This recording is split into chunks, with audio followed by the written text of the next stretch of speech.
the jump, Puppy. Who's he going to be able to find? He gets the double lasso. They get the lasso onto the two of them. They're trying to burst through Costabile, but Costabile already at the BKB stands his ground. Puppy falls. They turn towards BZM. They get the sharpshooter shot in. Costabile caught by number stun. Uragi jumps in. They're looking to focus the Jari. They're going to get him. They take down Costabile, but BZM, he's so low. He'll fall. Gonna look for Zayat, so get the heels off. And he's gonna live. Way too tanky. And now Costabile is gonna turn towards BZM instead. BZM put the BKB. The song comes out. See what the plan is here from Puppy. Just sort of wait out the kisses and now resume the fight. Boom. Jumps in, finds the raw. Straight on to Costabile. Are they able to take him out during the stun? They are. Costabile's gone. Illich to fall.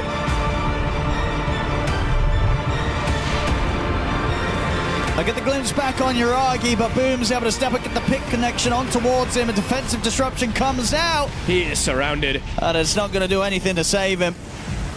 And BZM, he's ready with Zayat to make sure there'll be nobody getting to run away and escape alive. PP will turn with the combo. We see that slight change coming in, and PP just immediately wiped out of the game. Now coming with the buybacks. They're trying to throw everything they can back at Nami, but the 5-man route comes into the 5-man fear. Oh, it's over. GG is called.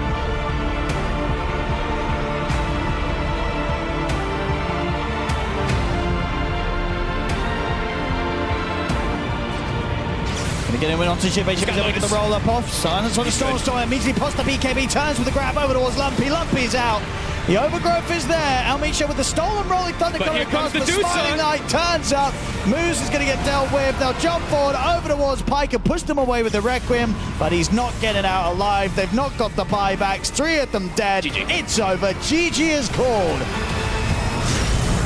In for the side, they'll try and fight onwards, but the BKBs are out. They get the grab onto Stormstormer. Seneko pulled him out of the Wukongs. They have the song. What's the plan here? Is it just Song and get out of this? Smiling Light's trying to, but the vacuum's there to stop him from getting through the twin gate. They're stuck at the side. Lumpy jumps in. As he's in on top of the two, and then Smiling Light tries to stand his ground, but the Aegis is gone. Mailerac's taken. They get the silence in on towards the Roar as well. They're trying to burst through the gyro. Can they? He's getting low. They can't quite finish him off. Pike's able to stand his ground, heal up with the Satanic. Stormstormer's out for good. There's the RP from Whisper to close this one up. The Smiling Knight and Stormstormer, of course. Stormstormer's able to get back to the fountain. Smiling Knight comes in immediately with a buyback, but nobody else has buybacks available on AVULUS. He'll try and jump in, but they're ready for him. Pops the BKB, but Pike just killing him off through it. Gets it aggressively with a waveform. Smiling Knight out for good. GG is called.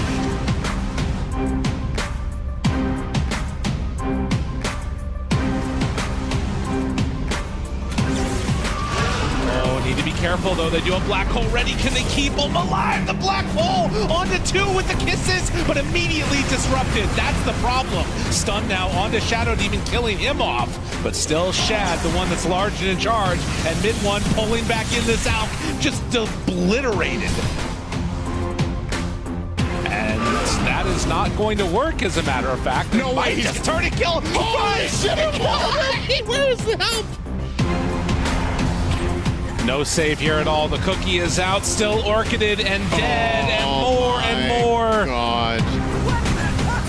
Good damage in, but the heal. Look at the heal coming in. It doesn't matter. 33 just pops to the Bloodthorn, and now Medusa chasing forward, finding Whitemon, getting that kill. Divine Llama on top of mid one, doesn't have a prayer. 33 is finally out now with the roll. Now this is Medusa with no more BKB. The Halberd is there, not right-clicking, losing mana all over the place, but the jump in from Divine Llama to save the day, and the disruption is there as well. Way too much coming from Heroic.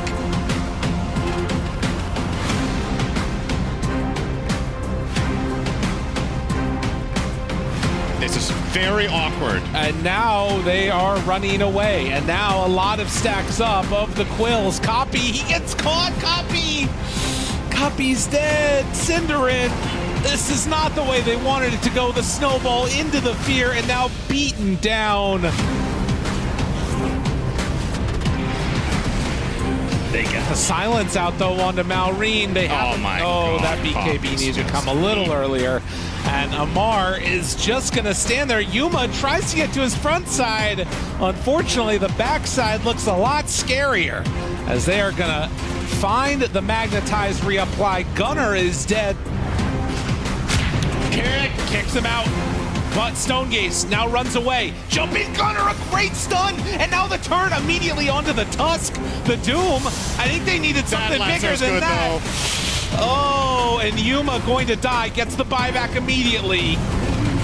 Already hitting into him. Numa, they're going in for the throne, trying to take him down. Medusa is muted. They're Book of Shadowing him over and over again. Do they have enough damage with the rest of their heroes? Malrine is right on top of them. They cookie in, they try and stop it. The right clicks are out. The control is there. Can they kill him off? Malrine is dead. But Amar is hitting the Ancient. Snaking doing so much work with that Book of Shadows. And Ultra Kill is out. They're buying back into the fountain, and that is gonna do it.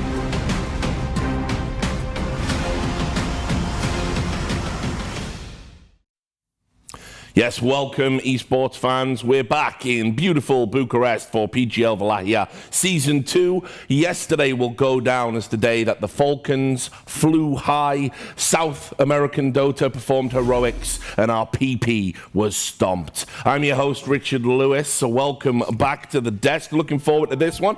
Joining me, we have the man of 1,000 tournament wins, it's fair. We have the man of 1,000 interviews, Nomad, and the man of 1,000 Pepes, Lacoste. How are you all doing today, guys? Doing good, doing better after this introduction, that's for sure. Yeah, you've got to have the energy high because you can see it's getting serious. The jackets are out, but not so serious. Good news, we've got everyone's favorite segment coming up, Games with Nomad. I can't wait. Great, excellent. Yeah, I feel like filling in a very delicious sandwich at the moment with my beige piece of bread on one side, and maybe this one's gone off a little bit, but that's all right. That's okay. I wouldn't mess with him, dude. I've seen what he benches. You're in trouble. But anyway. Yeah, when that jacket comes off, it's, yeah. Anyway, I'm getting distracted. Of course, I'm here to play some more games with you guys. Yesterday, then we can all agree it didn't go as well as the first one. I think I set the standard a little too high. Well, you just didn't explain the rules. That was... No, I think it was everybody else's Not so fault. high you explained the rules first, you know. No, I think it was everybody else's fault. Otherwise, fair, it's my fault, right. and I don't like My that. bad. So, today's game is going to be a little bit simpler. So, all it is... Because we didn't get the rules the first time, so now we have to simplify the rules for us. That's right. So all it is guess the tweet. I've collated a bunch of tweets, and they're from this sofa. They're either from Fear, or they're from Cost, or they're from myself. And Richard Lewis, your job is to guess who it is. Okay, I'm good at Twitter, so I can't wait for this. You do fiend Twitter, don't you? Yeah, so, I do. yeah. I rarely tweet, so that's going to be...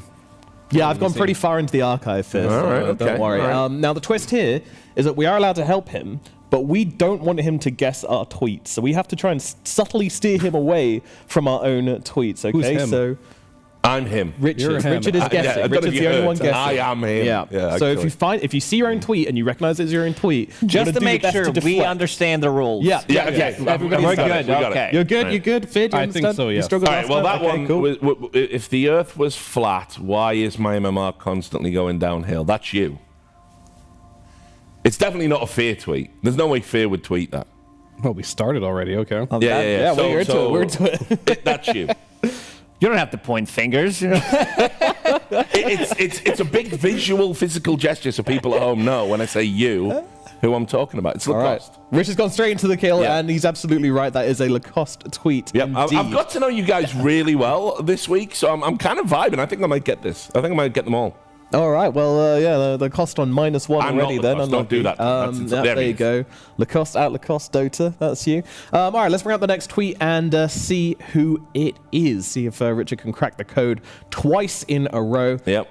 Happy World Turtle Day, everyone. Everyone pick Sniper and Underlord today and never leave your base. So, who This do you is think you, mate. That's You think this is me? Yeah. All right. Like, Fear wouldn't wish happy day to anyone. I don't care about turtles though, so I think you should. Look in another direction. No, you're joking, right? No, it's you. It's still you. I'm So you still think it's me? I'm committing to you. Okay, locked all right. it in. He locked it in. He's gone. He's gone. Yeah, it's all right. Well, Sounds like you, Nomad. it sounds like me. Okay, well, that's interesting because let's have a look at the answer for this one and see who it was. Wow. It was Fear. That was a long time ago. Yeah, but before you'd got jaded by like the weight of esports, like That's such a cute. now he's happy just like, tweet. fuck turtles. It even had an exclamation mark. I was so surprised to fine. see. Well, yeah, paper Very straws. We have to sarcastic, by use the them way. now. Yeah. Because of turtles. Okay, fair enough. All right, next up. All right, let's have a look at the next tweet. We've got, it's cloudy with a chance of depression. Fear again, huh? I mean, no, that's fear now. Yeah. He recent tweeted that tweet. this morning. It was working with me. It's brought him so low. No, that has to be you then, Nomad. That's like. You think that's me? Yeah. You said you wanted to be like a meteorologist in the green room. Yes. Yeah, no, I have been. This is all just getting used to this, so I can Stepping get up on. stones. Yeah, my main goal is to get to the Weatherman segment over there. Yeah. So you going with that's me? you. That's you. All right, let's have a look and see who this was. And it was indeed Fear again. Nobody can read me. Like, it's impossible. Wow, this is crazy. Yeah. It's impossible. Yeah, it's like he's just so stoic. I know, but First it's the happy tweet, then the pressing tweet. Yeah, I I see know. what you did there, Nomad. Yeah, Let 'em know he's your all next over the move. place. Okay. All right. Holiday Dota is the best. Have I gained any MMR? No. Have I learnt the patch and worked on my gameplay? Also no. But we have enjoyed playing in crazy and ranked D-Stacks. Have I enjoyed Have playing I? crazy on ranked stacks? Still no. Still no. See, Lacoste is obsessed with MMR. It's like all he talks about in the green room. But he duo queues with Fogged a lot and plays a lot of unranked. Yeah, I play a lot of that's unranked. why he's obsessed with MMR. Fear- You know, He plays not really much unranked, do you? Well, we haven't done a Nomad Not one a yet, lot, so I'm actually. gonna. He's a little bit of a narcissist. He wants to include himself, right? This is you. This one definitely. I'm right. just this gonna time. guess no bad every time. Yeah, they're all me. They're all me. It was you all along. Nomad. Self-promotion, that's Right, what it is. There you go. Well, This is you. All right, let's have a look. And this one is indeed myself. Yeah, it there is you me, go. yes. There you So, go. well done. And I think we've got one more left in the tank. So Okay. let's see. Oh, no, two more I'm left being in the told tank. two Sorry, more yeah. by our producer. I know my own game Sabroni. very, very well. Damn, he's on the money with that play. Who do you think that is? He's on the money with that play. See, that's the kind of thing I would expect Fear to say. But we've done two of Fear. So I'm like getting meta now. Oh, God, this is tough. He's on the money with that Don't play. try and figure out the game. What if Fear is he's trying to obsessed with mess money with in the us? same way he's obsessed with MMR. All he talks about, all Fear talks about is money. It's like it's crazy, dude. Stop. Like we have to keep Yeah. going over to him in the green room, and he's just staring at his bank account going up. It's like wow. He's got notifications It's on Fear. for his It's net Fear, worth. it's you. It's That's going you. Fear. All right, let's have a look. Who is on the money with that play? And this answer does actually go to myself. So missed again, Richard. Unlucky. Okay, well, we've got one last one. One last one. Yeah, To and settle then the You really have to score. redeem yourself. On I know, this and one. I've got to get this right. Yeah, All right, let's have a look. it's not looking good. Had a dream that I was playing Morphling and was shifting everything to Agi and kept dying. This is Fear. What a nightmare. It has to be, because he's the carry player. And that is a carry's nightmare. So Okay. it's Fear. It's Fear. That's Wouldn't Fear. that be a nightmare though? Yeah, that's what I'm saying. Why is that a dream? Yeah, well, I mean, it look, was a nightmare then. Okay, I gotcha. get. Oh, now you're saying the tweet is stupid. Would he say that about his own tweet to throw me off? He might.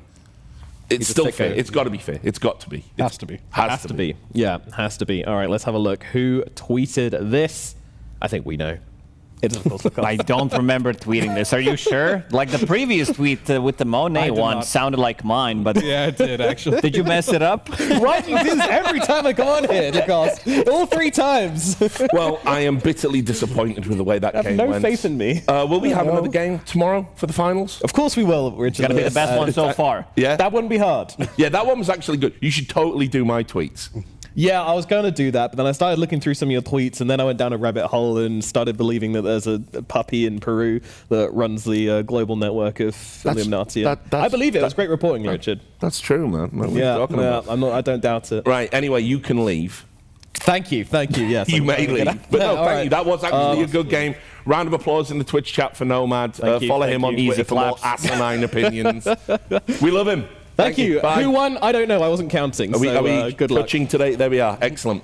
Right, guys, it's time to get serious. Let's talk about yesterday. So we're going to just break down. This is what happened in case you missed it. We were watching some fantastic matches yesterday, as you can see. These are the results. Started the day with the Infinity versus Na'Vi. Infinity starting well. The Na'Vi just stomped 2 games in 20 minutes out of nowhere.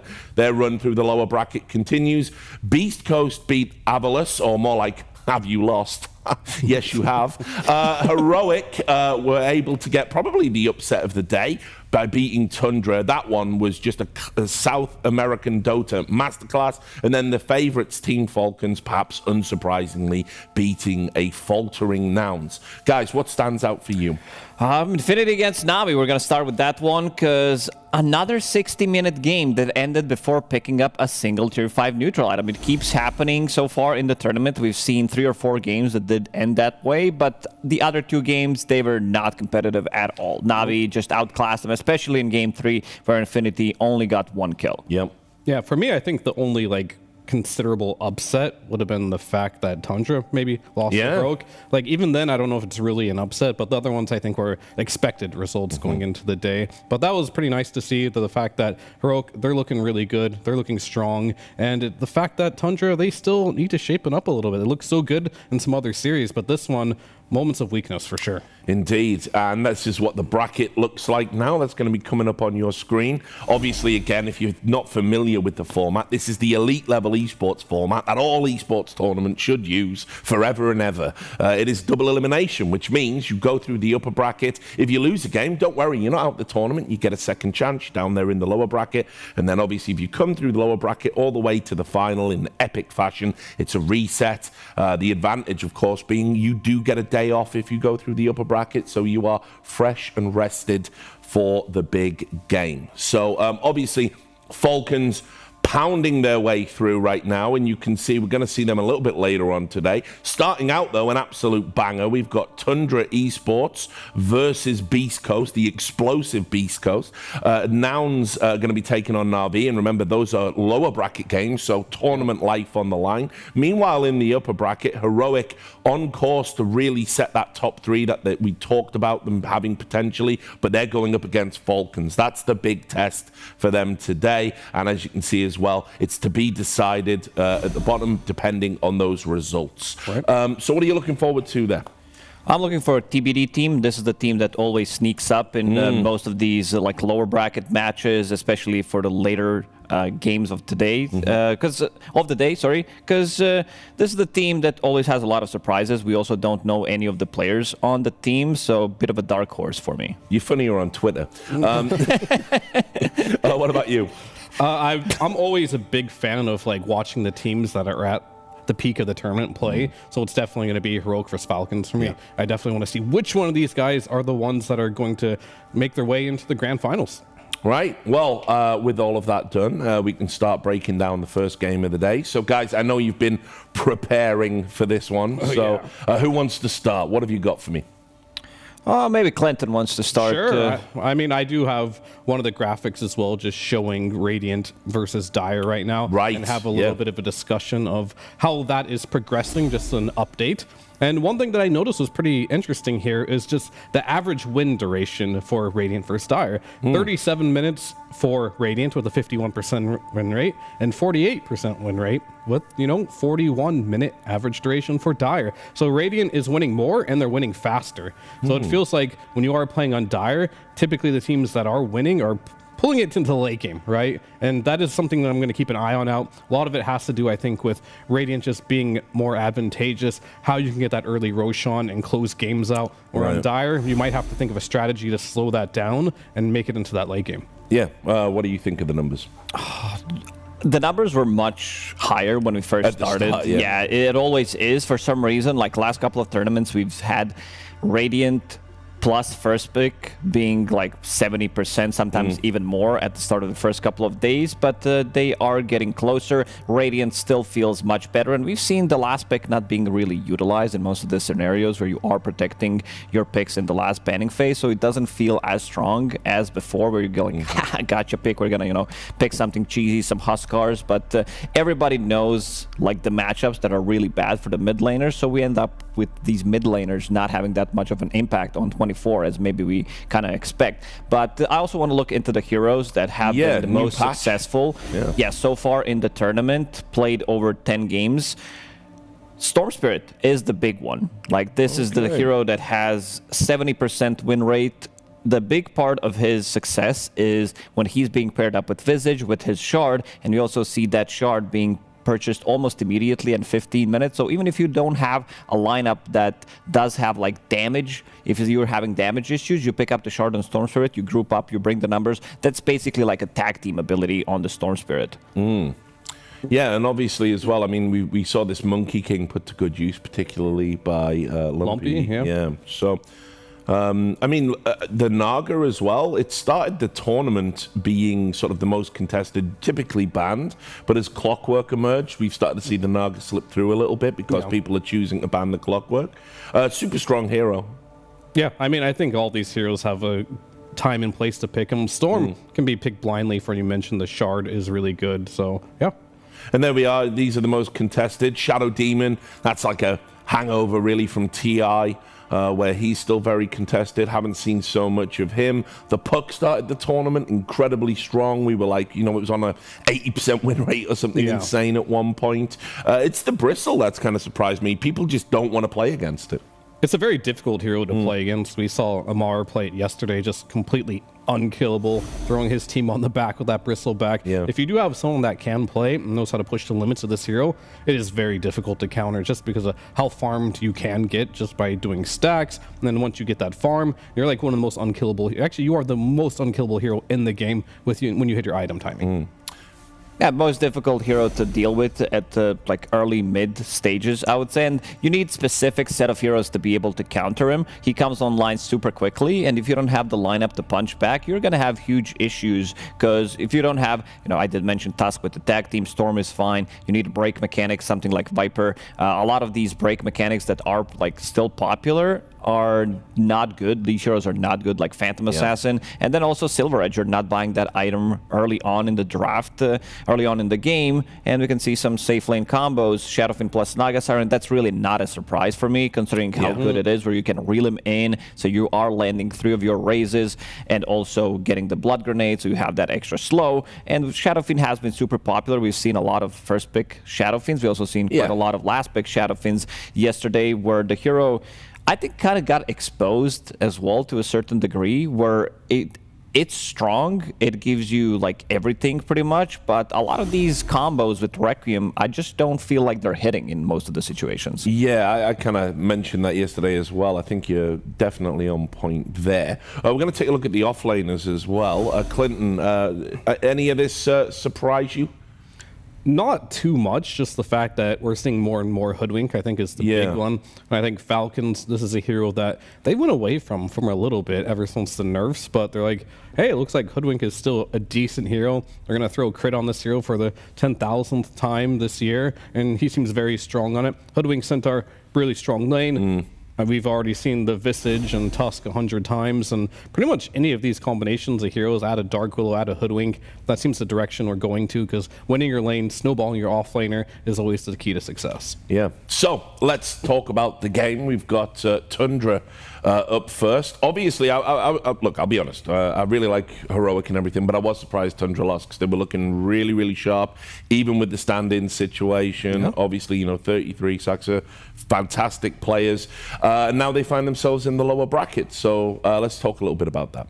Sure. I mean, I think they probably shouldn't have lost if we're to like look into that game. They definitely had some bad moments where things just didn't go well for them. Specifically, when it came to the Aegis usage, I think that was the biggest issue with that game. They weren't able to utilize their first Aegis, and they just kind of like fed on the map. And I really think mid one, he could have itemized to protect himself in this game very easily. So he went for the early Witchblade into Blink Dagger, which is good. Then an Orchid came on to the Bounty Hunter, right? Then he decides to finish Parasma and Octarine Core before getting a single Dispel. And by that time, Alchemist had a Bloodthorn, and every single fight, he ended up dying almost immediately. Yeah, the big story for me in that game was something that Tundra did kind of bring to the table, this new strategy with Visage and Bounty Hunter. And then on the other side, you have Alchemist as a counter to the mid lane against Puck, which works out really well. So you are creating gold pretty much with your Grievous Greed, and you also have Bounty Hunter as a position 4. So using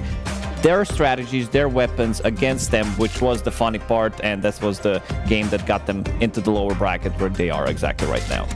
Yeah, obviously as well. I mean, you know, we were super impressed with them when they pulled that strat out, because it's like, say, I was calling it the Federal Reserve strat, because they were just printing money. They were. But we also seen like something similar that AVULUS tried to run yesterday with the Vizirizzi off lane with the Alchemist position 4. It just didn't work out. I think Visage got exposed slightly in that regard, because you can't leave this hero alone. Alchemist kind of bailed for a couple of minutes, and Visage was left alone on his own regards. He needs more heroes in his lane to utilize that soul assumption with the death toll facet. Never really happened. And we also seen 33 when he is in that type of a situation where Saksa needs to move, where 33 roams around the map and he gets stuff done. If you remember the game 2 days ago when he was in the safe lane and he was the one camping the safe lane while Saksa was dragging the creep wave as bounty hunter, so they basically tri-laned at the start to get their safe laner or give him a better start to the game. Yeah, and obviously we've already said 33 best Visage player right now. Period. Yeah, you just don't want to give him this hero in particular. It's nasty.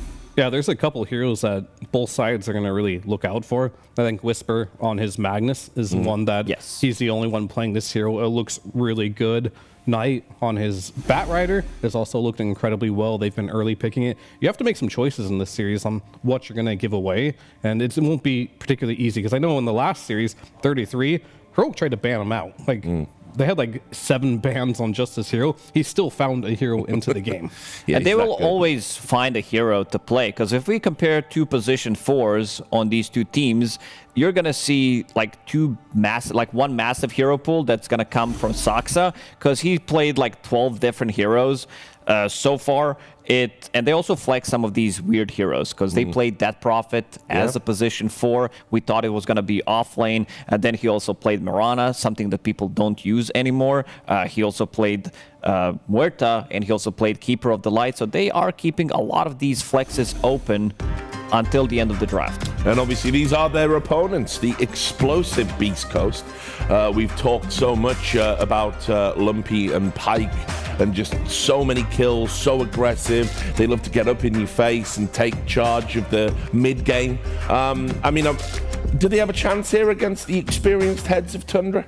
They do. I would say they have good chances. Tundra showed some of their weaknesses. I still gonna favor Tundra, because Beast Coast sometimes can be, you know, flip a coin type of a team, so you don't know what you're going to be getting. That game 1 when they were playing against AVULUS, where you had Void Spirit with the wrong facet, they shut down Whisper. That was the big key for me. I think they also need to focus him down heavily. But then again, you have Lumpy, you have Pike on the team, so these are 2 very aggressive players. As you mentioned, they get involved relatively early on. That game on Monkey King, one of the best Monkey performances I've seen in a while. I've seen this is like, I would compare it to Quinn when he's playing Monkey King, when he's dominating the map. This is the type of performance you want to see, and I don't think we're going to be seeing Monkey King today being given to Lumpy. No. We've talked a lot about how he just makes that hero work. He's obviously a master in terms of its understanding. I want to get your opinion on Pike, because I feel like we should definitely highlight how well he's been playing across the tournament. Yeah, I mean, he's been absolutely amazing as a carry player, and he's definitely something to look out for. But first, I wanted to show a little bit about the last series that was played by Tundra, and how things went wrong, because the game looked good for them, right? It looked really good. They got the Roshan. There's only one Roshan kill into this game. And Tundra are the ones that did get the Roshan, but disaster kind of struck after that. This is their first fight with the Aegis. This feels really weird to me, because Naga walks in. Where's the setup? What are you setting up exactly? There's no black hole. Just throws a net and then just runs away. And it's like, okay, now I'm going to blink in afterwards. There's a great Shadow Demon save. Naga dies immediately here. And keep in mind, this is your Aegis timing. This is when you're ahead in the game. You lose your snap immediately, doesn't get the kisses off, and then unfortunately for 33 here, trying to buy space for his team. You just get stuck in the wall here, and this is your first Aegis push. Absolute disaster. And it doesn't stop there. One thing I like about watching Pango players, they always find a new place to be stuck at. Yeah, and then I wanted to show this one as well. If you keep an eye, Pangolier is farming top lane, and Luna is in the triangle. And they go 3 versus 5 here. Keep in mind, they still have an Aegis on Luna here. So those are their 2 pushes with Aegis. Absolutely amounted to nothing in this game, and that really gave a Heroic the opportunity to get back into this game, and they eventually just went down mid and took the throne. Yeah, I'm sure they'll have been poring over all the mistakes that they made yesterday. I mean, they're a very thorough team, even though we have talked about stand-ins. We imagine the core is going to remain unchanged. And this is a tournament that is there to be won. I'll continue with just talking about Pyke a little bit, because I think we've talked a lot about, Parker and kind of like these South American carries that we've got at this tournament. Probably the best two carries that we've got. Pyke has been really, really good. He's been, especially when he plays heroes like Morphling. He has pretty big hero pool to start with. He also had some great Muerta performances. The other day, he won 2 out of 3 games on Muerta, playing meta heroes, but also has, a couple of heroes that might throw in there if it's necessary. But I've been really impressed by South American Dota throughout this tournament, especially with their position 1s and 2s. Pyke, I don't see many weaknesses coming out from this guy, because he's been stable. The only weakness I had was pretty much when he needs to carry the game when they're playing this 4 protect 1 strategy. If Lumpy's not having a good game, where it did happen that game 1 with the Void Spirit when they had Shadowfin, very difficult to put everything on Shadowfin. This is the time where he didn't look too good, but it's more about the team composition and how much Lumpy was able to do. So that's really good, because this guy is one of the best. We talk about South America, and back in the days when Pakaz first entered the scene, everybody was really impressed. I think we're getting the same vibes. Pakaz and Parker, the Ps. Three Ps. Three Ps. I mean, I will say specifically for Pyke here, he's got the whole package pretty much, because he has a good hero pool. He can carry a game. And more importantly than anything, he has the personality for it too. We saw in the interview, he wasn't shaken by this. He wasn't overly giddy. He doesn't seem to get nervous. He's just locked in the zone, and that's what I want to see. Yeah. Let's talk about Saxa a little bit. I know you've got something for me here. Obviously, just one of the best players in the world, obviously. Yeah, this guy is so good. He always try to make new stuff happen. He's if you check his Dota Pro tracker, he's always playing weird heroes. He's always trying to make... He's the type of a guy that's going to innovate a lot in the game. He kind of feels bored playing these traditional position 4s. His bounty hunter is something to look out for, because the average career kills, he's always up there, killing couriers, making something happen. We've seen in the game yesterday, I believe it was AVULUS, where they did not have data lists available because their courier died. It's something to look out for, especially at the later stages of the game, because your courier is going to be dead for good 3 minutes or so. Yeah. And obviously as well, it must be nice to be so bored by winning. You're just constantly innovating all of the time. But we talked about that bounty hunter and how that could be something that comes into the tournament if it's let through. Very strong, good win rate right now. Yeah, I'm a fan of it so far. It's looked really good. We saw yesterday they were playing it on Heroic as well. Schofield was playing that one. So Saxa, this is a hero that he will bust out if needed. He has a very diverse hero pool. He can play the standard Bat Rider. I think El Micho here and the Bat Rider is going to be highly contested, I think, in this one. Clockwork as well. Same with Snap. But if all those get banned, which is highly likely, we're going to start seeing the bounty hunters come out. Maybe we'll get the Marcy or a Pugna into the game. It does look like El Micho definitely wants to add more lockdown to the table, where Saxa, he's more of a free spirit here. He gets to play a bit more of what he wants. Well, I mean, he was the first one this tournament that really impressed me with the Pugna. I thought I was a little bit on the fence about it, but just immaculate positioning, immaculate execution, as you would expect from a player of his caliber. He really made it work. Yeah, I didn't know what to expect from Pugna. It's been picked a couple of times at TI. I think Sable was the one toying with him the most. It was always his hero, but we've seen position 4, we've seen position 5 Pugna, and it did look good in a lot of these situations where you're providing your team, especially the Muerta combo. That was the one that I liked the most, where Muerta with her innate ability, she can still attack while being ethereal, and you're getting drained, getting that heal in, maybe throwing a casual Glimmer Cape, so playing around your carry, and you're also a lane bully as Pugna. We've seen also Pugna when they were playing against the Dark Willows, getting multiple kills solo with the Blood Grenade. You're going to be able to outrun them. You have damage that goes through Shadow Realm, so very strong lane support. Yeah, so I want to ask you, Clinton, as we get closer to the draft. Obviously, we know Tundra are just innovative in general. Obviously, tournament life on the line as well here. We also know we're probably not going to allow 33 to have the Visage. We're probably not going to allow Lumpy to have the Monkey King. So we've kind of got some almost predetermined ideas about bans we might see. Is this going to be a match where we're going to see something new at this tournament?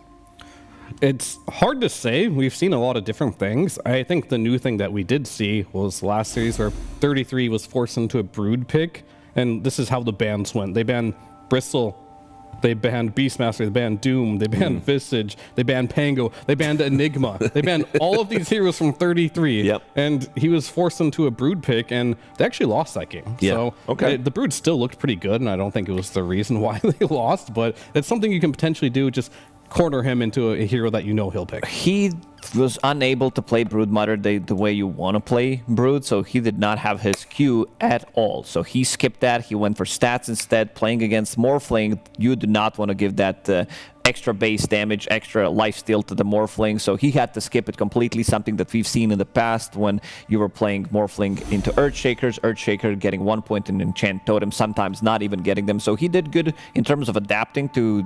He picked it into Morph, though. That's like why he kind of cornered, right? That was kind of like the pick he had to do, and it wasn't like a free Brood game because he couldn't even get one of his abilities, I think, is what you're looking at there. Yeah, and there's the man there, always got something cooking in the kitchen. I mean, they've just been a great team to watch, and I guess what's super intriguing is we know, obviously, that this probably isn't going to be the roster moving forward. We heard Shad in an interview say that, you know, I had to take this gig because I'm never going to get another chance to play for a team like Tundra. I think he's played really well this tournament, so maybe that isn't true. But, I mean, I do expect them to pull something very strange out. And you can see as well at home, obviously they're poring over these documents. Everyone's got the secret tech. Yeah, so I think this is going to be a real intriguing one. I'm definitely excited to see where it ends up going. I think we did mention a lot of heroes that we're not going to see. I think Beastmaster definitely needs to be up there. When 33 plays this hero, it just feels like he's doing so much work in terms of lane presence. This is the guy that, like, one of the reasons why we always mention 33 when his team is playing, because there's these small plays that he always does. Like, no matter what happens, he's always going to find like the most effective build in the lane. If you remember when Tidehunter was popular for a good time, he was the one like solo sieging. He was also like the team was playing around him, making stacks, but then again he would pick up a Blightstone on Tidehunter as is like 10 minutes in, something that usually you don't see because they're like, oh, we don't have enough tower damage. Then 17-minute drops, he picks up a Dragon Scale, being unkillable with his items, and you would go and see him siege tier 2 towers, solo killing the towers. This guy just understands Dota in and out completely. All right, so I have a game for you here, right? All right. Which of these heroes do you not want to give 33? I'll give you a list, right? Well, definitely Visage. All right, Visage, you don't want to give him, right? Would you want to give him Doom? Probably not. It has a low win rate at this tournament, though. I could be intrigued. I might let that one go. Do you want to give him Beastmaster? No, Beastmaster's a no-no. Right, that's so a big Visage is no-no. Do we want to give him Bristleback? I think we're gonna say a lot of no when we are playing this game. I'm gonna give you one more here. Do you want to give him Pangolier? Definitely not, I think. I think you can give him. Sometimes you only get three bans. Yeah. So like, how do you counter this guy out? He has you don't. enough of a hero pool, and all of them are just so scary to play against. And there's like a definite no on at least 3 of them. The other 2, which we didn't come to a conclusion on, was Bristleback or Doom. But we've seen the power levels of those heroes. They're very iconic for him as well. At TI, he played this Bristleback. I didn't expect him to play it. Didn't seem like one of his niche heroes, but played it in the grand finals. Took home a TI with this hero. So, and this patch, Bristleback's looking really good. And Doom, Doom always has a low win rate, but know who doesn't have a low win rate with Doom? It's always 33. Yeah, of course. Just one of the greats. And so, yeah, you're right. How do you ban somebody that good out of a game? You know, you can't. You can't. You have to figure out how to play against some of these heroes. Bans, in my opinion. Yeah, you might. You would not ban any of them, or just choose like maybe Pango plus Beastmaster and leave the rest in. I'm thinking, because like maybe you make a trade, right? And that could be something you can consider. The heroes that he particularly just looks the best on, that most people are afraid of, are the ones that are going to devastate you in the first 20 minutes, right? Like the Visage. That one I can understand because they also like playing Alchemist, they like playing Bounty Hunter, and that's kind of been like the cheese of this meta right now. Those 3 heroes, Alchemist, Bounty Hunter, and Visage, just creating extra gold from nothing pretty much, and they definitely like to play that strat. So maybe Visage could be a good ban, or maybe you just target out the supports more and just let him have one of his heroes, because no matter what, he's going to get his iconic hero, and you probably forgot about one, so it's going to be a difficult time for you.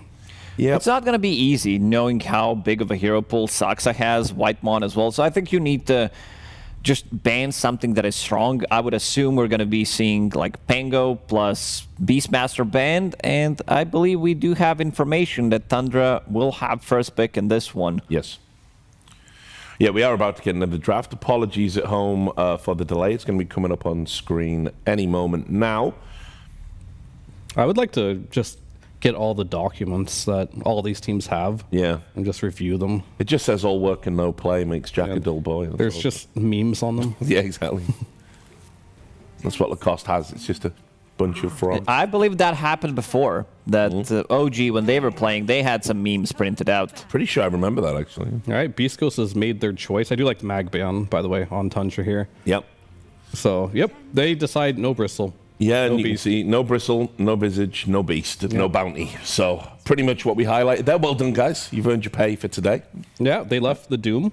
That's going to be the one that I believe is left. I think What he really likes to pick playing early. around Doom is much easier nowadays compared to playing against Visage, Beastmaster, and Bristleback. I think that one might not even get picked in the series. We'll see later down the lines, because this is always will be, if his ulti doesn't change, anti-carry type of a ultimate. And speaking of anti-carry, Shadow Demon picked up for Tundra, so very difficult to deal with that hero. Makes your carry's life much easier because you have a Dispel with the Shard. You can create illusions of him, maybe for some bait as well. You have a save, and you also have your ulti that you're going to most of the time be using on the enemy carry. Strong laner as well. Yeah, this guy's just too good. Stack Demon, especially if played from position 4, has the free triangle. You don't even have to get into triangle to stack, which makes him one of the best ones in the game to do.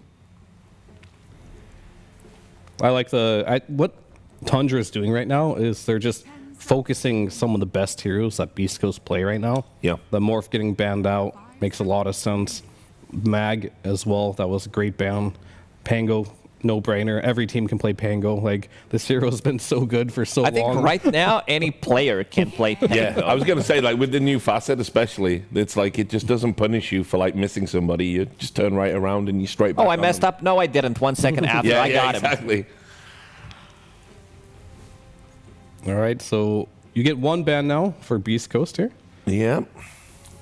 Do you choose another 33 hero?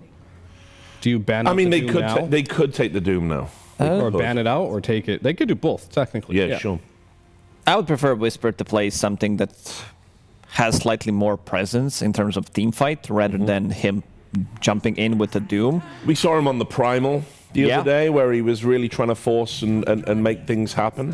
I didn't think they were going to ban Darkseer because they already have Enchantress, traditionally a good laner. Right. So I was about to say that they should not ban Darkseer on this one. They get to choose, but they decide to do so, which I think it could be maybe a waste of a ban here. I think you just pick Doom here, right? No? Because your verse Ench, if you want, you could have to Devour later for that, which can help. A lot of the Dooms do like to favor going for the W and E a little earlier for aggression, which, you know, still is good.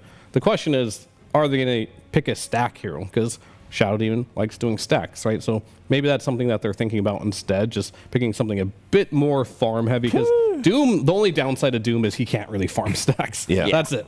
There's Clockwork available. None of these two supports love to play against Clockwork. You'll always have something against the Enchantress, great against Lion. They also do flex it to position 4/5 with Shadow Demon as well.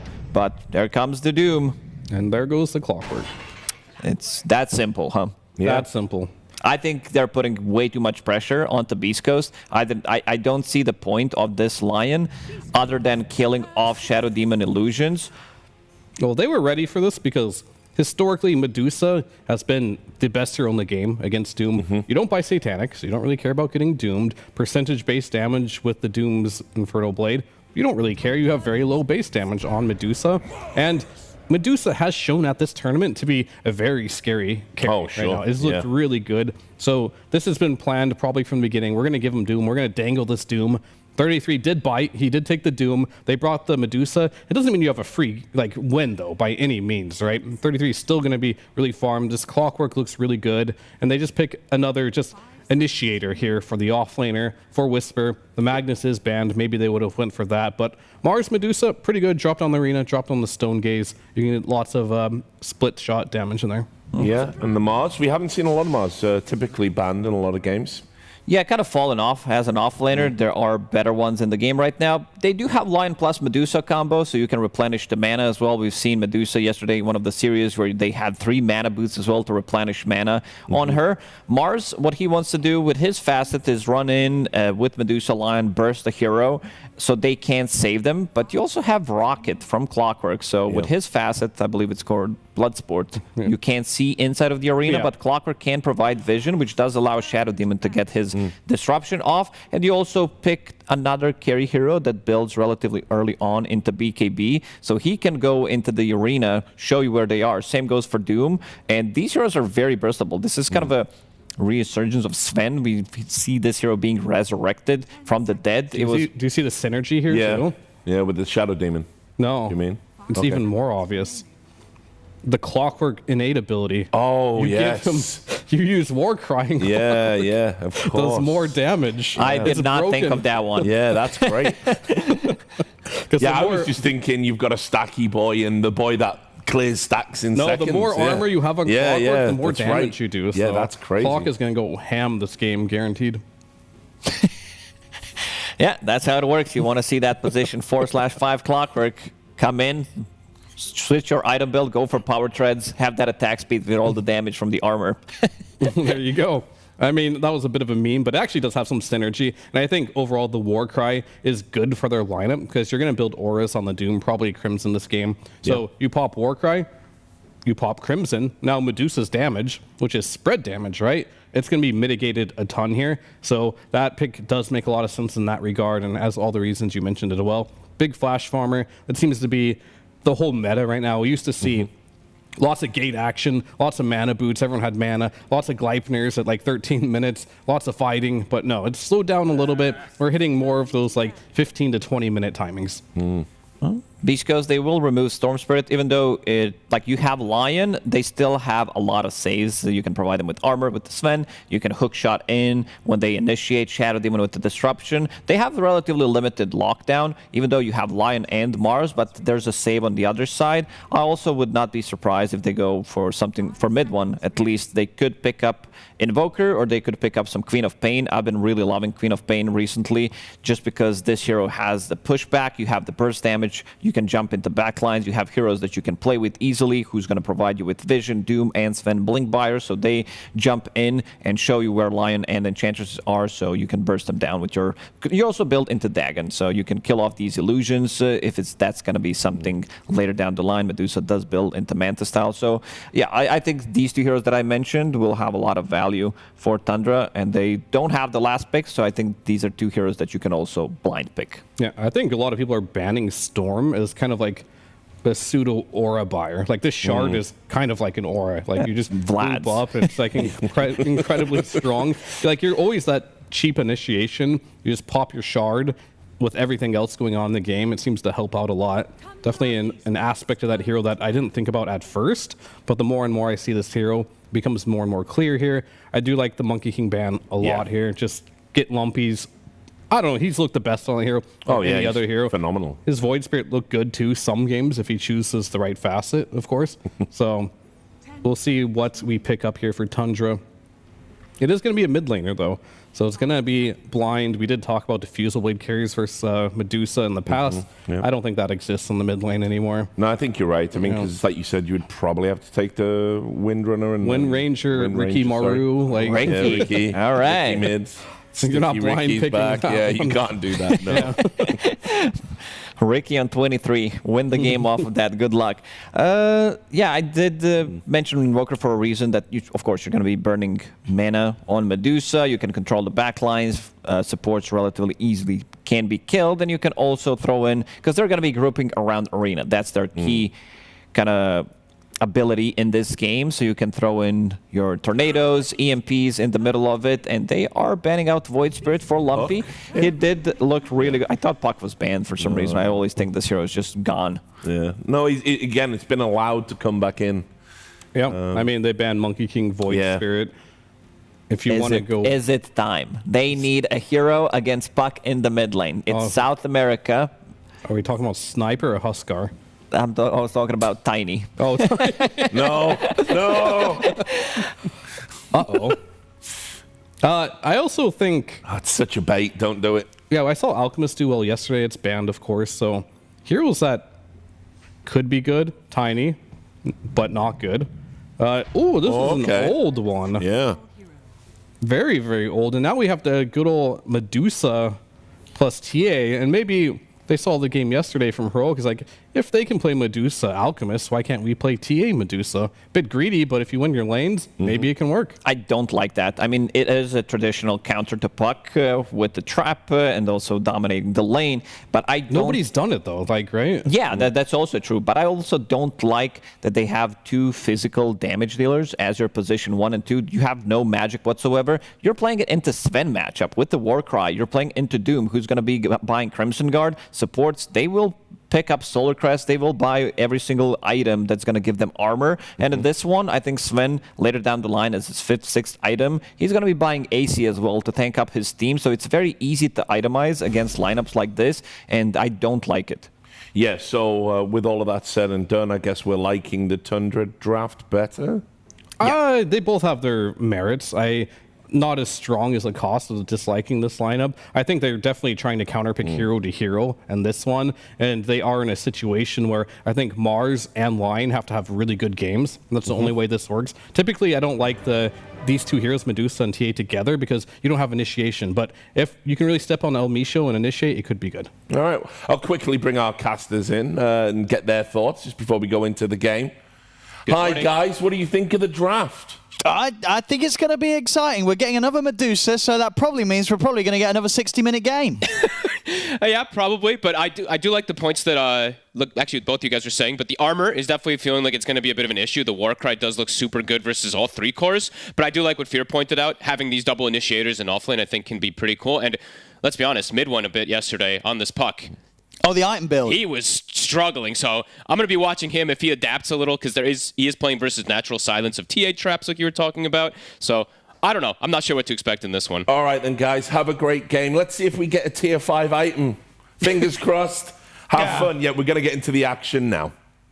Thank you very much, Richard. Yeah, I hope so. Indeed, we've had some 60-minute games and we've got no neutrals. Tier 5s. Me and you, I think we had 3 60-minute games that they did not grab the tier 5 neutrals. Because they're literally like 60 minutes and 20 seconds. Either way, I'd imagine this game, Tundra is going to be doing their best effort to make sure this doesn't go the 60 minutes. Because I feel like regardless of what happens, even if they have a lead, we've seen some games, I mean, yesterday, right, that are close because the enemy team has a Medusa. And this hero can hold on pretty ridiculously.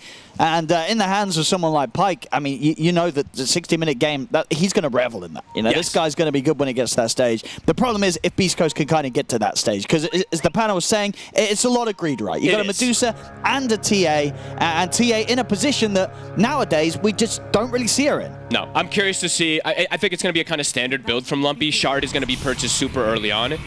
But yeah, we'll see if the greed ends up paying off as Whisper is in a world of hurt. Can he play his way out of this? He's going to be able to push Saxa back, but the blood grenade's out, and 33's coming in with the wraparound. This will be first blood for Whitemon. Not what you want to see when you want your offlaner, in particular the 2 Blink initiators, to have a good time when you're playing with a bit of greed, but see how much it ends up playing out later on. Yeah, I mean, because it really is. It's all good. If this game goes late, and the TA and Medusa have farm, then there's going to be difficulties for Tundra. Right? Yes. The scaling, the late game, they got a double carry, double hard carries. Yeah, I mean, we saw the Sniper Medusa end up working out. I think the TA Medusa can be a little bit faster because TA can play around Shard and look to make plays versus a Puck. End of the lane is something that we do have to talk about. That's why Lumpy wanted this. It's an old school counter. Unsure overall how much it's going to be able to counter the Puck in the lane compared to what it used to. But it should get good around like the level 3, level 4 as it used to. So in the past, it was like first few levels the Puck can play around it, then it becomes very difficult. Should be the same, but we'll see. And we're seeing, but Lumpy, Grandmaster tier as well on his TA, so This guy's going to bring us some pretty flashy stuff, I'm sure. I've been enjoying watching Sven, to be honest. I know we had so many range carries. Everyone's Gleipners are gone, thank goodness. I'm enjoying watching this hero quite a bit. I feel like he just gets super far ahead in most situations, super high level in order to pressure his Whitemon. Should be okay. But they're taking a beating bottom. Well, they've got to be careful there, Shad and Whitemon. Oh, getting a lot of punches back from Elmisha and Whisper. Those boots by Whitemon was the choice. That's a bit interesting. Rather than going for any type of stats. He might be they dead. have a lot of burst. Ooh, the Off the speed mark. doesn't actually latch. They Still got him. They'll get him anyway. But yeah, very vulnerable if he uses that disruption and not able to save himself from getting set up upon like that. Where did MOUZ go too? I feel like this hero, we were seeing it a bit more at the start of the tournament, and then maybe it was just been getting banned a lot, but I feel like it started to just fall off. But this is also another hero that I feel like in lanes, it doesn't really lose lanes. I feel like MOUZ always has a good start. So also glad to see that they're gonna just grab this one up for Whisper. Yeah, and a great hero this game for sort of the synergy with the other two cores, right? You know, if Whisper's able to hold down the side of Tundra, catch them in the arena, this Medusa and TA can go to work. My concerns for the MOUZ in particular is just that there is a save, right? The Shadow Demon can prevent a lot of the action, and it is a triple physical core. Their magic damage on the side of Beast Coast is kind of non-existent besides just the Lion and the maybe finger, some of right? these small spells, you know? Yeah, this is one of those games that you can be pretty sure, right? Tundra, they ain't buying a pipe. No, Crimson and Warcry is Yeah. going to do like an insane amount of work. Top 33 is struggling a little bit on the CS versus this double range, but they are pulling the lane back, so we'll start to recover. But yeah, a bit of a slower start for 33. He did find the dream creep though, Owen, as he tends to. In this lane, mana burn is absolutely the dream creep. Pyke could actually get pressured here if he's not cautious from a couple of these burns. Yeah, it's pretty obnoxious. What is it, on the 18-second cooldown? Yeah. And oh, it's a multiplicator. So we're not going to do the maths, but either way, it's still the mana is going to be going down. Yeah, he should every 18 seconds, and at a very cheap mana cost, of course, of 33. Yeah, Pyke should probably free farm, but if he makes some like overextension play and doesn't respect this mana burn, yeah, definitely could. I'm gonna keep an eye on his mana, see how much he actually takes away with each cast. It was a lot. The first one that I saw was like well over. He's sitting way back. He doesn't want to have his mana zapped here by 33. So Pyke hiding in the trees. Let's see how much it is. Whoa! Like 110. He used Snake at the same Okay, time. he did. So that looked But it looked like a lot pretty more. But it's about, horrendous, I think it was about 110 that he was burning per hit, just with this level. So taking a look at mid, Mid1 is handling his own. It is level 4 now in the TA, so it does feel like it's going to get quite a bit harder for him. But Mid1 doing all the tricks in the book. You know, the Puck has gotten quite a bit of buffs in the time of Dota, so you can just phase shift, keep getting that sustain going, so it's much better. It does feel versus TA, in particular in the lane, than in the past. But so far, CS across the board for Beast Coast is looking pretty solid, including these denies. They actually have 25 denies at the 4-minute mark on all of their heroes, so that's pretty significant in this laning. Lumpy. He's going to go for this. And Mid1's got the orb up. Oh my goodness. Ouch! Bottom lane. Pushing the limits, Mid1, my god. I'll get Elmisha, but yeah, this is, so far so good for Beast Coast. Now it's at level 5. TA starting to hit the tower. Yep. Might have to see a rotation, perhaps even come out from the clockwork, from Saksa in particular, since he's not really pressuring top too much more. Pyke is... He's sitting at like 0 mana, but he's got the Mangoes and a Healing Lotus, so he should be just fine. Maybe that's the way you play on this Dusa versus this lane, so you don't get mana burned. They can't actually kill you to get next to you, right? So then you just pop them after they use it. It seems really weird, but sure, so I can understand why, so he doesn't eat mana burns. Yep, you just keep don't bother having your mana up. You just keep it down. Chad. Bottom lane. They got one more God's Rebuke, couple of right clicks. Whisper, he's going to be able to run him down. They are doing excellent in these lanes. It's a solid start, right, for a lineup that, has a bit of greed going for it. If they get away with a good early game. Oh, look at this mid. MOUZ is actually making the first move 6 on TA after one more creep. They've got the catapult here, too. It's they a can hard look to kill pressure to this get. tower. They can at least, get set up for the push him power off. runes. Saxa. We'll get the shield rune. It gets dispelled immediately. They're going to go for this kill. It's a level 2 clockwork. They're going to chase him down. The trap actually misses Yeah, there. off the mark there completely with the slow. So Nice. Saxa's going to get the Fine. chance to retreat. And so Lumpy doesn't want to spend any more time chasing him. And we see that helm. Probably going to be one of the faster Crimsons that we do see purchased up, since it is mostly physical damage they're going to be dealing with. And 33 now is able to just get free farm up here. And he did go for the Gluttony facet. Unsure if we pointed that one out, but his farm, even though he's like at 31 CS, it's even more than that because he's got that extra money. So he's top net worth. All 3 cores on the side of Tundra are leading by that slight margin, even though the CS had said otherwise beforehand. It's very close. Very, very close. Very close. Pretty even start. Yeah, I say as even as it can kind of get, really, 7 minutes in. And all things right in the world. No wisdom steals. I see a creep attempting for it, but Saxa was prepared. These are some low-level supports. Saxa is level 3. Happens sometimes. You're playing double melee versus double range. He also wants to prioritize giving 33 these levels so he gets that 6 as fast as possible. So can't understand why that happens, but could end up hurting a little bit for Saxa because his hero is pretty good, at least at catching these supports. I don't know that this sort of slow start, even though it's even on the numbers, I really kind of like what Beast Coast is getting away with. You know, it's this TA and Medusa, like they will be a problem in like 40 minutes time. You know, a lot later. You know, a lot of things can go down before that. I just want to. Is this sort of core lineup from Tundra, you know, around mid one's Puck and Shad Sven? Are they going to be able to bring enough chaos to make those early moves? Bottom lane. Set up here, they've got the arena. They're going to be able to trap in the 2 supports, take down Whitemon. Now the turner look towards Saxa. He should be fine. No more mana in the tank here, ready for Beast Coast to go for him as well. Shad should be fine. But I'm just sort of wondering when everything's going to start kicking off for Tundra. It's going to be a bit... this is going to be one of the slow ones, I feel, Owen. I mean, we have Doom and Sven, who both want to farm. We have TA, Medusa. Well, mostly Medusa wants to farm. I think TA a bit more wants to pressure this game because you're going to play around the shard build to pressure Puck. But I feel like it does feel like it's going to be pretty Lumpy farming. also doesn't need to. You know, if he's getting away with kind of playing passive... But you don't want to take your Deuce's farm. If he plays too passive, that means you're stealing your Deuce's Ancient. There's got to be space on the map for both of them. I don't want to see him just sitting back and farming on this TA. Even though they do scale super hard. MOUZ. Poison's adding up. One more. Actually tanks through the 5-stack. He's going to get away. And Whitemon now to use the disruption to hold back Whisper. Mid one does get the kill onto Lumpy. Meanwhile, over on the mid, Shad put the Godstrike for an attempt to try and get Whisper. Whitemon continues to stack up the poison. And Whisper. Here comes mid one even. I mean, they really want this kill. He's trying to make them work for it. He's got a spear to push back Saxa. He's into the trees. I mean, there's no way out. Surely the orb. He missed. It's not going to find him. I mean, Whisper, he's making space Soul down Ring and there. deny yourself to the neutrals. He has potential to deny. The orb's going to miss. Close the gap. Oh, but the waning rift road. Yeah, beautiful jump there from mid one. Finishes off the job. That's a couple of big kills from mid one, of course. Got the kill onto Lumpy in the mid, and then immediately makes the rotation down bottom to get the kill on Whisper as well. 2-1 tower mid though, taking a beating.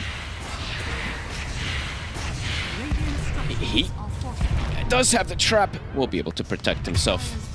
Whitemon does go down. Ooh, that was a solo kill by Misho. Pretty big deal. Almost level 6. I was going to say, it's pretty much giving him the 6 here on the line. If you can get an early Blink Dagger on this hero, it can be phenomenal. He will finish up the Tranquil Boots, but getting these double Blinks could be huge on the side of East Coast to be able to pressure the Puck. Tower's going to get the deny at least mid one. These denies matter. These deniers matter quite a lot. Actually, a bit of money. Let's see if they want to sort of sit back with Lumpy or indeed maybe bring some extra pressure round to the bottom lane so they could try for some further quick tier 1 towers here, Beast Coast. I think the important thing for me that Beast Coast has done so far is just slowing down Shad. His farm is not good. He hits bottom of the core as Medusa's got a 600 advantage. Yes, the Puck and Doom are farming very well, but... I think that's the thing for me as well, because the Sven, like for Shad, I feel he's really going to have his work cut out. Sure, like fundamentally he has like the war cry. Sure. It's going to help you defensively against the TA and the Medusa, but there's going to be a point in the game where like killing the TA and the Medusa as this Sven, it's not necessarily going to be a simple task, right? It's not super if you're not ahead. No, it's not just like some straightforward kind of approach that he has to go for. Like you can survive against them, but killing them, that's going to be another sort of level. He actually went for the Veil. Okay, so rather than going for this Crimson early, he's looking to be more pressuring on the side of 33. Sure. He's got Doom back up in about 5 seconds. He's tempted to make a play, but you know, but with the backup from the rest of his team, they could definitely try for Pyke. There's a great healing Lotus. And they can't quite get any sort of setup. Playing at a safe distance there, Pyke, making sure disruption can't come out from Whitemon. Let's give it the room for Tundra to start pushing onto the tier 1 themselves, but TPs are coming in. They know here Tundra, as they'll immediately back off as Whisper shows up. They're even looking to block camps, so Shad, they're continuing to pressure him and now blocking some of his I mean, can these two kill Shad? They There's have a finger online. See if these two can do it. There's a backup of Whitemon. Hex as well. Finger, not quite enough burst, but with Whisper coming in, laying down the arena, they'll finish off the job. They just continue shutting down And they're going to Shad. doom the Lion. 33's like, I'm done with this Lion. Dooms him. He will die. Whitemon also will die. I mean, this is very nice plays here coming out from Beast Coast. They just continue shutting down the Sven. Honestly, they're getting away with a lot. I think this is a really solid start for them. Sure, the numbers are close, but with the nature of their draft and even things like that, right? Sure, the Lion dies, but he tanked to Doom for that one. And you're shutting down the carry, right? Yeah. The complete carry. Yes, Doom and Puck are farming, He's the but furthest behind right now, Shad. the Sven is going to have to go back for some Ancients. He does have them, but there are potential for Beast Coast to look to invade and contest these stacks. Lumpy is walking over, mid one is scouting. He's watching him. Chad does need to be able to get some time to farm. At the least, they're sapping some of the XP and getting a They got two of them. couple of the big ones there, Lumpy. Oh, MOUZ nearly tripping him up there. If he managed to get that stun connection, would have had the follow-up from El Misho. Pyke's farm is tremendous already at this point. 120 CS at the 13-minute mark. A clear advantage over him in the Sven. Yeah, it's just 1,500 difference. Just overall, a very, very good start here for Beast Coast. Yeah, especially when you have this like kind of Yeah. greedy thing. Tundra did, of course, go for some greed as well with the Doom and a Sven. That can take some time, but yeah, this is some nice stuff coming out from them so far here. And they're even looking to contest this Ancient as well. Yeah, they can try. I mean, they've got the Stone Gaze, so they're going to be able to hold this position if You need to protect. Tundra you try and go for You Pyke. can't just let him take these Ancients. But how do you stop him? That's the question. You don't want to rotate too many heroes over. And they're trying to throw everything they can down onto Pyke. I mean, Sax a step forward, but they've got the lockdown for him. There'll be disruption to save him. Here comes 33. They burn the mana. And they'll just retreat with the Stone Gaze. So they are able to push Pyke away before he cleans up the majority of the stack. He did get a few, but the rest will remain safely in the hands of Tundra. 33 will finish those off. It's not the way you want to have it happen, though. 33 is not the one who ideally wants to farm those Ancients at this point because he is already having that great game. You want Shad to get some space, and he's walking to camps, and they're blocked. So he goes bottom. That sentry's still blocking the camp. It's not getting too much on the map on this Sven. And they did block Ancients as well on the left side. It will get dewarded from Whitemon, but they're going to lose Soxa again. Or actually, for the first time, but they're going to lose Soxa up top. 3K advantage for the team with a Medusa. With That's the Medusa been a formula TA. for success at this tournament. Yeah, Tundra very much got their work cut out in regards to just sort of fixing this early game. And the Another mid one, catch. it's going to get caught. There will be a disruption save. That may just be enough to bail them out. And indeed, he's able to jump to safety. So good save coming in clutch there from Whitemon. Got to take advantage, it feels like, if you are Tundra, now that there is some of these ultis used. Midwin's also stuck in the animation. Actually pretty hype. I love seeing when Puck gets stuck like this. Swaggin'. There we go. Look at that. He's doing the birdie, if you know what that is. The Bernie. Bird. The Bernie. When they're carrying around their dead friend. Oh, from that movie. Yeah, from that. Yeah, was it Harry Potter? No. No. Oh. Whitemon trying to just play behind him. We'll find that Obs ward. Good D ward. It looks like 33 is content to just finish the Shivas before he looks to make another invasive move. While Soxa... Oh. He's not getting out. Dead. More money for Lumpy. He's just the sacrifice, it seems, on Soxa. Can't find too much. How's this Lion's farm going? Misho, he almost has a Blink Dagger on this Lion. So they're going to have multiple different ways to set up, multiple ways to catch the puck in particular, as we mentioned from before. And they're just getting away with all this farm. Medusa and TA not slowed down so whatsoever. much. Chad is just not getting space. As I say, playing Sven from behind this game, Feels grim. into these core matchups, it is not easy. No, and also he's low level. Like some of these games we see the Sven where he's like high level, he's able to sit. He's level 10. Medusa is 13. TA is 13.5. Great stuff coming out from Beast Coast, and he did end up going Deso. I think just because how passive the game is for Lumpy, he can play a bit more greedy. I mean, yeah, because they've got enough space, right? Yeah. The thing is, with this lead against Tundra, Tundra's not making any sort of moves, so it's been able to make any sort of moves onto their half of the map. So Beast Coast, they've got everywhere to play with. I mean, a Dream Code's going to get dropped in the mid. But Bish, he should be okay. It's not even, yeah, it's not going to even allow them to get the kill. So I think this is really concerning for Tundra. They're using these ultimates. They're trying to make something happen, free up the map for Shad. But each moment, Beast Coast are just getting further and further ahead. Pyke's getting to constantly walk over to their Ancient, take those without any sort of penalty. They're just getting so much here, Beast Coast. He's huge. And they can do Roche whenever they want to. And that can force a fight. Yeah. And Tundra has no way to fight around Roche at this point in time. Shad will finally get to farm this Ancient camp, but I think this is the first time he's been able to. Pyke's going to mess with him. Yeah, he can just pressure him. He has to... He took 2 of the creeps as well there, Pyke. He might even get to see if he gets the big one. So you want to stick around and be cheeky? It might be a bit cheeky. If he had another hero here, he would definitely mess with him. So Shad, I mean, he's hitting the stack. He only, well, not even a stack, sorry, just the camp, and he only gets 1 of them. Yeah. It's rough. It's really rough. It's a tough life here for Shad on the Sven. And I'm loving itemization so far here from Beast Coast 2. The Euls on Whisper to get this instant catch onto Puck can be fantastic. They're getting away with absolutely everything. They're getting away with so much. That really is just sort of the story of the game so far. Beast Coast is farming. And it's not, I don't feel like it's benefiting them at all. Yes, you're getting farm on your Doom. Your Sven is slightly recovering, but Pyke is getting involved even with kills. Because where's the playmaking, right? We're looking at the cores on Tundra that have the farm, right? You're looking at mid 1 on his Puck, 33 on his Doom. What do you feel like either of those are waiting for before they sort of say, right, guys, let's buy a smoke. Let's try and get in onto their half of the map and do something disruptive? I'm not sure. They're going to find Whisper here. They'll throw the Doom out. Well, TPs are coming in, but this is indeed where they brought the numbers. They have all of their cores here ready for plays. Shad was seeing if he could find someone else. So that's the move. They make the move top. They're able to kill off Whisper, and they should be able to finish up the tier 1. So they might smoke and fight, though. I mean, you use Doom on the offlaner. The 2 main cores are now going to thrive in this next upcoming fight if they find pretty much If they can get out alive, this is good stuff for Tundra. Mid 1. Oh, he's going to get out just in time, but 33... He's not really got many options to play with. Shad's also being caught. Deleted. 33 tries for the TP. The Stone Gaze, it's going to proc just in time. Pyke with the heads-up play there, making sure that was prepped and ready. And look what's right above the Moen. There's a Roshan with a Deso TA. This game is getting out of control. Beast Coast are looking smooth here. They are looking smooth this morning. Oh, and it's an amp damage too, so it's going to be even faster. He already has the shard to counter the Puck. Limited movements available for Tundra, and this Sven, even though we were on paper, you know, the Warcry does look good versus triple physical. They destroyed him in lane so hard. You needed the Sven to be further ahead. Absolutely. From behind, you just are getting to the point where you kind of basically offer up the same amount of impact in a team fight as a support Sven would, because your main feature is indeed, as you say, popping the Warcry.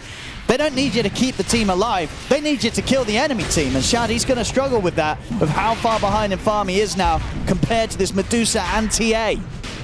Beast Coast playing super fast, great wards, great macro movement. It's been pretty flawless for them so far. And 33 tries to do a bit of a sneaky TP so he doesn't face backwards. But yeah, Pyke, as you said, heads up to get in front of him. Just immediate as well, make sure that Stone Gaze is out. And I love that we're seeing this build again. It's probably just the standard now at this point on the Medusa. Sometimes we've seen Manta Butterfly, but I love this Manta into Diffusal when you're playing versus Strength cores. It feels so good to be able to be aggressive, show up to the fights. You've got good itemization to progress into later with Disperser.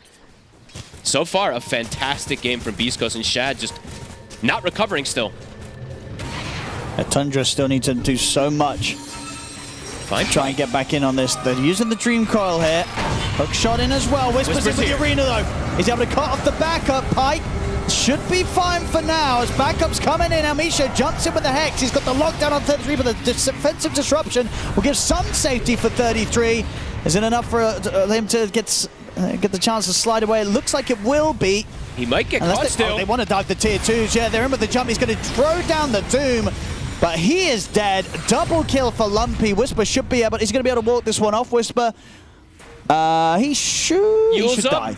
It's up right now. It might just save him.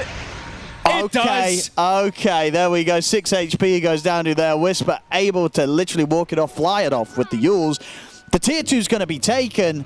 Yeah, Tundra just seemingly unable to catch a break here this game against Beast Coast. Nothing going their way. They use Doom, Coil, and they can't even find a single kill. Pike, it's not even close to him dying. It's No. the problem. He has a Mango, and he has a great healing Lotus still, so even if he drops a bit more, he's just going to be able to pump up.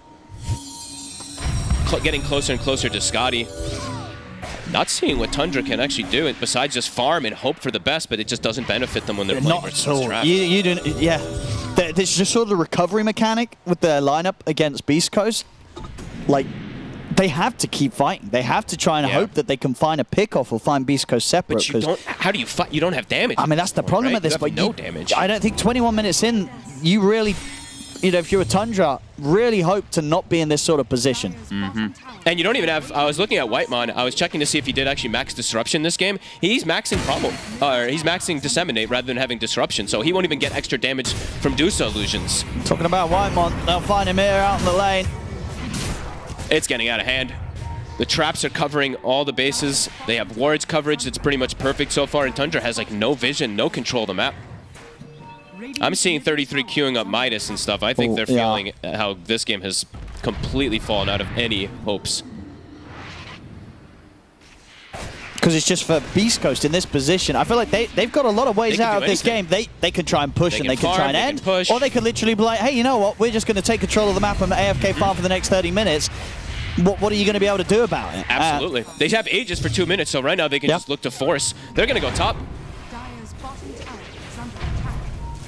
Radiant's top tower is under attack. Tundra likely to just try to split push and catch some waves, but there is a secondary wave It's just crazy coming in. how fast this is happening. I think could be a Tundra's Rex. sort of going to be wondering themselves, what did go so wrong in the early game that's allowed Beast Coast lineup to do this 23 minutes in? I think Shad just had no game. He just got destroyed bottom, right? So he's unable to This get is crazy. involved at all. They're losing Rex. 23 minutes in. Are they TA gonna Medusa continue? lineup taking your barracks. They might even just... Okay, the waves are cut, so they did take out the top wave and the mid wave, so Tundra will buy time, but that's all they're doing. Shad has a BKB, but his damage at this point is pathetic versus something like that Medusa. It really does just look impossible. This really feels like one of those games. This is... it's beautiful by Beast Coast just being able... They came with the preparation today, you could tell. The way that they've warded across the map, I'm seeing TA traps covering pretty much every single outlet that's like potential for Tundra to even sneak out. And I think the bottom lane in particular for me just went so well. The way that they were able to shut down Shad, he's just been literally bottom of the cores the entire time. Now Whisper is, but they might just close this game out with this next move. Lumpy.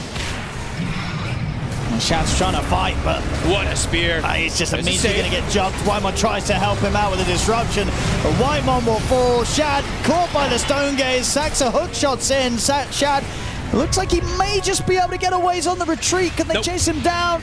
They can. They'll get Whisper. So at least something here for Tundra, but nothing close to what they need to be able to try and turn this one around. They'll find Amisha as well, but Beast Coast, once again, getting the favorable cleanup. They popped the glyph for these two creeps just to keep the push going. No Sven. That's your BKB Sven turning up for the first fight and gets nothing. Jump in. 1 at 33, they're trying to push him back. They just do not have the damage. The buyback's going to come out from Saxa. Can they chase Pike? He looks fine. Lumpy. Mid-one's attempting to close the gap. That's a buyback, and they can net nothing out of it. 33 is going to jump forward again, but heroes are respawning. Whisper's back into the fray. He's TPing to the outpost. They're looking for the lead in onto 33. Here's Tanky. He's going to get caught by the trap, slow and silence. They get the spear connection. Jump forward from mid-one. He's able to burst the support slow. Can he finish off MOUZ? MOUZ is still alive. He's still alive. He's able to jump up to the high ground. MOUZ survives. Pike now getting focused. He is out of mana. But Lumpy's lining up the side blades here. He's Pike's still alive. still alive as well. He survived. They've got the Hex locked down into the silence on a mid-one. He'll be able to jump away just, but Lumpy's in position. This is going to have to blink back up, so mid-one will escape. They get close there Almost to getting got some of these big kills, but they can't quite finish off the job, Tundra. Beast Coast, they'll be pushed back, but they survive, and they continue to grow the lead. This Deuce is huge. Can't believe he doesn't die there. I think maybe, the snake bounce return or arcane boot, something like that, just pushed him up a little bit extra. Oh, and Mid one lost his courier. That had about 3,000 gold plus worth of goods there. Would have been the completed Parasma. I mean, but and the biggest thing really is Shad shows up again and doesn't do anything. He shows up and just dies. He gets a couple swings in, and then they just focus him. Yeah. BKB Sven turning up 0 and 5, unable to get anything done. Look at these hero damages. Is the lowest on the team. Mm-hmm. It's been a rough one for It's been Shad. a rough one for Shad. Which was, we were kind of talking up Sven before. It's like, hey, you know, we're starting to see more of this hero. It's starting to look like a pretty viable carry again. People having some really good games on it, but this one, Shad has had a rough one. I think they just played the lane so well. Right, that bottom lane in particular, it didn't allow them to get off the floor whatsoever. And then the other two lanes, they were kind of in a position where Beast Coast should just win them, right? The TA versus Puck matchup, mid one did okay, but it started to get overwhelming for him. And top Deuce was just free farming the whole time. So it feels like 3 lanes that they were able to dominate and then continue pressure. And yeah, Tundra is just unable to really react. They'll have BKB finished on Doom, but yeah, it just continues to be the same story of Shad has a 6,000 gold difference between both cores. Yeah. It's like, in this sort of situation, I feel like it would be hard for Shad on this Sven with the gold deficit to carry against like one of these TA Medusas. Yeah. But the reality is, there's both, you know, at this stage. Both at 18k net worth. Lumpy and Pike just having a beautiful game, and reason to believe that I won't be surprised if we see Beast Coast kind of do this style again, where they'll be like, yeah, absolutely, we can make space to have Lumpy on his TA, whilst we also, of course, have Pike on the hard carry. Yep, for sure. Especially if you're playing versus some of these greedier teams that like to farm a bit more. I mean, Beast Coast. Yep, they just do it better. They do. They played this super well. Super nice so far. And maybe we will see more of this. I know the panel was talking a lot about how like we don't want to see these tinies versus the puck anymore because it's not working. This looked great. The Lumpy TA. This will be coming back. A classic. Amp damage. Beast Coast looking to seal this game out. They've got ward on the high ground. They are smoked on the side of Tundra. But this damage is ridiculous now. How on earth did Tundra even sort of think about a team fight? Supports are going to get deleted. They see couriers. Shad. Whisper finds him! He's able to find him off to the side. Shad has to put the BKB and try and fight. They turn towards Pike. They throw everything onto him. They are indeed. They've got him low here with the Doom. Shad will die, but they do kill Pike. Can they have any chance of cleaning up anything else, though, Tundra? Lumpy's here, and they used everything. Mid one just gets walked up and speared into the arena wall. Lumpy is going to be able to kill off Saxa before the TP is successful. Whitemon will get away. 33 will not.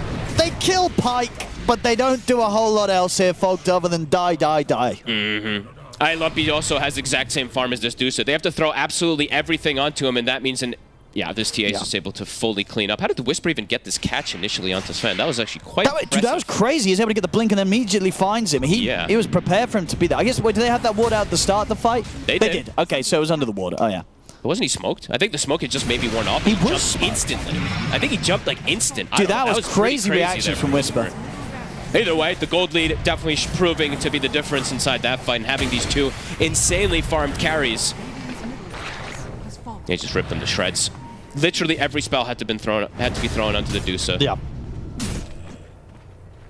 Yeah, really feeling like they kind of need 10 heroes now. If they could just kind of duplicate themselves and have 2 random spells, one for the TA, one for the Medusa, they might have a chance. The problem is that's not how the game works. No, that's not Dota 2. That might be Dota 3, but... Yeah, they can only throw them down on one of these 2 super hard carries at this point on Beast Coast. And still crazy timing, you know, but pre-30 minutes, and the TA and the Medusa are this farmed. 20k lead. Yeah, it's crazy. And interesting how they started the draft too, right? The Ench Lion picks just feels like it's been beautiful. I'm liking Lion more and more. If we're going to be seeing spirits, either a spirit from the mid or a puck from the mid every game, why not be able to throw this hero out? Yeah, He's had a couple games like for this. Sure, I do feel we're kind of getting to the point in this tournament where puck definitely, it wasn't the puck of TI or something, you know. Teams are starting to find ways that they feel comfortable to play against it, and make sure that it doesn't just have the chance to take over these games or end up in drafts. I mean, sure, you know, this game, Mid-One's only died the once, but he's just had to be very careful because of the threats that are out there for him. And Hex coming out, they found 33. Yeah, they get the arena connection as well here. Whisper been able to trap Shad. Shad once again just forced to BKB and God Strength and try and fight back, but he cannot do that. He has to run. They're running out of options. They'll kill off the Lion, but the spear comes out. Shad's going to go down, and it really is just getting close to the question of just whether or not they want to keep playing this or if they want to just tap out. Because this game, this is a rough start to the day for Tundra. This is not going to have been a fun one to endure. It's back to the drawing board, really, for them for this next draft. They're going to call it. They're going to call it. Woo! Wow. Beast Coast, they came to play. Beast Coast, my goodness, these guys look fantastic, and doing it with a draft that nobody else would be doing right now. Nobody else is going to be picking a Medusa safe lane and a TA mid. They do it, and they really just it goes to show this is their bread and butter. Yeah. You know, Lumpy picking up the TA. They didn't get punished at all. Very much, unfortunately, from Tundra's side of things, felt like one of those games where Tundra just didn't really do anything. No, and I really do have to give a lot of credit. I mean, yeah, sure. Lumpy and Pyke, they farmed beautifully. They played this game beautifully. But that bottom lane. But this bottom lane. They destroyed Shad. He literally was, what, 0-6 or something? He didn't get to play Dota. Wow. Rough one for Tundra. Very impressive one from Beast Coast. Can't wait to see what transpires in Game 2. But this Game 1, it's all Beast Coast. Yes, indeed. Beast Coast coasting to victory there. Fantastic performance, which started really in the draft. It was a very strategic draft, well executed. They dangled that doom, as you say. So just to start us off, was it a blunderer from Tundra? No, I don't think they blundered, so to speak. I think their draft was definitely very playable. I think Beast Coast came very prepared for this Doom pick and also the Puck pick, right? Because they picked this line to protect themselves against the Puck, but they decided they'd pick Puck anyway. But I think the big issue about this game is you have this whole strategy revolving around getting the war cry online. You're not really playing Sven so much for his damage. You're playing him for the war cry, the group up, make things happen on the map. But the TA, unfortunately, just was too much to deal with in that mid lane. And because they were dealing with that TA, trying to peel off the pressure, this Medusa free farmed the top half of the map forever. And they also were able to manage to pressure Shad in the bottom lane. So they just got stalled up really hard to the point where they just felt like they couldn't do anything anymore because they just didn't have any items. They didn't hit their timings. And Sven is not a hero that's good versus Medusa or TA in late game situations. Yeah, most definitely. They lost their lanes. They lost their side lanes. Mid lane was pretty even. We got to give credit to mid one because he played it really well. 10 minutes into the game, he was the most farm hero pretty much in the game. So kudos to him. But the top lane was a bit of a disastrous one where Clockwork didn't get any XP whatsoever. This hero needs levels. Like, you want to be able to get stuff done, get that level 6. He was level 3 7 minutes into the game, so he was unable to play with the puck. Doom was also getting most of the XP in that lane. Problem is, your lane's always going to get pushed in. We've seen Medusa having big healing lotus early on because they are shoving out the waves, picking up the healing lotus, couple of mangoes as well on her. So if you decide to go and let's say doom her, she's still going to be able to live. She can still use her items, get that extra mana from it, but it was a difficult one. I'm getting the same vibes from Tundra that I was getting from Navi yesterday in that game 1 where they didn't fully woken up. So maybe that's the thing, because I didn't think anything was wrong with their draft. They just got ran over in the lanes, but Beast Coast, they played it exceptionally well. Yeah, I'm also getting similar vibes to literally Tundra versus Heroic when they had Divine Llama with that Primal Beast off lane. It's kind of like the Mars, your initiator. Mid lane, you had an Alchemist, right? Versus a Puck. Yeah. He just farmed, got greedy. In the safe lane, same thing. The Medusa. They're playing a bit more greedy in the safe lane, and it feels like maybe that's the key to beating Tundra here, because it's worked twice now, and it's looked really good. Yeah, well, there's something else you observed that you've got for us here that I'm intrigued. So, what's this? Oh, I see. Yeah, the big Sven versus Medusa. Because 17 minutes into the game, Sven doesn't have any items. These are not the items that he's going to be joining the fight with. He's been severely underfarmed at that point of the game, killed multiple times, while Medusa is just cruising, getting some stacks. Pretty standard stuff from Medusa, but we can see that greater healing lotus that I mentioned. Mana boots, Mango. She's not going to be the ones getting doomed. The Diffusal Blade also online. So they try to make a move here. Doom has already been used. They did kill off Whisper earlier, but they're still sticking around. And look at the positioning from Pyke. Pops that ulti, gets that extra move speed right in front of him, stuns him. He has 0 mana, which means he's not going to be able to get out of that one. They also pop the trap for a second. And Lumpy is also there. While on the other side of the map, Shad is going to be dying to Mars and I believe Enchantress. because he just died straight away, and then also they're gonna turn this fight, because they were fighting in the top part of the map, into Roshan and just snowball from there. I've been very impressed with beastcoast because how they executed this draft, usually it takes them, like their average win time is 40 minutes, and this time around they were able to close it 30 minutes in with 2 late game carries. Like you have Templar Assassin, you have Medusa, but they played it so well. Yep. Yeah, and I don't know if we can add to that with like another clip as well, where we managed to get the similar thing around 20 minutes here, where we do see like this is a really forced initiation. This is a very farmed Medusa. Like you're using all your spells, but where's your team at, right? They're nowhere nearby. Look at bot lane. Sven's farming neutrals right now as you're making this initiation happen. It really felt like after they did lose that Aegis, as Lacoste just showed you, it felt like desperation time for Tundra. Like, we can get them, let's make it happen. And this is a team that they're not a full roster. They haven't even been playing together for a long time. And that's kind of how things go in general when you're a new team. You can have that honeymoon phase, but they've had a couple losses now, especially against Heroic. They haven't beat them yet. And now they're starting to play a little bit more sloppy, I want to say, than I used to seeing them. And there's been case after case showing that. And I really did like Whisper on this Mars. It looked really good. And Omisho, he played really good on the line. I feel like these two players had to really step up. And I think if you are going to play the style of having 2 carries, 1 in your safe lane, 1 in your mid lane, you need 2 initiators, 1 from your support and definitely 1 from your off lane. Yeah. Love the automation from Whisper as well this game, picking up a Blink Dagger, then going for the Yule Scepter so that they have something to catch off Puck off guard immediately, and then went back for Ether Lens, so cast range, and also the spell mechanic against Sven. Pre-BKB, you're going to be removing, Warcry from him, but also later down the line, your catch, I don't think you're going to be dying as Mars. He only had 3 deaths in this game. So overall, they just got, I would say, outclassed in this first game completely, and they need to step it up pretty hard. Yeah, well, as always, guys, thanks for your thoughts. We're going to take a quick break. When we come back, we will see if Tundra can tame the beast. If they can't, they're going home. We'll see you soon.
Yes, welcome back to Tundra versus Beast Coast. South American Dota becoming the bane of Tundra's existence. They must crack the code in this game or they will be going home. Yeah, one game from being eliminated, not where I expected Tundra to be, not expected them to be in the lower bracket this early on. But we can go back to executing because I did like their draft here, didn't like it as much. Their opinions, are different. But now that I've seen what happened, I think I've been in wrong. Probably Tundra have been in wrong as well. But I could see what they were going for in terms of we want to group up early on with some early Crimson, which never really happened. By a couple of these auras, Solar Crest that I mentioned, most of the damage is going to be physical. Sven had his 3-item timing. Problem was he was never ahead, and also they did go and they did contest the stacks. They did steal some of his stacks, and they also shut him down in the lane, so that was a big part. Plus, also Clockwork didn't get the chance to play Dota because he did not have the levels to be paired up with Puck to, get stuff done around the map. Because these two heroes, once you get level 6 on Puck, once you get level 6 on Clockwork, you can easily kill any hero on the map. That was a fan calling saying, don't pick Sven again. Yeah, I mean, I think that what point you made was very interesting about how Tundra have to crack the code. But I think what has been happening is people have been cracking the Tundra code here, and they've been figuring out their hero pool. So it's going to be a very interesting spot to be in when you are a team like Tundra. And I will say this about any team that 33 is on in particular, you're always going to play a certain way. Yeah, That's just by nature and of how he likes to play his Dota. It's always going to be very similar, and they crack the code on this one. The question for me is, I don't know if you're going to overreact to this too much as Tundra, make a couple adjustments here and there. Definitely, you're not going to get the same draft where you get Doom and you leave Medusa in the pool. I think that will not happen again. So do you have something else where you can also kind of as I mentioned, you dangle a hero of 33. Come on, you can pick it. We got the counters ready.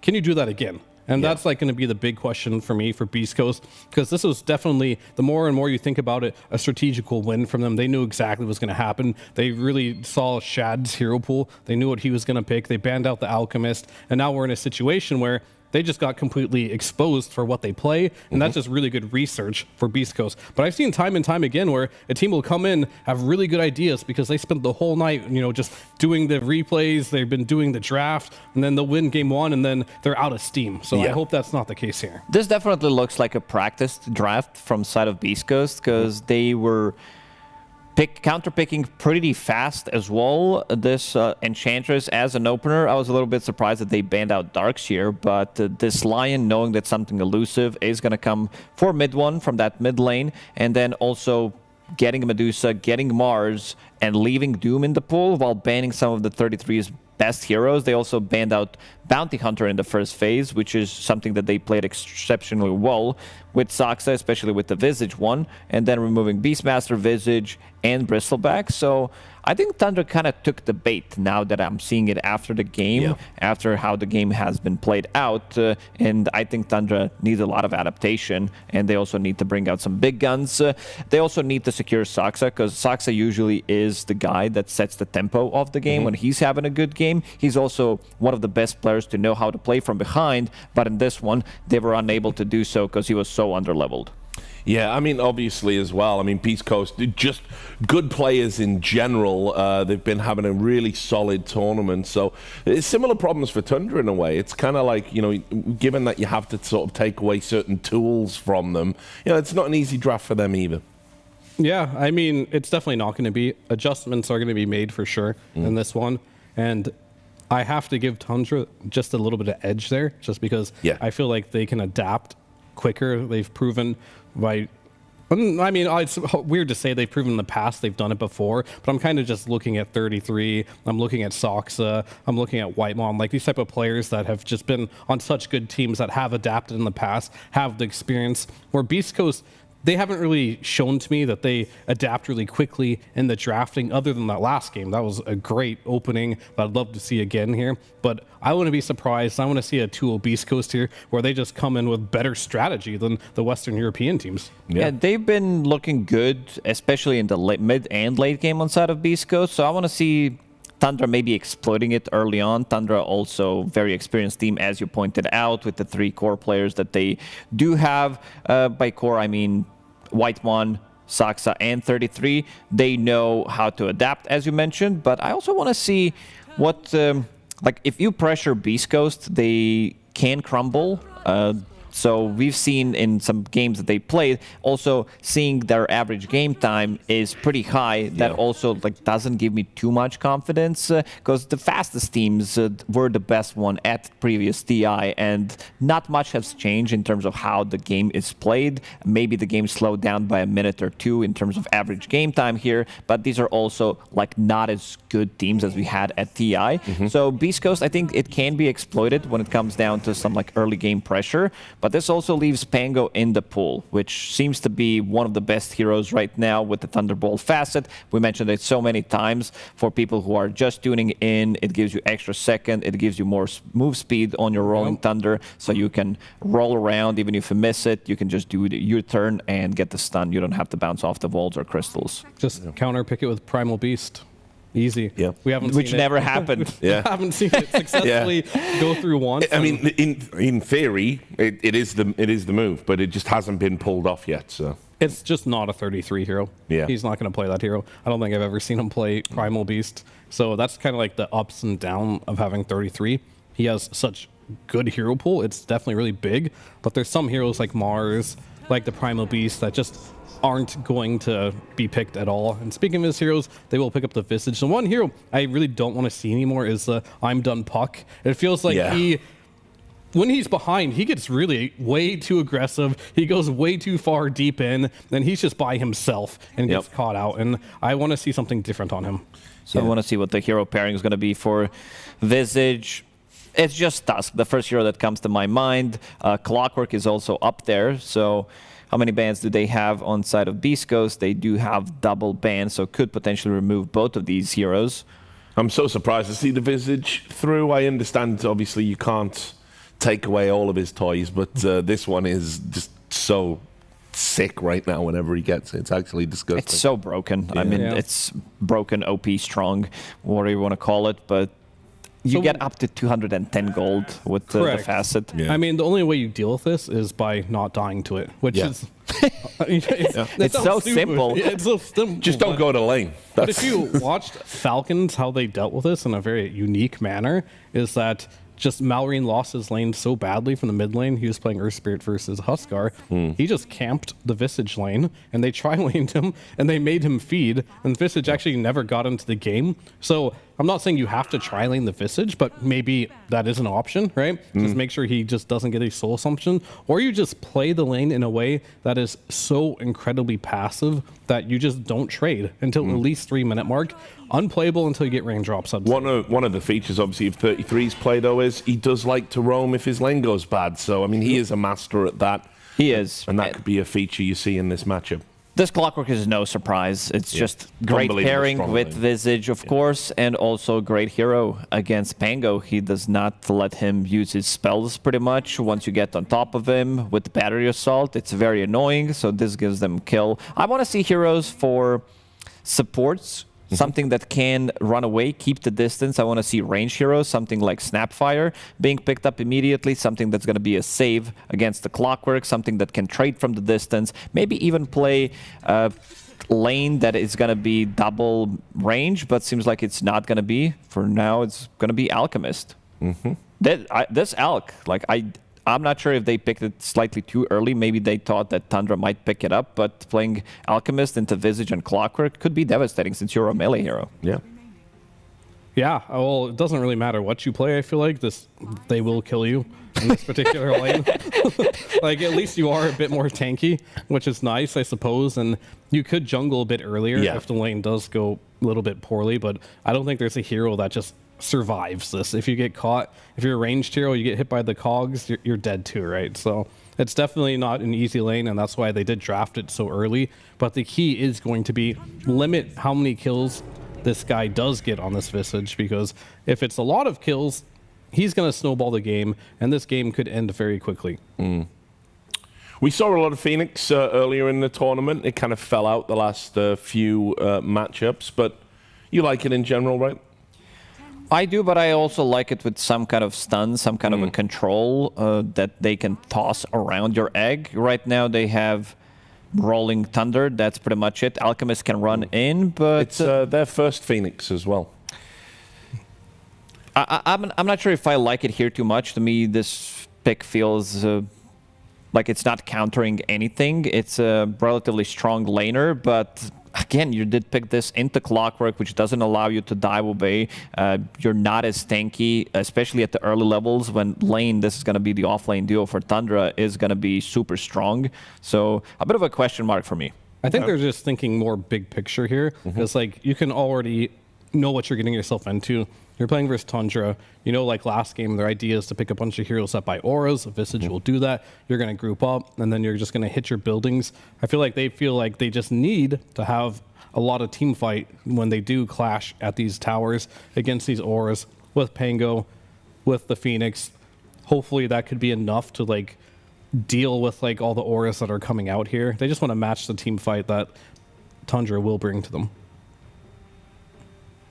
Will it work? We'll have to see on that one.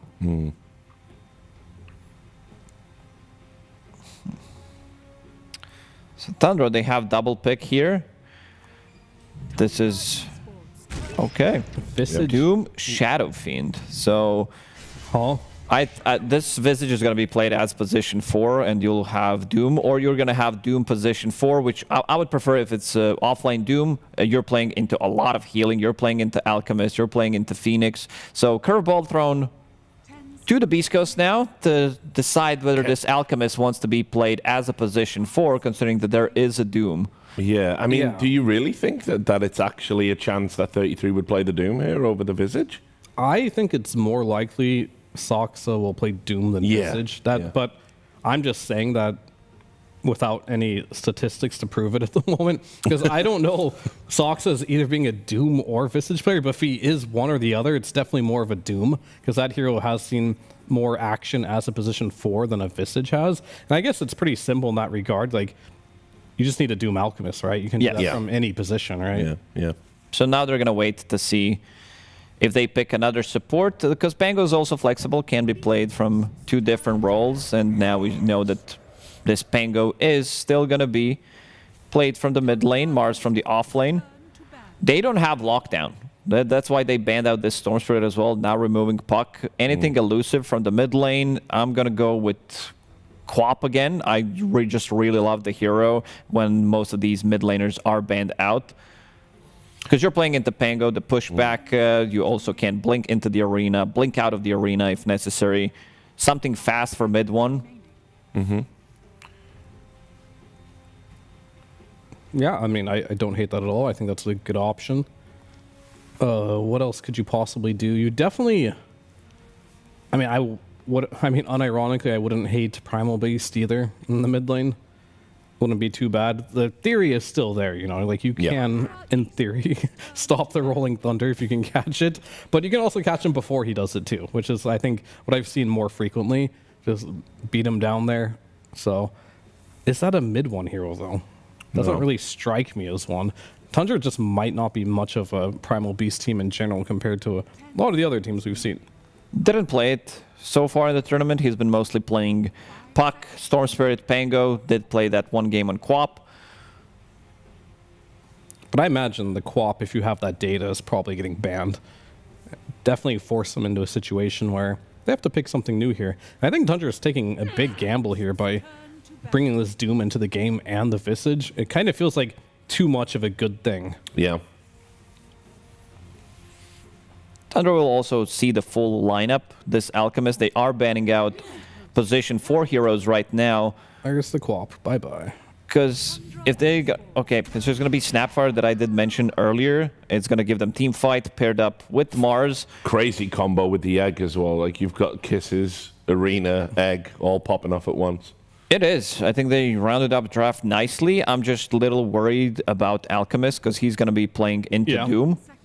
It's like... You don't have 2 cores this time, right? So you're going to put all your net worth on this Alchemist, and as you mentioned, if he gets doomed, that's the ideal situation here.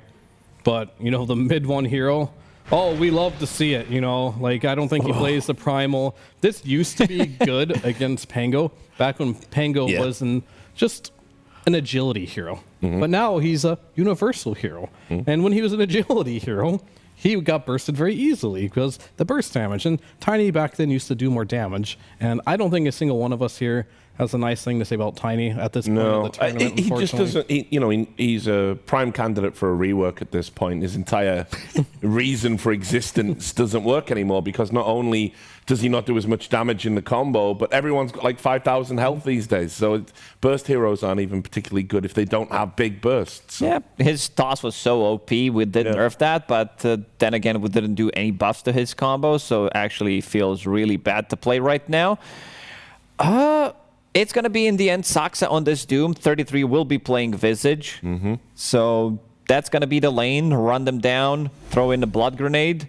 Against Alchemist, you have one target to go for the Doom. To me, the big one is going to be Lumpy.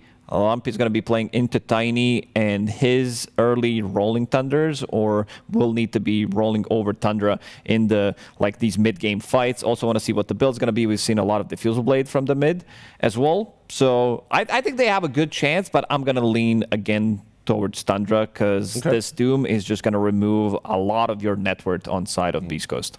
Yeah, so about that, obviously the Doom, as you said, picked up to deal with the Alchemist, the win condition.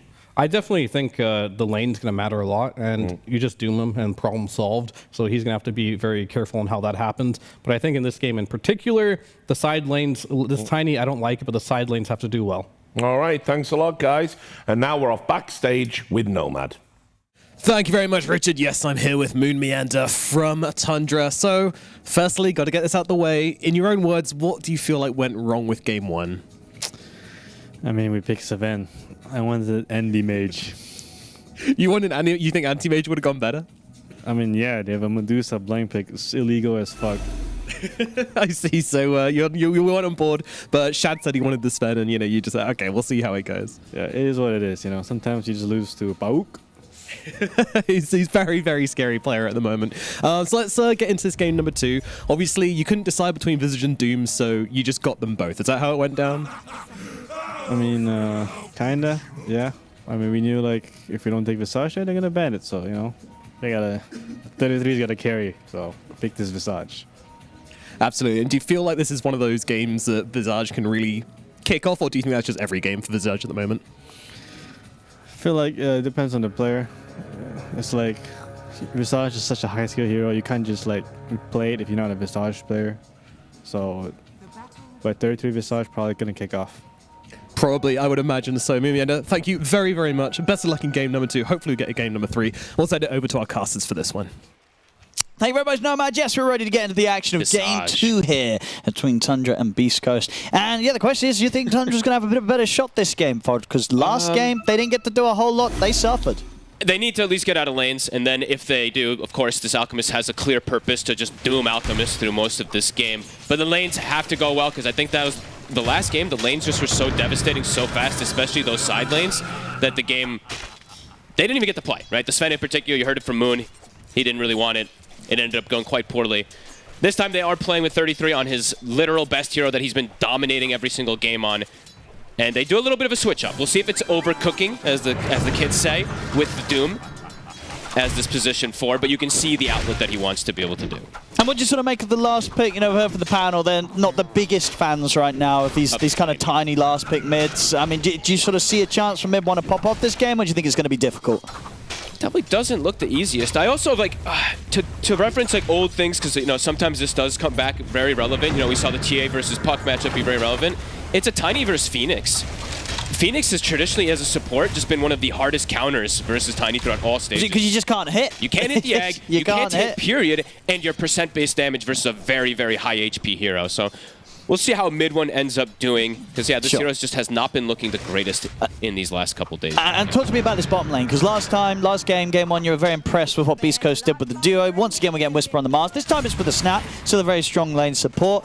Is this the setup again for Beast Coast to have quite the explosive start down here? Definitely, but this lane is way better from Tundra. They don't have a Sven Shadow Demon, which doesn't really have a purpose to be able to pressure. Shad, on paper, should have a better time, but we'll see. Because Beast Coast, they played the lane so damn well this last game that maybe they could do it again, especially because they're playing with the Snapfire that I've been loving this hero.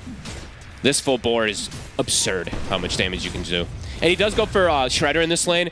There's two different approaches. You can go for playing to kill the cogs with Shredder that I've seen sometimes, and just playing on that type of advantage, or you can play for Cookie and going for Burst Hero. So Soxa will take a big nuke, which should be fine. And the thing about the Alchemist too, which he did go for the extra gold start. He's able to start with the salve early on, which I've been seeing more and more people do when you're playing versus Visage, is just start with all this extra regen and ensure that you can tank through these first early soul assumptions, because that just allows you to stay in the lane. Now this big burst though, Soxa did get a mana burn creep as well, which is going to give 33 a lot more to be able to spam. Pyke should be fine. They're sitting on stick charges. I mean, this is the one thing, of course, I feel like in a lot of these Visage games, we do kind of see bam. They get first blood very early on off the smoke play.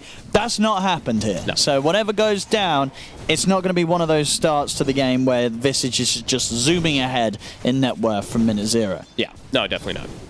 But 33, we've seen what he does. He can just rotate and make lots of kills happen because he's a bit crazy. But we'll see if that ends up even happening, because I don't know if he wants to really do that roaming kind of style. Even if he sees opportunities, then you leave the Alchemist lane, right? You're giving him an opportunity to just play the lane.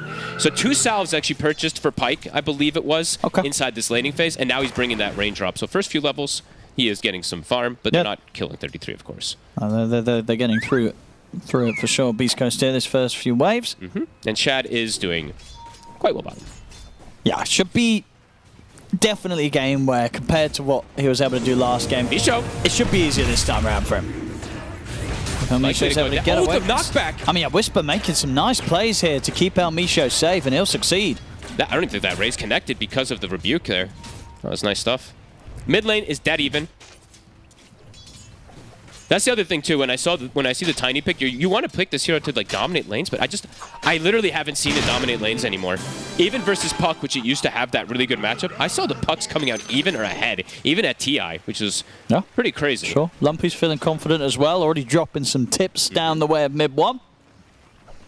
Pango's also been a pretty absurd hero in any game. I feel like I haven't seen a single game where I'm like, man, that was a bad Pango game.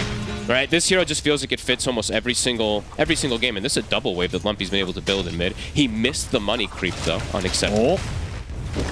But yeah, this hero has so many cool builds. I mean, now it's been the Diffusal rise, but it just feels like this Thunderbolt facet has completely opened up to it being picked in almost any scenario. Lumpy messing with the fortification as well, trying to stop mid 1 getting the CS top lane. They're going to get the first blood here, and it's going to go the way of Pyke as they catch Saxa in the trees. Oh, they're definitely feeling pretty confident off that one. Their lane top is going super well. Bottom is farming great church. Oopsie, Courier does go down. All 3 lanes looking good right now from Beast Coast. Lumpy even bringing it to mid 1. I mean, he's got stick charges and Fairy Fire here, so should be fine. He's also going to get the refuel with Saxa respawning. Same time down bottom, Tundra, that would be able to find El Misho. This lane should be the strongest one on paper for Tundra. Clockwork Possessive, tons of kill threat whenever anybody does walk up. Whisper is getting put low, but he does get the kill alone. He gets the kill solo. Without ulti. What?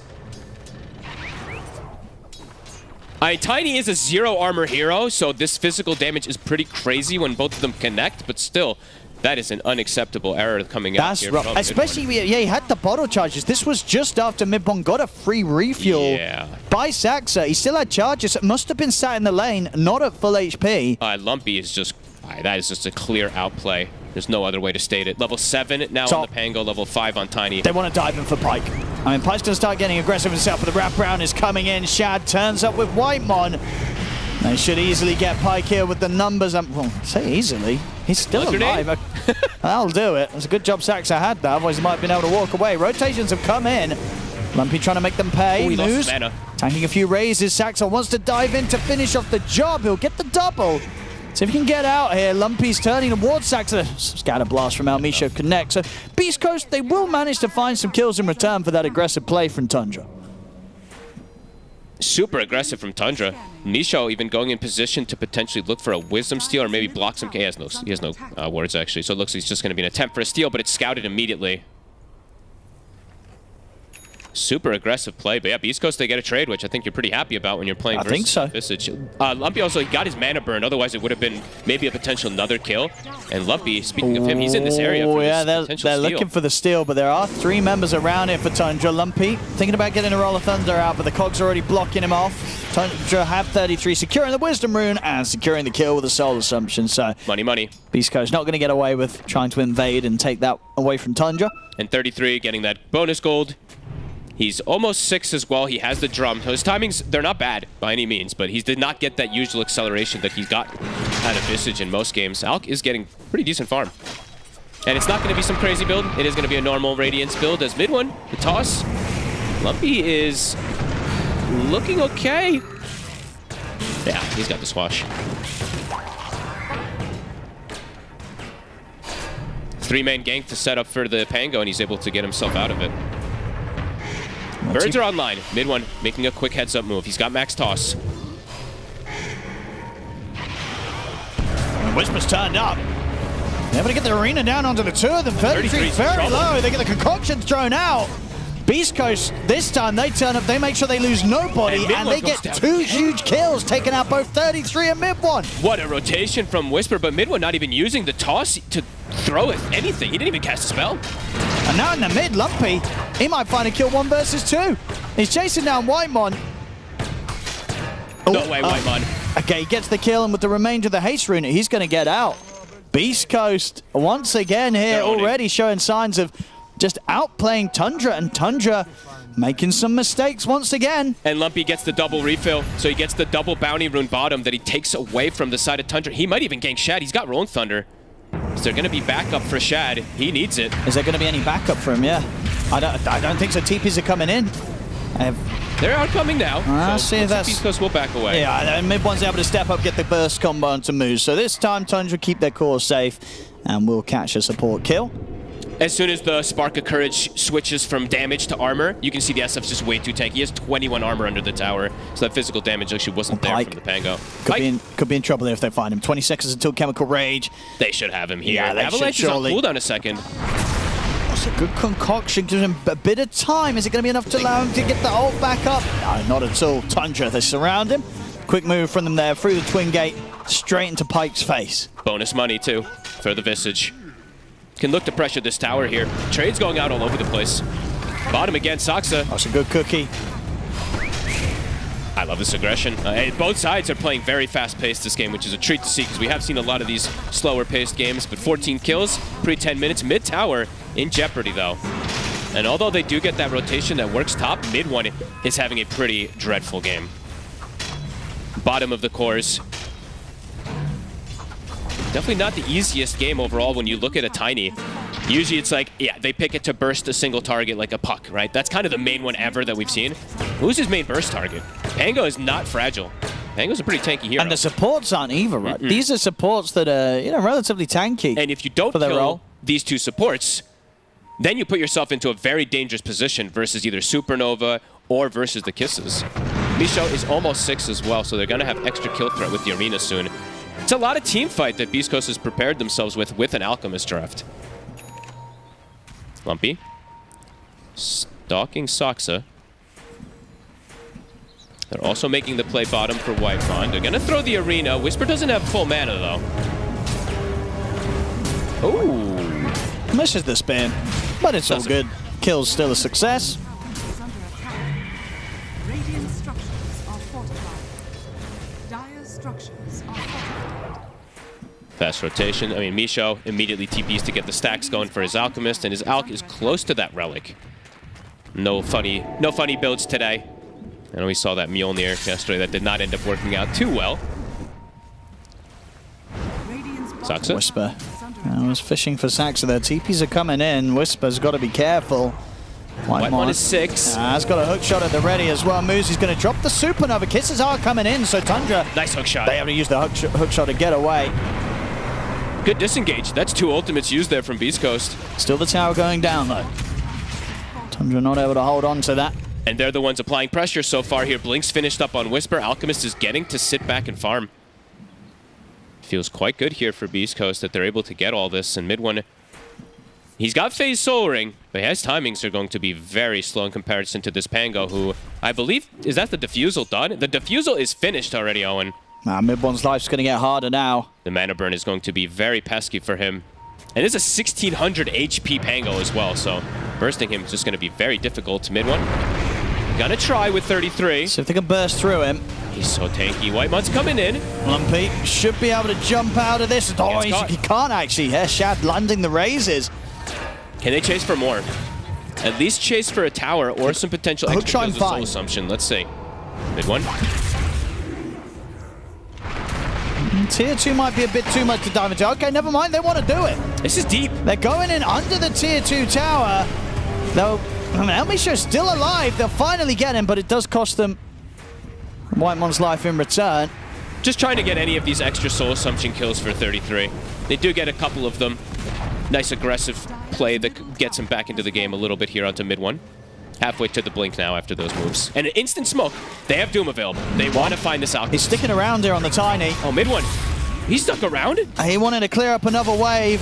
Ends up the Beast Coast. They're going to look to try and clear up him. Backup does come in. Dive forward. Can mid one get away from this? He's ticking down. He's burning. To MOUZ. He's going to fall. And now Saksa came in. He tried to bail him out. Get the Doom off. But indeed, Saksa will die. They get Whisper. It's messy, but it's working. They get a couple extra kills. Their ideal move was to move and find the Alchemist with this Doom, though. The downtime with Doom is 2 minutes.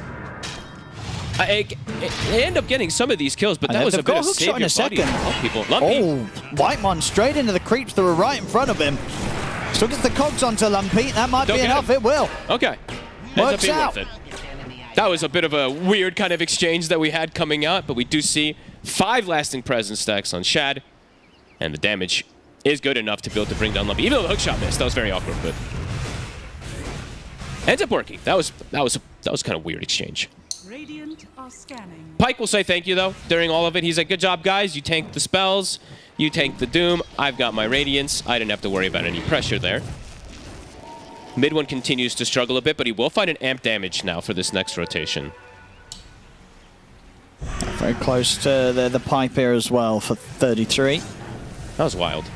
This pipe is going to be nice. This pipe versus both of these supports is going to be pretty relevant for sure. Radiant are scanning. We're seeing Saksa. He really wants to get this Blink Dagger. He wants to get that outlet to be able to just jump in and find the Alk at some point. 60 seconds, no Doom. Is there going to be any move that Beast Coast wants to do, since they do have their ultis up? But they've already claimed the 2 main tier 1s.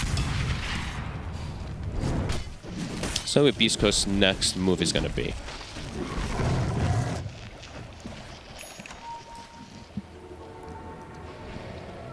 That was a stolen wisdom rune, right, that they did? So Tundra was able to sneak in and grab that one. They are going to smoke. So Doom on cooldown 20 seconds. And they do have all their ults, as we mentioned before. Massive wombo combo coming out on the side of Beast Coast.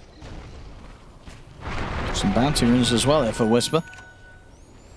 Mid one's got Blink, so a decent recovery. Are scanning.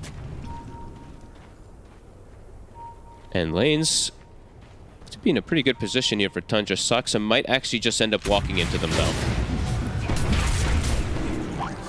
Well, it's a catch, but not the biggest one that Beast Coast would have hoped for. Oh, and he switched his build up. So he had the Blink queued, but I guess because mid one got his Blink, he ended up going, you know what, I'm going to go Crimson Guard.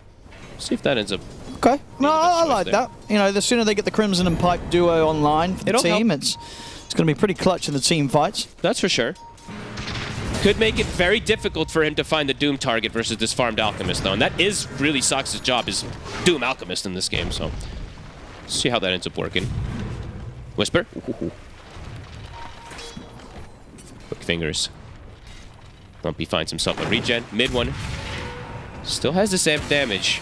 Potentially wants to look for something here, but Beast Coast is playing together, not giving him an opportunity. He wants to go, but it's under this ward. They'll get rid of it. How's Shad's BKB looking? He is getting pretty close to it. Going to be very relevant when he's playing versus these big wombo combo ultis that we were talking about. Trying to get that timing. And they are hunting right now. Can they find Lumpy? His TP's on cooldown still for 20 seconds. He's being sneaky. They saw the heart, I'm pretty sure, there. They saw that shield crash in the fog. Mid one in the meantime, mid. Just throwing out some harassment, Lumpy. Juking and jiving. 5 seconds for his TP. Should be able to hide and TP out, surely. Does he TP or do you roll TP? Oh, maybe now he does get caught. You need to... he's going to get doomed. He's dead. I can't believe that chase ended up working out for them. It does take them some time, so you see the gold lead did go up to 4K for a second there, but Visage Soul Assumption will be able to get that extra bit. Mid one trying to potentially get another grab, but as we said, these are not fragile supports. Can you get the courier? No. That definitely sort of feels like the life of Tiny this patch. You jump as support and you do like a third of their HP and you're like, what can you do? It's a 1500 definitely why some people snap. aren't huge fans of the hero right now. Yeah, or 1600 HP snap, 1400 HP Phoenix with a mech. Yeah, not the easiest of targets to go for. What's Whisper got? Same build as last time. He's got that Yules finished up. So still a 3K lead on the side of Beast Coast, but Tundra in a pretty good spot here too. The BKB is about to be finished for Shad. It's just, will they be able to withstand that big team fight when it comes out? And will they get the Doom on the Alchemist? It's going to be the big question. Pyke? Oh, they're going to be able to walk up as he gets the ults off. Saxon trying to get a position. The arena gets dropped down. They get the toss back on towards Pyke. Pyke turns to the concoction. Burst through 33. Rolling Thunder from Lumpy catching onto the two of them. They're in on the mid one. Mid one, he's going to get chased down. He's got the shield broom giving him some safety, but the Yules is there to set up into the spear. They'll find mid one as well. That was a very bold, without Doom, walking into this Alchemist. That is... I kind of sort of skipped a beat there because I assumed they had the Doom. I was like, okay, they're walking up. Sax is ready to go. He doesn't have it. That hurts a lot, to be honest. Like the timings that they were looking for to pressure this Alch, you just gave them a free, what, 2,000 plus gold in these kills. It was a rough, but it seemed like a move in which they were just kind of hoping and praying that the Alch would just not press Chemical Rage. Because that was weird. I feel like that's the only way that would have ever have worked. Pyke able to easily walk out of that and continue farming. We'll see it again here. Strange. Yeah, because like it looks like they're like, oh yeah, we got Doom, but they don't have Doom. They don't have Doom. He's perfectly fine if the team is there. And they were very, very prepared. Yeah, not even close to bursting through Pyke without the reliability of just shutting down that survivability with the Doom. They didn't have it. Like if they have SF there, perhaps. But Shad is just nowhere in the realms of even being able to follow up. He's literally 4,000 range away from that fight. That was a very strange, over-aggressive play that Tundra went for, and that's going to hurt a lot of the momentum that they were building up. They were keeping the game fairly even. It was only a 3K lead for Beast Coast. Which was kind of like just the natural Alchemist advantage, but as a rough one. Well, now they do have, Saxon does have the Doom back online, so maybe now they could try again. This time with the Doom. Yeah, let's see if they can find Pyke. Ultis are going to be on cooldown too from Beast Coast, some of them. We will see Lumpy having his back up, of course, but he is low on resources. Here we go. So this is round 2 with the ultimates. Look at MOUZ's positioning, though. Oh, he actually just moves out of the way. They might be able to find Pyke because of it. Oh, ships passing in the night. Pyke hiding. Radiant's turned off, but they've spotted him. They're going to go for MOUZ first. Come on. Trying to slow him down. He's got Manta back up, though. The hook shot. Whisper comes in with the arena trying to block him off. Shad's trying to step up with the BKB. He can't really get close enough to do anything with this BKB, though. Pyke's able to walk away. That's a BKB usage. They have to get something out of it, but this is dangerous. I mean, Lumpy's going to fight. This is very dangerous. He's straight, and they've got Kisses coming in as well. Tundra, they've got to be very careful about how they back out of this situation as Lumpy starts to play around with them with Rolling Thunder. Whisper's going to be fine. They sustained pretty well versus it. That roll didn't do too much. Got the buyback from MOUZ. They will take the Wisdom Rune away.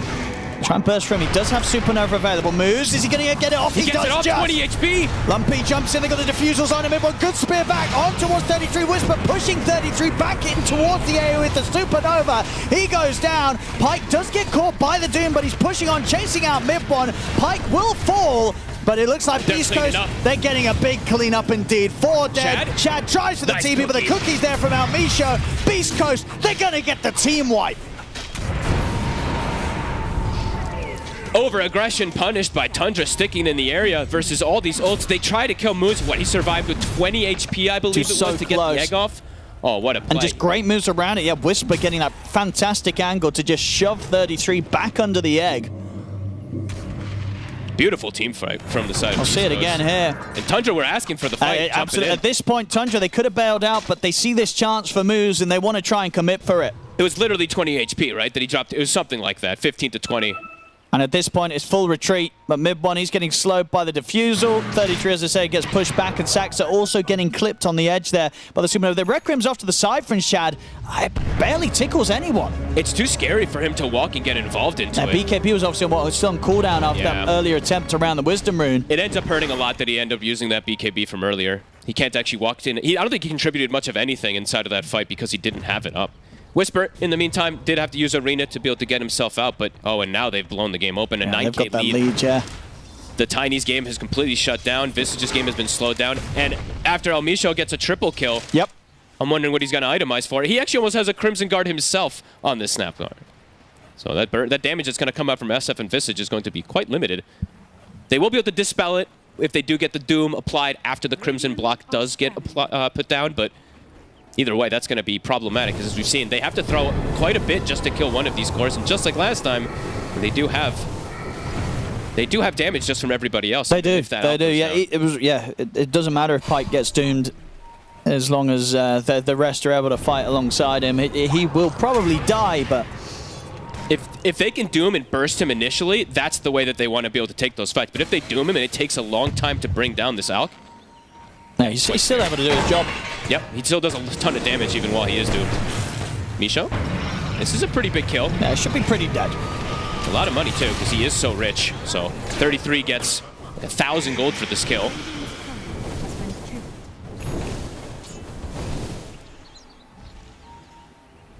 Let's see what they want to go for next, Tundra. They have their ults back up. The Doom's there. It's Beast Coast. They've got everything at the ready as well. And so far, the execution in their fights have just been that much cleaner. Lumpy is starting to get pretty scary too. They're gonna be able to get a rush though. This is a nice move. Playing versus big ultis, tend to want to have an Aegis, and Shad will have the reliance of this now for at least one of the lives. Now he can play a bit more aggressive.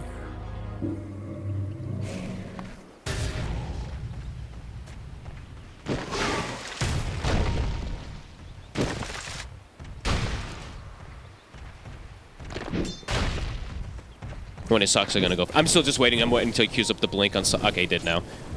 They do need this on the Doom, because if you throw out the Doom too late in the fights, it doesn't feel like it's gonna do enough. I feel like they need to get an early Doom onto this Alchemist.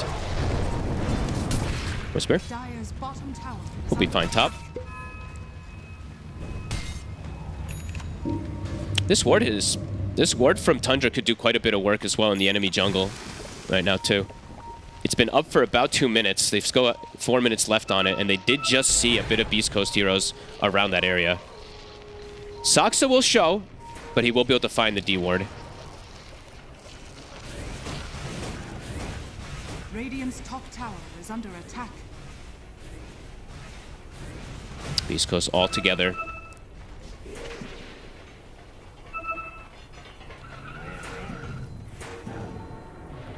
I can't believe how farm this snap is. I still just keep clicking on Misha and I'm like, my goodness, he actually has the Crimson Solar. Could be super problematic. I mean, they're going to smoke. Yeah, I think they've got quite a bit of timings here. I believe that Ags is finished up for Lumpy too. I mean, both teams, I mean, it's just overall, right, the team fight at Beast Coast. It's tremendous. It's pretty crazy. Yeah. It's just the Aegis maybe could counteract a bit of it there, but this fight from Tundra has to be perfect to find these backline heroes, to find that Doom on the Alchemist. If they're getting jumped, it's never going to be easy for sort of Tundra to reset and take the fight on their own accord. Mid one, scouting for a rune. Their smoke's going to break. A ward gets put down. They see the Tiny for a second. Mid one. Whisper's walking up. He's going to jump over the backline. Saxa, he's going to drop the Doom down on towards Whisper. That means Alchemist over here from Whitemon. MOUZ. He's going to be able to get the supernova off. Can they kill it? They're focusing the egg. They'll kill it off. The egg's gone. But the rolling thunder though from Lumpy, and it's allowing Pike to just beat into the heroes. So they're taking out the both of them. Pike with his BKB's ready to start stepping up for more. Turns towards mid one. Gone once. Scatterblast is going to be off the mark, but the arena's up. They're able to trap him. Spear comes through. Pike cleaning up mid one. And Shad, he's They've not got getting the out catch. either.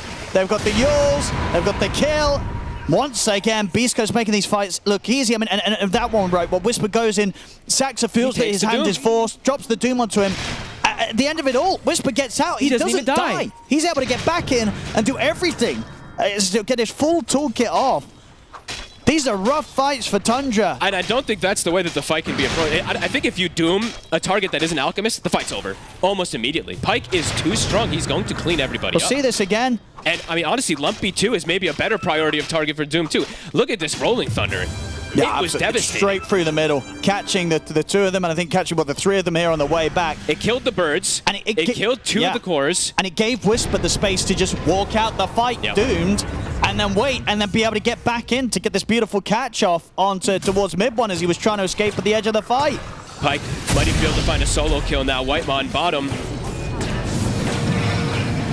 He's got the Phoenix. Hook shot again to survive. Whitemon will be able to protect himself. That was their Aegis fight, Owen. It wasn't even close. Are scanning. Full AC now coming on Courier. Can Saxa snipe it? Oh, he just misses it. And they do see him now, so Saxa, Radiant can he steal the They're wisdom? dropping the scans for him. They know exactly where he is. Lumpy's ready for him. Yeah, Saxa's not getting away with this. Beast Coast just continuing to play beautiful today. This morning, they have game plans, and the game plans are working. Yeah, these guys are popping off. Radiant's bottom tower is under attack. And Tundra, just looking a bit lost both of these games. The performance, it's not been up there with the standard I feel like we've come to expect from these players. I guess they've just, as a team, the coordination, it just is not matching something like Beast Coast. No. I think Beast Coast has been powering up quite a bit throughout this tournament, too. And a lot of these SA teams, right? Their games. Yeah. And cool to see again with on the back of the Mars, right? A hero that we saw disappear a little bit. Whisper is crushing it these two games. 3-1 and 14. 33. I cannot believe he survives here. It looks like they do have an idea of where he was. They were pinging, but 33 trying to be sneaky with this farm. Yeah, just trying to get what he can on this corner of the map. They saw the camp move though. They have that watcher. Now they'll know he's here. And now they're on the hunt. He's trying for the TP, but Whisper's going to find him just in time. You can try and waste their time a little bit. Make some space here, 33. Let's see how much you can juke him. No, they'll find him. Another one for who's going to get it? Pyke. Yeah, they'll let the Alk take it. Give more money here to him. Oh, okay, no, to Lumpy. Okay, all right, sure. there, Pyke's like, okay, no, we'll let you have that, Lumpy. Wow, I like it. Yeah. 33 trying to do some cutting shenanigans here. The old school owie micro. That might tell a tale of how this game is going to go for Tundra in these next few moments of just being terrified to fight now. Easy plus 100 for Lumpy. Saxa. Can he get out of this? Burning. Pyke stuns. Oh, Manta dodge. Do they have the catch? They'll let him live. He'll be able to run. No further jump. Blink Dagger not quite out for Pyke. Midwin does have Conda, but it feels like he needs that next +1 item to just be able to survive in the fights because he's just still looking very fragile as this Tiny. Ults are coming back up from both sides. Visage is respawning. Does Saxa have Blink Dagger? Yeah, he's got the gold for it. Hasn't committed for it. Whitemon. This is deep. Can't quite go for it now that Misho has finished up the Force Staff. He can reset his positioning. Shadow Blade for Shad. But just much more being acquired out of the map, it feels like, from Beast Coast. A Blink now for Pyke.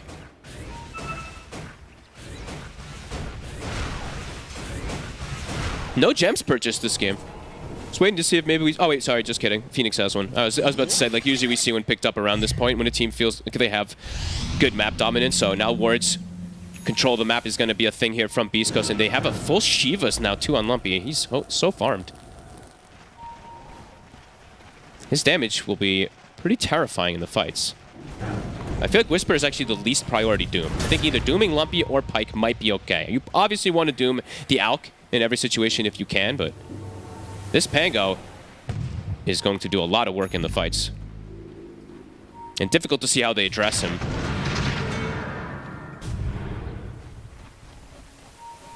.33's had to go for a BKB.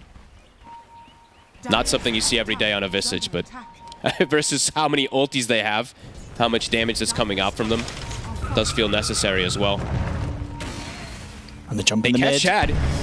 They get the opening. Beautiful spear connection from Whisper. And there's the follow-up. He'll get the BKB off in time. And it's Size less is than fine. half HP, and indeed, Pike just walks up and beats him to pieces. Mid one too. They get the rolling thunder connection. He's up on the cliff. High fives.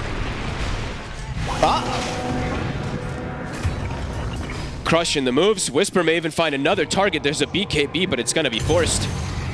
Whisper is finding so many catches. You got to watch out for this man on his Mars.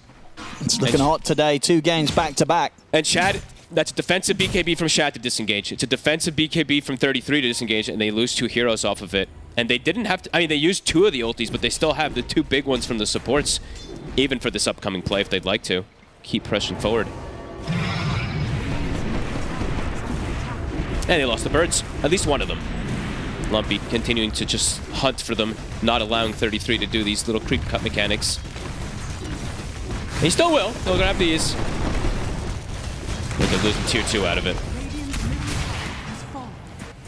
Well, should be able to get both tier 2s, yeah. Mid's gone.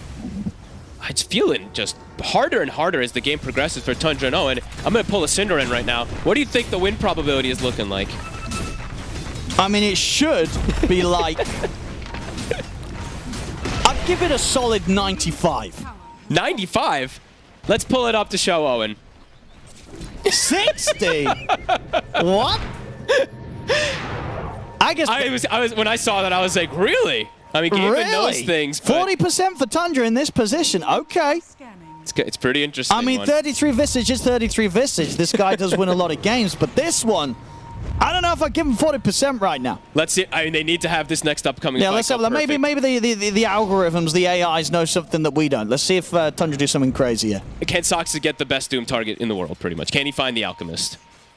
And can he find it in a position when they're not just already getting fully wiped inside of the fight? Roche is up. They might just be able to commit into it if they just full walk in. Rocket is going to scout.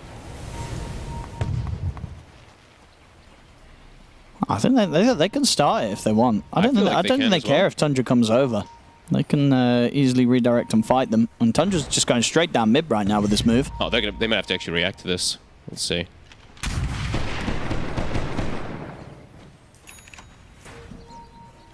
Birds are going to start pushing. Beastcoast. TPs are still cooldown for a Tower number is of them. dead. The Rax is exposed. Uh-oh. Their base is being... Team? Maybe this is That's the the 40%. They just got a free... What the... How does the game know? Dude, Gaben is a genius.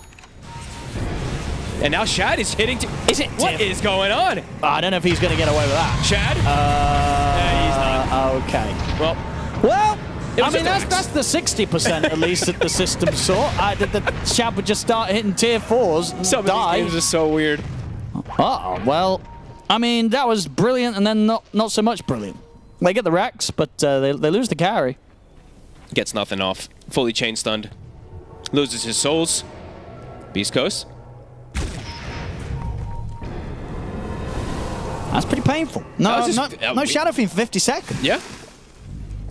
They don't really care too much, I guess, about but giving up a free Rax is just very bizarre. I mean, 3 of them had TPs on cooldown. Fair. So, Okay, that was the thing. Why, I guess. The Snap, Mars, and Pango weren't ready. That's still very interesting. Yeah, even if you could send back one of them, maybe that would have been enough to kind of just slow them down a little bit. But yeah, the Rax are gone. Either way, Beast Coast, they still get the kill, and they should be able to get the Roshan. It's top corner now, and now it's in a much easier spot for them to just walk in and take without any wonder of Tundra being able to contest. Yep, ends up being, I mean, I guess okay. I don't know. That was still strange, but whatever.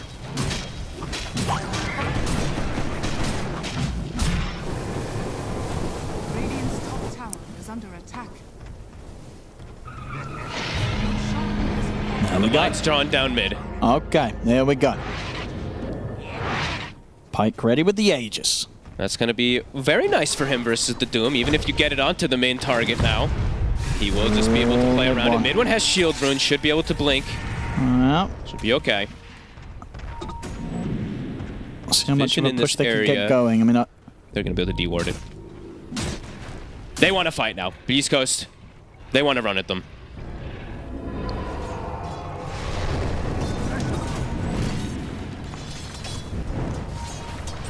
They have vision down bottom here. A sneaky ward. One you don't see too often from MOUZ. Usually it's placed a bit more north. that's giving some good info. He's going to scout out everybody. Soxa. Hello. Whisper's going to catch him. He's got BKB. He'll Forced to use it. Yeah, press it immediately, go for the TP out. Lumpy. Looking for mid one, but mid one still has a shield rune. Tun just trying to play the map as best as possible versus this Aegis, trying to get that split push going, trying to cut waves. Look at 33. I think they still still saw him down here. He's got BKB. We've got a lot of BKB TPs coming out. Yeah, it's gonna have to be the call here from 33. Queue up the bashers. I want to see double bashers. Lumpy and Alchemist queue them up. Don't let these guys do this Whisper. anymore. And why not? Definitely not on Whisper. You can bash on the rebuke cry if you get really lucky. Don't do it. He doesn't need to. Play normal.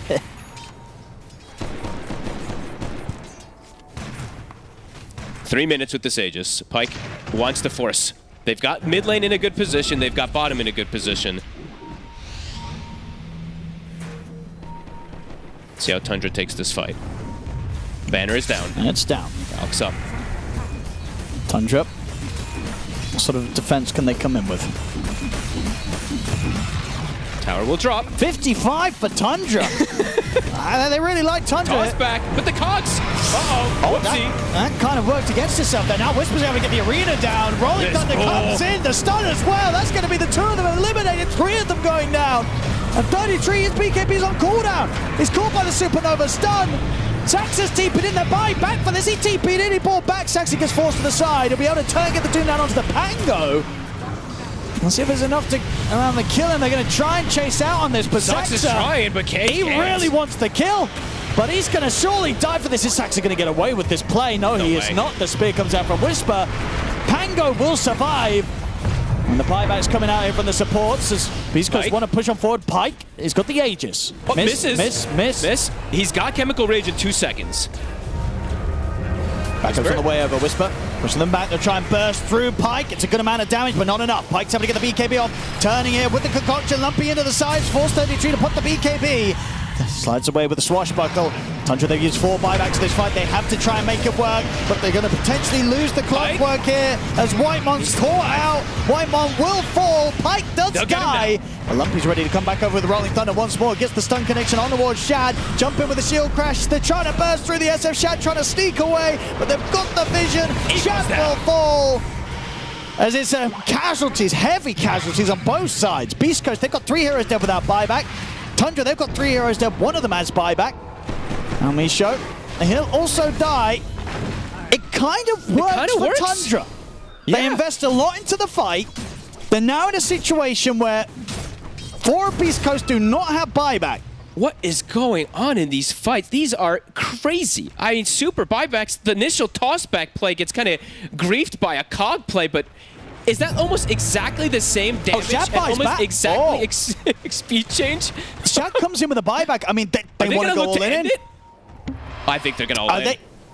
Gabe and you. No way. AC's finished on Visage. How could he have foreseen this happening?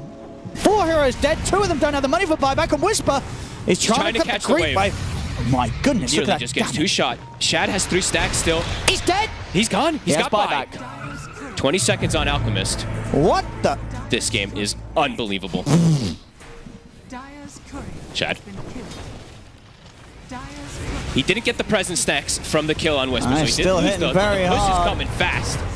Look Lift at the is there. fortification. Pyke's up in 5 seconds. Whisper sells his items for a full refresher to protect the throne twice. It's kind of working. Kind of working. They're respawning, Owen. Here's the all-in. It's Just hit another the ult. ancient. Oh, but the stun's in. The arena's down. They're going to fight on and defend this. The Supernova in prime position. They're trying to hit. They're trying to hit the throne. They're hitting it. The Supernova stone comes in. Hit the throne, Tundra. Hit the throne. It's so low. They've got it. What is going on? How did Gaben know? That was insane. What the? We're getting a game 3. We're getting a game 3. Panel, you're going to have to break that one down. Yeah, that was... the lack of buybacks, they committed 2 of them were gold short on on some the goal. heroes. Yeah, Pike didn't have the goal for it.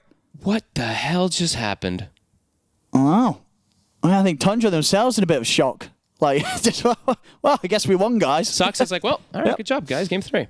All right, game 3. There we go, ladies and gentlemen. I can't wait for it. We're getting a game 3. It's 1-1 now between Beast Coast and Tundra. All right. Well, I think we're live now. Yeah, I don't even know what to say about what I've just kind of witnessed and lived through. A historic moment for all of the wrong reasons. Easily the craziest game of the tournament, guys. I'd say yes. I'd say yes. To me, it comes down because it's hard. Like, you are rushing here to try to figure out whether they're going to be able to kill the throne or not. And in the end, they do it. So I want to start with when they were like Navi. I'm still a little shocked, so excuse me. I want to start with Navi had something similar happen to them the other day when they were killing Roshan, their base was dying, and something like that happened in this game as well, where Shadow Fiend was sieging the high ground. They got the full set of barracks, they killed the tower as well, and this is going to be the fight. Okay, so it's a setup that I was trying to make where they lost full barracks in the mid lane. Could have bought them a little bit more time, but they're fully committing here with Aegis Alchemist. And the big one for me that I noticed is that this fight's going to go for a really long time, where they are going to be using buybacks inside of Beast Coast. They will doom... Who got doomed? It was Pango, actually. Yeah. So Alchemist is going to die because he did not run away. He had Chemical Rage and BKB ready. Chemical Rage was coming off cooldown in 2 seconds, but with that Radiance mischance and the evasion, he actually just straight up died and did not have buyback available. So he could have ran away here and got the Chemical Rage off in 3 seconds, which could have made it a lot more different, but they were committing with the buybacks on the supports. I don't think that was necessary here. Probably what they were thinking was, okay, we got to save this Alchemist, but look at his HP. He got tossed immediately after, putting him in a trash hole where he could potentially straight up die. Yeah. I can talk about this game very much so in layman terms for everyone. Beast Coast threw this game. Yeah. This is exactly what happened here. Like, you get the barracks, you force 5 buybacks or 4 buybacks, you could easily just go backwards and reset and then take your free win. But they decided to get cute and re-engage, double buyback on their supports, join the fight, and it just backfired in their face. And of course, earlier, the damage that was done through the mid lane, and of course, Shad sacrificing himself to do that tier 4 damage earlier on in the game really pays off for them there. But sometimes the nerves get the best of you. Beast Coast, they felt they were that close to victory. They pushed the envelope a little too much. It backfires on them, and they just end up throwing this game away. Yeah, I mean, I can't remember when I've seen a throw like that, like the last time I saw one. It feels so insane. We were all geared to sit here and talk about Beast Coast, 2-0 over Tundra, you know. Yeah, this game was practically over. It was over. I mean, we were literally writing down all of the notes we were going to say about how over it was. It was so Jova. And now we're here talking about a game, potential game 3. Well, no, an actual game 3.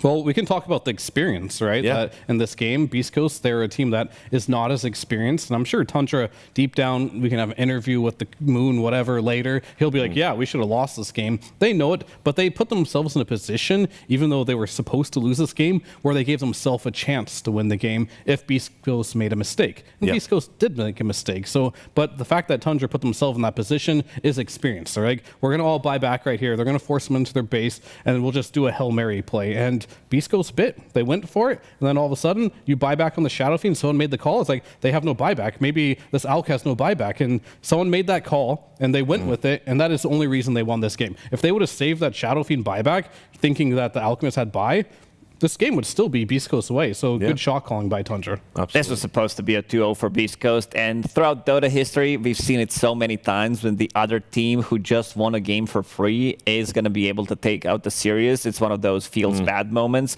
So I don't know how that's going to affect them coming into a third game, because this should have been a pretty easy, clean 2-0 for Beast Coast. Oh, this is mentally destroying. I mean, if you'd lost this game in a pub, you would be you'd be staying awake all night about it. So, and they've got to do that mental reset. Yep. Now, it feels almost academic, but we did actually prepare some analysis.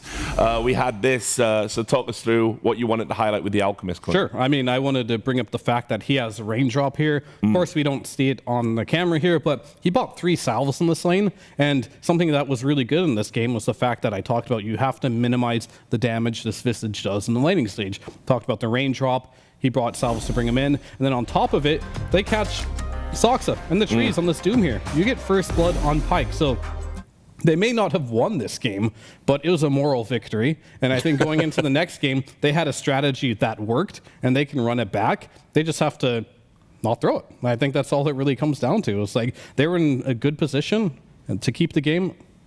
Just do it again. They were just a better team. We're going to be seeing some of the fights as well, the fights that they've been kind of owning as well, because Pyke against Shad in this matchup, there's a big... Like, in terms of net worth, there isn't that much, but sure, you're playing against Alchemist. Of course, he's going to be having more gold. The net worth difference is 3,000 plus at this point, but Shad, at this point of the game, didn't really die. He was farming quite a lot, has a BKB available, pretty standard Shadow Fiend items, pretty standard Alchemist items as well. And this one fight where they already used the BKB on Shadow Fiend early to try to get a Requiem, we've seen that one happen so many times. The big one is going to be MOUZ surviving. They needed 1 extra tick of damage to be able to killed the Supernova. But Beast Coast, they understand, and there's that Shadow Fiend Requiem that doesn't really do much, and they're focusing everybody else, which is going to result in multiple kills for Beast Coast. So pretty hard fights for Tundra. They were still not fight ready, even though, as I said, Shad, he was the one who did not have a single death at this point of the game. They're going to catch him, get a big influx of the gold. And with the Alchemist lineup, usually what this turns into is some kind of a Roche. And this is also going to be another fight where they are focusing Mars. This is the first point of contact, and Saxa needs to decide, does he want to save the Doom, or does he want to be dooming Mars? Because but there's also no follow-up. Mars kind of ran away. Requiem, we've seen it. It did hit this time around. Egg didn't go off, but he is resetting. And that also means that Alchemist has a pretty free reign. He's like, thank you guys for taking the Doom for me. I'm going to be able to deal all the damage in the world. And again, Yule Scepter coming into a play clutch, as we've seen from Mars in the first game. I mean, I had so many good things to say about Beast Coast and so many bad things to say about Tundra. And unfortunately, I feel like I can't say them because of the result of the game. But so I want this next game to start. And I just want to see like the same type of game in general where Beast Coast, they come prepared in the drafting stage. I do want to see Tundra tighten it up a little bit. They've been a little bit sloppy. They did definitely look shaky in both of these games, especially the first game. Second game was just handed to them on a silver platter. So I want to see something that can punch earlier, because this is something that we haven't seen. Beast Coast, they are playing for the late game, but they're also playing very good early game. They really stepped it up. So Tundra, they need to match this tempo from Beast Coast. All right then, guys. Thanks a lot for your thoughts. From Beast Coast to Least Coast, we're going to take a break. When we get back, we're going to have the decider of this crazy series. We'll see you soon.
Yes, welcome back to PGL Wallachia. The games continue to deliver here, and now we're going into a decider between Beast Coast and Tundra. We did notice something. We were sort of taking stock of the craziness of that game, letting it wash over us, and of course Lacoste, as an expert in memeology, he noticed something. Yeah, it was the Alchemist spending his gold right during that fight before he died, so he did not have enough gold for buyback. I'll have to run it one more time just to get the exact numbers, but he did buy a Basher, which I don't think it's the right choice there, considering that you're dying. So, like, you can still sell it if you see that things are not going for correctly for you. So Pyke did buy a full Basher and bought another Mithril Hammer, which does cost 1,600 gold, plus you also have 730 saved up at the time. So we'll have to do a double check just to make sure if he had buyback available, because there sometimes does happen that this bug where you have things in a quick buy, so you buy two of the same items. Not sure what causes it, but yeah, could have been very important to have buyback on that Alchemist. I mean, just a bit. one thing is for sure that he didn't want that second Mithril Hammer. Yes. It only builds into Basher. He already had BKB, so chances are he bought two of them, and that left him with no buyback. So everything had to go right for Tundra on that game. And it did. Well, Gabe giveth and Gabe taketh away. Let's talk about the decider. I mean, obviously, a lifeline for Tundra in a series that was done. Heartbreak for Beast Coast. Psychological elements coming into play here. Yeah, I mean, that's what I'm hoping doesn't happen, right? Because, like, you showed 2 games in a row now that you're just better than Tundra today. Hopefully you do realize that you can shake this off really easy. Yep, we threw. That was really stupid. Let's not do that again. And go into this third game, don't be shook by it. I don't want to see them in a situation where all of a sudden they start playing a lot worse, they're tilted, whatever it might be. Yeah. Just shake it off, play your game. You just have to win 1 extra game. It's not a big deal. They outplayed them They did. heavily in both of these games, so pretty sure they can do it in a third game if it doesn't get into their heads. So it's very important to just relax. I'm not sure, these are, some of them are really young players, so I'm not sure how that's going to affect them. Well, we did talk as well about how dialed in Pyke has been. He seems to be the type of character that, you know, Fear, you're a big admirer of. You're like, when you're in a carry play, you just got to be laser focused and, you know, totally don't let things like that get inside your head. Yeah, I mean, definitely. And this will definitely be a test as well for Beast Coast. Like, can they deal with a disaster happening on land to them? And it's going to happen every once in a while. And you can't just blame the tournament on that, right? You still have another game to play. Yep, it's what champions are made of. Shake it off. Pango as an opener, one more time. For Beast Coast, they do have the first pick, like they did at the second game, which means that overall last pick does belong to Tundra, which I haven't really been impressed by this Tiny, what he did in the game. And the Moon talked about in an interview that they're going to snatch this hero immediately, pick up Visage, and then they had Doom as well, because why not pick 233 heroes? Which I think was a mistake, personally speaking. I really don't think that Doom contributed much to the game in a way that Soxa typically. And I think the laning stage was a big part of that. Like, they weren't able to pressure Pyke enough on his Alchemist to really warrant just dooming him. I think there needs to be adjustments on Tundra's side. For Beast Coast, if they want to run back the same type of strategy, maybe change the Phoenix, maybe not, depending on what you see. I'm totally okay with it. Their strategy was good. It's going to be a game of chicken now, I think, and seeing, like, who's going to change their lineup first. Yeah, because the bans are the same, and the openers are also the same. So 7 bans, 2 picks. We have pretty much the same draft. Let's see if they decide to remove Tusk one more time, or if they think maybe Clockwork was causing more issues. Maybe what goes through your head in a game in a draft like this, right? After last game, what can you like bring to the draft? Like, do we need to change anything? And they will. Gentleman's agreement. Just run it back. Exact same picks and bans. We won't throw this. Winner takes all. Yeah. Not sure if we ever had same 10 heroes being picked, but a lot of the times we did have 8 or 9. Oh, yeah. Well, there you go. We can't do it. Clockwork. So. Yep. So. The gentleman's agreement has been defiled. What did they ban? Medusa? Medusa was banned by Tundra. Yeah. And on the side of Beast Coast, it was Storm and Tusk. So we'll see if the Storm goes too. This has been a hero that traditionally pretty good versus Pango. Yeah, and just good in general as well, really emerging at this With tournament. Visage, I think you need to remove him because of the shard from Storm Spirit with Visage. It's way too much damage. Even though if you're not having that good of a game, all you have to do is be there pretty much, and Visage Birds will take care of the business. This also leaves, if they give him Storm, if they give him Tusk as well, this could be like very bad. We've seen this lineups where you're using Drinking Buddies. Okay, so it's going to be available. Okay. I think it's time to go for it. Pick up that Storm Spirit, pick up Tusk, if they don't pick it. Agreed. I was trying to think, is there anything better? Like, you ban the Clock, but arguably this Tusk is better with Visage than Clock is, right? Especially in the laning stage, so that takes care of the Doom problem you had of having a Doom in the game. You get Storm with Visage. Tundra Esports. Sounds like a dream, but they banned the Medusa again, which I get it. It probably doesn't mean that they want Doom. It's just this hero is just really strong right now. There's the Tusk. That one was very obvious, but Phoenix will come out again. They're just running it back. Like, guys, just don't worry about it. Our draft was better. Pick up the Storm. It's a no-brainer. You're playing into Phoenix. You're playing into Pango. They really don't have any stuns. They can still pick up Puck on 18, so that's good for them. They can shift this Pangolier to the off lane, but I think it's a pretty free game. It's coming. Oh. All right. Okay. So obviously, back when the hero was back when the hero was good, Bloodseeker good against Pango, and theoretically should be better with the new. We theory crafted a little bit because he's moving faster, which means that he is with the Thunderbolt facet, so he's dealing more damage with Rupture. And you also have Crystal Maiden. This hero has been paired up with Bloodseeker in the lane, so you have a setup for your Blood Rite. And the recent changes to Bloodseeker was that he doesn't use mana on Blood Rage, which is his farming tool. All right, hold up here. What if you go back for the other facet, another build on Pango, where you go for the Shield Crash instead of Thunderbolt? It might be. And you just build tanky, right? Yeah. And you just jump into the fights. Maybe we can make an adaptation in this particular match for that. A lot of these Pangos were going Echo Saber with that build, and you just get very tanky, get into the middle of fights like some Echo Saber Manta, maybe a Linken's at some point down the road. But yeah, so I'm very curious about this because nobody, and I would imagine through the group stages, right? This is when you would experiment. Yeah. The Bloodseeker versus Pango, but nobody has picked it yet. They just thought it was way too bad. And now it's elimination time. Yeah. If you pick this, you lose, you get eliminated, you feel stupid. Sure. You definitely do. Well, not only has no one picked it, no one I've spoken to has said it's anything other than a meme. Like, I mean, everyone just says, like, the mana changes do not make this hero viable. He's got so many problems right now. So they must have something up their sleeve with this. I can't imagine it's just a straight counter to the Pango. I mean, Dota's a cool game where sometimes like people will say things without any evidence. To be, of course. Right? And you'll be like nobody knew Lone Druid was good at TI, for example. That's fair. Someone plays it, they own. Maybe this Bloodseeker is good, but people have just had the idea, they've been told it's not good. So I wanted to see it earlier. I'm excited to see it now, but also nervous for Tundra to bust it out this late in the tournament. It is risky, that's for sure. Still Queen of Pain in the pool. They did ban it last time. Looked like, I mean, they had the same draft. I was going to say, they can just take the snap here and it is the same draft. Yeah, it is the same exact draft. So we'll ban out Queen of Pain one more time. Do you want to pick something different?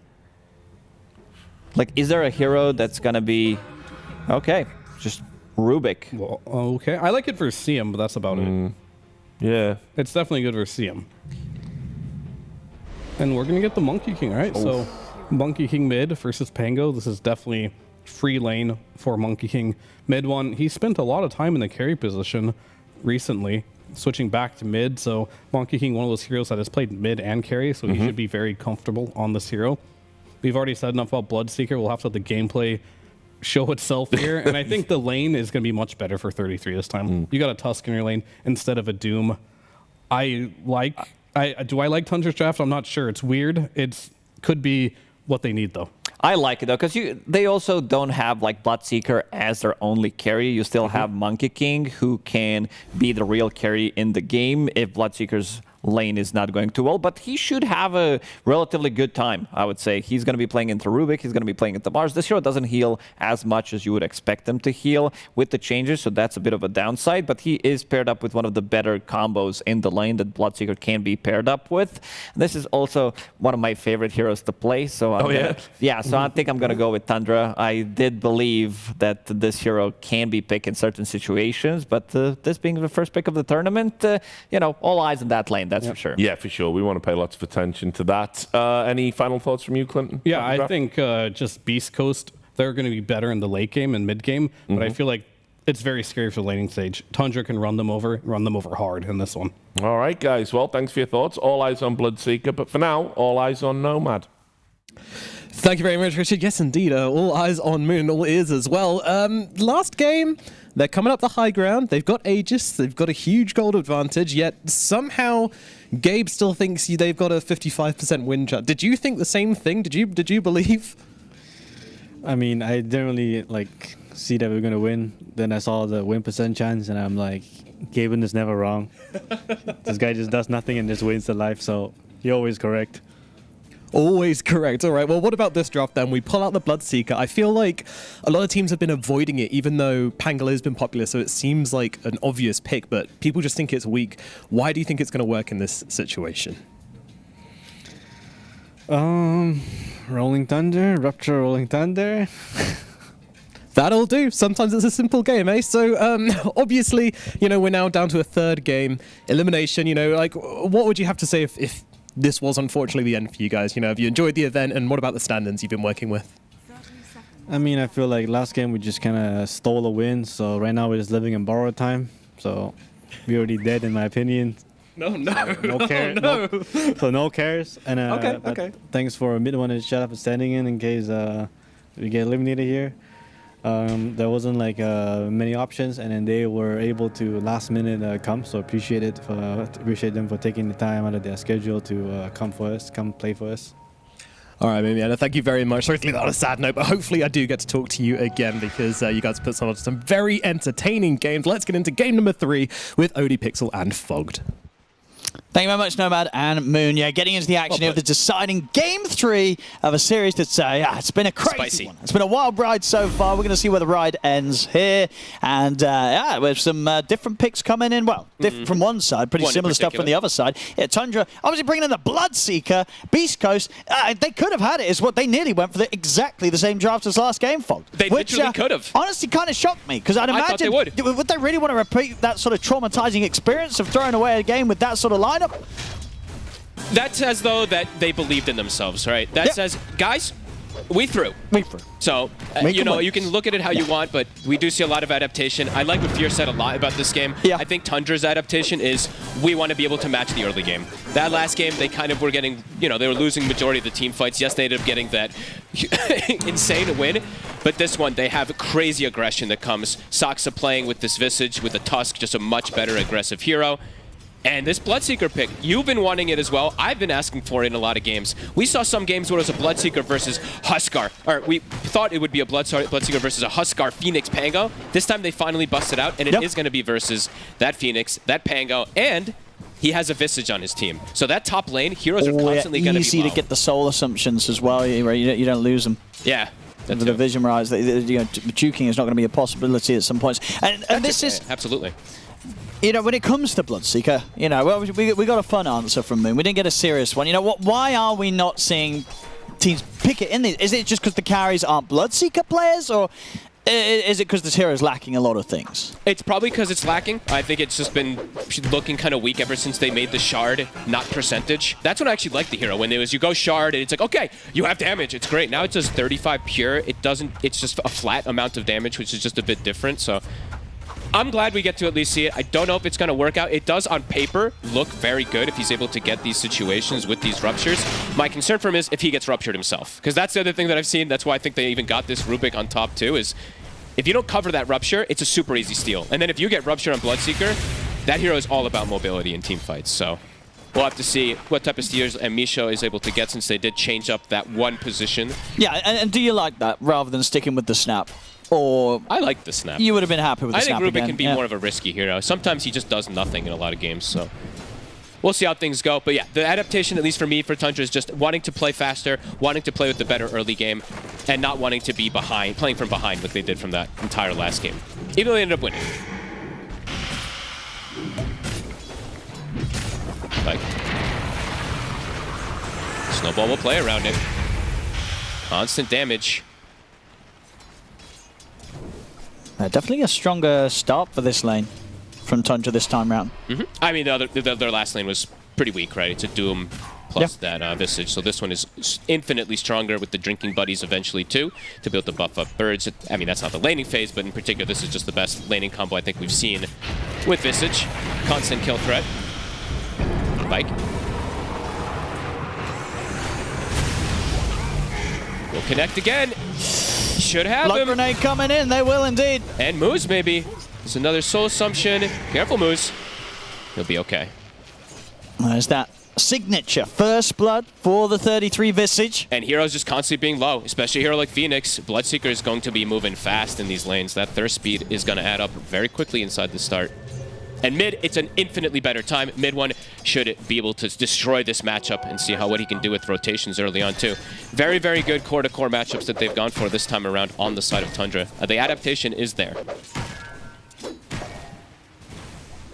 I can't believe just how wild. I'm still like resetting a little bit from how wild that ending was. That last game. It's like the buybacks just not being up I'm already excited for this game to be another one where Beast Coast gets a crazy lead and then we bring up the win probability and it says like, you know, 60% Tundra. I can't wait to see what sort of predictions we get from Gabe in this game. I feel like this is a difficult one for Beast Coast in general, just to have that lead early because of the adaptations that were made from Tundra. The Monkey King has a great lane, the Visage should have a good lane, and Bloodseeker on paper should have one as well. But we shall see how it all goes down, because Whisper, he is having a very good time down bottom here so far. And the question is really going to be, is Bloodseeker actually a hero, right? Is this hero any good? I think that's going to be the test. Which is, I think they mentioned too, it's a bit surprising that we didn't see a team try during group stages. When it's Pango every single game. Yeah, Pyke is not getting much of anything. Even though it's the same strategy that they went for with this Alk, with buying double salves. He only has 13 last hits right now, Owen. Yeah, it's a really slow start for him. Well, bottom lane, Shad. Shad, he's definitely dropping low. He's got a couple of tangos, so should be fine. Lumpy's Blood grenade, thrown down onto Whitemon. Now we get the kill with that rotation. Not wanting to play the lane versus the Monkey King, it's becoming pretty much unlaneable, so Lumpy looking to make some rotations to make up for it. How many times have we seen players just abandon the mid lane in this tournament? We've seen these Earth Spirits just ditch versus Huskars, Malmarine, that one matchup from yesterday in particular, but I think we've seen this a lot. If someone just picks a super lane dominator, you start to rotate and hope you can find these kills, but this is a painful start here for Beast Coast. The Bloodseeker is slowed down a little bit on Shad, but Visage is having a great start, and so is that Monkey King.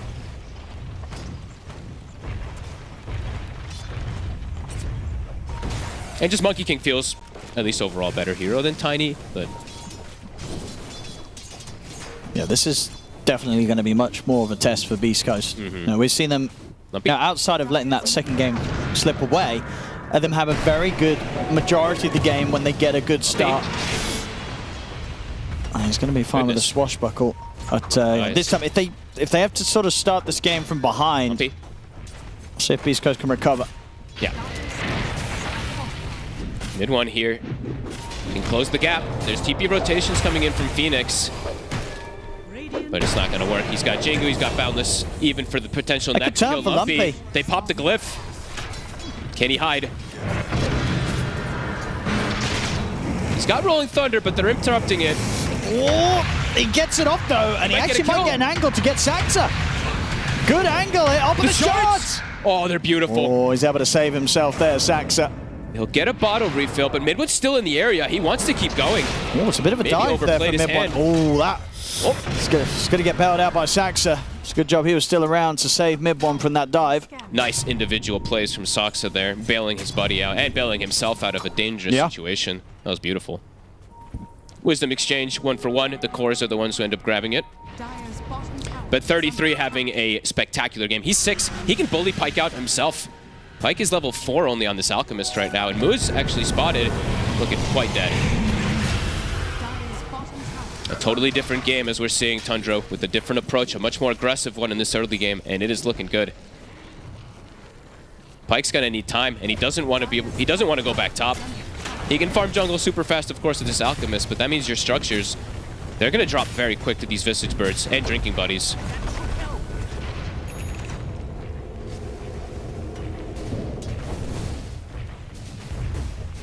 And yeah, to mention the big change, especially for the Bloodseeker, that's why we are seeing at least picked up, yes, versus the heroes that he's against, but Blood Rage, it costs 0 mana.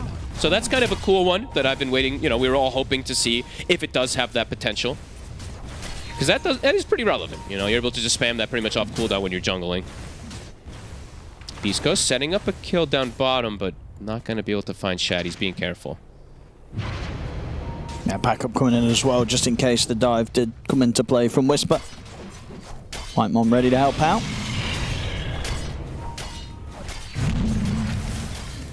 Whisper's still thinking about going for this. They want to try to go for a kill into a tower pressure, because this tower's actually taking 0 damage down here, Owen. It's full HP.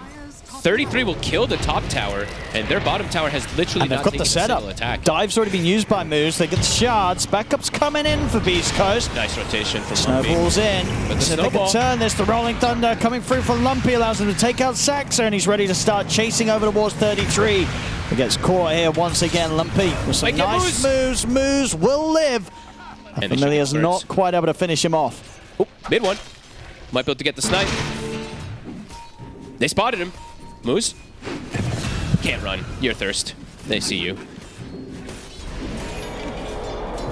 Even jumping in 1v2 mid one. He feels confident. Yeah. He's had a good start and of course does have that lead.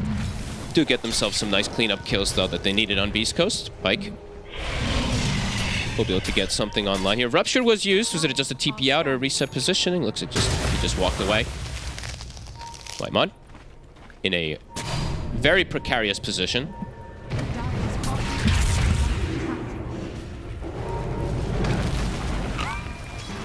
Notice, not enough. 33 showing up for the fight with mid one. Yeah, mid one wants to fight back in. The birds are gone. Deleted. He's going to get pushed back by the God's Rebuke. Whisper also able to get the spear off, but Solar Assumption comes flying in. Shad's looking to dive under the tier 2 tower. He'll be able to get the kill. Turn over towards mid one and 33, both relatively low. They're kind of kiting them out. Pyke does stun himself. Mid one. Shield grab. Lumpy, he's like stuck in the ground. He's stuck between the shopkeeper. Gets out. There we go. He's able to jump over towards 33, but 33 speedy. Shad and mid one, they can turn towards El Misho. They'll clean up the Visage. Sorry, the Rubik, and now they may be able to clean up the Pango as well. But no, Lumpy. It's the Rolling Thunder off. We'll be able to swing across towards him, but he's been ruptured. He's got to hold his position. He can't. He dies. Tundra, they're making the skirmish work. Mid one. He's got Boundless back up in a second. Spear's not going to latch. Turns with a Boundless, gets another kill. They're getting great cleanup kills here.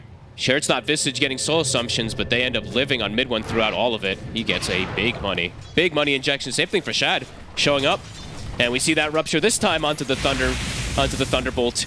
You cannot stop. By the time you stop that Rolling Thunder, you've already taken a significant amount of damage.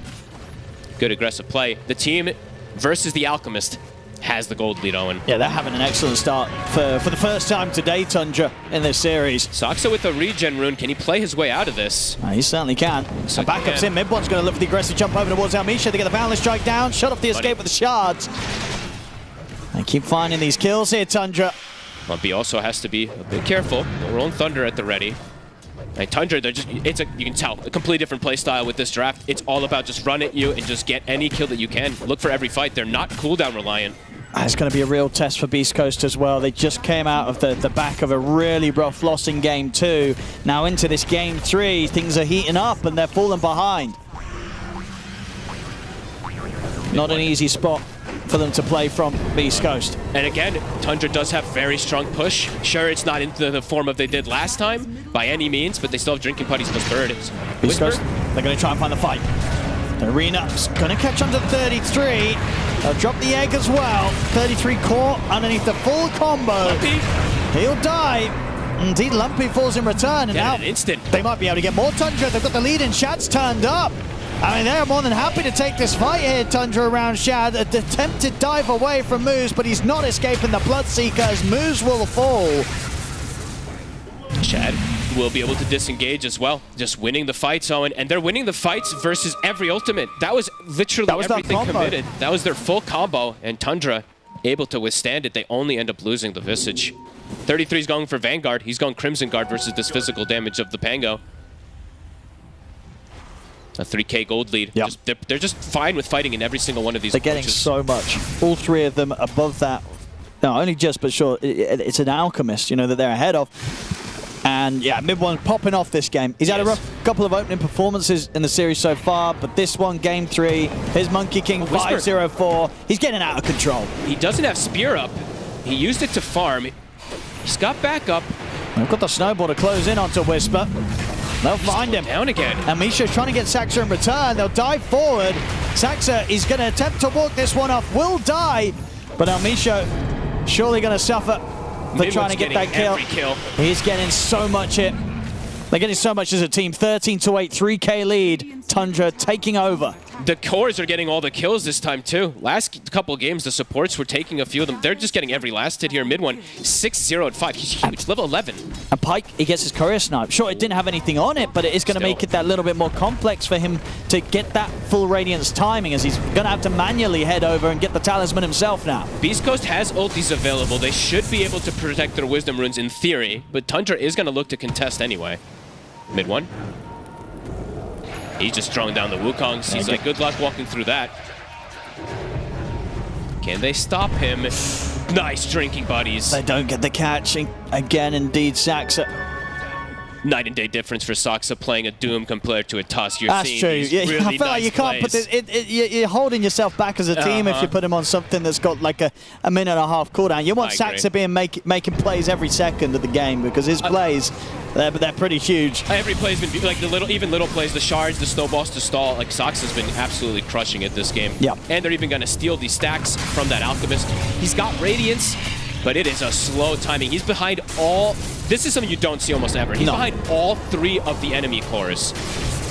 That is very surprising, but not surprising with the way the Tundra has played, as they are just decimating the map, and they're not slowing down. They're going to go again. They don't even need the full 5-man to fight here, really, Tundra, with the lead their cores have. Mid one is so strong at this point. A blink has been finished on the Pango, but look at the change of the build that he has to go, because he's playing versus this Bloodseeker. He can't play the normal roll in. He has to blink roll in before he can get ruptured. And another kill. Misho. Rough one for Beast Coast.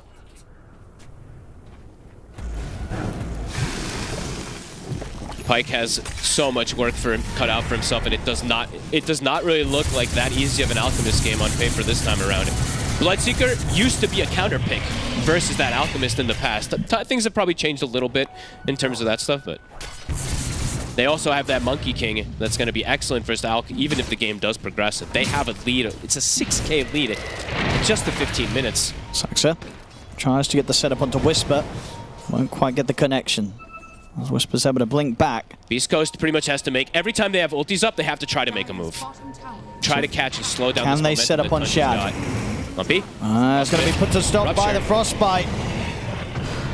And Lumpy is in trouble. Has he got any way out of this? He's going to roll, but the Rupture indeed just completely ruins him. Supernova off to the side, the arena out. The Supernova will be successful. Shad getting burst low, but the damage that's being kicked out in return is too much for Beast Coast to deal with as a team, as they get completely team wiped. And that's all their ults. They lose the fight with everything being thrown out. They can only kill the one target, as there is multiple different carries on the side. And we see that Tundra, and mid one's just a monster. I think a lot of that damage came out there actually from Shad. He was able to get the active of the Mjolnir off on him, and I think we saw, you know, sure he gets sort of stunned and dies, but a lot of damage was coming out from that static charge with the Mjolnir shield. We'll see it again here. Because he's not his HP pool looked fragile, but he got the Ogre Club right before the fight. Yeah. And yeah, he takes through everything. Lumpy gets nothing off. He just can't play the game. We'll see the start, and indeed the shield's off on him, and they kind of get the focus over towards him. 1 proc, 2 procs, 3 procs, 4 procs. There's definitely some zapping going on there, definitely right? some big damage. Yeah. Good eye there, Owen. 8k gold lead. Pyke still behind those opposing cores. And yeah, it's all the ults. So Beast Coast, that's how they have to play. They have to try to fight without ultis, because if they don't have them, there's no way they're going to have a chance from the fights versus Tundra. Yeah, just the Mjolnir alone, we see there 700 damage.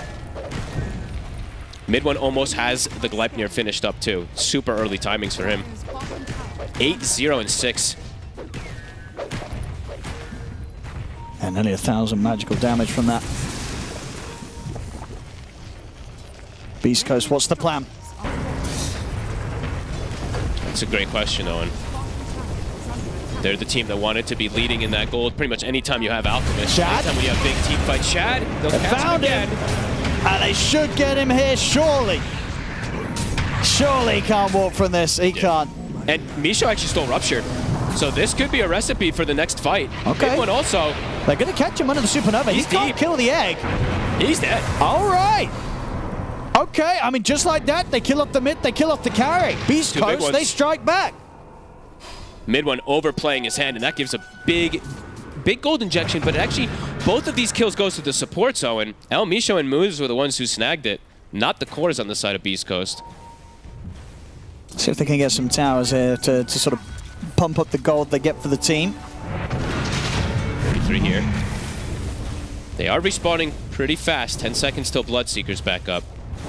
They still have Rupture stolen, so Misho, eyes on him what he's going to be able to do in the next upcoming fight if he can hold somebody in position for them to just focus fire them.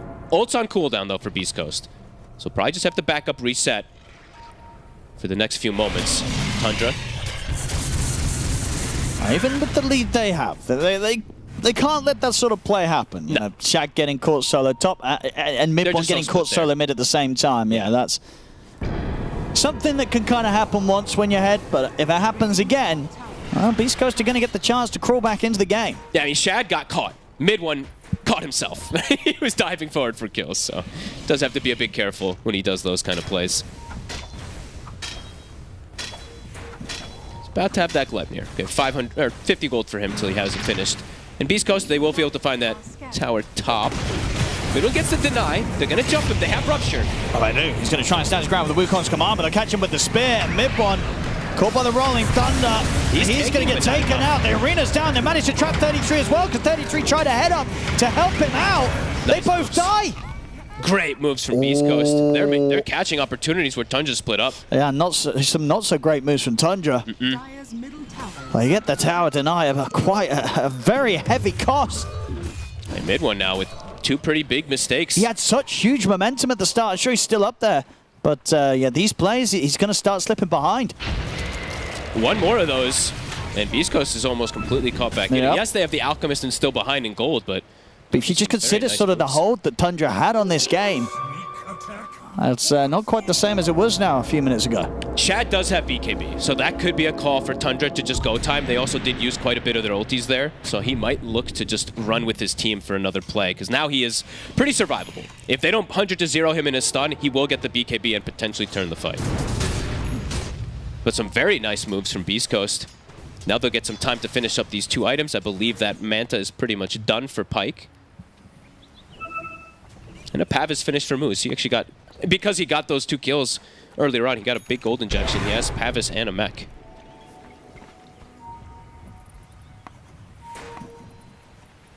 Things have slowed down massively here for Tundra, but now they're smoking up, looking for this next fight with that BKB timing from Shad. They want to fight. And heroes are going to be low. So Shad, you see he's starting to zoom. 650 movement speed. They knew that they were doing that Tormentor, but couldn't get there in time.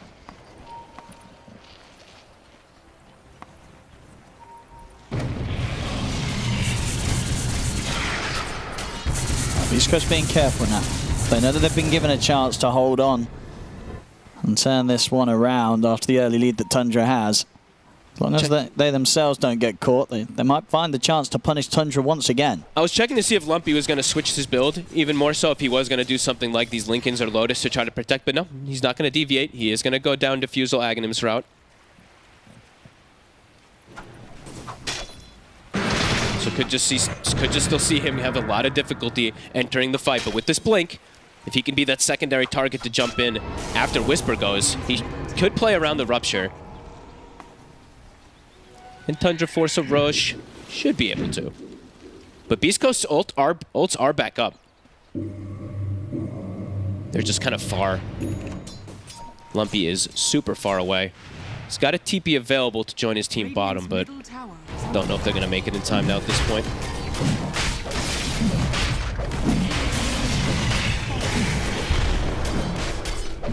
This row should be all theirs.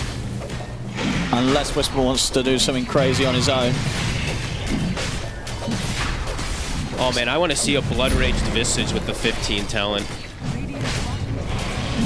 Can you imagine these triple soul assumptions with the Spell Amp from Blood? Oh. That's going to be pretty crazy damage. Pretty cool. Especially against a team that doesn't have any sort of pipe or anything online. Yeah. Oh, yeah, they have mech. Just the mech at the moment, right? Anti-magic, yep. They've slowed things down quite a bit here. Down to 0, at least on that gold lead. Experience, I believe, is also pretty much zeroed out. Not entirely, but almost.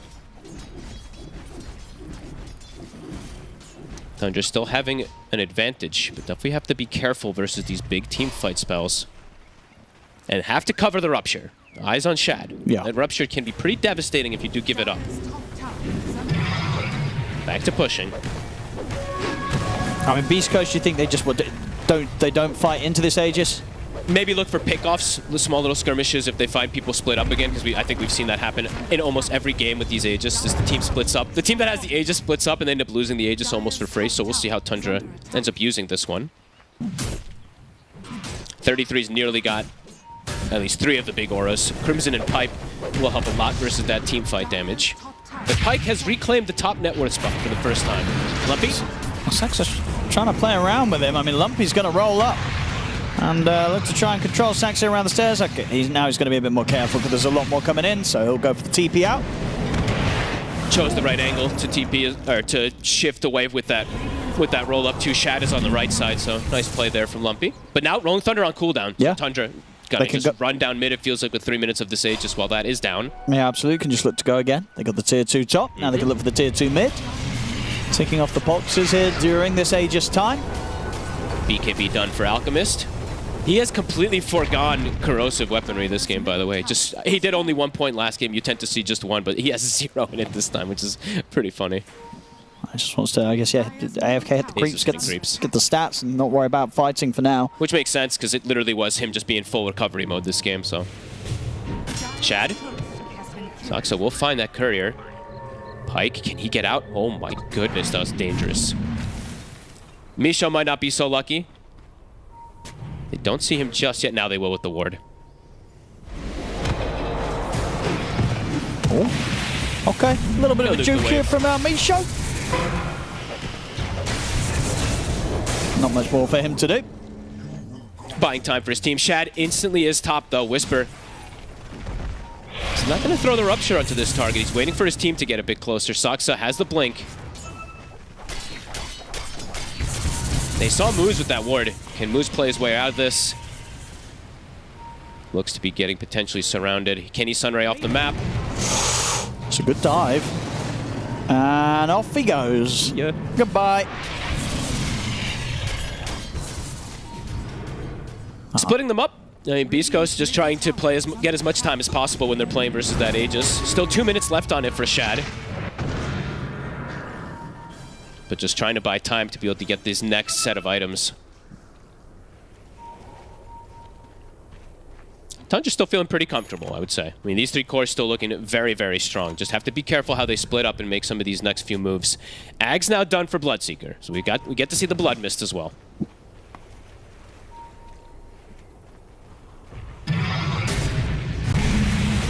See if Tundra can make the jump. Gonna start the push. The drinking buddies are on the birds. They're solar cresting it as well. Mid one's in position. There's no glyph for 2 minutes. They're trying to take advantage of that. 1 bird dies. Second one will live. And Shad's ready to head up. Still a minute on the Aegis.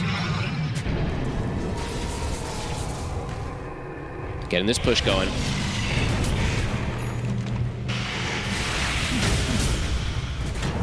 Well, this Shad pretty low here on the first life. These soul assumption spans from the Rubik are starting to add up. He might just lose the Aegis straight up here, because that's the Aegis gone.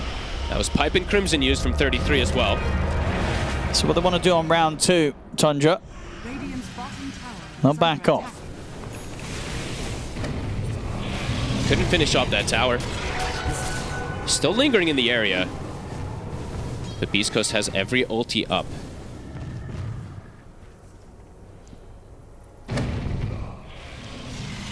Wait, am I crazy? Where's Pipe's EKB? Is he just not showing it, I guess? He just has it on the courier? Okay, it's been sitting on the courier for a while now.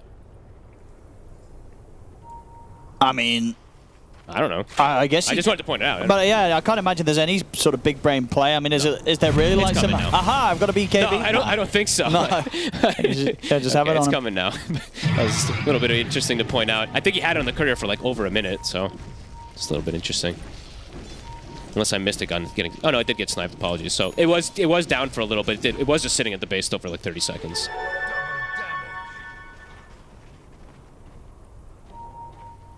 In this separation, he's still not in a comfortable spot as Pyke.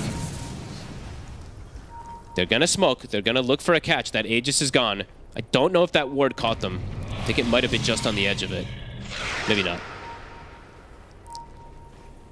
With the position Tundra's in, it looks like they did see it. Amp damage is up on Shad. MOUZ gets a ward down. Smoke broke. Whisper finding the angle. He's gonna jump. Looks for 33. He's going to be able to catch 33 on Whitemon in the arena. He gets the shard off on the Visage. They'll get the Supernova in a good position as well. Tundra, they can't kill the egg, so they're going to have to kite it out. Whitemon gets caught by it. Saxon tried to drag him out of the side, but Whitemon's gone. Rolling Thunder's still available, but it's a good foul this. Pyke. They will make the jump in. They look at burst for Amisha. They turn towards Pyke. Pyke trying to run away, but caught in the Wukong's command. He'll fall. Whisper tries to TP out, but he cannot escape the damage of mid-1. Beautiful disengage from Tundra. So if they can catch more. Ruptures at the ready, into the Boundless. Tundra, they find the fight here very successfully, getting the 3 of them. Lumpy's trying to cut the creep wave. Creep's already coming down the mid, so the damage can be done here to the tier 3. Tundra ready with the siege. Top wave as well, also pushing into the base. Very nice little backup and re-engage that they went for there. Saksa also looking for Lumpy. Lumpy does get the blink up, and mid-one's on the hunt. Yeah, Lumpy trying to cut the creeps, but mid-one ready to deal with him. He'll be able to roll up, tries to roll away, but the punch-up's there. Lumpy's gone, the push continuing in the mid. Backdoor protection momentarily giving some safety here for the barracks, but the creep wave top and mid is going to be moving in once again. Oh, and the Bloodseeker's looking good. It's looking pretty decent, I'm not going to lie. Especially when he's playing versus this matchup, it just makes it super hard for this Pango to get much of anything done. Whisper. And Lumpy's coming in with a buyback. Arena. We're going to try and lean on to Saxa. Pyke, can he find a target for the concoction? He can't. Will end up causing the stun upon himself. Saxa able to blink to the side, but they'll chase on forward. Saxa should get left behind. But just a kill on Saksa for a buyback from Lumpy. You'll take that all day on Tundra. I mean, mid-one's hovering around just in case someone steps outside the base too far. 8 seconds on his BKB. He's got Ags. Wukong's at the ready too. No one will step out though. Very good plays from Tundra this time around. A huge lead now at this point. Playing around each other perfectly and enabling Shad beautifully. Level 20 on him. Seeing 33 taking more of a back foot position here on this Visage. He's only level 14. His farm is starting to fall behind, but his 2 main cores are absolutely cruising. Mid one level 20 now as well.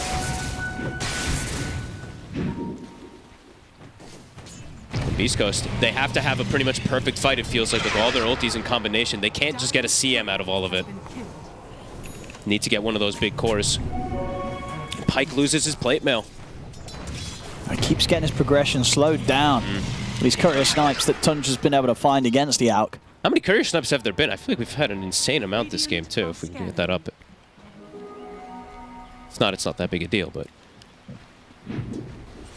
Oh, there we go. Yeah, five being picked off here by Tundra. Yeah. Definitely slowing down timing is important. Shad. We'll finish this off with these. And he's close to a butterfly, and there is no realms of any answer for that on the side of beastcoast. Whisper. Saksa. He's found Whisper. Just gonna try and get the setup. Mid one. I mean, they might have to go for the BKB TP. We'll see if Whisper's able to just walk away, go with the blink up. He might be able to keep his cool and walk out of this. What? He will. No BKB TPs for you and Tusk's around, but plays around it beautifully. Bottom, Roche is up. We are getting very close to getting to enjoy that beautiful Rupture kick combo. Oh, yeah. It's going to be coming. I just saw it. Yeah, good call. I'm surprised Soxa was able to get that much farm. I know he's pretty close. poor, but he's pretty much has it after this rush. Oh, baby. But that's a lot of damage. It's an instant kill, maybe, at this point. On some of them, maybe, yeah. I mean, you get ruptured and kicked.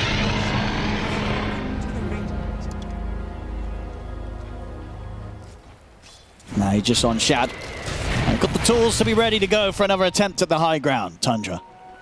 Tundra had maybe a slight little hiccup during this game, but for the most part, it's been very, very clean, very fluid. Butterfly, as you said, about to be finished. Soxa, the Ags is done. All these items coming in. Can they catch Soxa split off? Looks like they should. Well, they'll be able to take away the kick potential of the combo. 50 seconds, no Tusk.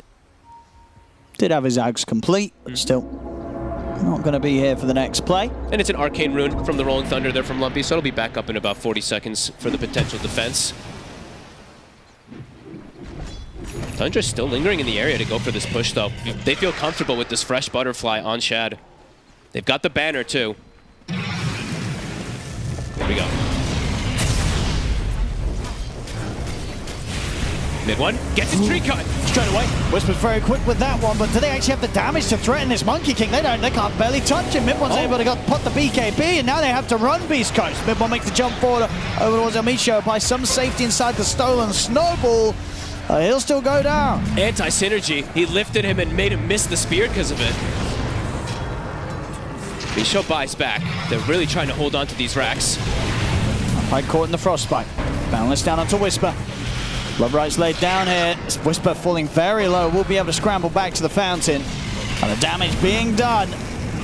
The racks are going down. Lumpy's going to roll in. See if they can take out the Bloodseeker the ones they can. He's going to be back for round 2. Supernova's popped down. They get a good spear back on towards 33. Ping him against the barracks.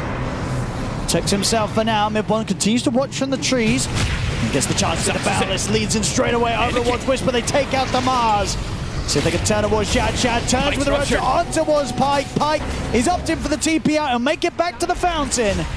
Roll forward over to Elmisho. Elmisho, he bought back for this. He's out for 77. Pike's trying to step up, but they caught trapped outside the base by the shards from Saxa. Lumpy goes down. Pike will survive, but Beast Coast, 3 heroes out of the game without buyback. Tundra, they're going to have the time to take away the bottom racks and much, much more over to the mid. They can clean up the base.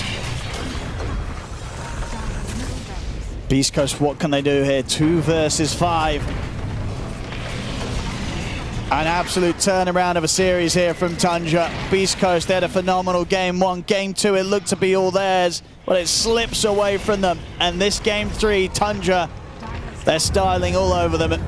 Tundra made the adaptations to be able to crush this early game, and that's really what it's been. They crushed so much of these first 15 minutes. They had a little bit of a falter movement, but overall, it's been a very clean game and very nice picks. The Monkey King plus this Bloodseeker are working out beautifully. Good. They get the kickback. Pike. Oh, Pike. The arena's going to get laid down. He's trying to get away. The Boundless holds him in position. Pike, he cannot survive through this.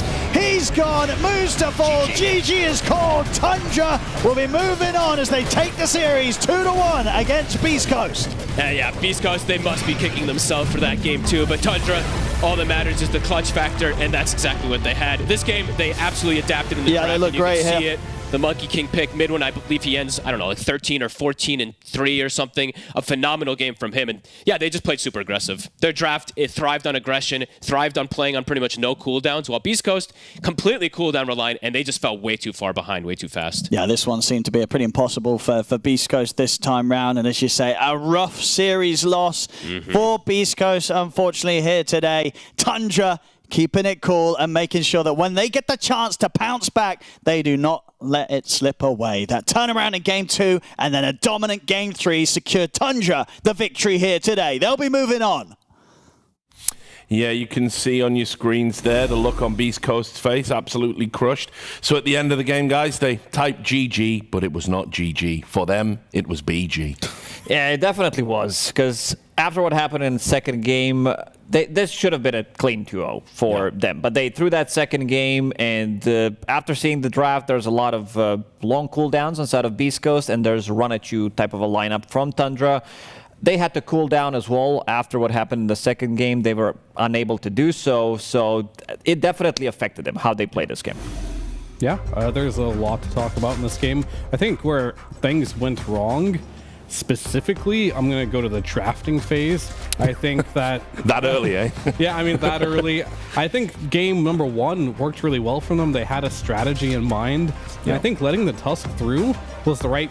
or was the wrong thing to do, right? In game number 1, you let the clock through. It's mainly because you just have this Visage combo. And this Tusk Visage is so much different than any other combination, even the clockwork that potentially could go to that lane. And I mentioned this because the lanes are a problem this game. Like, you do have that last pick Monkey King again mid lane. You're going to win that matchup. Now, all of a sudden, this Visage is going to have a good game because Tusk was let through into the game here.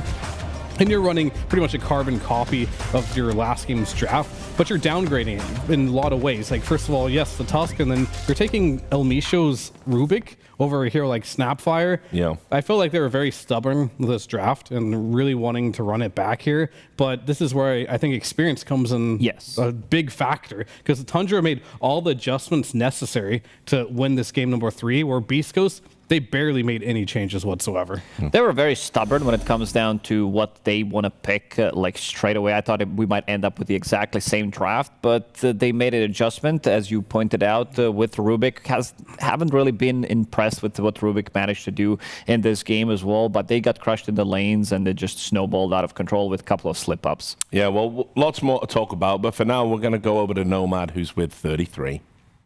Thank you very much, Richard. Yeah, indeed. I mean, I'll start out with an open field. You know, how do you feel about the series? Very back and forward. You know, what's the mood like in the team after that one?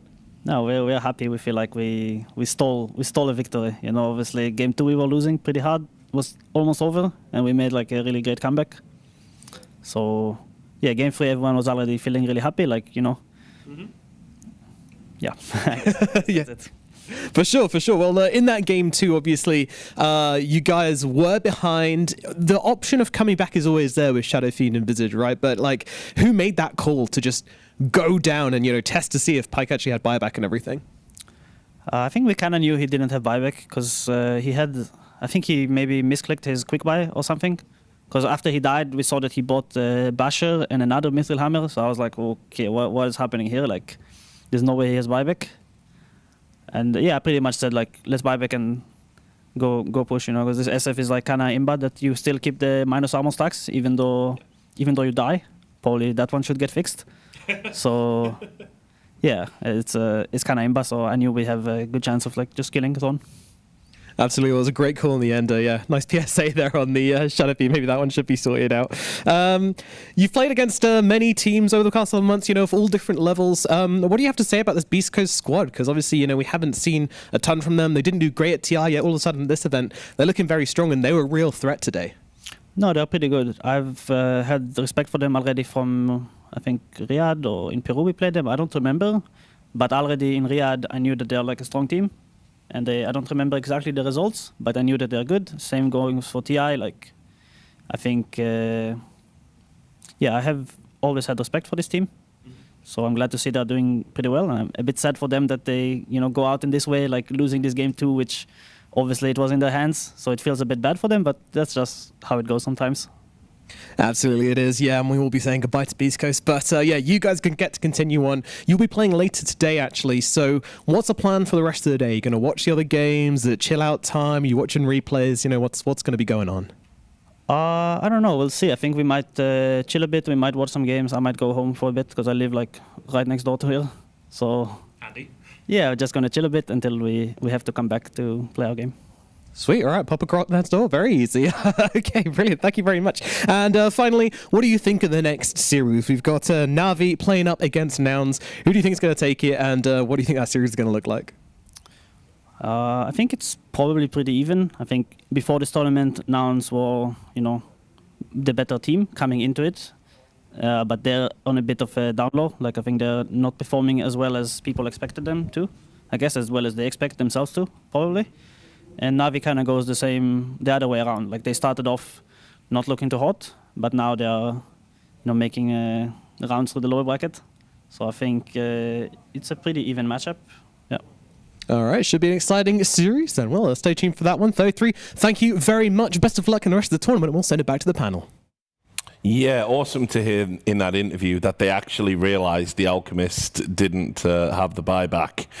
Just shows the level these guys are on. T.I. winner. They're paying attention to everything, and also the Shadow Fiend that he did mention, having that minus armor as well, presence or effect building, level 15 talent, so they decided to go for all-in push and end it. But he also knows that this dub was kind of given to them, and moving forward, they're going to learn a lot from their mistakes. But I also wanted to point out like the way this previous mid-to-mid matchup did work out, because you got counterpicked with two different heroes, so Lumpy didn't really have that good of a time. He was playing into Monkey King 24, and he was also playing into Bloodseeker. Big difference in terms of GPM 15, 16 minutes into the game, because he has a naked Bling Dagger. He was so countered in the lane that he didn't know what to buy. That was pretty much his first item. Did end up going for the Fusel Blade, but didn't really feel the influence. So it's very difficult. You want to get to your Lincoln Sphere eventually, but that never really happened. And we can see what these two heroes can bring to the table, because you are going to be ruptured and you're not going to be doing really much. And I love positioning from mid one. In this fight, he's going to be bounced around, killed off immediately. What mid one was doing was trying to counter this big arena with another circle on his side. He's staying away from the arena, but still zoning him out, which results in a really bad fight for Beast Coast. Yeah, what do you make of that, Clinton? I think in general, just like you have a bad lane as a Pango, and you have a bad game, and it's almost an impossible situation to be in. Tough game. And it's really interesting to see Bloodseeker actually win a game of Dota. We didn't talk about it much, but this hero apparently, we might see it more against Bloodseeker, because against Pango, because it is incredibly good versus Pango. So love to see it again.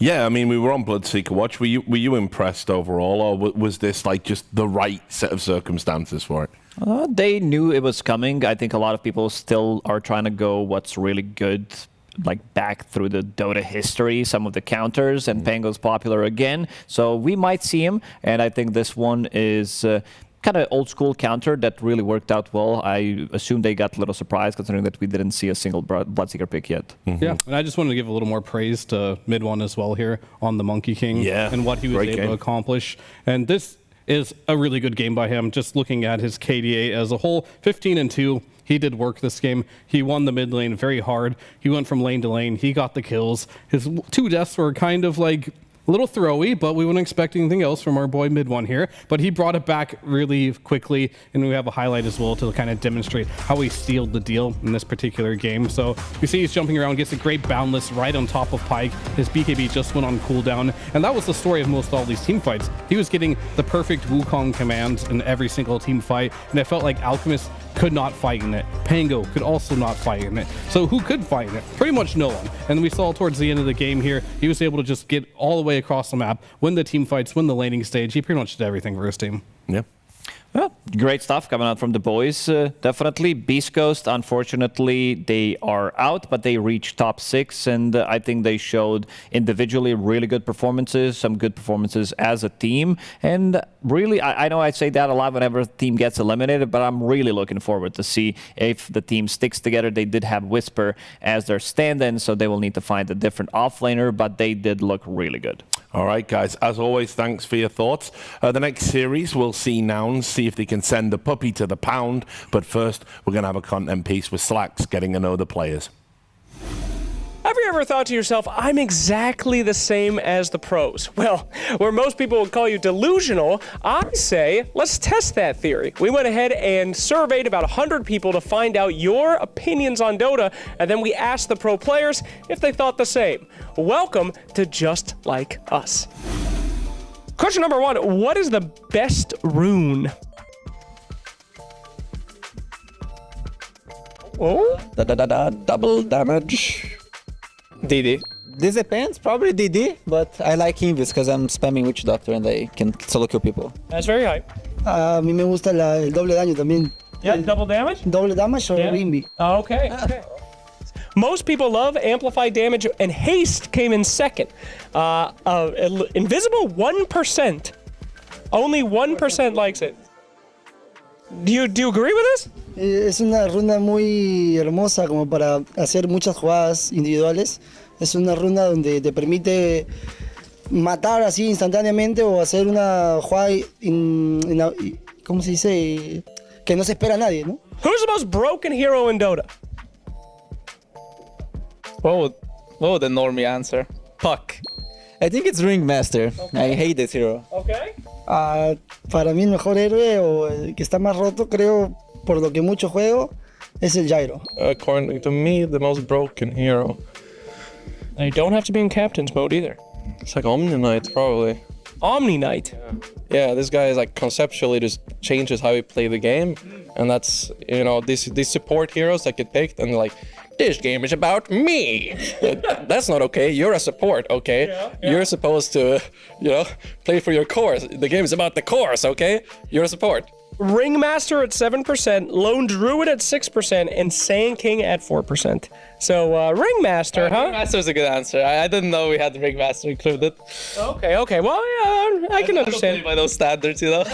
Standards, those pub standards, very well. All right, what is the worst facet in the game? You know, I'm going to say Arsonist, because every Batrider on support takes Arsonist when it's like literally one of the worst facets in the game, in my opinion. And I just question those people, and so spitefully I'm just going to answer Arsonist, even though I don't think so. It's a hard one. Do you play any heroes and just 100% of the time you don't get the other facet? Oh yeah, oh Visage. The one where you can't control your birds. Right. Oh my god. What even is that? Why is it so bad? I mean, if you don't want to control your birds, why even pick Visage, okay? Just pick another hero. There's like 120 of them or something. Yo creo que es la del Void, la cronósfera, la cuadrada, is trash for... The second ult? Porque hay muchos jugadores de off que sacan tambor, primer item, y como que se van de la faceta. Es inútil. Reverse RP, what do you think? That's number one at 11%. I think if you have creativity, you can make that work. Well, most of them don't, you know, these are Crusaders, so what can you do? There's no way it's that bad. Don't laugh at them. Don't laugh at them, bro. Well, that's just not true, right? It's pretty good. Okay, well, according to you, not to them. So thank you so much, my friend. It was a pleasure, and he really is just like us. Jibe. Oh. No. Say it one more time. Sibe. Sibe.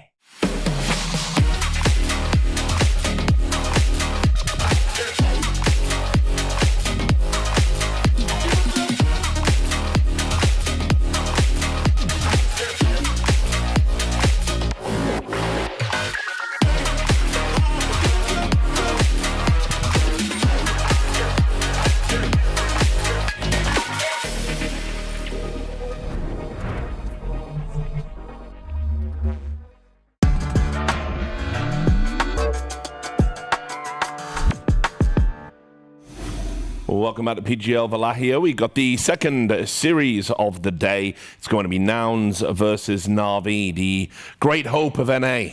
Are they going to be able to battle through the lower brackets? I'm going to ask the panel. We've got Lacoste, we've got Fear staying with us for this one. Let's start by talking about Nouns. I mean, 33 himself said it, so it's okay that everybody thought Nouns could be in that top three, you know, dark horse for the tournament perhaps, but have kind of been a bit disappointing here. Yeah, they definitely have been for sure. They played against Falcons just last night. They got utterly beat down there as well. They had some good ideas about the game. I think in that game in particular, they're going to have nightmares with Bristleback. Like, that hero was definitely insanely good in that particular series. And I did like as well what Malrine was doing too. Like, they brought a new idea to the game, so it's kind of hard to say like how much of that series was Nouns not playing well or how much it was Falcons just elevating to the level we're used to seeing them at. Hard to say. Like, Malrine just literally left mid lane and camped bottom lane from minute 3 until like minute 8. He just didn't go mid at all, which is very highly irregular. I wouldn't expect that again, but perhaps this is something where Nouns can learn how to play some of these new heroes. They're trying to play the Visage. I don't feel like their drafts are inherently bad. Yeah. It's just like their decision making in the games just don't seem to be on point. Even though they were playing this super long game against Team Falcons, the second one, 65-minute game, it was over for a really long time. They also got ratted throughout the whole game by Nature's Prophet, slowed that. They split it up real nicely on side of Falcons. But Nouns, as 33 pointed out, they are doing worse than most people expected. So they can play much better Dota. That's for sure. But they also have a couple of these cheesy pick. I would even call them the cheesiest team throughout the whole tournament because they've been playing Mid Tinker. They've been playing Meepo as well. They've been also playing Huskar. So quite disgusting. I don't think it gets more cheesier than that. The only hero that is missing on that list is pretty much Broodmother. Yeah, well, who knows what we might see today. Now, obviously, they're going to be taking on Na'Vi. Na'Vi with stand-ins, it must be prefaced, and obviously one of those stand-ins just happens to be the GOAT, so that's not so bad. But what have we made of Na'Vi so far? I think they have always been pretty good at this tournament, like middle of the pack. When they play against some of the better teams, they did get exposed against like Tundra, for example, where we did talk a lot about the Enigma, how it was by the Tormentor, 33 blinked on him, ended up killing him in that situation. But when they do play against other teams, such as like Infinity, though, especially game 2 and 3, they almost had flawless execution against Team Infinity there. So we know when Na'Vi are ahead and they're in a good position, they look really good and they can close games out if you are in a situation where you just don't make the right initiations, you don't have critical thinking, they're going to take advantage of that and they're going to win the game early. But they do have a small gap where if you do manage to stop their pushes or you can deal with them in the team fights, they will be in a position where they don't recover very well. Average win duration for them is less than 30 minutes, so super fast team. They also draft, I would say, a lot around Yuragi. They are giving him some different heroes than what we usually see as well. He loves to play Shadowfiend, of course, as every carry does in this current patch. But he's also been playing a lot of Drow Ranger. So I'm making it work. Yeah, it did work. It did work against TB as well. The one lane I'm going to be looking into is Boom. Whether he's going to have a good time, because he was the one collecting tips for no reason. Out of a sudden, you know, some beef started when they were playing against Infinity. So he needs to, I would say, be the stable guy from the off lane, because that Centaur game looked pretty bad. Like, he was one of the, I would say, lowest net worth cores that I've seen in this tournament in a game where they had a relatively good chances to even winning that. Yeah, and Clinton, you highlighted this as well. I mean, it was like when Boom has a good game, when he gets a hero he's comfortable on, he has impact. But obviously when he doesn't, not so much. Yeah, it's very easy to point out on Na'Vi specifically, like, because they're all great players, of course, but like Boom, when he has a bad game, it looks really bad. When he has a good game, it looks really good. I feel like on Nouns, it's really hard to pinpoint an exact like player that's really struggling on this team. I feel like as a whole, the whole team is just struggling to find something they can agree upon on what to play and what works for them. I do like the fact that they were the first ones, I think, to bring out Sven and actually make it look good. Same with like Meeple, obviously that's a specialty hero, but I'm hoping they're not in a situation where they have to do surprise picks to actually look good and they can actually play just standard Dota again. Yeah, good I'm fundamentals. kind of like missing that right now from them. Yeah. What have you made of it? What do you think's been lacking from Nouns? Because, you know, Clinton said that the drafts are conceptually good. They're picking strong heroes. We all know they're talented players. For me, watching it, it's come across as a cohesion issue. Like, in a game, they don't seem to be on the same page. Yeah, you would see a lot of the times the one guy being picked off, they're not playing for the right timing. Synergy is just off for Nouns right now, because I look at any of these drafts. These are like super strong looking drafts. This is Luna, Visage, or Vina. Okay, we have a new hero. Yeah, he's done it. Announced. With the Tusk, then Storm Spirit plus Pogna combo. They know how to draft, that's for sure. They also, again, they know how to utilize some of these weird picks in the draft, which they are getting the dubs with. So I'm going to look to see what they're going to be able to achieve in terms of pressuring the Boom as well. Their safe lane, if we go back to TI when they were beating Team Spirit, this Luna plus Treant Protector, they ran it 2 times. Team Spirit didn't really have the answer for it because Yuma is also very explosive as a player, and that's what I want to see. Using the Twin Gates a lot, ganking the enemy carry between that 5 and 6 minute mark, which we've seen that it's kind of proven as well to be very good in this patch, where you can just collapse on that tower, kill the carry, maybe get some extra kills if they decide to TP in. Seen less Luna in the playoffs as well, right, Clinton? Yeah. I think Luna as a hero is like a little overrated right now. Okay. Some teams will first phase ban it because they're afraid of what it can do. But unfortunately, the games that I've seen Luna in so far, you lose the lane and there's like no recovery. You just get ran at and the game seems very, very hard to play. But we'll see. Yeah, I think it's good later on. I just don't want to pick it too early. And I love the fact just in this patch, we're getting a lot of different first phase bans. That's still not stagnant. There isn't like the 7 most OP heroes in the game type of thing. Storm has made his way into the first banning phase, which is a little unusual. We have some usual suspects in here. Naga and Enchantress getting banned a lot. Pango, it gets through quite a lot, honestly, but not this game. Beastmaster, and then Monkey King. This is a hero that we saw twice in the last game, I think, or last series. Not twice in the game, can't do that. But anyway, like this hero looks good in certain games as well. Very curious on what they're going to prioritize as their first pick. I know Puppy has liked picking his Chen in some situations. Shadow Fiend has been another hero that they overall first pick. Bat Rider as well, right? I think. They have picked it, but not overall first pick yet. Yeah, mostly it was Pango, Enchantress, Shadow Fiend. There was a Chen here and there. Clockwork is still available if they want to go with that one. With a Puppy Clockwork. Yeah. That's something that I think they haven't lost with yet. They have not lost with that hero yet. A bold choice by Nouns to give them their comfort. There's four games, 4 wins. Yeah. 5 now. 5 now, yeah. No. Call it. Go with the second draft. Yeah, exactly. It's all scripted, guys. We've told you. We know. Production, can we roll the second draft, please? Guess not. All right, anyway. In this particular game, like, what can they do here? Like, that can answer the Clockwork. Shadow Demon. Why? We didn't mention that as well. Because he's perma-banned in my head. Yeah, I always think in my head, yes. This hero is way too strong. What he brings, just counter initiation, where somebody goes on you, you have this save, and then the turnaround play. Super strong laner. If you kill this hero in the lane, you're also going to suffer him coming back with full mana, so that's going to be pretty disgusting. He can also zone out. Sometimes you'll see him zone out 2 heroes as well if they're stacking together. But good response, I would say, from Nouns. Shadow Demon, pretty stable. He's been stable for over a year now as a hero, one of the best ones. Not really like a hard save for Clockwork throughout the game, but in the laning stage, it kind of is, right? Because you use the Battery Assault, you cog him, and then you just disrupt that guy, and now your Battery Assault is going to be shared on 2 illusions, and those illusions can pretty much instantly kill the cogs, too, to get them out. So I do like this pickup. It is very good. This is the trade they chose to make. And I'll say Shadow Demon is the better of the 2 heroes if I were to give my assessment on the situation of this trade. But Nouns, like, it's kind of like the last series. You got to dangle something that you know they want. That's too good to resist, and that's the Clockwork for Na'Vi. But you are playing that risk again. Like, you're playing against their best hero, so you better have something else planned here. Yeah, and also with Clockwork, they have a couple of good combos that they ran so far in the tournament. Draw Ranger being the big one.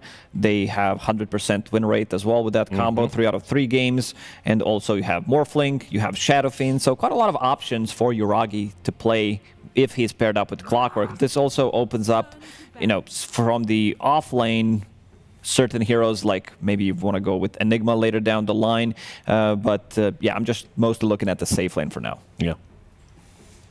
If Nouns saw anything after their series last night, that Bristleback was a problem. Yeah. And it is still in the pool. And we talked about how Yuragi likes to play Drow. That's a hero that's pretty good versus Bristleback.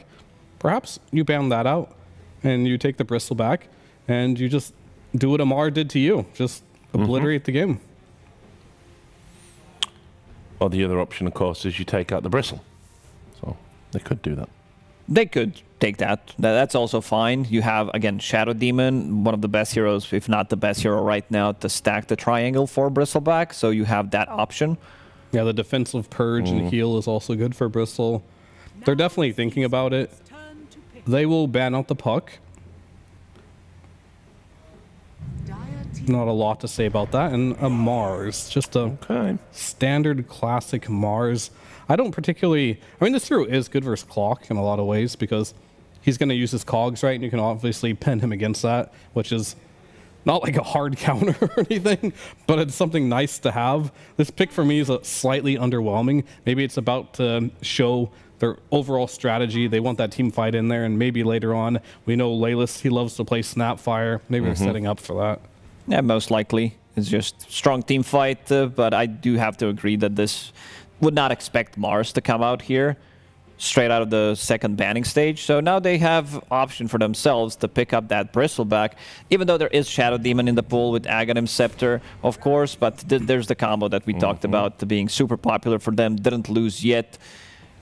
It's just a comfort pick for Yuragi, and in a lot of these games he also looked really, really good, and now you have like double protection. I love the support duo on Na'Vi already. Clockwork plus Dark Willow. These two heroes, when you pair them up with just together, they can go and grab kills on the map, but we also don't know what the mid lane is going to be playing, so very easy to execute type of a lineup from Na'Vi. Get that Drow Ranger all online. You have two supports who do rely on getting levels, so make sure you are collecting your 7-minute XP rune. You have Clockwork, you have Dark Willow. These are one of the best heroes in the game to just pick it up and control if the enemies want to go for it. There's also Shadow Demon on the enemy side, but yeah, if you get the good levels on the supports, this game looks like Na'Vi should have an easy entry to the game. Yeah, and another thing about Drow versus MOUZ, typically you're like, oh, you don't like playing ranged heroes versus MOUZ, it's not good, but Drow is not that bad because her E goes through the arena. I love It's a spell.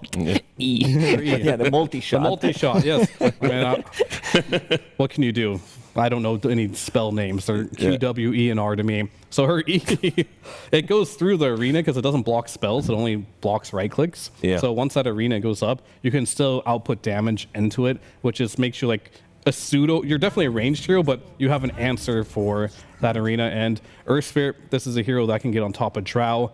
Very nice for Dark Willow as well, as all your spells are ground targeted. So you can do the silence, you can do damage, you can stop her from TPing out, which is very annoying if she can just press W and TP, which she definitely cannot this game. You are against MOUZ and Earth Spirit here. But you are showing a lot of your cores here, and you are second pick, and you're not giving yourself a flex at all. Because typically, you want to pick one of those heroes that can be flexed to either lanes, that way you have that last pick. But not going to be the situation here. You're showing your offlaner, they counterpick it with a Drow. They're showing your mid. Now you have an opportunity as Na'Vi to counterpick that in the mid lane. So this is a situation for sure where Na'Vi could win 2 lanes just off the draft.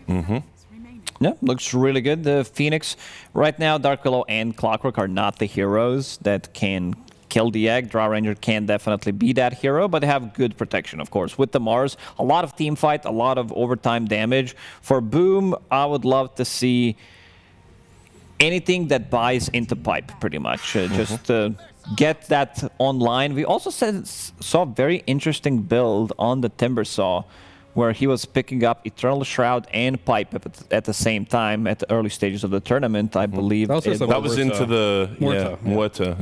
Yeah, that was a pretty cool I pickup. think somebody did it against a Luna as well. I'm not too sure. If there's like all magic damage, I'm all for it, but literally it has to be all magic damage, which they are all magic damage right now. So it is a possibility, but I assume Nouns wants to pick more of that right-click carry on that overall last pick here. Yeah. This is where you said like all physical damage, but if they want to get some kind of a jump, that's fine. But you already have Earth Spirit Mars, so I don't think they need to overcook it. I would be down with some Luna as well. It's another hero that can deal well with the Timbersaw. In the lane, you have this mixed damage with the Phoenix. You could get some trade kills, which would be really nice. Yeah, I mean, they're just going to pick Shadow Fiend probably, though. You know how it goes. Yeah. I mean, Shadow Fiend looks good. I do like TA in this game as well. Very good versus the Timber in the laning stage. Something with high physical right-click damage. Luna would be fine too, but I imagine that one may get banned out. I mean, I think they're going to ban Luna or Shadow Fiend, and whatever they don't ban. Maybe taking on that last pick, but you still have a mid that you need to take here to deal with the Earth Spirit. They ban out Invoker, which has been weird. I see people pick Earth Spirit into Invoker all the time, so mixed ideas on how good that one is. And Void Spirit goes out too, but what they need for sure is something that gets in there right now, because they don't have a hero that can initiate the fights. And okay, Timber was the counter to Earth Spirit mid this whole time, and we didn't talk about it. And Underlord is going to be the offlaner. And that's why this Ursa ban makes a lot of sense. It would own this game completely. Drow Ranger, Timbersaw, Underlord, you were kind of countering all 3 cores with the same hero. Back to Shadow Fiend. Back to you. It's that simple, huh? Think so.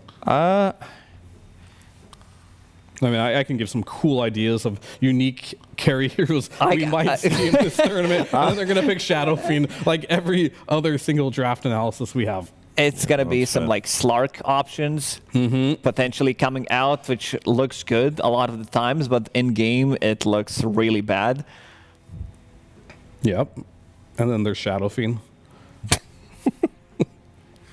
I'm surprised they're actually using this time. You might as well use all of it. I do want to see something a bit unique here. I mean, Shadow Fiend is not good versus Drow, so that is one thing you might be able to consider, but you can't find a hero, I think, that is good versus Drow, Timber, and Underlord, right? Yeah. Because these Spectres and heroes that can get on top of them can be a little difficult. Alchemist is still in the game, but you're versus Underlord, you're versus Drow, and you're versus Timber Saw. Yeah. So I'm a little bit surprised here. This to me kind of shows that they don't really want to play Shadow Fiend anymore, which rightfully so. It hasn't looked that good in a lot of the games here, but this is definitely not a free I thought it was going to be Shadow Fiend as well, because this time around you have the setup, you have the combo, Shadow Demon ulti, you have Mars Arena to set things up for a big Requiem, something that we've been lacking to see, like the big combo. A lot of the times it does feel underwhelming, but I do like what Na'Vi drafted for themselves. I feel like this Timbersaw is not fully addressed. You also have Underlord plus a Drow Ranger with the how good they've been playing with the Drow Ranger so far. It looked really good. 2 strong lanes, actually 3 strong lanes for Na'Vi. So Nouns, they're going to need to pull some magic to get out of the laning stage. The good thing is maybe they learned something from their series yesterday when they were playing against Earth Spirit. So if things were not going well, Copy could try and go salvage these side lanes with the early rotation. And it looks like Nouns in the Swiss stage lost 2 games in a row with Shadow Fiend and then never picked it again. So might just be on the blacklist here. Yeah, so are you thinking Na'Vi have done the masterclass in drafting? Yeah, I think so. I think you definitely are going to win mid. That's going to bleed into the Alchemist safe lane, has no protection, and this Timbersaw is going to go crazy, I think. Okay, well, we can bring in the casters and ask what they think. They're coming up into the big screen. There they are. How you doing, guys? Yeah, doing good. Looking forward to this. I mean, Fogg, what do you make of this as well? You're a bit concerned You're about... always looking forward to every game. I loves Dota. Is there a game you wouldn't look forward to? Be honest with me right now. Wow, one that wasn't Dota 2, you know? Yeah, it is. Everything here. He's so wholesome. Dude, so you guys have talked a lot, I think, this tournament about last picks not being utilized the best. Yeah. Alchemist last pick into Timber Underlord. I've got some question marks on that one. I don't know. The rest of the draft does have some cool stuff, but that one... I don't know. Fear, like you're the Alch guy. What do you think about that one, right? It's going to be a hard one. You just have to snowball the game. If not, you can't carry it. Yeah. All right, then, guys. Well, we're all looking forward to this one. Take it away. There we go. Thank you very much, Richard. Yeah, we'll see if we get some of the action that we're getting from the first series. Quite an exciting first series of the day that we were able to open this one up. But let's see if that bleeds into game 2. And it's definitely going to be a bit of a test this game, right? To see if Nouns are right to go with this Alchemist this time. I guess maybe they're feeling they can make the space because they have a lot of like tons of team fight and a ton of chaos. But I'm surprised that they take this. A Timber and Timber has been a counter to Alchemist for such a long time, and the Underlord as well, 2% base damage. We do see a different take from the Phoenix. I don't see this one too often. Goes for the hotspot. It's pretty cool. Good versus these super tanky cores. But yeah, I look at this Timber and I'm like, if he gets to a point where he's able to just tank up with either internal shroud pipe, etc. could be some big problems for Nouns. So let's see if they can make the Alch work. So they get in the first blood. Concoction set up on a boom. He's got 4 heroes beating into him here. Should have. Surely can't run from this, and indeed he can't. Copy to find first blood. Can Na'Vi get anything in return? They might just get Copy. Well, they'll get 1 kill in trade. Numa is going to get the stun connection as well onto Zayats. But we'll have to be a little careful, especially as the cooldowns come back up here for these 2, Puppy and Zayats. Brambles are up. They will be able to trip Yuma up, and they're blocking him off with the battery assault. Firestorm coming in. They'll have a defensive disruption. Puppy's getting focused now. Yuma trying to get back around the tree line to safety. A blood grenade thrown down. He's going to tick low. The Tango regen will not save him. Yuma falls. 2 for 2. To start this one off, of course, Nouns? They were the ones to get the first blood out of that. BZM does get a return kill, though, so even though Copy gets a little bit of a gold injection, he still is into a tough matchup of that Timbersaw, so BZM will have that extra gold as well. And BZM's level 2, right off the bat. So BZM has a full level advantage over Copy. off of that level 1. Who ended up getting the bounty runes? I think it was a 3-for-1 exchange, and I think Nouns got a Obs ward, so the gold is going in their favor after that too. But yeah, I feel like BZM is very happy anyway, as this Timber saw. Zayats might just be dead. Bottom, it's gonna be close. He's okay. All right, Chaos level 1. Already. Both teams really going at it. And how's Yuragi doing? Gunner, I think we've been seeing these Mars just have a much better time in pretty much every single lane. This one still can be a bit difficult because he is playing versus Clockwork plus Drow. The constant harassment that can come out is really nice. And this is cool to see. You know, this tournament we've seen, I think, independent players trying to show off their hero pool. Yeah, teams, like everyone's got their own style. Yeah, he's just busting out a Drow first 2 pick. Yeah. I don't think anybody else would do that. So. Nobody would dare to do that. No. I feel like outside of Na'Vi, it's a very risky thing to do, but something that you would say this game that they kind of got away with the way that the overall draft shaped up. Like, they've managed to set this up pretty nicely for Yuragi to have a good game. Yeah, and overall, like, there is an immense amount of damage in their draft from the Underlord and the Timber. So I'm going to keep talking about Timber this game because it really does feel like BZM is just going to go absolutely bonkers. I mean, what are their answers to the Timber if BZM does indeed get this good start and starts to tank up? Having a big Alchemist in a way, like with a BKB super early timing. Other than that, it's all magic damage. So BZM could just run away with having that super tankiness. Yes, they'll have like an SD purge if he ever wants to go Ags, but you probably just don't go Ags. You just build standard on the Timber, go for your damage, go for your magic resist. It does not feel easy for Nouns. No. Gonna pause right off the bat here too. And cool thing also is, even though yes, Mars versus a lot of these ranged heroes can be super cool, you always have the multi-shot, right? So there's always ways to play around Arena, ways to play around some of these, redirects or whatever you want to see from Gunner. And yeah, we'll see how his lane ends up going, because it just doesn't feel easy for Gunner as those levels do come out for the Clockwork.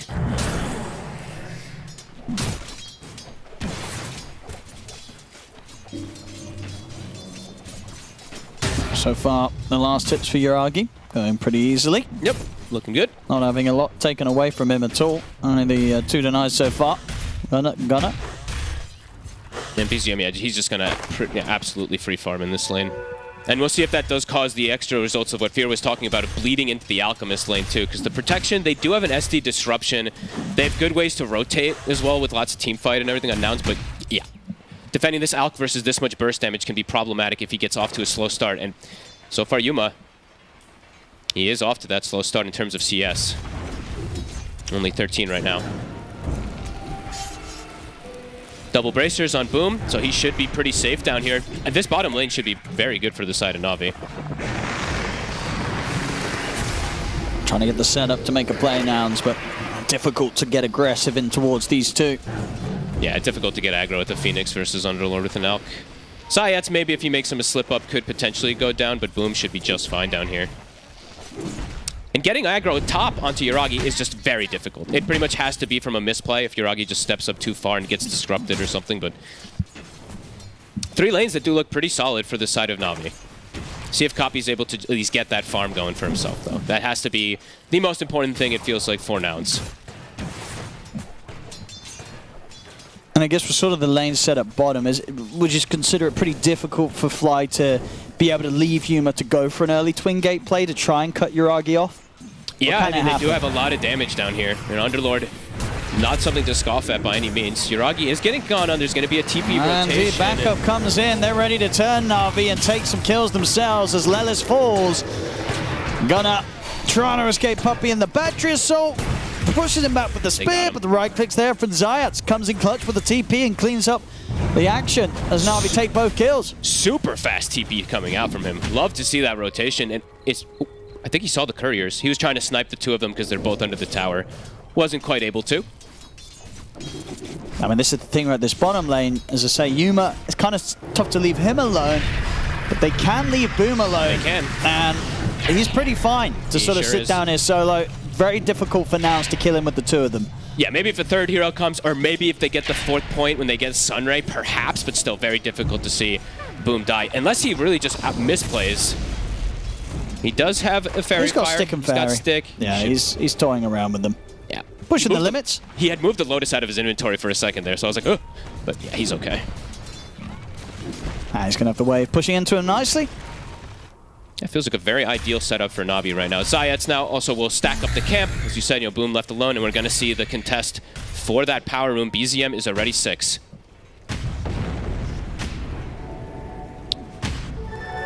Puppy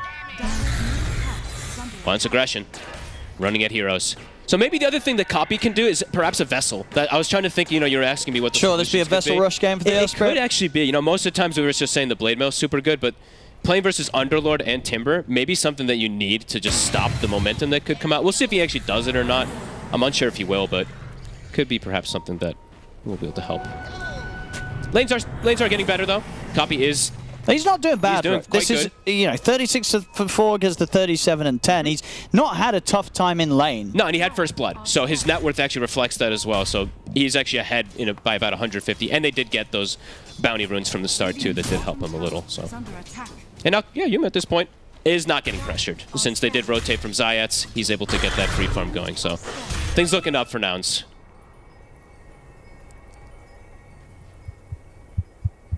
Still going to be that matchup, though. The Timber versus that Alchemist. That big burst that's going to come out. They have stacks going. Definitely a position that we've seen Na'Vi contest stacks, though. Once they get 6 on the Underlord, the Timber Saw could potentially waltz into that triangle. So definitely going to see Nouns try to protect that area as much as possible. And the wraparound's coming in top. BZM with the rotation. Looks to burst through Lelis. Lelis holds him back with the disruption. Does mean that he's going to get left behind on Gunner, but he can opt for the TP out. There's nothing to stop it in range. Puppy tries to step up with a battery assault. Doesn't quite clip him, so Nouns successfully avoiding the first rotation from BZM. Great spear. Pushes away the only stun. Nicely done there from Gunner to survive. And he did TP to the tower, so we'll be able to stick around here for some XP. BZM, is he going to walk into contest these? He is. Copy has ulti.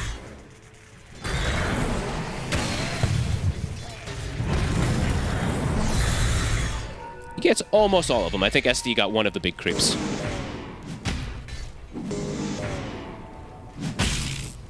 Oh, Haste Rune. It's a good one there for BZM. We're seeing the build. He's going to go for more aggression. The Kaya. There's like 3 different builds that you can go. Either Blink, Kaya, or you just go more defensive. BZM wants to be aggressive. They're giving XP to Fly bottom too, so Alk was jungling and making moves around while Fly's soaking to get those levels on this Phoenix. Very level dependent support. Gunner has no TP. He's got ulti, but he's losing his Lelis. And BZM makes quick work of the Shadow Demon this time. He's getting cut off. He's going to drop the arena in an attempt to just make them work that little bit harder for the kill. He tells his team they have like 3-4 heroes up here. Just he's making lanes. space. He's going to space it up. Takes him some time, but BZM getting some nice kills, some nice momentum for him. Yeah, space for Yuma. Space for Yuma. So far, we have not seen a Timber rotation to the bottom lane, which could just pretty much kill Alchemist in every situation. So that's what you say if you're Gunner. Space. In 9 minutes out of the support level. I mean, there's very high support levels this game because of that level 1 kicking off. Lelis the bottom, but almost everyone else getting close to that 6.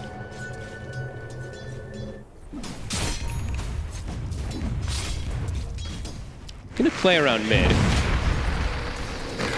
Copy's just gonna go standard, by the way. So this is gonna be Blade Mill.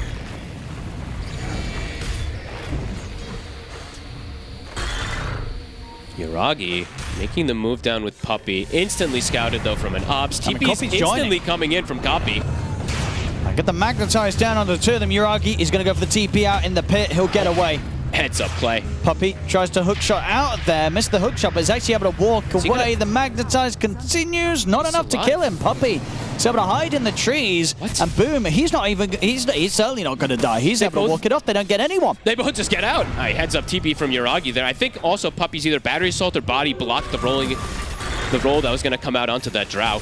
Na'Vi looking to strike back.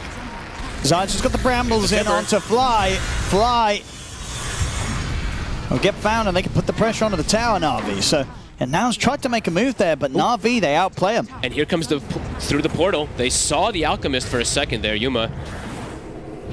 Name of the game for Yuma is pretty much avoid Timbersaw until he feels like he has that one or two, pretty much the BKB, I would say, unless they can somehow isolate. Yeah, it's just farm it up. Do not let that Timber find you. And so far, pretty good. 0 deaths on him, or the 1 death from the laning phase, from before the lane started.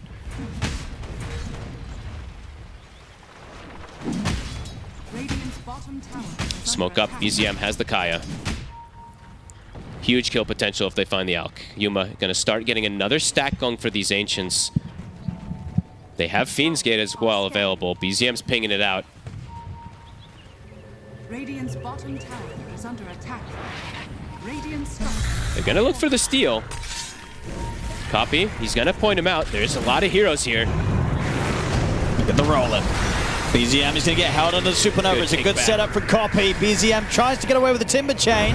They use the disruption to hold him close by to Copy. Copy, though, still dies. gets Copy. And BZM's still alive.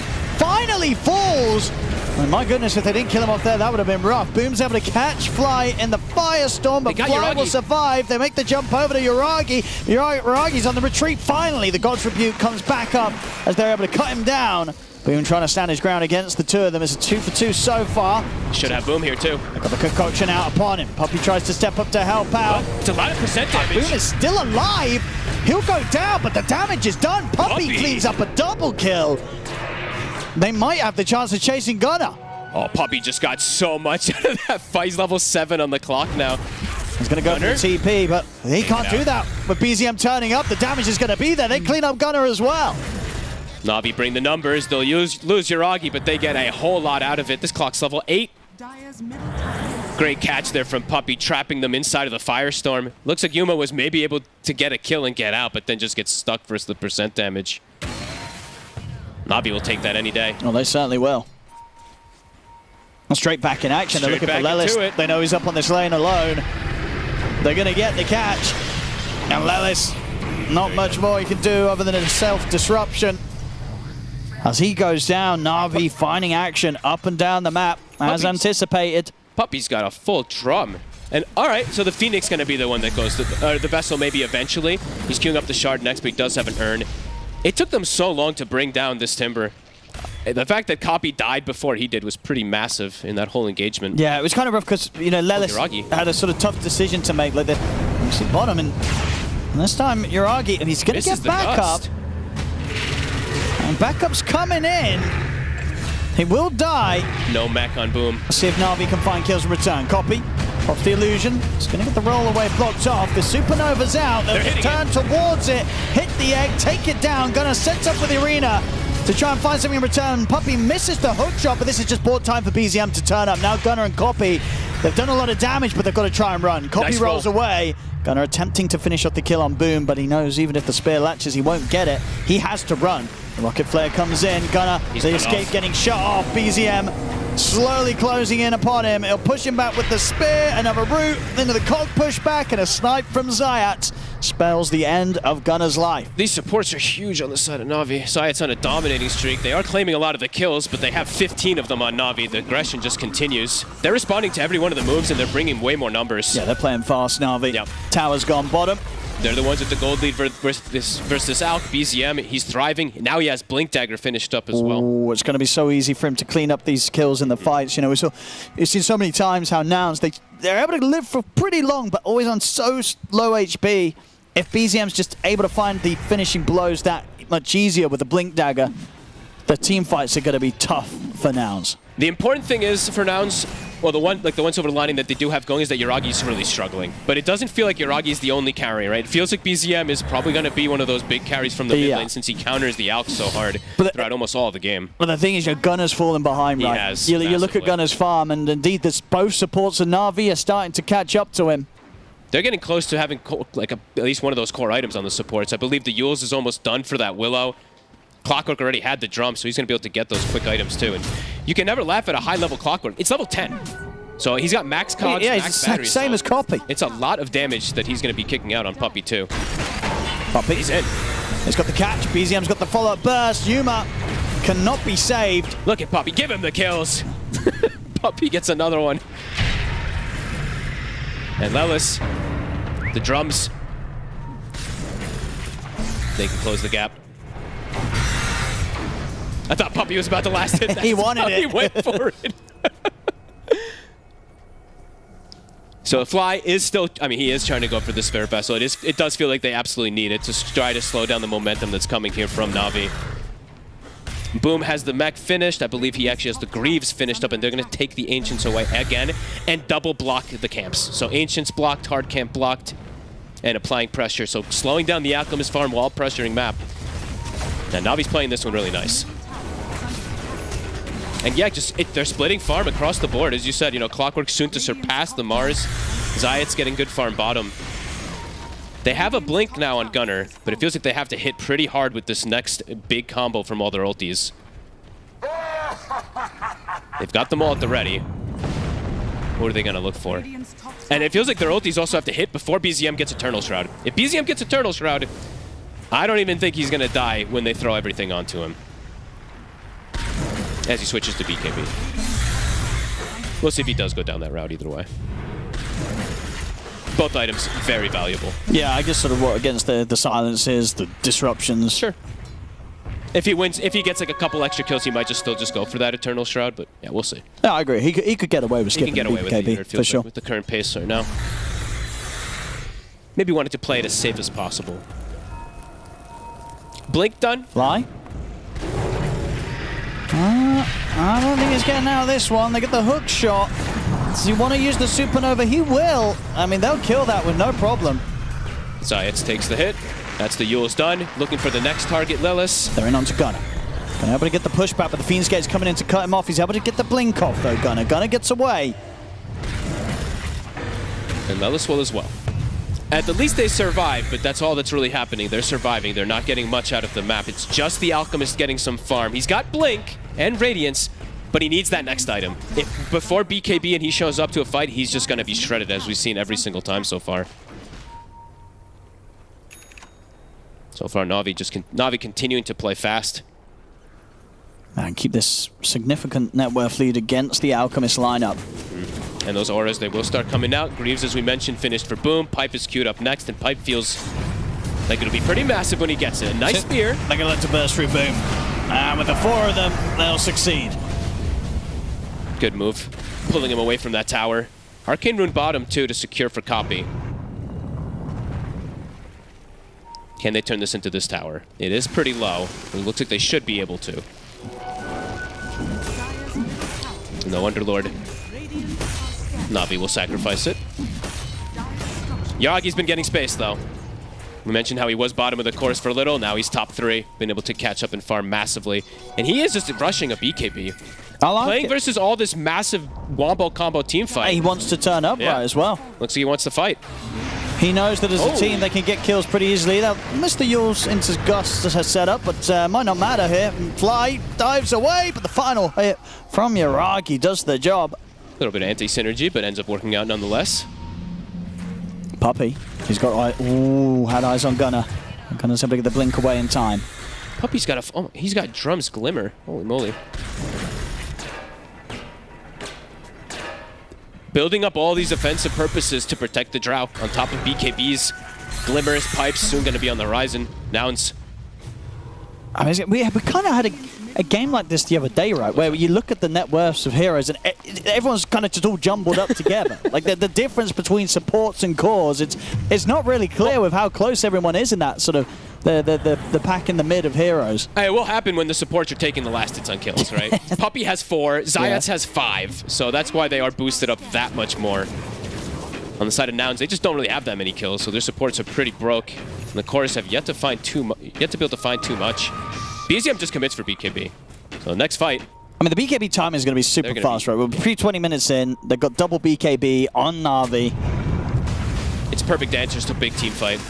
And they're going to start TPing in for this one up top. They pop the Glyph. 22 HP on the tower. Copy. Zayats. He's going to have to set up here onto Copy. And they're able to get the roll off in time. See what they can catch. Puppy. So hook shot onto Copy. Copy able to roll away once more. Great plays. Nice individual stuff.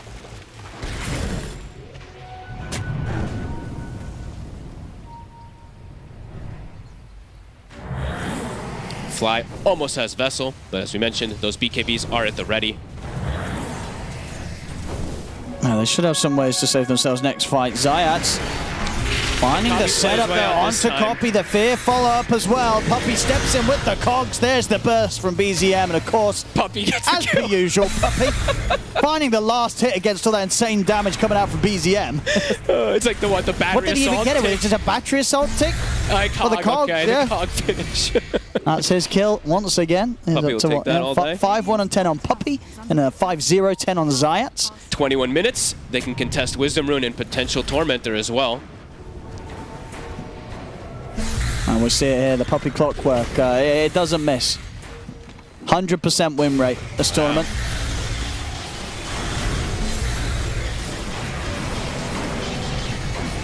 Oh my god, imagine that Shadow Point. I was wondering, Actually yeah, if he got it. the snipe with the poison. He tried. Yeah. So BKB for Alchemist. This is Yuma's timing. This is when he feels at his one first stage of being able to actually show up in fights. Now he can maybe survive versus at least the Timber and the Underlord. The Drow is starting to get farmed though. So Yeah, you have to watch out for positioning versus Yuragi. Probably need copies as well, and then they can go for the smoke. Yeah. Because Couple Copy's just a BKB few in there. hundred gold off his BKB, so then, yeah, that's going to be the time for Nouns to try and do something. Still not easy by any means with the deficit that they're playing with. And double Tormentors. Yeah, Navi. Very few mistakes, I feel like. They're being very crisp with their movements around the map. As I say, that Science almost dies to the Tormentor, but he will be able to survive. And Boom will get this shot. It's a good one. More damage as well. I mean, yeah, you kind of put that on a Puppy Timber. clockwork or a Timber. Or a clockwork, yeah, whichever sure. one We'll wants say to be Puppy. going in. We'll say Puppy. Why not? Because that sounds funnier. Yeah. Let's put that Firestorm buff on him. He's in on the front lines. And yeah, the amount of frequency of those Firestorms coming down, it's going to do a lot of damage. And it's soon a pipe for Boom, too. And we talked about pretty much Nouns being all magic damage. Once these two do start kicking in, it does feel harder and harder for them to even execute these fights. Copy does have BKB. It feels like go time. Feels like they have to find something to catch Navi off guard. But Navi, they're prepared. They're all smoked up. Who can they get the jump on? Puppy and Yuragi. They might cut off Copy. Puppy. All the way in time. They've got the jump on Boom. Hook shot. He's going to fall pretty low, but he's still able to get the spells off. The Supernova's there, but it's in position for them to try to get down the arena. It's protecting the egg. A couple more hits. They can't find the hits. The Supernova's a success. Puppy will fall. This is the fight that Nouns were hoping for. Yuragi's going to go for the BKB TP out. He'll make it away, but Zayats gets left behind as Nouns finally finding the team fight they were dreaming of. Well played, Gunner. Great arena. They catch Boom again, split off before he's able to finish off that pipe. Who gets the last hits as well?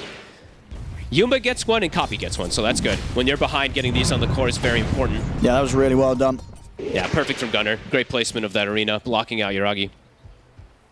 Yuragi wanted to like BKB and maybe run into it, but running into 4 heroes and the arena to try to hit an That egg. might have been worth, actually. He could have BKB'd earlier to hit through the arena. I think he got booted by Let's have a look. Copy in the initial go, and it just kind of caused a little bit of panic, but let me see exactly what happened. Because he got stunned. It does get stunned. It would have been a very quick sort of moment to kind of consider, I'm about to get rolled upon, I need to BKB and continue to hit the egg. I think he made the right choice. But it would have been a hard call for him to have BKB'd early to commit to the egg. Would have worked out and given them a better shot in the fight, but definitely one of those moments where a decision like that, yeah, everything's happening too fast. Yeah. Exactly when Nouns need it. They find that fight. So Copy gets some big kills. He's got a Hyperstone, getting closer to AC. Always want that plus armor when you're playing versus the Drow. He will always be very vulnerable whenever his BKB goes on cooldown versus this Timber, but starting to get a bit of momentum here on the side of Nouns. Gunner has BKB as well. And it is level 2 egg. So Fly, he's finding good levels on this 5-position Phoenix. Yeah.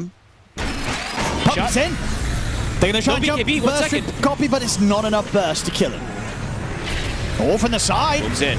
Get the pit down. Yuma stunned himself. They're straining on top of him. He'll get the Chemical Rage off and try and escape. He has got BKB ready to press if he feels pressure to do so. Copy in the mid. He's out to pop his, rolls away. Lelis gets left behind Yuma. He's going to jump back in. They're looking to fight this. They'll turn over towards Yuragi. They'll put down the arena, but it's not going to catch them. Yuma's still in on top of Yuragi, but the fear will push back. No, the BKB's out for Gunner. He'll connect the spear onto Yuragi. Copy trying to finish off the job, but Copy will fall. Yuragi, he's retreating, backing away. He's ticking down low to the vessel. He will fall. The Supernova's going to go successfully off as they catch Zayats and Boom underneath it, but BZM on his Timber. He's cleaning up in the style that was predicted off the back of the draft.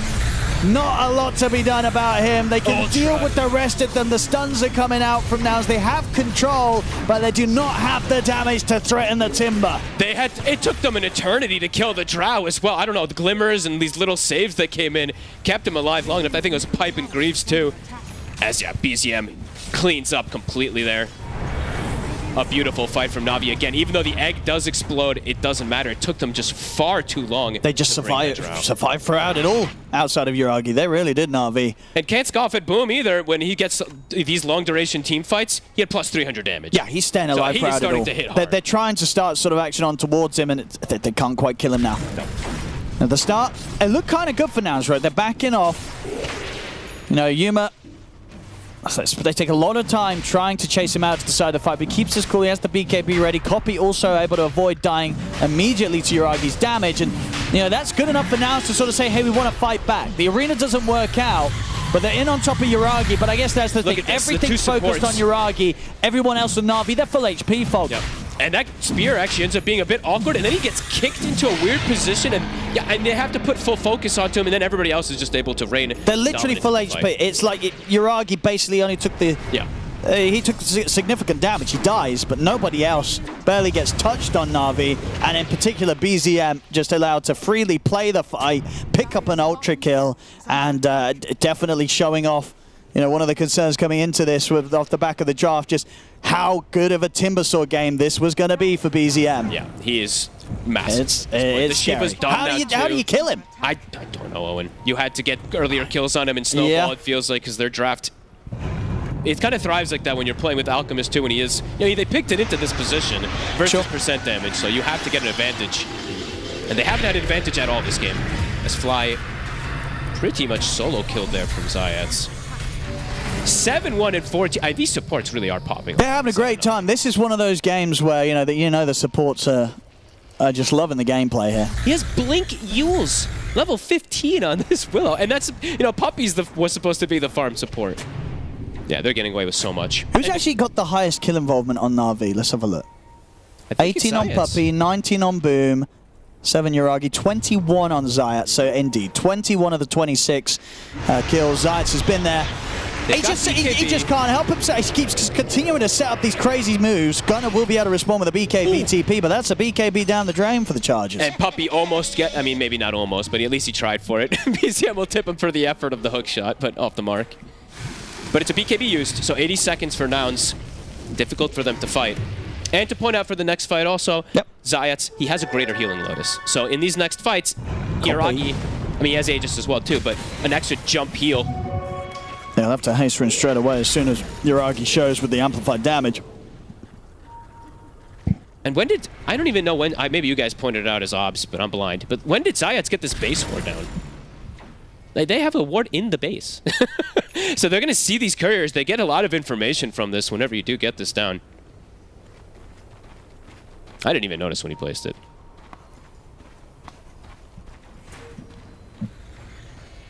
Yeah, great vision coverage. Yuragi, amp damage, level 18, sieging bottom tower. There's no glyph. This tower drops for free to him. A beautiful game from Na'Vi so far. Orchid finished up on Yuma. Okay, so he didn't end up going for that AC. As BKB, will be able to TP out, but that's interesting. I've been seeing this a lot. People just really like the Bloodthorn on this out, but no AC to protect him or his team versus a Drow. It could be rough. I mean, it gives you that kill potential and solo play potential, but when you're trying to play like that in a game where the enemy as a team is so far ahead, it feels sort of a little bit desperate. It's tough to make moves with this. Yeah, maybe that's what it is. I've just been seeing it so much. I think I see Bloodthorn every game on this hero, but getting it before the AC is definitely an interesting choice. We'll see if it can set anything up for you. Maybe because he got Vindicator's Axe, and he's like, if I'm stunned, I'll have this plus armor. It's a lot. If they can get on someone and there's no sort of save or dispel coming out from the teammates from Na'Vi, it does obviously allow you to shred through a target. But the chances of that happening in the midst of a team fight, with Na'Vi as tanky as they are, it seems unlikely. It's hard. No, and they have Greaves, so there's one Dispel. They have Yules on one of the supports too. And there's that base ward coming into play. Oh, they make the jump. They can force out the Chemical Rage. They turn with the Fear beautifully over towards Lelis. Lelis is gone.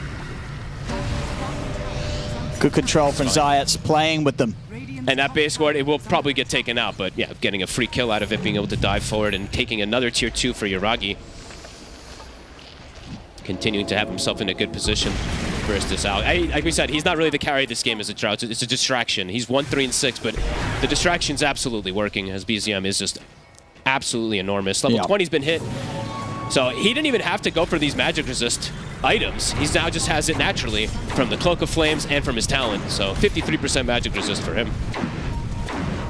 And yeah, the int, of course. I always like. I haven't pointed that out much this tournament, but usually I do. Base magic resist from int. And they come in for Gunner. Gunner.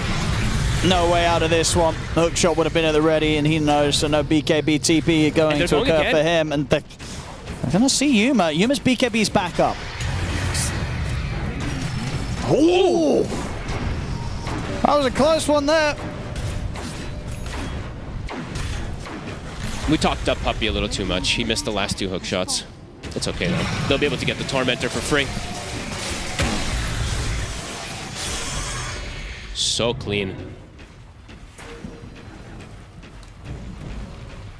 What's the next item coming up for... Oh, okay, so boom, now another BKB. So good luck killing any of the 3 cores now on the side of Na'Vi. The triple BKBs are done versus your entire lineup of magic damage. What do you do, Nouns? How do you get outside the base? Got to somehow try and find that dream team fight. I'll see again. I was so close there.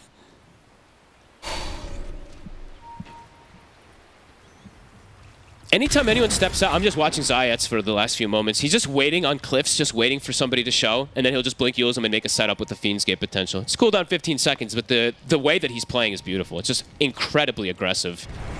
And it's just limiting the space of farm for Nouns massively. Nouns is having to run as a cluster. BKB still on cooldown for 15 for Yuma, so they just have to play as these bodyguards for him. A rocket hits him and he has to run away.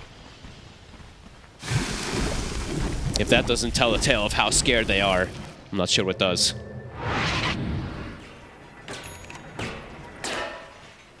Full Hex now as well for BZM.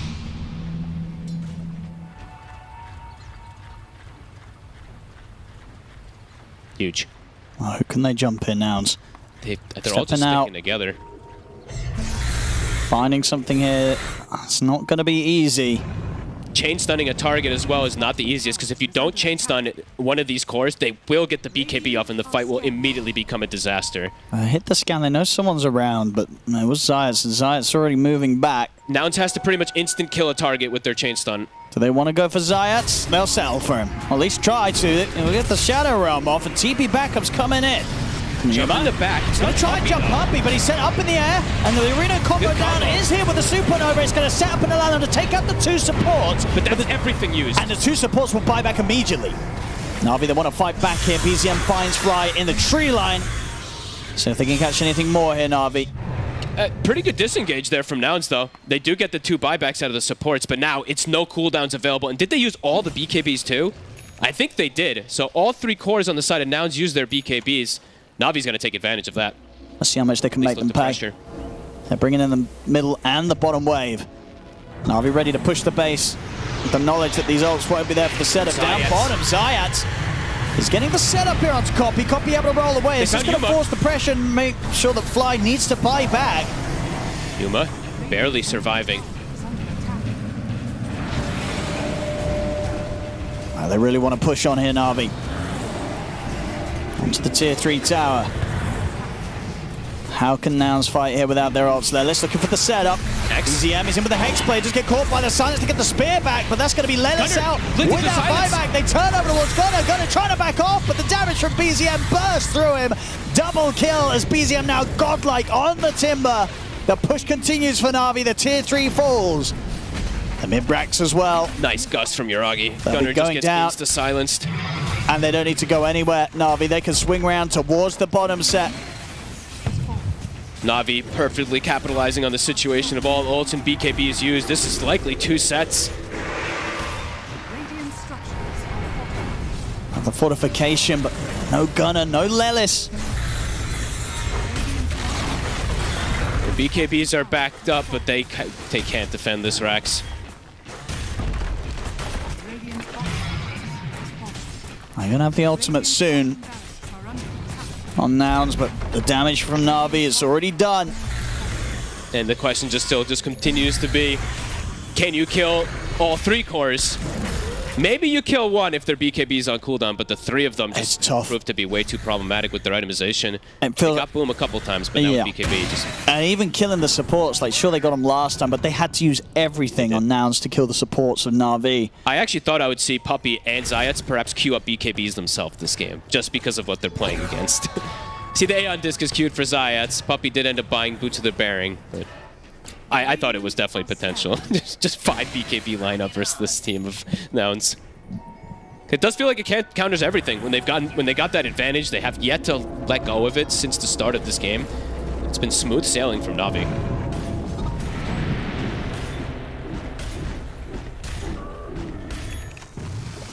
Lincoln's on your arc as well. Much harder for Nouns to find the chance to jump him, even if they do see him in the fight. And Yuma goes in S and Y now next too. Maybe just trying to find any small item that you can purchase for the next fight, but that doesn't feel like it helps too much. Nearly a 20k leader for Na'Vi as Nouns looking for what might be their last fight. Arcane Rune BZM. Boom. He's popping the smoke. They get the Hex on him and they try and initiate on towards the other. They throw everything down here with the arena on towards him. They'll get the kill. He has got buyback available if they want to turn back up the fight, and he will. Buys back, lays down the Fiend's Gate. Puppey comes in with a hook shot, traps Yuma. BZM goes over towards Fly. Fly will get the supernova off successfully. Thunder's gone. They'll kite it out for now. Copy as this game getting blocked off by Puppey with the Badger, so buying time for Boom to close in. Puppey blocks off the roll. Copy drops the Magnetize, but the Yule setup is there. Copy's surrounded. He'll also fall as Nouns. They'll lose 3. Yuma can even get out of this. He's got the blink back up. They see him with the ward. He might risk the TP. He's got to hope for the best here, but BZM finds him. Once again with the Hex play. 4 dead on Nouns. Well, they got the 1 core in, but an instant buyback. Probably the worst one they could find because he can just jump back into the fight almost instantly. As Na'Vi just continued to reign dominant in every fight. It's literally it's 5 ultis committed to 3 BKBs from Nouns to kill the 1, and then Na'Vi just rushes right. Yeah, they're just too far behind. Yeah. And definitely the worries that you had at the start with the draft, they really did come into play this game. Sure, Yuragi's not going to be very flashy, but it was a first 2-pick drought. It's BZM who's had all the fun. GG. And they'll tap out. GG is called. Na'Vi take this game 1. They come in with the outdraft, and they certainly come in with the outplay this game, folks. Yeah, I mean, we had concerns with the last pick Alchemist, and Na'Vi, they played around it perfectly. They didn't get off to a hot start. They never had the gold lead this game with an Alchemist. They did not. And it's not a game where you look at it and you're like, man, this is a godly Alchemist game on paper. There's definite counters in there. Yeah, definitely felt like it was a kind of a last sort of minute decision of like, well, I guess we'll go with the Alch. But not the best for the situation, and it showed there. Na'Vi getting to style all over Nouns as Na'Vi take the first game of this best of 3. Yes, thank you, Owen. Now, I don't want to sound like a broken record, but things did seem to kind of go wrong in the draft for Nouns. I don't know. I don't know what they were cooking in the kitchen or what they thought they were going to do. But, I mean, we sat here and saw the clear and obvious problems with it. And that's exactly how it played out in the game. Yeah, I definitely was not a fan of just the MOUZ pick. You did not see enough to really warrant that. Yeah, it's very disappointing to see Nouns just go down this trajectory. I think just in general, MOUZ, he's your initiator, right? You don't need another initiator. They picked another initiator shortly after in the Earth Spirit, and we saw in every single one of these fights the problem of having double initiator. You just don't have damage. Shadow Demon also doesn't really do much damage, and as much as we harp on Alchemist wasn't the perfect pick for the game, which I definitely agreed, he still probably did the best of any other hero on Nouns. So it's an impossible spot to be in on that last pick for Yuma here, but it really just comes down to they just had double initiator, 0 damage.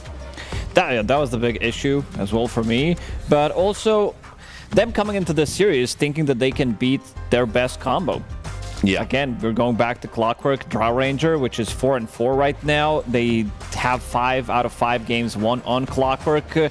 You had an idea how to counter it with picking these 3 cores that are going to be able to jump the back lines, 3 beefy cores with Shadow Demon, with his Shard, with the Sun Ray behind them, but it was not working out. You forgot about some of the key heroes that are still going to be left in the pool. Sure, you have a lot of HP on your heroes, but they also have percentage-based damage coming out from this Firestorm, and also you are playing 3 strength cores into into Timbersaw, which is gonna dismantle this game, as he did. Looked good on paper, looked good in the game. BZM ended up game with 15, 0, and 10 for a good reason, reducing that healing with the Shiva's Guard as well. So yeah, they had a plan, they just seem to be they've forgotten about the certain hero that is going to counter the whole lineup. Not a great plan, by the sounds of it. Yeah, it's always bad if you do forget about heroes that are in the game. Clinton, some thoughts from you about what Na'Vi did right. I mean, I thought they had a really good game. Obviously, it was perhaps easier than it should have been, but I was loving watching Puppy as well on the clockwork. He plays that hero so well. Yeah, I mean, that's the first thing they did right. They got their clockwork. They just selected it, even though it was available. So Puppy getting clockwork, really good. I like how he played the game as well. He spent a lot of time focusing on himself, making sure he got farmed. And we saw time and time again that Yuma sometimes felt like, okay, I need to kill support. And he'll jump on the clockwork. But he's so tanky that it just took a very long time to kill him. And I'm going to do a hero versus hero here. And these are all the same team, mind you. And it just shows you their net worth is not good in this game. And I kind of harp on like what they do for a team. You got 2 heroes that just have a BKB Blink or BKB Blade Mail. There's no real damage here. You don't have a Vessel Buyer to deal with some of these tanky heroes. You don't have innate damage. Earth Spirit can do good damage, but it's much later in the game where that becomes a thing. And this is a team fight I wanted to highlight as well, really showcasing that lack of damage. And to me, I thought this is probably one of the best fights Nouns had in this game. It starts off pretty good, generally speaking. Like, sure, the Alk runs back, and all of a sudden, your Drow pops the BKB, you get the Magnetize off, so the damage is ticking, but it's doing pretty much next to nothing. But they find Uragi in this fight, like, okay, this should be it. You kill Uragi, maybe you win the fight. He's the big damage dealer for Na'Vi, or so you think. They ended up killing him here, but where's your damage? You have to deal with the Timbersaw. He's also doing damage. Nobody else on the squad of Nouns is doing damage here. And even though you get the Drow, you use everything you have for it, and then you get team wiped straight after. Not the best spell casting coming out from Nouns in this one. First, they used the Arena on Drow with the BKB. They didn't time it right, so she runs away. Then she gets speared to the high ground, then she gets bounced to the low ground by Earth Spirit. So they're really helping her out. Then the Glimmer Cape comes out, Solar Crest. She dies in the end, but you wasted everything. Pretty much Alk ulti is also running out, so there was that. But one thing I really liked is something that Na'Vi did kind of lack when they were playing against Tundra. If you remember that 20 minutes when they were trying to invade enemy part of the map and go for the Tormentors. This time around, they were doing it so much better. Before this, they killed the enemy Tormentor, so 20 minutes in they learned a lot. They go for their own Tormentor, they kill it 30 minutes in because they kill it at the 21-minute mark, stole the XP rune, and they're gonna do it again. They have this global presence from the Underlord if necessary to bail out of trouble, so getting a lot of done, getting a lot of gold. This is basically 1400, that's 4.2k gold just by killing 3 Tormentors for their heroes that kind of, they get it for free. Yeah, I mean, you know, Na'Vi, they were great as we've expected, a lot of experience on the lineup, and they just really identified what to do and controlled the game. Yeah, and Boom had a great game. Yeah. And I think that's something that we want to see continue. He hasn't had the biggest hero pool, but I think that's good, right? Yeah. Like, the heroes he does play, he plays really well. So going into this next game, I want to see something similar. Make sure that you get Boom, a hero he's comfortable with. This mid lane, BZM, he's proven he can play just about anything. So Na'Vi's looking good. Adjustments need to be made for Nouns. Well, as always, gentlemen, thanks for your thoughts. We'll be back in a bit. First, we are going to take a listen into Na'Vi before break. Last time we listened in, they were laughing. Let's see. Yeah. We still Earth Spirit's here. I revealed by Earth Spirit. Yeah, they're gonna go on us, boys. I'm running, guys. I'm getting. What the fuck? Wait, I'm gonna gate after egg. Getting. I dodged the egg, but I'm... Earth Spirit dead. Mars Arena does. Phoenix? I'm fine, I have a lot of stick. Yeah. No egg. Phoenix dead? What's happening? Ouch. Ouch. He's alive. Guys, can you Help draw? Yeah, I'm fine. I killed Any slow? Fuck, roots. I got Brambles. He still has ulti going. No Ulti now. I don't have cogs. Guys, look at me. I have a root in 2 seconds. If I survive this? 5 seconds, my Dreadlock. I'm trying, bro. I'm trying. 4 seconds, my bramble. I'll just. No, he's gonna stun and TP. Yep. You got him? Nice. I'll leave it a kill. Nice, nice.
Yeah, welcome back. We're partway through the series between Nouns and Na'Vi. We're about to get into the second game. And so over to the desk I go. I'm going to start with you, Clinton. We talked a little bit about the MOUZ pick and how it was a bit underwhelming coming out second. Tell me more about why. Right, I'm going to do a little bit of draft analysis here. Okay. So they ended up picking MOUZ out of the gate here. And I didn't really like it, but there is a way to salvage this. I do believe so. Okay. And I think if they wanted to do that, you can't pick your mid. You are last pick here. And we've seen other teams like beastcoast, they did the TA mid one game, looked good. We saw the Alchemist as well again with Heroic in the mid lane. There's carries that can go into the mid lane. So if they would have taken an Alchemist instead of last pick in that second phase, they could have went into that last pick with potentially flexing this Alchemist either mid or as a carry, or potentially just getting, you know, potentially a Tinker or a Huskar that haven't looked really bad on copy here. I feel like they pick two heroes that do the same thing early on in the draft, get countered by the same exact things, and the carry pool just isn't really that big right now where you see a big difference as a last pick. So I think generally that's where they messed up in this draft, and that's where I really want to see the changes. Yeah, Lacoste was saying it would also help if he took those sunglasses off, but he needs another pair. I don't think he's wearing them during the game. No, but we'll need any kind of help he can get. I also want to see Gunnar on something different. He looked the best when he was playing the Centaurs, Visages, and also Pangoliers. Not sure if we're going to be seeing too much of a Pango anymore, considering how strong the hero is. But I also want to see some combo that he can play with. Because Lilith, usually he plays Snapfire, he plays Hoodwink. We've seen good amount of Dark Willow as well. So pair him up with the Gunner so that they can go in and get stuff done.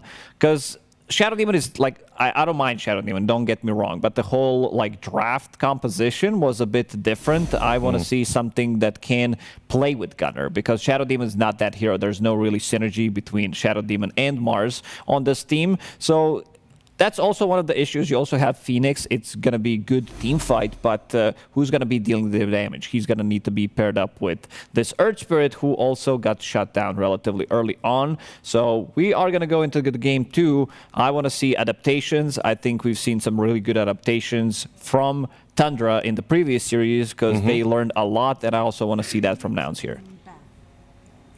Most definitely, but at least we're having a bit of a swap around, right? So we're not going to see the exact same thing. Na'Vi, they will be taking up that Radiant side now. They were Dire last time. And they'll also, looks like, be taking up second pick, if I'm not mistaken. Yeah, their second pick. So they completely swapped everything around. Second pick Radiant this time. And now Nouns, maybe it was a side thing. Maybe first pick Dire is the way to go. I mean, we did look at the stats earlier. I was going to say we looked at the numbers, didn't we? Radiant was better in every metric. And faster. Yeah. They definitely didn't win faster than the last game. No. Slight adaptations already with this Timbersaw being picked up or banned out in the first phase. Because he was the one causing most of the issues. They only managed to kill him one time. I would also see... Never mind, because they don't have the last pick. They will ban it themselves. Clockwork, he was all over the place. His initiations, he was also farming a lot because that's Puppy. That's what he does.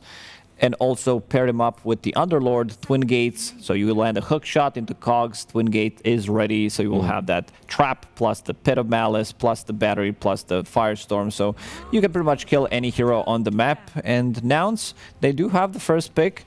As we mentioned, a lot of the times they were picking up Pango, which is available, so why not go with that?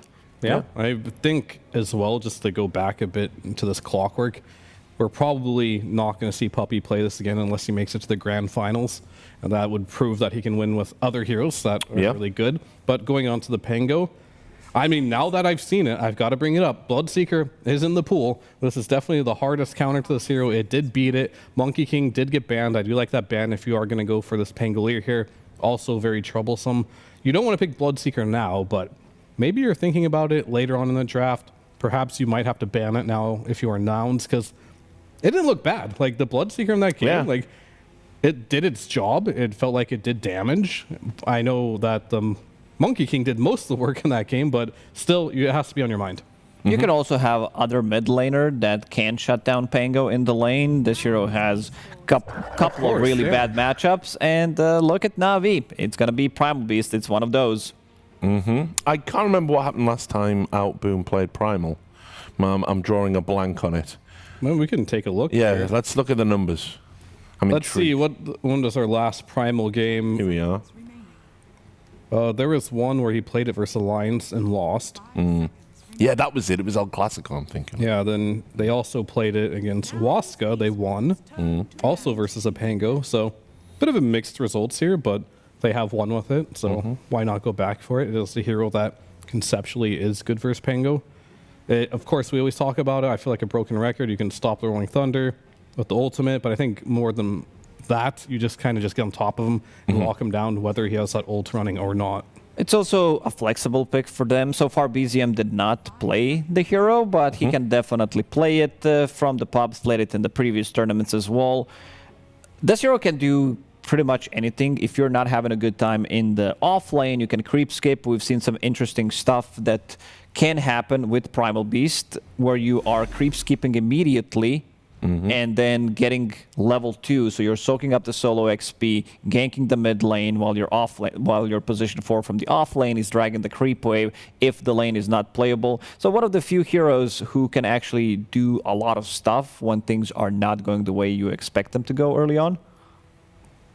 Yeah, I mean, I definitely agree. It has a lot of flexibility there, and I think just picking them early in the draft is great, because now you can just pick a support like this, and you don't really show much. And it's the support that you might be tempted to pick if you're playing against the Primal Beast. So yeah, so doing a good job protecting it. Clockwork already gone, 2 of the very difficult matchups for Primal, and I love that you have, let's say you go in with your Pulverize, you have pretty easy way of locking somebody down for a good 5 seconds, throw Terrorize on top of that, so throughout the whole game, you're not going to have an issue focusing down a hero and just killing it from 100 to 0.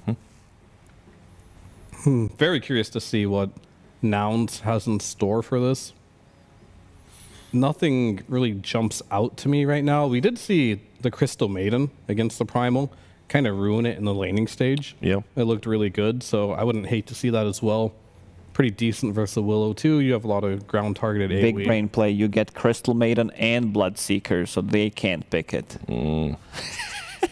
Very smart. Very, very, very smart. That's why we 5-head Dom there. He's done it again. No, I'm just being sarcastic, but No, I could I know. see them taking away Crystal Maiden because that's one of my favorite heroes against the Primal Beast in the lane. It does a lot. The other one, I don't necessarily think you need to double dip, but I also love Dragonite. We've been talking about Dragonite in our green room as well. Like, where is this hero? This hero is just too good. What Crystal Maiden does is she stops Primal Beast from using his trample, and Dragonite pretty much does the same thing if he has been if he's in the lane against Primal with that Dragon Tail stun. But for now, just gonna be a Snapfire. I like Nouns draft a lot more compared to the previous game already. Oh, sure. I mean, it's starting off well, but they are first pick as well, and I will say first pick is definitely easier to navigate in the draft. You just kind of like counter pick what you see. You do get that comfortable 18 pick coming up here. This is where I think drafting is very hard, though. On Navi's side, you got to pick something. I want to go back to like the last game. I want to see an Alchemist. This hero is just really strong. It's flexible. You can put it in multiple lanes. Doesn't really get counterpicked too hard.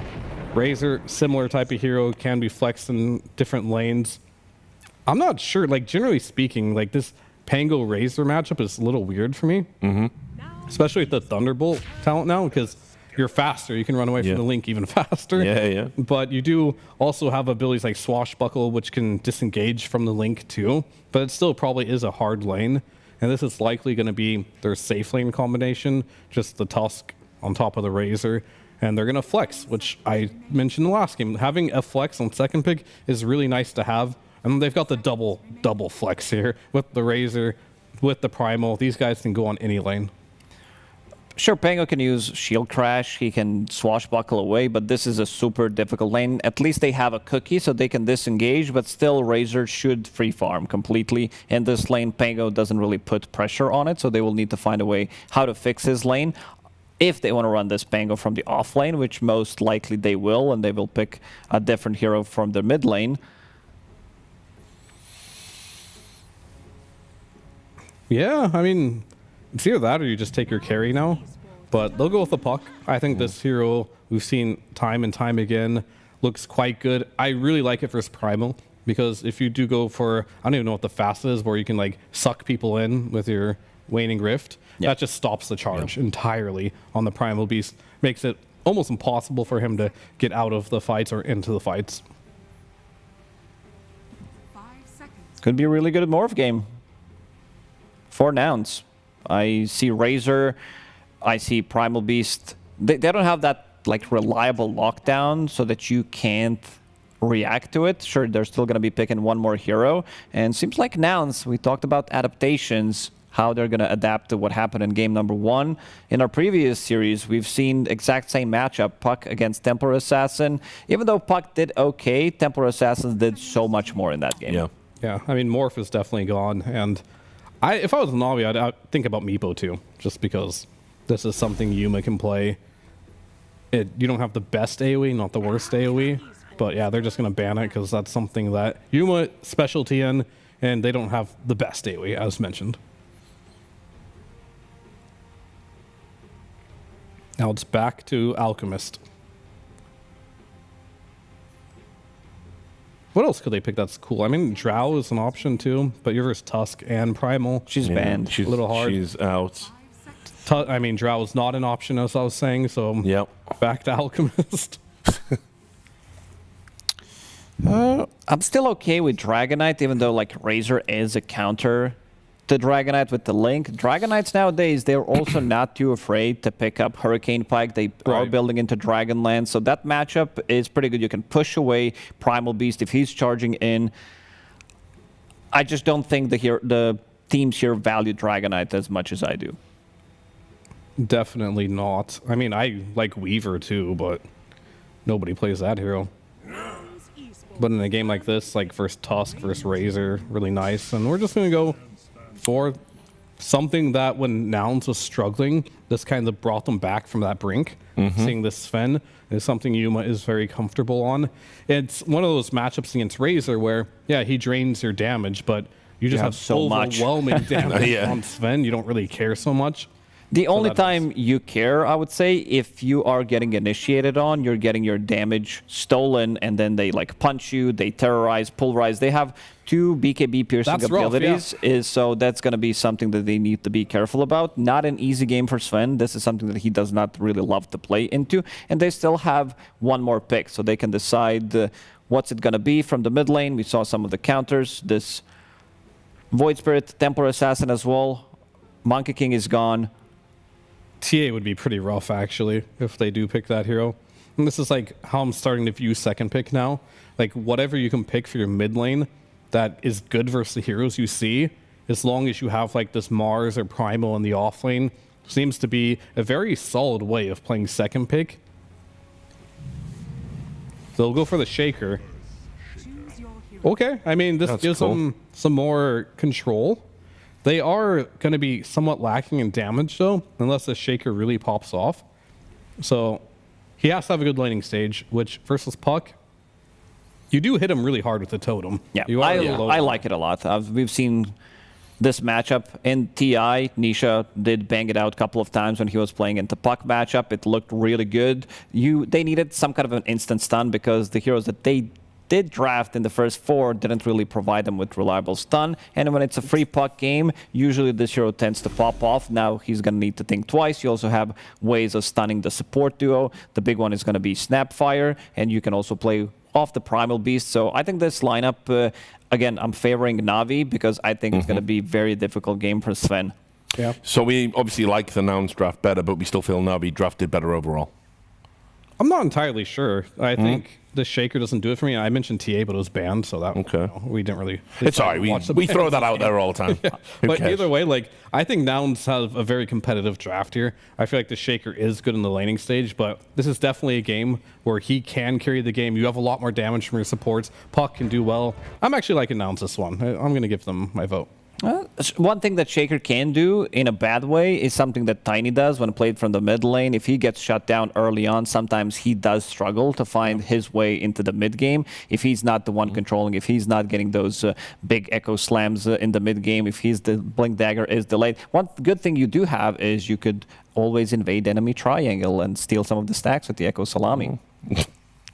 All right, well, thanks for your thoughts, guys. We're going to get into the game, but just before we do, we've got Nomad with AA hoping for a W. Thank you very much, Richard. Yes, I'm sure he is. We're blessed ASMR fans rejoice. We've got the dulcet tones of AA back again. So we got to talk a little bit about that first game, of course. Did you feel like you had a Timbersaw problem after the draft? Yeah, it definitely wasn't our best draft. I think there definitely were certain ways that we could have played a little faster. We kind of never grouped up and used our spells. Like maybe there was a scenario where we like rotate the Mars mid, Arena, Phoenix Egg, like Phoenix at an early level 6. But it kind of just felt like, you know, the do something meme where you like the guy poking with the stick. It was a little bit of that, and then the game just like, I mean, Timber just got a good start and it was bad. Yeah, really hard to play into that. But are you a martyr? Are you the kind of guy to just go in and say, hey, that one's on me, team, you know, I'll get you something better next week? Yeah, I mean, they'll throw me under the bus for free. I don't even have to. Oh, you don't have to do it. No. It's nice. It's nice. Yeah, that's nice as a way to put it. It's all right, buddy. It's all right. We're not gonna let's look at this new draft, okay? Yeah. Second game, you know, you're feeling better about it. Do you play the Shaker a lot, right? So, do you feel like it's super difficult this game for him? No, I mean, it was a bit awkward what they needed to fill in the end. I mean, I guess it's more awkward to answer the puck. I mean, realistically, we kind of felt a little nervous. Very often people like ban out the sniper, and we maybe even expected a sniper against it, but it seems like they needed something to make things happen, and don't quote me on that. I know the casters are going to bring this up every like 4 minutes, but it didn't happen, and I think Copy's going to have a good lane. So, ball is in Copy's hands. Ball is in Copy's hands. Let's see how it does as we get into game number 2. Here we go, ladies and gentlemen. Looking forward to see if indeed Nouns can kind of grab this series back towards their favor after what was a tough game one. Draft-wise, looks way I think, better. as the panel was saying, right, this should be a closer one, and there's definitely a lot of stuff that Nouns can get going this time. Yeah, great ways to fight constantly, and just we'll say, you know, a little bit of what Double A was saying is do something, right? Make plays happen. They have a very fast-paced lineup that can fight at pretty much any time. So it does feel strong. Na'Vi, not to say they don't have a strong draft, but could run into some issues if the game does get dangerous for that Sven if he's able to get that free farm. Because, yeah, Razor, Fear talked about it. I think we've seen this matchup so many times in the past, not so much recently, but the damage drain can be a bit slow. And Sven, if he gets like 1 or 2 big hits, even if you're drained, can just dish through a Razor. So we'll see how it all ends up kicking off. Man, exciting to see what BZM is going to be able to do on the mid Shaker. He had a fantastic game last time on the Timber. Does feel like there's more answers for Nurse Shaker than there was for a Timber in that last game, but his lane in particular should be very good versus that puck. He should get level 6. You usually get level 6 first as the Shaker because you get that many extra denies versus the puck as well too. So I've seen a lot of solo kills that actually happen as soon as the Shaker hits 6. See how Copy can withstand. And boom, he's playing one of his comforts. He's playing it from the off lane. Playing that Primal Beast. Very good versus the BKBs. I know Panel talked about that too. There's triple BKB kind of piercing abilities that can trip up even a Pango or a Sven in these later stages of the game. It's going to be the Primal ult, the Tusk, and of course that Razor's Link. And of course in this top lane, paired up with Zayats once again on the Willow, who had a pretty crazy game one, right? Yeah. Feels harder, I would say, for the Willow to have that explosive a game. Yes, there was tons of floor damage, I like to call it, whatever you want to say, to be able to kill a hero like Willow. This one I feel like they have more. The 2 supports in particular, same thing for that, the Pango. Snapfire Kisses and CM ults can be very good versus Willow in particular, so. Yeah, we'll see how these lanes end up going down. Bottom, let's see how Gunner can withstand the pressure of a Tusk plus a Razor. He's got ways to play around this Link constantly, and he's got even a Cookie, so he's got kind of double weight to protect himself, but it's still a very strong lane that Navi's been able to put down here.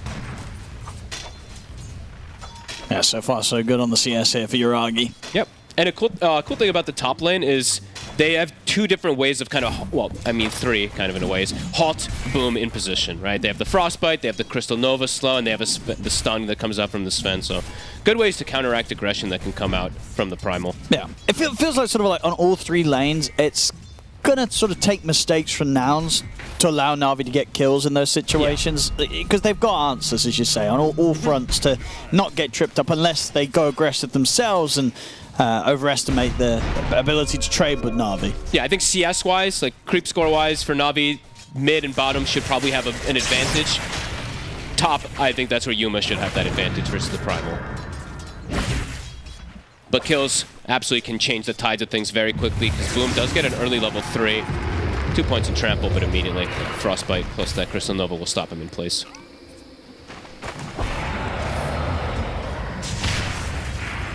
And let's see, Sven can also work, because we've seen some games where it pops off, right? It has. Wow, this game can, this hero, why is it not back? And then we've seen a couple games where, why is this hero being picked again, right? I mean, what do you think of the heroes carry right now? I think it's on the rise. I definitely think it's not that bad. It just does, it can fall into a weird scenario where if you get pressured in lane too hard, you don't actually have the opportunity to just get that stack farming and just play to farm them up, because there's just too much pressure on the map, so. It can be a bit of a risky pick. But I'm cool to see people trying out these melee heroes again.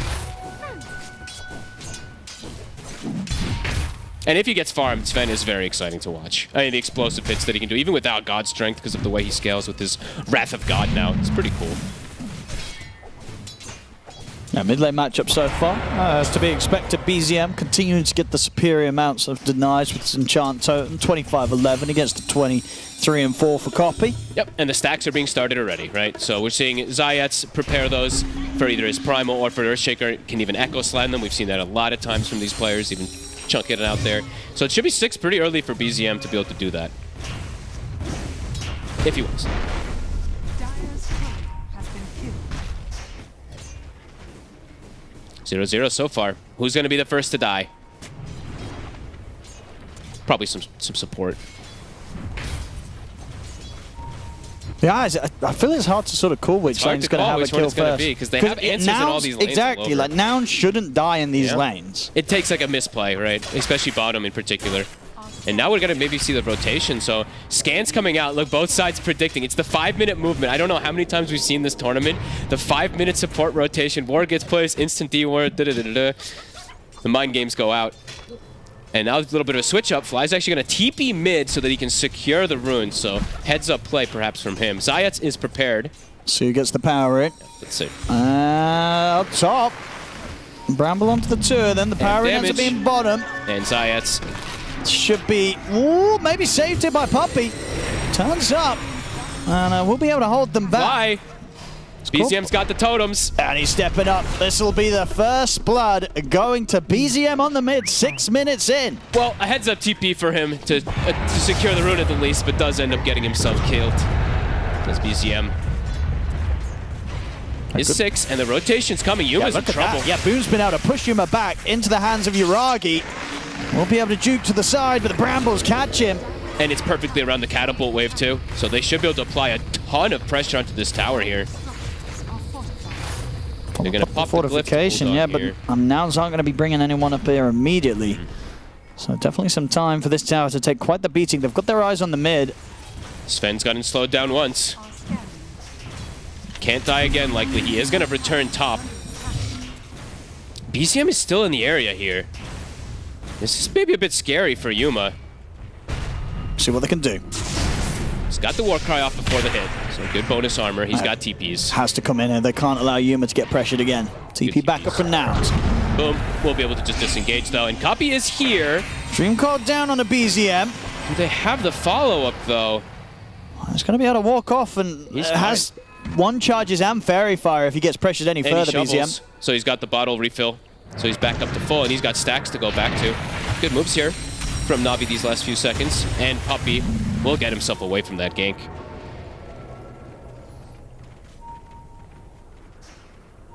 Gunner was trying to see if he could get an angle to get in with the Rolling Thunder. But not to be. And I didn't point it out, sorry, but I saw it like 6 times in the lane. But yeah, he has curveball. So another like vacuum plays into potentially wombo combo, because we used to see Sven with like Darkseer and all that. So I actually thought he would go for that one on the puck, because the combo potential is very, very nice. But this does help you farm a little bit better, right? As we've seen a couple times on the puck, just being able to get extra stack farming. So maybe that's what Copy wanted. So far, a slight edge across the board here for Navi on pretty much every single position. The 2 supports having a little bit of an edge, and the 3 cores. Just slight though. But they've already forced the Yuma to the jungle. Yes, he's a Sven, so he farms in there fast, but his tower, it's going to die. So boom. He's gotten a lot out of this top lane. And they did draft a CM to shut him down a bit in that laning phase in particular, and he is at the top of the net worth. It's a very good BKB game for him, too. You know, he did mention that Navi has BKB piercing spells. Nouns does not. So once Primal Beast has BKB, he can pick and choose his targets. He can either grab the Sven, he can stop the Pango during the Rolling Thunder. I mean, can Nouns, can they do anything about these stacks? Are we going to see either side, in fact, make this move over to the triangle? I'll say this because it's so dangerous. You walk in, you get echoed, everybody dies. Like, it's so hard to contest an Earthshaker's stack area. He might just throw the echo for both. Does he echo the stack? Oh, this is going to be beautiful. Oh! Oh! That's pretty meaty. Oh. Ah, love to see it. That's the way to do it. I wish we could have seen the GPM just go up. How fast it was. 1,000 gold pretty much injected into BZM. Level 8. No Echo Slam for the fight. Can they take advantage of that? And do they know? Boom. He's going to get the setup on a fly. And Puppey is trying to see if we can get the catch off onto anyone else, but Nouns will back off. This is really going to propel BZM towards indeed this great blink dagger time. And that makes the Puck's life very dangerous. Even after a lane that he did pretty okay, you can just die in 2 totems with this type of start on a Shaker. Gunnar will go back. He'll be starting to farm these stacks. He is going down the Vessel route to have that extra bit of damage. And that tank ability that we've seen from these Pangos in the offlane. I like this build. So far, nothing going the way of Nouns. You know, this is... My voice is cracked. This is going really well for the side of Na'Vi again. Zayats in particular having a very good start as the support again. Super rich because of those stacks. Smoke coming up. They're going to try to make a move happen. Copy's got Coil. Got to punish somewhere. Yuragi in particular can be a little bit vulnerable. He's not the squishiest, because he does have Safety Bubble, Treads, plus Falcon Blade, so 1,500 HP on him. They're actually going to swing toward mid. The blink is already done for BZM. Treads, Raindrop, Wand plus that. He's not very easy to kill. And Yuragi looks like he is reading that play. TP's back to his tier 2.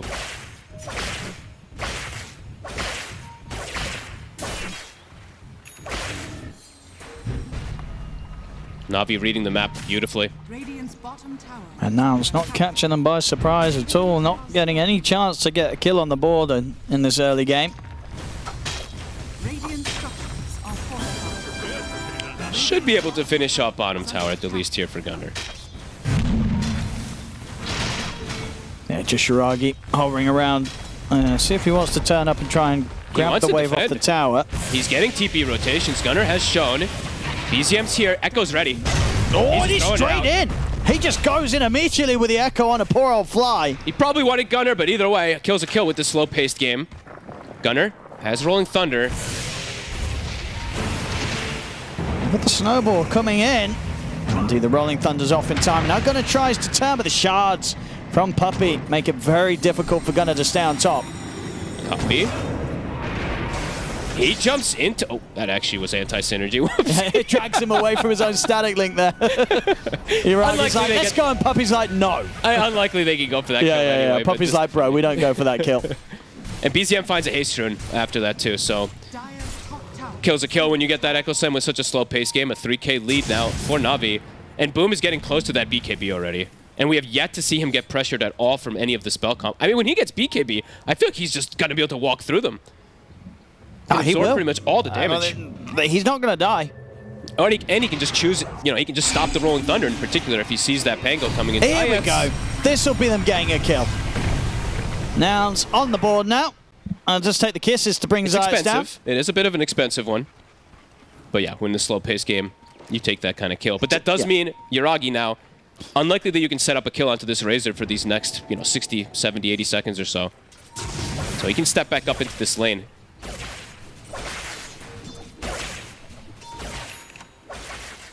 Yuma's farm, it's pretty good so far, but it's not fantastic.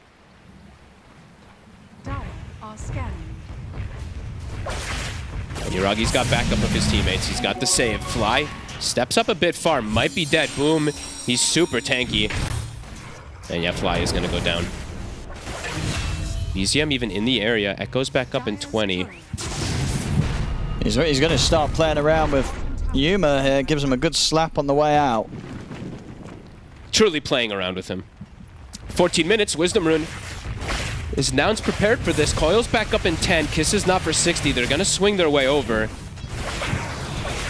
Does Puppey just commit for it? They've got a lot of heroes here. Yeah, they've got the smoke up. Rolling Thunder's ready. Puppey's got the shards, though, to stop it. Ooh, dodges it with the snowball. Gunnar will be able to get the pickup, and they'll get the kill. At the same time, the BZM's able to burst through Copy. Without an Echo Slam, too. And they'll be able to get the tower in mid.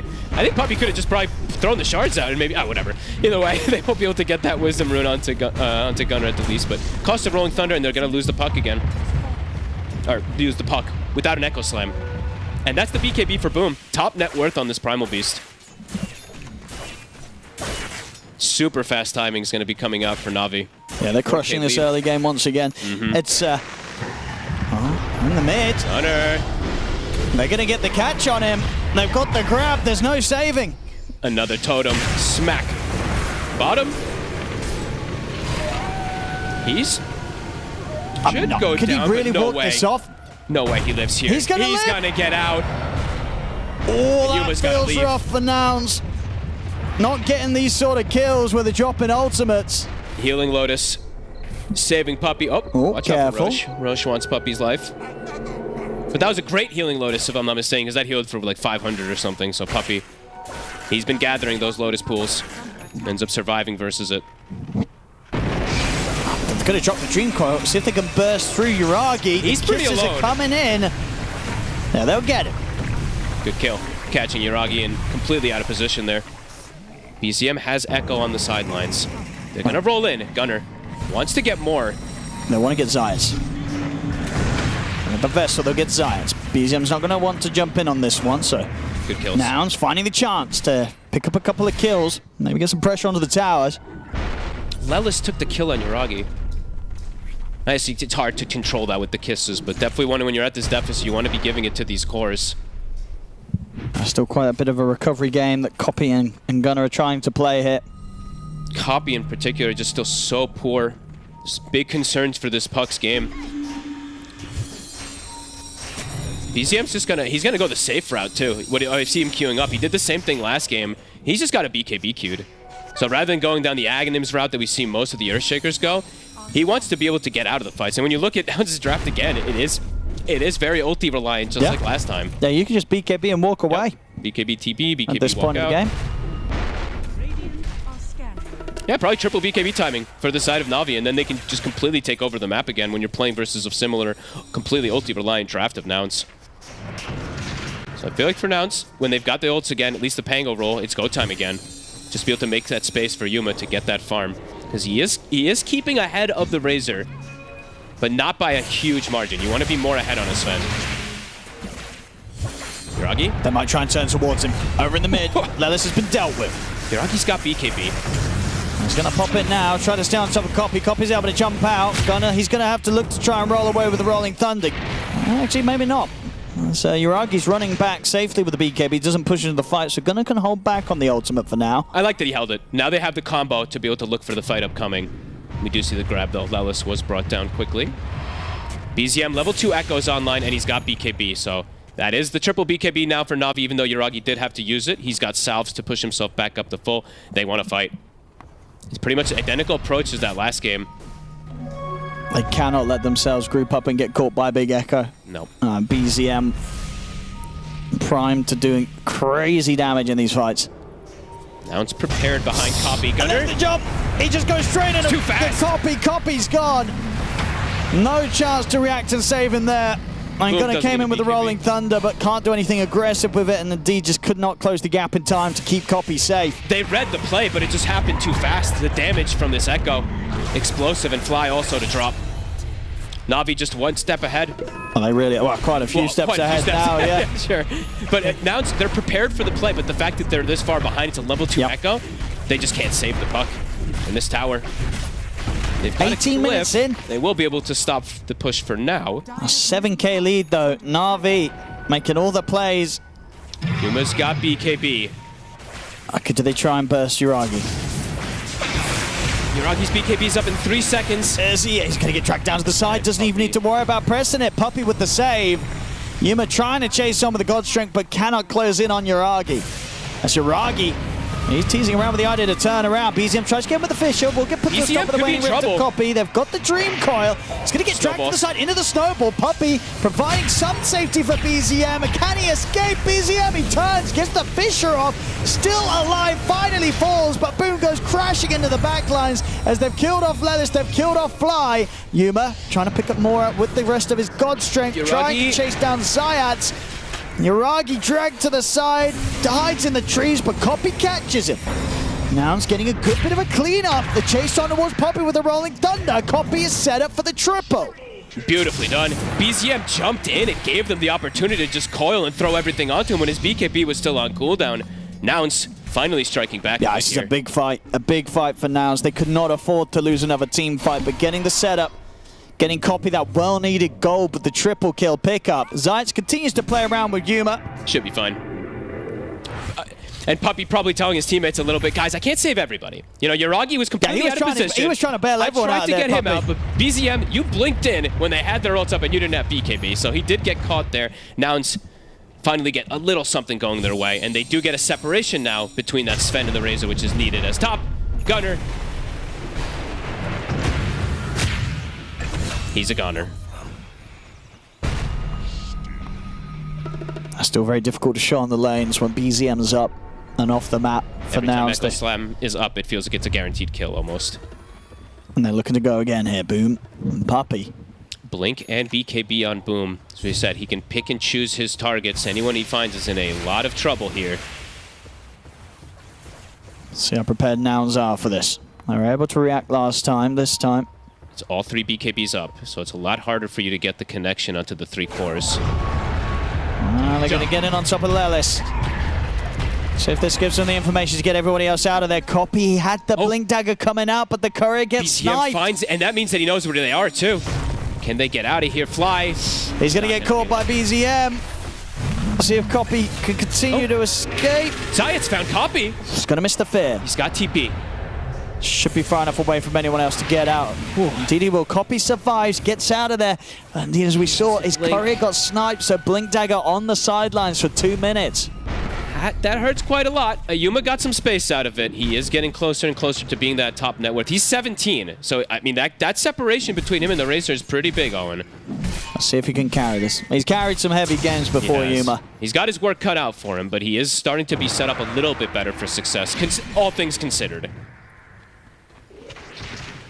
Still is going to be a lot of control that he has to worry about, as we said. You know, it's not a free BKB Sven game when he's playing versus the multiple forms of Disable and Static Link. Lotus Orb, Gunner, going to be going that route rather than having a blink for himself since he's got, well, Copy's blink in about a minute or so. So he can go for some type of reflect plays or protect the Sven, at least versus some of these, the Static Link in particular. As it's Stormy time. Navi will be able to make quick work of that. Puppy will get it, so we'll help him farm a little bit more, and he's got the max shards already, so that's pretty nice. It can be pretty annoying in these fights for heroes like the Pango and the Sven. Absolutely. Trying to maneuver through the midst of the team fight. Definitely true. Blink on the Sven too, so Yuma has an entrance to the fight as well, because that's the one thing when you have BKB Echo too, is getting into the fight to just blow up a target during God Strength. That's what they can maybe get the link off. They've got good timing now. He's at 18. level 18, it's not a good, it's not a bad time for Nouns to look for a fight around Yuma's Sven. 15 has also been hit, so Rolling Thunder, longer duration. They're going to look for a fight off of that one, with the Blink, with the BKB, with the God Strength. As we said though, the triple BKBs for the side of Na'Vi are ready. So not the easiest of way to approach the fight. We're just going to bait the action mid. Copy's Blink is coming, right? Scan's been hit by the Radiant. They know that Nouns are around here, smoked up. Boom's going to show. They're trying to bait here with the Primal. Saved again. Now we're going to drag him out to the side. He'll look to grab Gunner, but the Lotus was out. Easily puts a stop to it. The push continues here from Yuma. He'll be able to finish off the tower. He's stuck in the shards. He's going to put the BKB. Uragi's going to get a good chance to get a decent static link off, and he'll be able to continue to close the gap. The cookie will be there. Gives Yuma the space to back away, but Boom comes crashing across Fly. Now catch the Crystal Maiden. Now see if they can catch more. Gunner in the river. Now it's got to run. Fisher is there with the setup from BZM. Gunner able to slide away with the swashbuckler, but it's through a bramble. Trips him up. He's got nothing else to save himself with. Puppy, just every time he's there for the save, they try for an opportunity to burst a target, but every single time, Puppy just the X factor. His clockwork was amazing, and now his Tusk is just bailing his allies every single time. Yeah, it was completely planned as well there by Na'Vi. They hit the scan, they know the smoke play's coming in, so they bait it with Boom. Sure, they lose the tower, but they take another favorable fight. I think Copy's Courier still didn't have the blink on him yet either. I think it was still coming out on the Courier when they made that go. Didn't get to quite see the exact. I think it's coming on the Courier right now, as you see there, but either way, there wasn't going to be that potential follow-up probably with the way that Na'Vi was positioned for the move. Just incredibly disruptive plays from Puppey. Yeah. So from the save to the block off with the shards, giving them the chance to cause Yuma to have to just panic and full BKB and retreat. It's good that they at least got Yuma out, but yeah, silver linings across the board. It does feel every time here for Nouns. As BZM now has his Aghanims finished up. So his potential's gone up massively now in these next upcoming fights too. And it's gonna be hard to kill some of these targets as we've seen with Puppey's saves, now with Enchant Totems jumping all over the place too. Full Shivas on the Primal Beast. I think Na'Vi's going to want to turn the aggression up now with the lead that they have with this next round of items. They can look to force a fight and potentially around that Roche soon. Copy. Has to be very careful. The rest of Nouns sticking together. Ooh. Copy jumps in, actually breaks the smoke up top. So I think he saw the Primal for a second. Boom will show himself. Nouns, they're going to smoke. Last time the boom bait worked pretty well. Going up. He's going to slide in. He's able to roll up. Cancels the roll. Lotus wears off. Oh, it's a jump from BZM. He's going to drop the Echo onto Gunner. They get the Fear follow-up. Gunner, could he survive? Get away? They're going to have to grab here from Boom, slamming Gunner down. The kill off the Pango. Yuma, he's going for Uragi. Uragi gets to the BKB off, and he's starting to build up the static link. A lot of damage being stolen here by this Razor. Yuma's in trouble. They're going to be able to clean Yuma up. And at this point, the fight, it's absolutely over for Nouns. Fly trying to run, but a jump forward for the Aghanims and Chant Home of BZM allows them to slam him down as well. It's just Copy left alive here in this fight, and they may even find him. He's got the blink down to the low ground. Oh, they're going to see him. Did they actually not get vision? They were just on the edge. It was just out, sort of indeed behind the tree as well. But still, it's a clean fight win for Na'Vi. They get the 4 kills. They're over to the Roche pit. This is going to be their Aegis. Gunner didn't get to get Rolling Thunder off, right? They completely controlled him. Beautifully done. BZM just jumps in, throws the Echo. It's a good phase shift. It almost catches the 2 cores there. But either way, Na'Vi able to get the full link. I believe it was on the Sven. It was a whole lot of damage, yeah. It's tough because he's now feeling priorities to go for Puppey, right? I think he jumped, deleted Puppey, and then it was like, uh-oh. Now I just put myself in a position to just get absolutely drained there from Uragi. Scan's been hit by Nouns, but nothing they can do to get over to the pit in time. Unless Roshan. It's going to be Na'Vi's, and Uragi, he'll take the Aegis. Echo Slam back up in 35 seconds too. Copy. They see him. He's got to be careful. Still playing very aggressively. They have this ward vision. BZM, he's ready for him. I'm a Boom. Uh-oh, Copy. There's the Fisher to open things up. He's able to get the window to find the phase shift, and that will allow him to blink away, so not completely able to lock him down. BZM jumped the wrong way even though he has vision. That was a bit interesting. They're still trying to see if they can chase Copy. There we go, Fisher into the Fear. That will do it. Took him a little longer than perhaps necessary, but in the end, they do get that one. And I think Fly, yeah, he got caught in the meantime. Didn't see I think Boom he was just in the jungle. He just walks in their jungle and he's able to kill him. I think he used BKB for the kill. He did. Because there was a lot of backup, I believe, for Fly. Boom just kind of enters in and takes him out in front of his teammates. It feels similar to last game, though, where Na'Vi's just making the better moves time and time again, finding the better fights. Yeah, they're playing great today. Yeah. And we'll see it again. Copy. Nearly making it out. Oh, what a fear. Echo Slam back online. BKB on Razor. BKB, or Satanic getting close to being done too for Uragi. So tanking up a lot more versus that Sven. On top of this, 3.5 minutes left of the Aegis still. And BZM not only just the Echo, but it's now the level 18. So the max level Echo Slam. He's having a phenomenal series. 9-1-7, just like the Timber. He's out of control. And Gunner. Puppey's going to be starting the play here. Gunner will get the chance to Rolling Thunder into the TP. They've got nothing to stop that. Nice try trapping him in. Nouns, they cannot afford to take another bad fight. And Na'Vi just, it's an instant smoke. So just ready, it feels like every single time to swing over. Uragi. He is alone for a moment here. Copy will scout it. But Na'Vi's already connecting. BZM goes through the portal as well. Nouns need to be perfectly set up. Oh, BZM's damage. He got a quiver too, so even more explosive damage from this Earthshaker. Supports are going to get deleted. Well, they just don't have sort of the items to keep themselves alive right now. What the lead that Na'Vi has against Nouns. No, and Gunnar now in a couple of these situations, he's had to go for these items, you know, the Vessel, the Lotus to counteract some of the plays, but that means he has no blink for They're looking to dive in the high ground now. Lelis. They're going to go past the tier 3, catch Lelis. And there's just nothing that Nouns can do about that. Yeah, they're still a tier 2. They just bypass it. Copy. Gonna look to cut a wave. The glyph gets popped, though, protecting it. BZM was looking for the setup. Zayat's still just walking in. Copy. Be careful. They saw which way you blinked. Gunnar trying to cut the wave even. They're hunting for them. BZM will be looking to finish off the tier 2. Yuragi poking high ground. Copy. I mean, it's so hard to catch him. So Copy will be fine. Jumps into the trees, TP's back to join the rest of the team, ready for the defense. Yuragi's very isolated from the team. He is. He has Aegis. Well, he's got the BKB afterwards as well as the Satanic, so it's tough to kill him, but they may have to give it a try. Yuragi is sticking around here. They'll do it once. See if they can do it a second time. That might be a bit too risky. His team is coming over. Here's now, they're sticking around, they're thinking about it, but no, Yuma doesn't want to commit onto him for a second time, knows that backup's on the way, so now they'll pull back to the high ground. BZM, it's the Fisher to shut off Fly here on the attempted escape. Zayas does get jumped by Yuma, but he had to commit for this. He puts the BKB. He's linked. They're going to get the link off. Puppy with the punch up, controlling Yuma. Yuma cannot run from this as he's gone for 85 seconds. Nouns, they try to fight this, but it goes so horribly wrong. Double kill for Boom. Nouns being forced all the way back behind the tier 4s as Na'Vi. They just swing into the base. Yuragi's like, I'll make them make a mistake. I'll make them go for me. His team connects.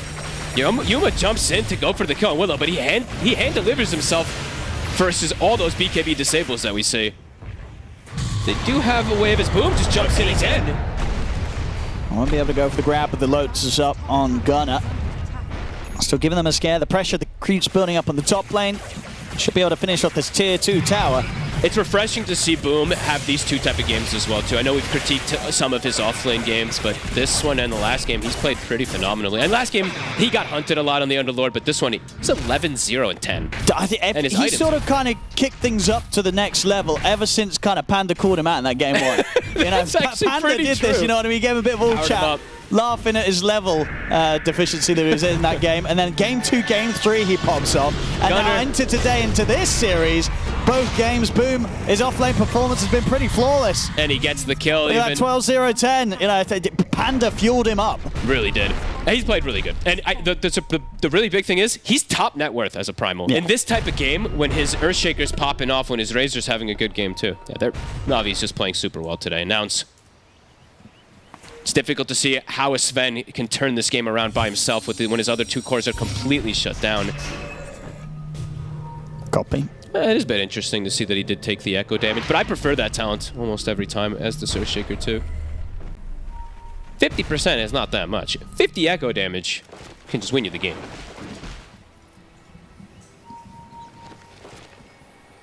Stuck in the base now, and there's still this base squad. I mean, again, Zayats, he placed it probably at the same time they did last time. He keeps getting away with them. Copy. Hard for Zayats to get the opening.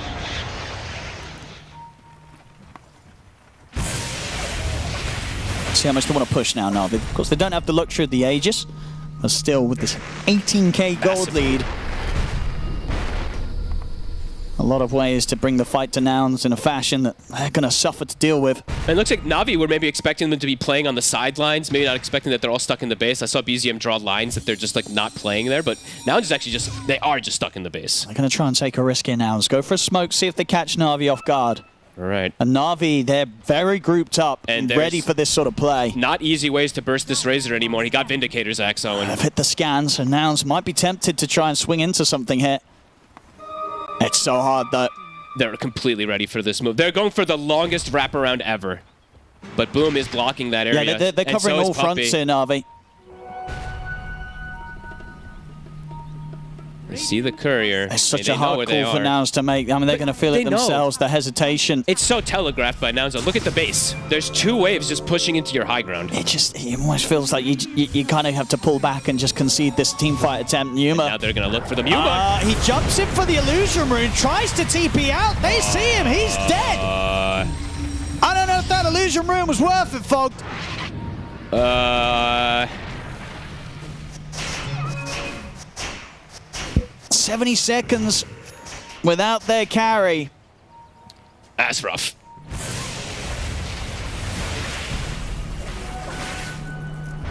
Well, Na'Vi back to the push now. 5 versus 4. This is giving a series of pretty much 0 mistakes from Na'Vi. This is just very clean they've been play. looking great today. This is beautiful stuff. Better than ever here. And now it's Na'Vi. overall. Yeah, they faltered so much in the mid game. The fights just never came together. By the time the fights came out, Boom had BKB. And maybe even Yuragi did too. And maybe even BZM did too. It feels like they were able to just get those BKB timings before Nouns was able to make a hit. And now they're just cruising through it. Rax getting pressured, 30 seconds, no Sven. A refresher out for Yuragi on the way. Massive. At least getting this one set, you'd imagine, Na'Vi. See if they want to stick around for more. Certainly got the luxury if they want to with this sort of a lead. Nouns, what can they do? Hey, they're just, pressing that answer to Nouns as well too. They're like, what are you going to do? If we just hit your base like that, what are you going to do? We have so many saves. Yep. The one in Na'Vi is going to be up in 50 seconds. Copy has full BKB, and they have the Daedalus on the Sven. But this fight, it could be their last if they look for it outside that base, since Roshi is going to be about 30 seconds. But it might be, you might just have to go. You might just have to try because you're getting outscaled. You have to find some type of explosive connection. Yeah, they want all these next times as well, Na'Vi. I think they want the Roche and they want to get the refresher done on BZM. He's ready. You couldn't handle 1 BKB. Yeah. How are you going to handle 4 BKBs just from 2 heroes? And 2 on each. The double slam. Yeah. BZM, he wants to end this game in style. But also, just they're protected versus pretty much everything when they go for this. I could even see Boom go refresher. Can they have the free shot as well? Pretty much everything. Oh, and BZM gets it. Yeah. Oh, that's a treat. All right, we go once again, Nouns. They're looking for these smoke plays to try and get them back in the game. Hoping to find Na'Vi off guard, but indeed Na'Vi have been so prepared for each and every one of these moves, and indeed these wards continue to get placed in the base of Nouns. Zayat spotting it out. Can they even kill him for it? Because he's able to get the fear off. His whole team is coming. And he's starting to kind of kill off Fly. Fly's dying. The kisses come in, but Fly's gone. Zayat's still alive. Will get pulled to the side. They'll jump in with Yuma. They will be able to kill him. Yuma wants the BKB, but again, the static link's there from Yuragi, draining the damage. It's reflected, but too much from But it Yuragi. doesn't matter. Yuma's just still dead under the tier 1. Nouns, they put everything into this attempt to try and make something happen. They get Zayat, but that's it. They don't get anything else. They lose 2 of their cores. And Roshan is ready for the taking up top. The shot calling has just been pretty much immaculate from Na'Vi. As I said, the base squad, it scouts some of these movements, but the old guard, they're ready. The 2 TI winning support, second place support duo sitting there blocking the path. Nouns have to use so much, and they barely even kill Zayats. Time for the Roshan, time for the push. Double echo slams at the ready for BZM. He didn't even have to use one. Hey, that is pretty nuts. He's got them ready for this high ground push.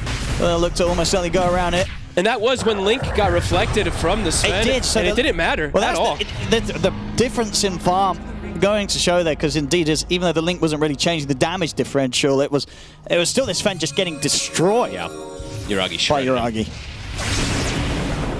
The double eye of the storm is very terrifying. Copy. They'll use the echo to try and continue to lock him down. It's not enough though. Copy's able to get the phase shift into the blink. He'll get away. That's one of the echoes down the drain for BZM. Dire's middle tower. Lucky to get out. Boom, gonna go the safer route. I mean, I was hoping he'd go refresher. I wanted to see 6 BKBs from the side of Na'Vi, but he's refreshers all round. He's just gonna go hard. It makes more sense. He's going to be he already has been unkillable. 0 deaths on him, but he's going to have like 5,000 HP. And he has Havoc Hammer, so works beautifully when you go for this type of build too. Aviana Feather now for Yuragi, some evasion and more movement speed. The Rapiers need to be queued up. Nouns definitely feeling that desperation. Okay, Rapiers into the triple moonshot for Yuma. He's dreaming big. Yeah, I mean, it truly is as desperate as it comes.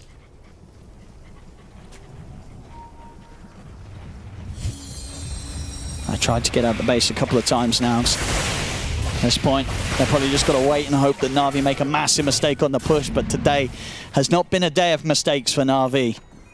Pretty much 0. It does feel like it. The supports have died a couple of times, but that's just fine. The cores are really absolutely crushing it.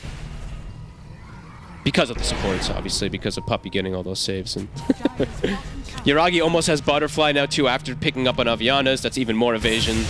Wasn't getting brought down from the Sven anyway, but more insult to injury. Copy doing his best he can to just cut these waves, but the inevitable is coming. Got the double slam back off cooldown. And there's that Butter. Time to force. Good luck getting this Razor off your base. Whew.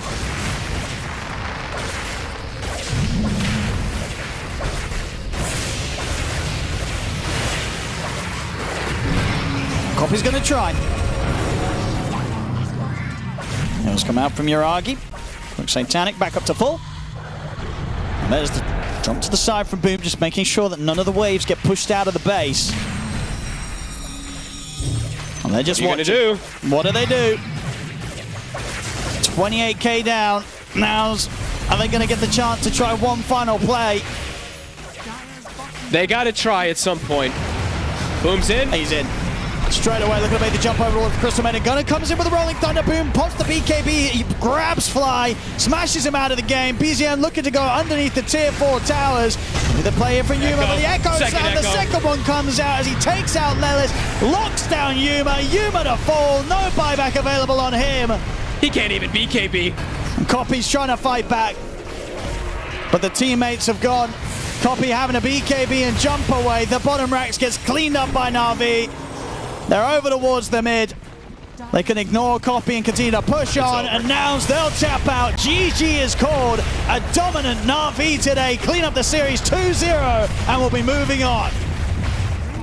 I want to say pretty much flawless, immaculate from the side of Na'Vi. These shot calls, Puppey's the one doing it. Huge shout out to him, because my goodness, I feel like they read every move from Nouns. But overall, I will say also, I feel like the moves from Nouns, they were a bit too slow this game too. They waited some time, and the BKBs just came out, and then it felt like the game felt very difficult. I feel like kind of first game, right, you could definitely look at the draft of Nouns and say this was a tough one. But this game too, it felt like they had much more of a chance off the back of the picks than they ended up showing us in the play.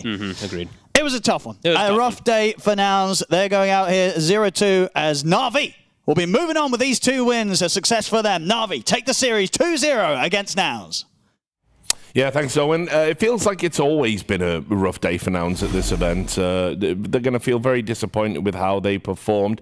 It's kind of back to the drawing board, I guess, for them, because they came in with high hopes. Obviously, we know they're a talented lineup, they're a talented team, but between executions, sloppy drafting, they've certainly had some poor games here. Yeah, something was just not clicking in terms, because most of the drafts that we've seen them have so far did look good. I didn't like this particular draft, but that was not the problem. Like the execution, how they're going to be playing, and I think with this one for Na'Vi, the best performance we've seen them so far, because it was the double Beast lineup, the Beast ZM and the Beast on Primal. They were all over the place. Like the way this fight started, the way this game started is they were dominating every single lane. They also last pick Shaker, which we had maybe some questions how it's going to go. But against Puck, he completely dominated him. He was unable to get to play the game on Puck. Yeah, your thoughts? Yeah, I mean, a lot of that, and I really think that when it comes to drafting carry heroes right now, people are going for this comfort Sven, but you have to realize you are playing against a Primal, you're playing versus a Tusk, you're even playing versus a Raze here. And we saw throughout this game, it was very difficult for Sven to end up playing this game. And I also have to say, like, this Puck, it looked great day 1, but ever since, it doesn't seem to be popping off too much. But I did like how they went for the Lotus Orb. Maybe that was their idea of countering the Primal, but unfortunately it did not work out. Did not work out. So we did have some questions about the Shaker, but this is one thing you can do on Shaker if you want to take over again. It's so good. It's one of the most satisfying things you can do on the hero is go for the enemy triangle or be in your own triangle. There's going to be a lot of stacks. So 9 minutes in, camp stacked, we see 6 on on one side. That was Zayats, and then BZM did stack it one time for himself. But one of the most satisfying sounds as well in the game when you get that big echo slam. So they drag it, and look at his network going through the roof, like getting all of that. That's with 1 point in. Look at all those corpses flying. It's also so good. And one of the best improvements to Earthshaker is that facet that he does have Slugger, which feels really nice to play. And after that, he picked up the 10-minute Blink Dagger, ruined pretty much Puck's game, so he was unable to play it. Yeah, I mean, he was able to lock down the puck, and that seems to be the thing people have found out, really, over the course of the tournament is, you know, there are ways to play around it. You don't have to let the puck take over the game. Sure, and I think just in regards to that one play, we saw some of the teams that are doing well, like Tundra, for example, they'd often invade the enemy triangle and contest stacks. We just felt like Nouns didn't really do much this game. No. They kind of just played their own game. They tried to team fight, but there wasn't really big team play moves on the map. Yeah, also one thing that did happen in this game that we don't see, we did not see that at DI at all, is 3 cores on one side. This is how Dota has been played for years, where you sync up double BKB or a triple BKB timing. This was 17 minutes in pretty much, where they had Shaker was overfarmed. He had the Blink plus a BKB, then you had Primal with double Bracer into a BKB as well for him, and you also had Razor who was rushing for his BKB, something that just doesn't happen nowadays, but they're bringing in some old strats. This is where Puppy comes in, understanding that they have no BKB piercing abilities. Probably the thought was, guys, pick up BKBs early on. They're not going to be able to fight us. We can break the coil. Sven is not going to be able to stun any of us, and we can drain his mana, drain his damage, and this is another one where I think there's going to be a lot of clips where he just dies from 100 to 0 because they have so much lockdown with this Primal Beast. I really like the lineup that they drafted for themselves in this one. It's something that it's very hard to play against because you have BKB Piercing Tool, as Feared mentioned. You have heroes who come online really early on, and those three BKBs really helped a lot. Yeah, and then we've got this, the head-to-head. You're the expert here, Clinton. Yeah, this is just kind of showcasing they really wanted the Sven for comfort, but already, as mentioned, you do have the drain. You start taking away his damage. You take away his armor. The longer the fight goes, the worse it is for you. This matchup in itself isn't necessarily bad, but if you add it on top of a Primal Beast who has this Pulverize, then it gets really ugly really quick, and we'll see. Yeah, you take the Aegis, you stick around, but look who's coming into this fight.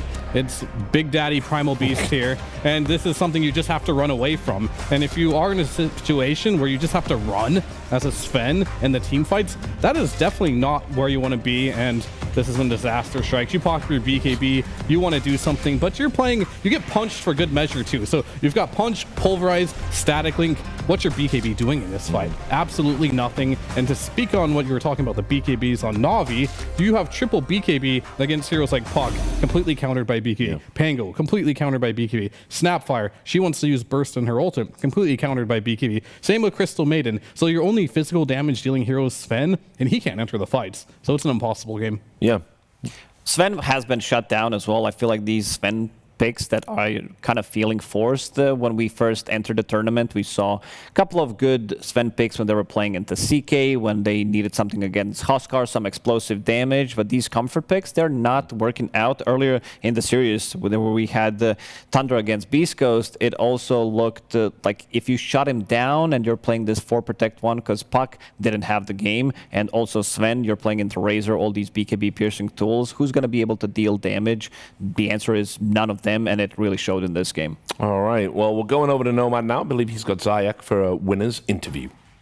Thank you very much, Richard. Yes, indeed, I am here with Zayats. What are you doing, man? This isn't how the script's supposed to go. I mean, you're breaking into top 4 with a team which is kind of shuffling around. You beat Nouns as well. This should have been a tough series, and it just wasn't. I guess we just had a good preparation, and we know that team likes to stacks, and we just, going like move. We was like 1 or 2 steps forward. That's why it was kind of, not want to say easy, but yeah, it was kind of easy. Yeah, everything kind of went expected for you. I mean, who's doing the prep in the team then? Who's got the time to kind of watch this and give you these excellent reads? Yeah, we had a coach, but he's not with us now. He's in Kiev and he's working with us online. It's shout out to Sword Art. Yeah, I'm sure he's happy now. Yeah, I can imagine so. I mean, seeing his ideas just come to life in such a convincing way as well. Yeah, those are some valuable DMs right there. So what's it like kind of playing with Puppy then as a stand-in? Obviously, you guys had a stint together on Secret, and now he's kind of standing in for you. What's that like? What's that dynamic like? It's kind of funny because we had like a lot of stand-ins at that tournament, and I like that atmosphere in our team, and it's kind of, I mean, I'm happy with it, yeah. Absolutely. So how has that kind of changed where I'm guessing in Secret, you know, he was telling you what to do. Are you now kind of the leader, the shot caller of this team, or how's that kind of flipped around? It's hard to say we are like a casual team because, as I said, we had a lot of stand-ins, but yeah, most preparation, most drafts I'm doing with Sword Art, and but anyways, Pupe has like strong opinion in the game, what to do, some macro moves, you know. And yeah, I mean, we're just synergizing like together, and it's cool. It's very cool indeed, and that's gotten you guys into the top 4. How does this match up to your expectations coming into this? You know, were you ever thinking about a top 4 or higher finish? To be honest, yeah, I mean, there is not a lot of good teams, to be honest, and there is only Tundra, Heroic, and Falcons. As you see, they are already like in top 4. And but other teams are like, you know, kind of weak or, you know, not that strong. That's why it's not a big surprise for me to get in here, but I'll sure we can go further. Yeah. Good to hear. Good to hear. Well, you say, you know, are not a lot of weak teams, but you're also kind of in the same situation where, you know, there's a lot of teams that have shuffled in the same situations as yourselves. So why do you think you've been able to improve and adapt better than some of the other teams which are in a similar situation as you guys? I felt we got a lot of good ideas with Pangoliers, and we start abusing like Beastmaster. We got just good drafts, I think. Yeah. Awesome. Yeah, it certainly looked that way. Well, talking about looking good, Zayats, I always like to see you in that hat. If we make it to the final day, if you get through your series later, will we get to see the hat coming out for the final day? I don't know what to say. I just, you know, didn't understand. You didn't understand? The hat? You mean, oh. Never mind. I think we're done here. It's been a great interview. Thank you, Zayats. It's been a pleasure. Well, he nailed the handshake at the end, at least. Keep him coming, Nomad. That's great stuff. Look, let's be real. I loved his answers. He was like saying we did expect top 4. We think we're better than a lot of the teams here. We've got great ideas with the stand-ins we've been able to bring in. Very confident. I got to say, I think Na'Vi, as we watched him in the tournament, I think they've got better each time. Yeah, pretty much. They learned a lot after their loss against Tundra. The thing is, they have to play against Tundra one more time today, and I think they're going to be ready this time because they had a bit of a slip-up in that first game. But yeah, I think we got to give them credit, and also, you know, he talks about Pupan, Pupi, Pupe. They call him different names. How he's also about him. No, he's very vocal about what he's still doing in the game, but they're also doing their own preparation, which I also like to see, that they have their own identity as a team. Your final thoughts? Yeah, I mean, he didn't even put Nouns on like the top 4 teams there, and I guess he proved it too, knocking it out with ease. Unfortunately, Nouns didn't have the greatest showing, and I think you nailed it, Na'Vi. They're just getting better and better each series they play. As always, guys, great to hang out, great to watch these games with you. That's us for the day, but you definitely don't want to go anywhere. We've got Heroic versus Falcons coming up. That's going to be epic. To balance that out, here's Sir Action Slacks. Have you ever thought to yourself, I'm exactly the same as the pros? Well, where most people would call you delusional, I say, let's test that theory. We went ahead and surveyed about 100 people to find out your opinions on Dota, and then we asked the pro players if they thought the same. Welcome to Just Like Us. Who is the most legendary Dota player in history? Miracle. Miracle. Yeah, Miracle.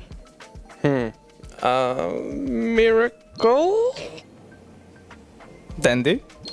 Correct. Dendy #1 at 29%. That's the Miracle, but that's before my time, because I didn't play Dota until like 2000. You weren't even born when he won TI1, right? I'm older than you. Okay. You don't agree with this. It's got to be Miracle?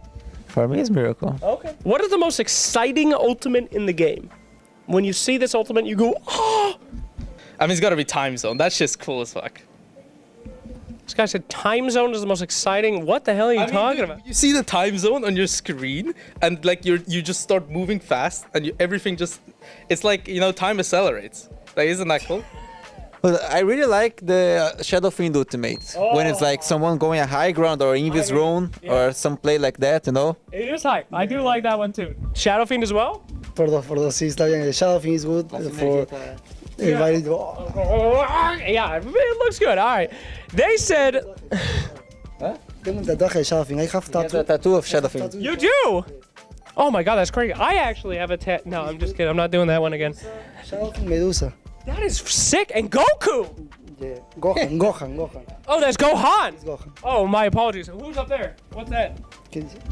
Just take your whole shirt off. Show me those nips. Yeah, boy. Templar. Templar Assassin. Holy shit, that is hype as hell. I didn't know you were so talented. That's badass, dude. Sick. The most exciting. When you see it, you're like, poggers. Black hole. That's right. Okay, he's just like us. That's right. Black hole #1, then Echo Slam, then Spell Steal. Do you agree with Spell Steal? No. Okay, me neither. If it steals black hole. Oh yeah, that is true. All right. What hero is the least fun to play against? The old techies. I hate Brood, but it's because of the Smurfs. Like, it completely ruins your game. Yeah, that's acceptable answer. Odio el Enigma cuando es last pick y... Sí, odio el Enigma cuando es last pick y a la Brood Mother cuando tengo unos supers que no sirven contra la Brood. Is that Enigma? Enigma when it's last pick and Brood when your supports are useless. Tinker. That's #1, baby. You got it. Absolutely. From the only guys that would ban a Tinker at this event, absolutely. It all makes sense now. Well done. 14%. What item do you like to buy the most? When it's in your inventory, you're like, oh yeah. My team would hate me for saying this, but Orchid. Orchid? The meme answer is BKB, so you can BKB SP out. The real answer is you just buy Aghanims on every hero. Even if the hero doesn't have an Aghanims, just buy it. Before it was Bracer. Right? Like, just buy 3 of them. Yeah, that's just cheating. Now I think it's Vessel. I feel like I can carry it Vessel. Vessel, all right. Paulita te gusta comprar más. No es BKB. Divine Rapier. Divine Rapier. Okay, that was actually the correct answer. Chat said Blink, then Aghanim Scepter, then Bracer. But the answer is definitely Rapier. I agree with you. They're completely wrong. All right, and our last question of the day. What is the most fun hero to play? Most fun. Most fun? Pudge.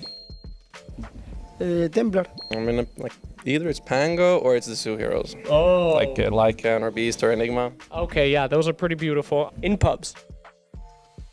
For Archons. I like how you had to clarify 4 Archons. What would Archons like playing? Warlock. Dude, on Warlock, you just have Ags Refresher and 2 KMR games every game. No, they did. Okay, no. The correct answer, come on. Most played hero in the game? I mean, Pudge. Yes, Pudge is #1, and then most annoying kill-stealing support in the game. There it is. And then most try-hard guy who has no idea what he's doing, but picks his carry anyway because he has 10k hours on it. Anti-mage. Close. It was Morphling, in fact. Actually, that's a good one, too. All right, fantastic. Well, I have to say, you did pretty good. You got into the minds of our viewers very well, and you kept your own sanity. So, well done, my friend. Excellent work. Any words of advice out there for the viewers at home that are doing these lists? Time zone is not cringe, and your opinion sucks. Okay, great. Well, there goes that career. Thank you so much, everybody. We'll see you next time on Just Like Us.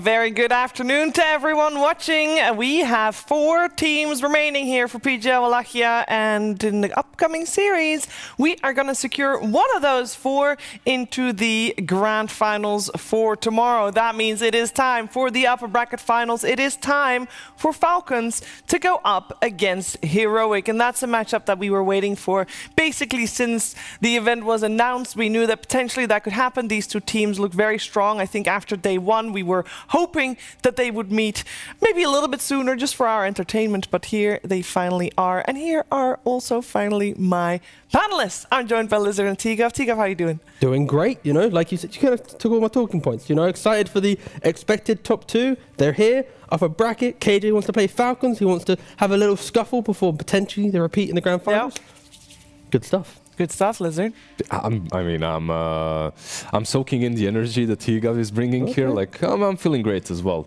Looking forward to some great Dota already. We've seen a couple of pretty good series this morning. I expect nothing worse for sure. Maybe from the first series, we can expect a lot of very clutch Dota happening because Heroic, they were talking about it. Like you mentioned, KJ, he was hoping for this upper bracket just because of the fact that if he meets them in the upper bracket, he's going to get to meet them twice. His words, not mine.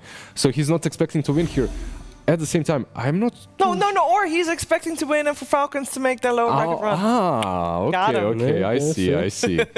Maybe he's like, I want to play versus Falcons twice because I'm going to beat them the first time. I see, very confident. Very confident, and it is a very confident statement to make, but he doesn't have a lot of data to back his statement up with, because a South American team making it to a grand finals at an international LAN is almost unheard of. Yeah, so we did some trolling for LANs where, you know, obviously you need the players on-site, international teams, and it seems to be Alliance is actually the organization that has prevented South America from winning in a grand finals, right? Dota Summit 10, Pain Gaming, you know, HFN, SG, again, another Brazilian stack, HFN playing on it. They both lost to Alliance 2019, 2017, where I believe we're yet to see other South American teams make it on international LAN stage, but now we have like a hybrid Peruvian plus Brazilian mix plus the Vailama. Like for the region to get to a grand finals, they're 1 series away. It's rare, and then even if they were to win it,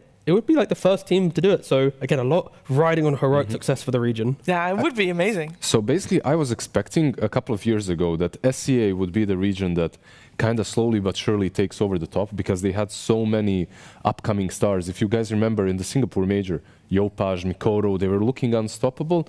I was thinking, okay, it's time for these Western Europeans, the NAs, Western Europeans to kind of take it a bit slower. SA, however, they're the ones. Like they're the ones with all the fresh talent. And they're the ones that are actually breaking into tier 1 as well. And they definitely are. And they have the best shot they've ever had here at PGL Wallachia. And I will put an asterisk there that it was just me and T really going through every single event. So we might have missed one. But I feel like we did our due diligence to try and look up any LAN events that we've ever had. Now, what we also know is that both these teams, Lizard, they have played each other in this year. It has not looked too good for Heroic. Yeah, most of the time it hasn't. The one time they won, I was also paneling and casting that game. So lucky charm, Lizard. Oh, look at this little flex happening here. I mean, all right. And they should make sure that I cover most of their When you series, say won, do you mean the draw they had? Yeah. One game was won in the draw, yes. One draw versus Falcons in the Elite League. By the way, that was at the start of this year, and that was when Falcons looked the strongest. And we actually had an interview with KJ post that game, asked him like how does he feel, and he was like, yeah, I think we're very confident after beating Falcons. I think we can beat anyone, and then they lost every single game after the tournament. But I have to praise their confidence. I think it's one of the things that a player at this level definitely needs. I would agree. And I will say we're talking about Heroic as basically the David coming into the Goliath match, because as we just saw with the record, that is just the way this matchup is on paper. Falcons is one of the best teams in the world. Yeah, they might not have won TI, but they won so many events in 2024 since their inception that I think it's extremely hard to go against that. I will say, Falcons has struggled a little bit in this last week. Yeah, you know, they've not dropped a series though, but no, they've not dropped a series, but they have lost games to Beastcoast and to Alliance. And I feel like Falcons, when coming into the tournament, like we already said, they didn't really scrim. They had to kind of turn up to the tournament, treat the first couple of days as kind of their scrim time. They did get first place, so they had a 3-day break. After that 3-day break, I feel like they have returned to some very good form. Even though games have lasted a little bit longer, the way in which they win the games, only world-class teams can win in that capacity. Yeah. I think if we saw those matchups where it was different teams instead of Falcons, they'd probably be losing that series. So I think Falcons are returning to their form. And the fact that we're talking about returning to form, it's like they're going from like a first-place team to maybe second place. Like, it's not as if they've fallen off. It's not as if they're a bad team. It's just for sure. Like, and speaking of those games, I think what Tigav is referring to is probably yesterday we saw the Earth Spirit position 2 roaming from minute 2.5, like abandoning his lane. Like in hindsight, that Huskar won them the match, like the Huskar pick, because it forced the Earth Spirit to rotate, which actually crushed Gunnar's. Was it Gunnar? I think so, right? Like the Visage. Yeah, crushed Gunnar's Visage because the Earth Spirit was just constantly there. So yeah, just Falcons making sure to win with and against whatever broken hero is in the pool right now. Yeah, I think that series in particular just goes to show how willing they are to adapt on the fly, which is, I think, not as much of a given for every team. Yeah, I feel like some teams, they lean more on like the perfect playbook that they've built, and that's kind of maybe the Falcons' way of playing. Like, you have your exact style, you keep doing it, your opponents, they know what's coming, but you just keep doing it. So, how do we beat it? Oh wait, they're just too good at it. So when Falcons isn't on, that super S tier playbook, then there are some games where their draft can go a little bit wild, but again, I think that's been ironed out, and this should be a very competitive series, leaning of course towards Falcons based on the year, based on kind of the big picture. But if there ever was a time for Heroic to beat Falcons, this should be at this event. Yes. Yeah, I feel like also a lot of signature SA heroes are in. Like yesterday, I think we heard Lyrical going, "This is an American draft," or maybe a day before yesterday. However, I feel like Heroic, they are given the opportunity to pick completely to their style and SA pub style as well. Like, we see a lot of gyrocopters, we see a lot of muertas as well on position Medusa, 1. Yep. So I wouldn't mind seeing that from them. At the same time, this guy on the other side, not only are they able to win versus Huskars and all these broken heroes like a Visage, maybe if it's even broken, the win rate is around 50%. Please don't nerf it, Gabe, and I love Visage. But overall, what worries me is the Team Falcons, they're not like meta slaves, they play whatever. And they have a very big variety of heroes and strategies that they can bring. They really do. And I think for the series, one thing that I hope Heroic can address in a way is the Nature's Prophet that we've seen coming out a couple times for Falcons now. They flex it. I did some homework on checking out if Parker played any Nature's Prophet in the past week. He did once. Ooh. He lost. Oh. And that was a couple days ago. So I don't know if they are willing to touch it. I feel like he doesn't strike me like a Prophet player. But I feel like kind of you have to be. You see the proof's in the pudding. You can respect it. I think if anything, for me, Heroic just need to make sure Parker has time to kind of control his own game. Like, even when he dies in, let's say, a Muerta game, he's able to perfectly choose when to fight, when to farm, because Heroic was able to bring enough numbers to give the opportunity for Parker to decide. If Falcons break down the map quick enough, we're yet to really see Parker have to fix the offlane plus fix the mid and farm and scale. Like, he's always had Parker's had an incredible tournament so far, but Parker's my key theme for Heroic winning. For sure. And you give away this Nature's Prophets, right? And of course you understand that Team Falcons are going to pick it, even in the first stage. So you have to have come up with some sort of an idea of how to deal with it. And when it comes to Parker, I really think that he has a hero pool, at least on position 1, that can be played very comfortably into the Prophet. He outscales the Prophet. Exactly. I think it's less about the carry-to-carry matchup, if it is Prophet and carry. It's more what are your tools to deal with the early to mid game of Prophet? And I think the best examples we've seen was having like MOUZ and Primal, or Primal and Kunkka, like having two cores that prevent Prophet from TPing to that lane just really breaks the hero. Like, how do you actually get to play the map when you only get to play one lane? And make sure he doesn't reach level 25.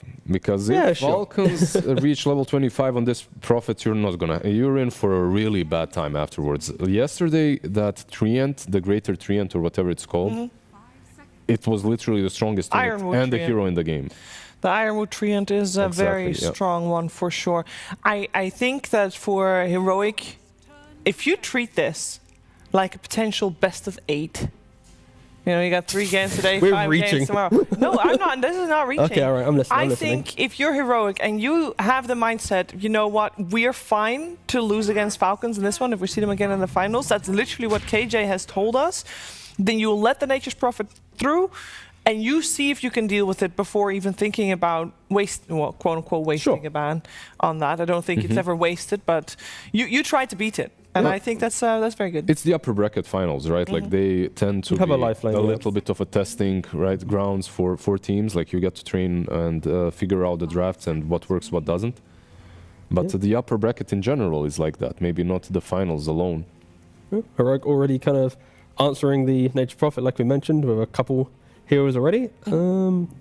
Falcons, they are first picks this time, so they are going to have to show where the Nature Prophet is as they conclude this phase, most likely. So it's not this like ultimate Maureen Skidder flex to the very end. We did see on the player camera, Skidder yesterday was very upset. He didn't get to play Nature's Prophet. He was very sad.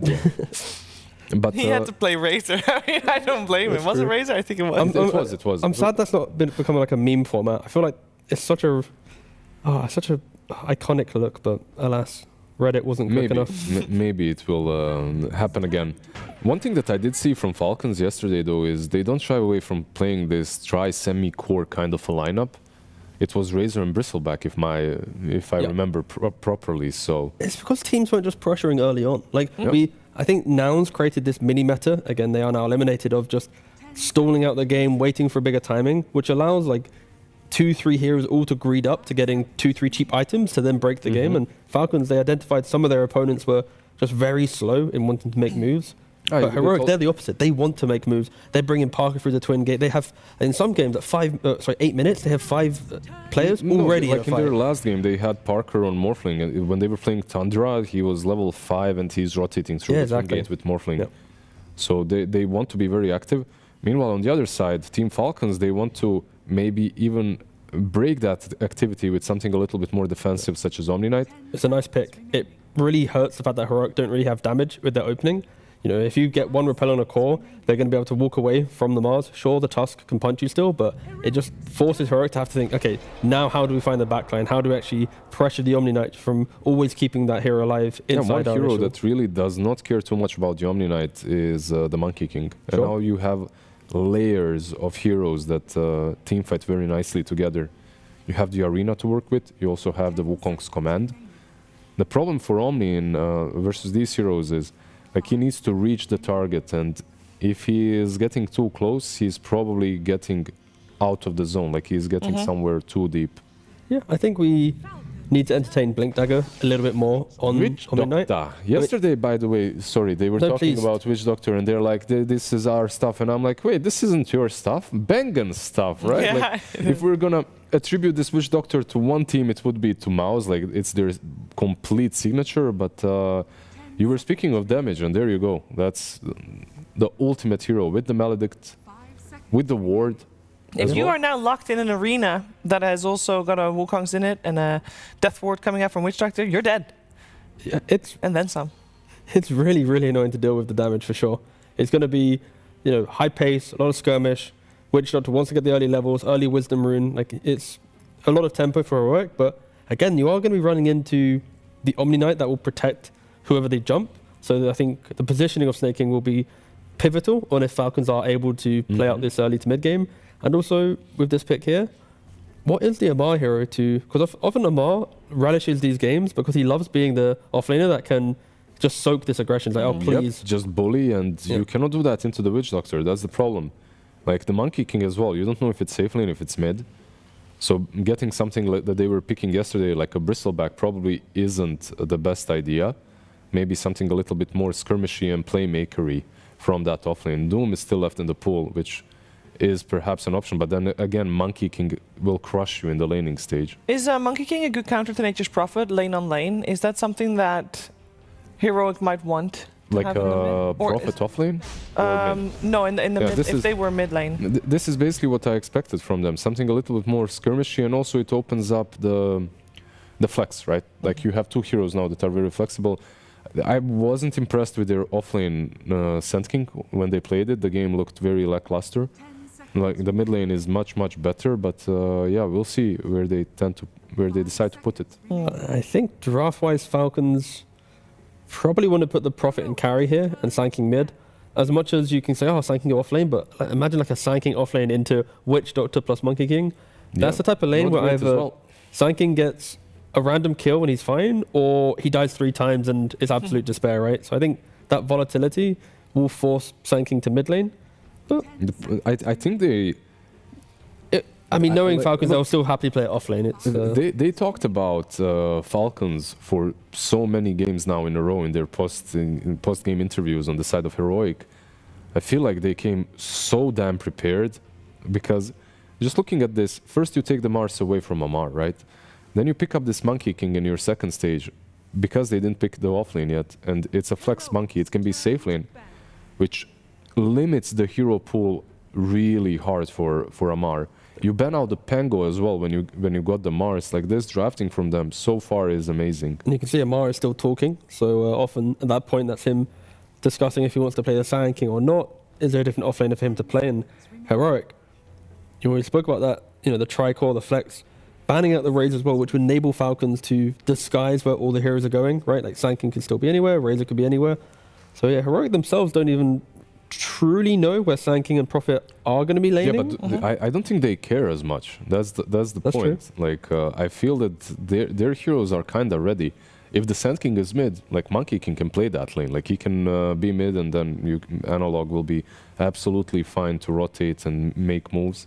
We saw yesterday that Parker really wants to have the overall last pick. If there's a scenario where he can get that, then I would not be surprised that he just gets overall. Does he want to play Monkey? Does he want to play anything else? Well, if he isn't something like a Monkey, the problem is Falcons, they do not know. And I think that's the biggest issue for them right now.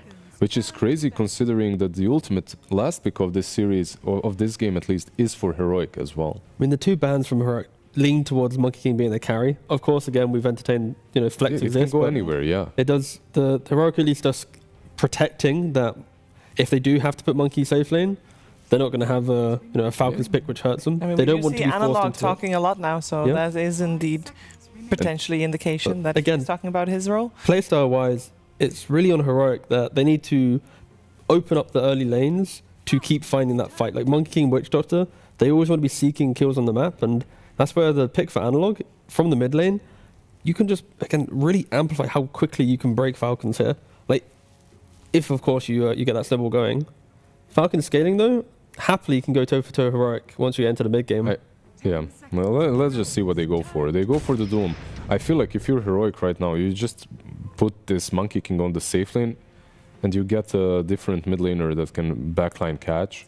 The Doom coming out kind of cements Nature's Prophet in the carry role for Skeeter, Sand King in the mid for Malrine. And exactly. Falcons have just made a statement with the Doom pick by saying, if you don't break us in the first 15 minutes with your laning heavy heroes, we will just outscale you and do more damage. Like Sand King in the mid to late game, Doom in the mid to late game, like it's so much stronger than what Heroic have. So of course, Falcons are considered the favorites when it comes to the gameplay and just the recent success that they've had, but I really like how Heroic have drafted so far. Of course, the draft is yet to conclude. We'll see what they last pick. I feel like with the Doom, you're also negating the possibility of a Parker Morphling, which is also nice. But if you're Heroic, I think it's Analog, the one that talked. This should be his hero, and Monkey should be on the safe lane. If they're comfortable playing Monkey safe. There's not many heroes that really beat Sand King in the mid lane. So I think for Falcons, that's why they're happy putting it there, knowing Sand King will farm, whatever analog plays will have to mirror that farm, and it's going to be a who breaks first and who makes the I feel like quicker move. I don't know. For me, Sand King right now feels overrated a little bit. He was absolutely busted in the TI meta. I agree right from now. off lane. Hard disagree from mid lane. We'll see. We'll see. I feel there's a lot of options on the mid lane. I think even if you go for something like a puck, you'll be very happy with your draft. Well, or just don't round them. 1 second left. Never mind. They go for gyrocopter. What do we think? Yeah, so Amar is going to have a little bit of a better lane, but they go for a carry that they feel more comfortable on. I think that's the bottom line. Yeah, I think the Monkey King carry put some concerns of a timer on Heroic's lineup. So I think Parker wanted a little bit more scaling, hence why he's taken it.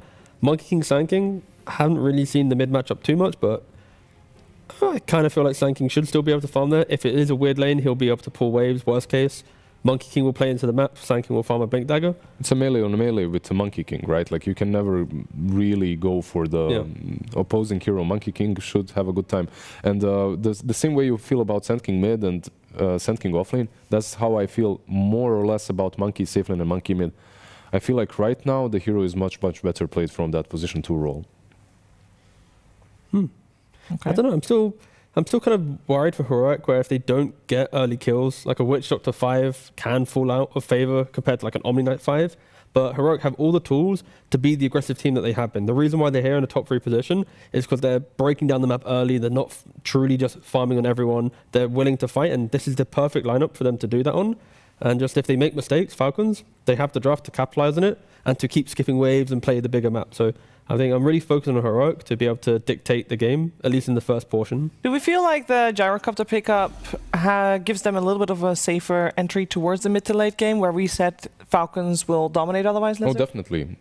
Gyro is one of those heroes that, yeah, you can go back completely into the farm and farm the stacks, but he also brings a lot of magic damage early on, and Parker, the way he plays, he joins a lot of these early game fights, so I would expect him to be one of those moving pieces that you might not expect early on, like post-laning stage, maybe even during the lane, use that Wingate, rotate on the enemy tier 1 tower.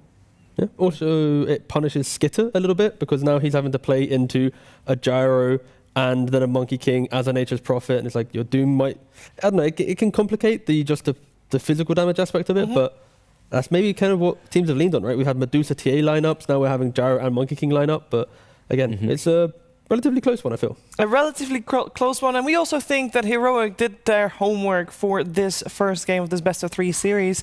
And one of the men that did their homework was Coach Cavs, who's now with Slacks. Hello, everybody. Yes, we are here. This man's trying to talk to me before the interview. My goodness, you're excited to go in that game. Now, before we get started, I have to say, our panel was very into your draft. They said you seem like you're prepared for this team. You had all the right picks. Momentum checks out. What do you think about your draft? Are they right? Yeah, I really like it. I just wasn't sure about our last pick choosing, but Parker is really confident in it, and I just chose to believe him. Okay. So let's see how it goes. So if they lose, it's Parker's fault?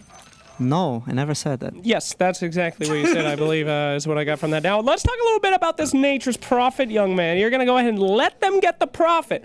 This has been very successful for Team Falcons. You think you have enough gusto to defeat it. Is that, why not just ban this hero? Honestly, I think the hero is not that good. Oh! Yeah, okay. I think it can be good, but depends on a lot of things, and I think we managed to get a good, well-rounded lineup against it. So if everything goes well, I think you guys are gonna have the same view as me when the game is over. Oh, that's what I like to hear. If it goes badly, it's Parker's fault. Absolutely, I get you. All right, and last question for you: Witch Doctor coming out from you guys? This hero is kind of iffy, and not a lot of people picking it. Some people say it's broken, others not so much. How do you feel on it? How important in this game? I don't really care about how good it is. All I know is that my position 5 just got 13k based on it. He won like 15 games in a row. I don't know. He's feeling really good with the hero right now, so he's just gonna destroy. All right. Well, a very trusting draft by a very trusting man. We'll see if that trust is reciprocated or if he will be a disappointment, as I have been my entire life. Let's go ahead and throw it over to the game. No, Slacks. It's okay, buddy. He's come around to it. That's good. What? No, it's not good. He also wouldn't let Caps go. First blood was already done, so maybe it is a disappointment. I don't know. But we're into this game here, and Analog getting first blood did have to skill up. Of course, that Boundless to get that first blood, and it was all off the back of the Witch Doctor. Yep. Sort of. Also the Gyrocopter. Yeah, well, it was a trade, but ultimately the Witch Doctor died last, so there was no experience gained over on the side of Falcons, and as you said, first blood did go to Analog. I think the Bounty Runes was 3 for Dire. That is correct. All right, so 3 for 1. So, generally speaking, if you get first blood on... If you get it on a particular hero where it's very good, I think that is a trait that's clearly favorable. Otherwise, first blood for a 3-for-1 bounty rune exchange is relatively even, so not that much to write home about. But going to be interesting to see how the mid lane goes as a result. Analog with that head start, he's going to be playing against the Sand King here. Malrine opting for the Sand Shroud this time around. Okay. As his way of trying to deal with laning against Monkey. It was one or the... I mean, obviously it was one or the other, but the two options you have here are you go Sand Shroud and you play around the Invis in mid and you lane, and the other one is getting Dust Devil and just starting to pull waves and going to the camps. Oh man, Divine Llama getting a little bit harassed here. I was watching this double wave pull around and snaking, keeping him up close and center. So the Tusk went to go and soak experience for the other wave. Devi ended up being chased by Snake King, and Omni Knight does a lot. Like, this hero can hit pretty freaking hard. Also, with that omnipresent aura, means that the damage that he does is increased as well for the longer time that he's in degen aura. What an interesting start as MOUZ takes a big hit, but in the end will not be completely broken apart by that. Wonder how good this is going to turn out for the side of Heroic to pull waves like this instead of playing the lane head on.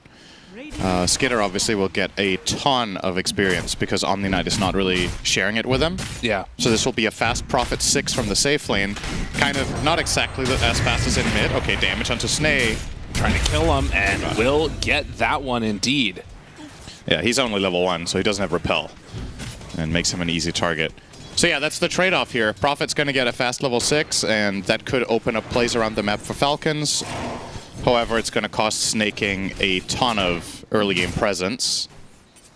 So he's going to TP in here with boots for Skitter.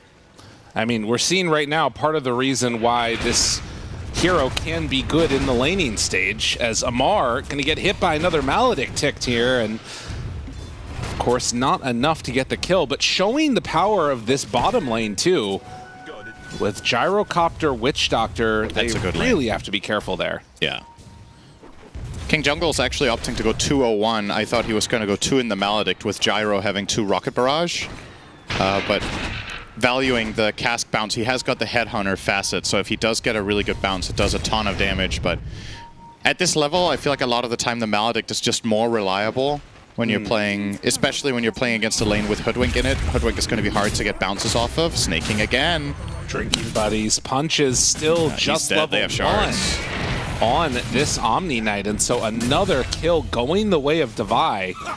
I mean, like you said, Skitter is still getting farmed here, but MOUZ making up for his lack of CS with kills. It's pretty impactful. It's definitely helping out that Snay is dying these couple of times, and it begs the question, does he need to play this aggressive? Right. It is obviously freeing up Skitter completely, but perhaps... Parker just gets ran at by Amar and killed. That is an unexpected kill for me. And a really big one, to say the least. When Amar has a good start on Doom, he very rarely slips up. And having a head start in this lane will mean he will get level 6 before the Gyro, most likely, and that could even lead to a secondary kill.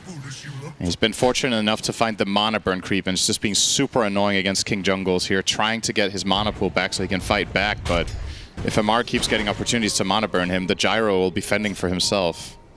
Sid, I had so many things I want to talk with you about at the start of this game. I just feel like it's going too fast. We don't have any time.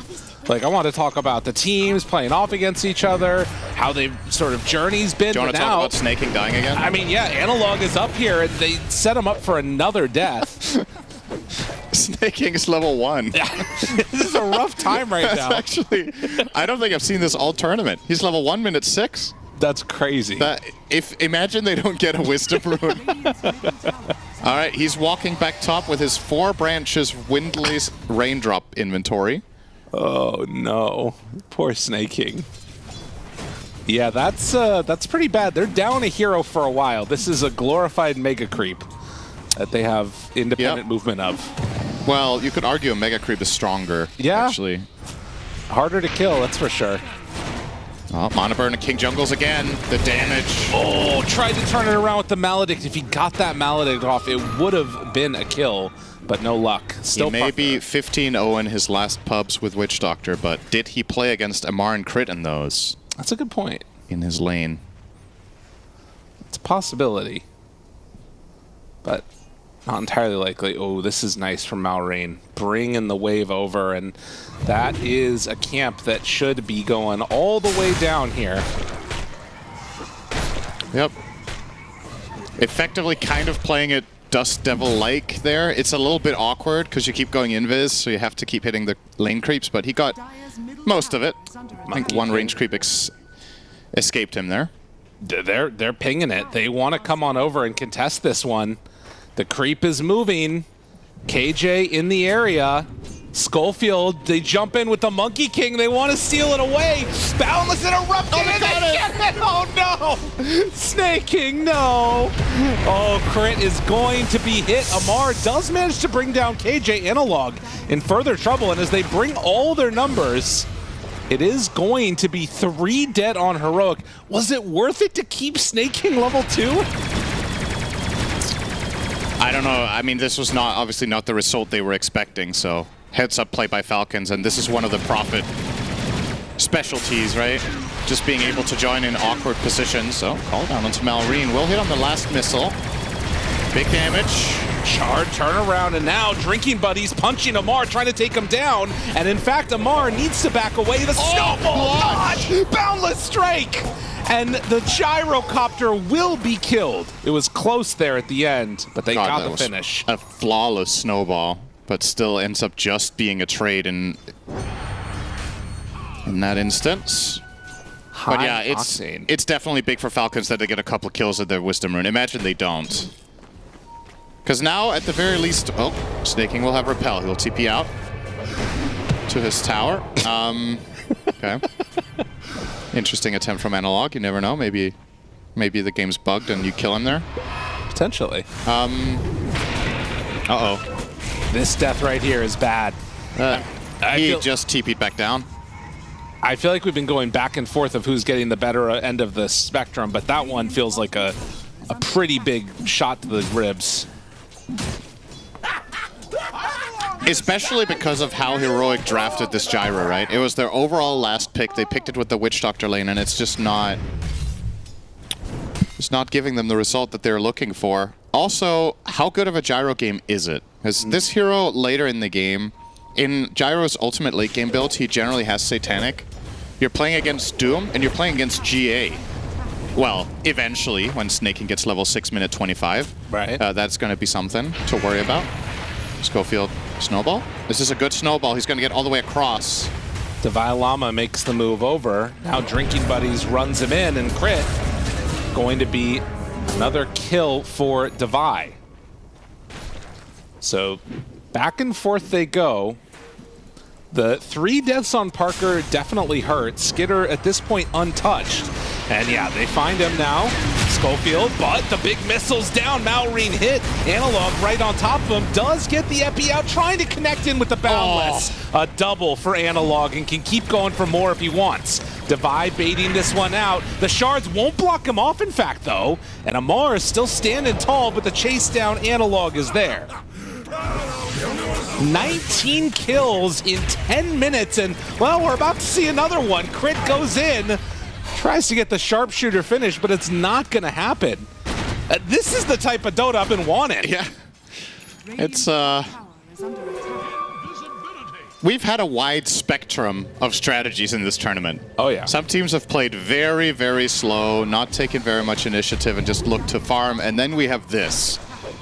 And honestly, I think from Heroic's perspective, this is a good way of approaching Falcons as a team, is to keep them on their toes. Don't let them take the initiative. Just try to get stuff done. I say that, and I still feel like it's Falcons that have made the majority of the moves, but the mid Monkey King is just extremely good at this type of game. Yeah. When there's fights non-stop, he can always connect with the Simian Stride and just be involved. Analog 6, 1, and 2, top net worth. Well, and I feel like, you know, for so many of these teams, particularly one like Falcons, you have this idea built up in your head of how you want the game to go, and creating chaos, making it a little bit wild, I feel like it's just, it can only be in your good fortune, although, I mean, this looks pretty bad. Simplifying the game sometimes cannot be as good for you. Schofield now going to get brought down, so double support deaths. What happened to the punch? Yeah, I don't know. Actually. Wait, hang on. Am I missing something? I thought it went on cooldown, but he didn't swing. And... Huh. Well, no punch, no problem. Or big problem, as the case may be. Blinkback or Malrine. So... Does Hoodwink's innate work on melee attacks? It does, maybe. right? So he has a 20% chance to redirect enemy attacks to a tree. Did he punch a tree?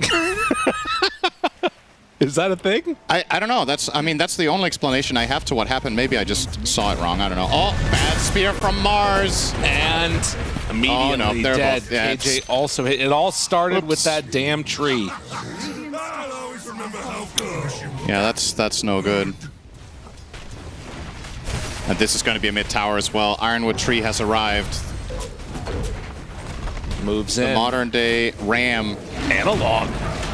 Not backing down from the fight. Drinking buddies punched. That time they didn't miss it. Snaking. Not enough that time, This though. is probably going to cost him, though. Malrine goes back into the arena, but won't be able to make anything else happen there. They do get the tower, though. Yeah, this is looking quite healthy now for Falcons. It seems like the kind of game where now Analog really has to come up big with this Mage Slayer. This is a tempo item for Monkey King. He wants to have it against the... Okay, we're going to see the replay here. So, yeah, evade.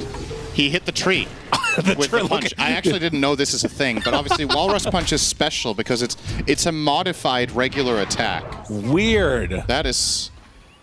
Well, 20% of the time, it works every time. You know, Trent's in trouble. In some places, you know, you hit trees to train. So maybe he thought this was practice. Yeah, I'm sure it'll pay off later, and he's happy with the exchange of crit surviving instead. But this time they'll get the pesky squirrel. Still a 4,000 gold lead for Falcons. You know, that might have been the first time that's ever happened in a pro game. Yeah, I don't think I've seen it before. I mean, maybe it hasn't. We're just going to say it is. We did the research. Yep. We know. 4,000 gold lead, 13 to 14. And I feel like I don't have a good grip on what's going on in this game completely, but I know that Heroic are going to come for the Wisdom Runes. It's been action-packed. Doom onto Tusk. It's a trap. Spear completely off the mark. Oh, but he gets it! The Wisdom Rune steal! Heroic! Wait. They're over. He ended up getting the rune in that. He ran back in doomed. He may be doomed, but he's wise. The next level play of just pretending nothing is happening. Well, they still do lose both their heroes, so they can't be too happy about it, but if they hadn't got the rune, that would have been really bad. Now it's just not so good. Gotta look at the positives. I've learned that from you, Lyrical. Uh-oh, Parker. Malrine. Oh, look at the positives. He's hitting them with Epicenter. And Gyrocopter, that's actually enough. The snowball will not be there in time, but KJ up on the high ground. Look at it go. Malrine starts to die, and with the Headhunter, it is going to be enough. Devi Lama comes in for the finish. Finds Snaking, gets that kill. Now bushwhacked and caught.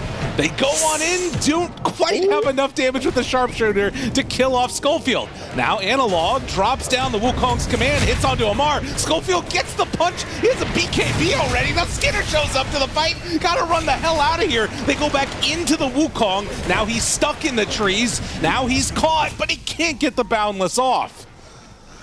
This is starting to get out of control for Heroic. They have to... I was saying early on that they were really keeping Falcons on their toes, but these last few minutes, Falcons are just faster. They're making the moves. Analog shows up too late. The Monkey King has to be there almost instantaneously when fights break out. to set this up. You're naturally going to very frequently get outnumbered when you're playing against Nature's Prophet. I will say I respectfully disagree with Caps that this hero is not very good. I think it's very good. But he said that we were going to think the same as him after this game. But fortunately, as Slacks established in the interview, if this goes wrong, it's all Parker's fault and Prophet isn't good. So that's true. Don't worry about it. I would definitely say that this hero is something special, and Falcons just play it extremely well. They flex it between multiple players, and they very much understand how to play the tempo that this hero brings to the table. But likewise, I will say, at least at this point in time in the game, it doesn't feel like Heroic are out of it by any stretch of the imagination. Like, the lead is slowly growing and getting further and further into Falcons' favor, but you see moments like this, and all of a sudden you're like, well, oh, he just gets out of the arena, though. Oh. See moments like this, and then they're like... Well, that's when finish your caster sentence. curse happens. Finish the sentence. Moments like this, and that was the end of it. I was just trailing Then you off. see moments like this, and you're like, okay, it could be worse. That's unfortunate for Heroic. That's right. Oh! Nice escape. Very clutch from Analog with the tree dance there. Good job avoiding that Sand King kill. In the meantime, oh, the Maledict missed! They didn't get him. Oh, that's actually crucial here. Amar might just kill them both. And then he turns the punch. I don't have mana. No. I don't have any problem. Parker, go after him. You can get him Snowball to dodge, to chase, to turn. They need a little bit longer on this silence. Can he live through it? No. But now a second round of Wukong's command is up, and Amar is going to die. Malrine tries to get away and gets the Burrow Strike out. They're still running at him, still chasing him. The Bloodlust has not sated. Snaking drops down a random sentry and finds a ward, and the Treant goes to work. And they'll finish this one off. So, yeah, as the dust settles, I mean... It's just a sequence of little things that are starting to add up. I mean, such as this kill on Amar, missing the Maledict is definitely a big problem. That could have been a faster kill. Maybe things are different. And then, again, numbers. Prophet is joining every single time. If Snaking is in the right spot, it's difficult for Heroic heroes to find the kills quickly. Yeah. And they eventually do get overwhelmed. You gotta look to Parker here, I think, to try to solve this game, as he has many times for Heroic, but they're used to Parker being top net worth, or at least top 2. And that's just not where he's at right now. Falcons have all top 3 positions in the net worth. They're now going to get an Aegis as well. And do we have any key items coming out here? So Hoodwink's going to complete a 4-staff in a moment. Sand has Bloodstone. That's a big one. Yeah. They do have a Vessel and Witch Doctor, but he's not always going to be in position to use it. I mean, I will say, if we see this type, because this is one of the things I wanted to talk about at the beginning, and now we're 18 minutes, and finally there has not been a kill in a minute. But I would definitely agree with what Shiva was talking about, that we could see these two teams again in the grand finals, no matter the outcome of this match. I feel like they've put together such solid results throughout the group stage and the main bracket. And if this type of pace continues to go, I gotta say, I like what I've been seeing from Heroic. I mean, obviously, Falcons have been putting together a solid performance, and they are absolutely owning this game. But if we start seeing maybe some bounty hunters or something, all these kills, sounds real cool. Heroic have played it on Schofield. They played that against Tundra yesterday. So it definitely is a way for them to approach. KJ, Skidder, they spot him immediately. Spear, no arena yet. Now, Amar onto the onto the Mars. He's backing away, but looking pretty close to dead. Skidder living through a lot of this. KJ just gonna drop the ultimate, trying to survive through Amar, but enough damage is out that they kill him. Now, Burrow Strike connects onto Analog. Boundless Strike is there, hits. Purification dead. Schofield out too late. And they're just missing that little bit of damage now. Parker, they buy back on the Witch Doctor. Now Malrine, he's in far. Where's the TP point? They're trying to get close. Malrine is low. They don't have detection. Oh, okay. Still ends up dying. Oh, they do have a Sentry pre-placed, actually. That might have been necessary, potentially, but the shards do get it done either way. Sort of good, sort of weird. I don't know, man. Yeah. It's definitely a concern to see how much Amar is able to do in these fights. He kind of played a 1v3 there and got 2 kills. Yes. In the meantime, Skitter was kept alive by Omni Knight. He just repelled G8'd him, and he was just tanking the Monkey King ult and then ran out of it eventually. Who's going to get a Nullifier on the Radiant? It feels like a necessity eventually to solve this GA, but nobody's going that route. Heroic themselves are very, very good Omni Knight team, so they should know how to deal with the hero. But so far I've seen, despite Snaking being absolutely pummeled in his safe lane, I still feel like he's had massive impact later on. Yeah. And he has this Solar Crest to show for it. He has the same net worth as the enemy supports after having literally no game. And levels, too. Like, staying alive through these fights, it's worked out really well for them. Heroic go for a smoke play, not able to connect onto Skitter, who was farming those Ancients over there. They had a good read on where he was at, but Tier 1 tower was up and they could not take it down. Now pushing this top lane. In the meantime, Malrine Ironwood Tree, you gotta kill it. They'll pop the glyph. Will do.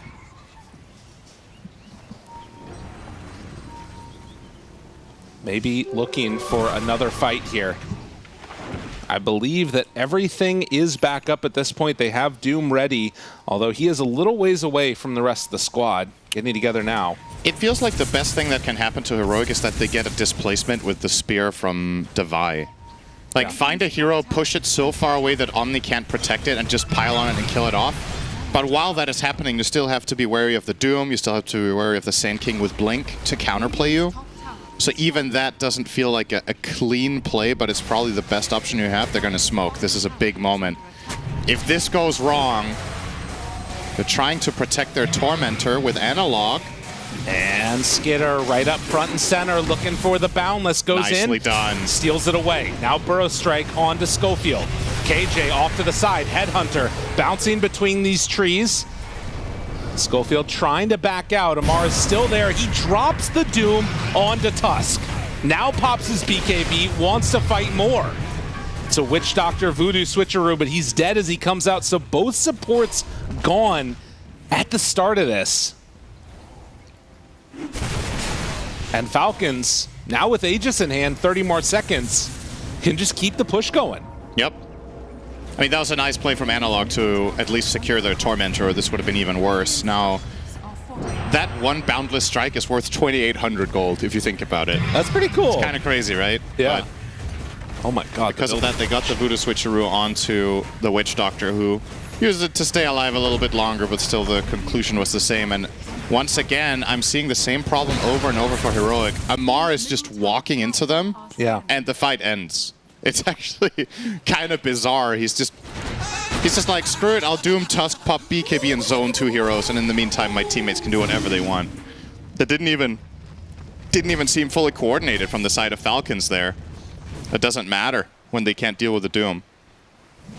A brick wall staring right in front of them. Schofield sees Sandstorm, but can't really do much about it. And now, with Aegis gone, it does beg the question, Heroic, how are they going to answer this big problem in the Doom that's there? They do have BKB on the Monkey King. I feel like he could maybe think about a Nullifier next, potentially. Seems like it would fit his hero. Yeah, probably. The issue is Monkey King doesn't have the best stat gain in terms of strength, so a lot of the time you get tankiness on this hero from buying something like a Skadi, or sometimes you see Satanic. Right. I guess he can somewhat rely on getting Solar Crested by the Tusk, unless they want to use that on the Gyro, and there is the Snowball save, but his hero is just not that tanky. So if he goes for the Nullifier, he has to be very, very careful not to become the target of the fight, or he could just get blown up very quickly. Yeah. Especially because even though you're standing in the Wukong's command and you have a ton of armor, Falcon's lineup have very nice mixed damage. Sand King has a ton of magic Doom. The Hoodwink does good damage. Nature's Prophet has Mjolnir, so he doesn't only deal physical. And he looks like he will be going Mjolnir himself here, Analog, so no Nullifier planned. Falcons want to go down top with their smoke. They're not going to find anyone. as Heroic are wisely playing the bottom half of the map. They're hoping somebody wants to push out this top lane, not the case. I do have to say, for Heroic's point of view, like, getting both of these BKBs on your cores and then not being able to do anything with them feels pretty bad. You know what I mean? Yep. But it is just a difficult game state for them. It's very hard to find the right initiations. Right. Falcons lineup, I think, is just very well tailored to counter-initiate, really. With the Omni, with the Blink Sand King. Oh, he actually clipped him. Finds him. Okay, they can't get in. If Amar has a dagger there, he's in. Yeah. But opted to go for a build entirely without Blink on the Doom, probably feeling like the Sand King Blink is enough together with a Hoodwink Atos, so he can really beef up instead, going for what looks to be an AC next.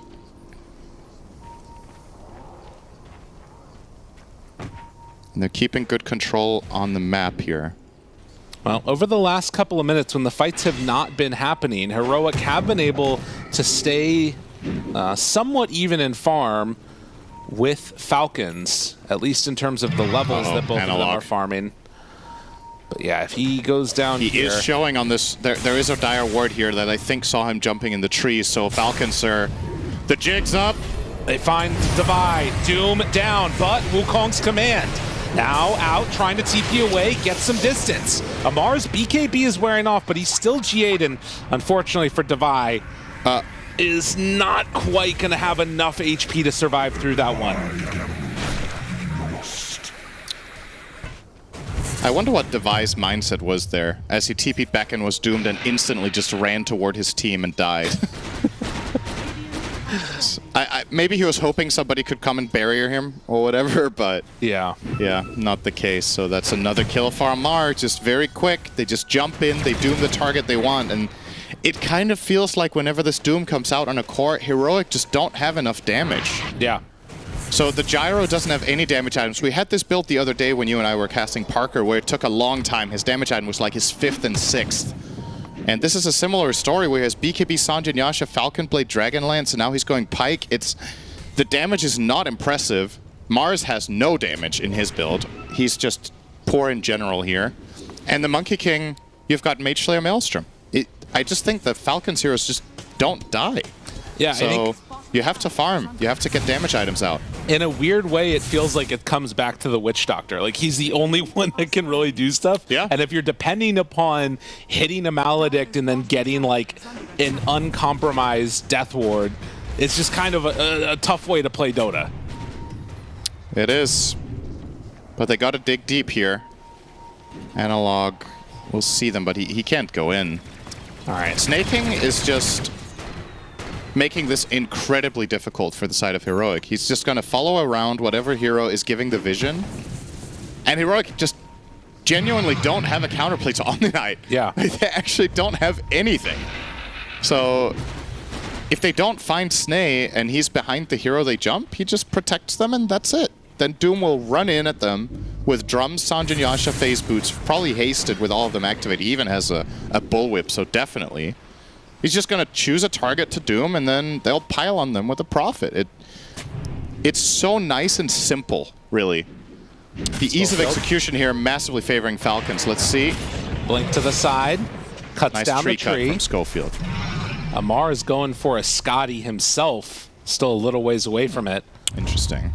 But a counter smoke by Falcon. Skitter can still join at any time. An Analog up on the tree next to Roche. Amar breaks, so he realizes there's something up here. What tree is that, by the way? What the hell? You see there's like a little... That does not look like a tree. It's crazy that that's a thing that you can jump on. It's kind of a tree that's stuck inside the wall of the pit, actually. Yeah. It's a little bit weird. I agree with that. Well, they're going to come and try and catch the side of Heroic as they move down to contest this Roche. Shiva's already out and Analog found dead. And that puts their hopes at contesting the Roche to bed. I mean, they might just go high ground if they think he doesn't have buyback here, which is the case. I don't think Heroic can fight them without Monkey, so they can choose. Do they want to try to press their advantage, or do they want to free Roche? And the call is free Roche. Now, who do you put the Aegis on? Is it going to be Skitter again? We'll see. I guess so. Amar. He thought about it. He definitely thought about it. Oh, this is stopping their Roche momentarily, at least. Oh, yeah. Wait, they all TP'd here, and they're kind of slow. I mean, Skitter takes it, but they're all coming down here. There's the roar, and he'll back out. Now, Heroic will think the Roche is still ongoing because of this roar, and Skitter will just TP away. This is a very awkward situation where effectively Falcons just lost a free Roche. What? Now, it doesn't mean they're not gonna... It doesn't mean Heroic gets it, but now it's going to be a fight instead, when they could have claimed this for free if they didn't go for the kill mid. And Heroic have their entire area set up. Like, they've got wards here. They've got tons of vision. Falcons feeling very confident in themselves. I mean, Amar is so big right now. With that Scotty done, it's kind of insane. They see that Roche starts to go down. The Ironwood tree is tanking for the moment. And Malrine has TP in 3 seconds, so they're waiting on him. I mean, notably, Amar does not have BKB and also does not have Blink. So him walking into here, he can't get the Doom off in time. I actually think they might just get this. He's going to walk in, snowball, shards, block off, but Aegis in hand. Heroic get it. Can they get out now? Malrine hunting, looking for a burrow strike. They're away. They only lose Tusk. That is crazy. I cannot believe Heroic managed to pull that off. That's just an absolute steal. And Falcons handed it to them. Yeah, that's the thing. Like, again, I think this is the second Falcons game we've had this happen, where they have a free Roche, they want to get a kill instead, and then they fail to get that kill, and therefore they don't get the Roche. And it's kind of this like cascading effect of, you know, just one decision leads to one loss and then to another loss. But fortunately for them, this doesn't feel like it's critical, but it definitely can't feel great. And it gives Heroic some time. And Parker, as a result of this, might just be able to get this Daedalus. And perhaps with this and the Nemesis Curse, if they find the Omni and kill him off, the Gyro can start outputting serious damage in the fight when there's no GA. That was such a bizarre moment. They just ended up giving... It's like if somebody asks for your password on Steam and then you just give it to them, they take all your items. Like, you need a call for tech support here. Help out.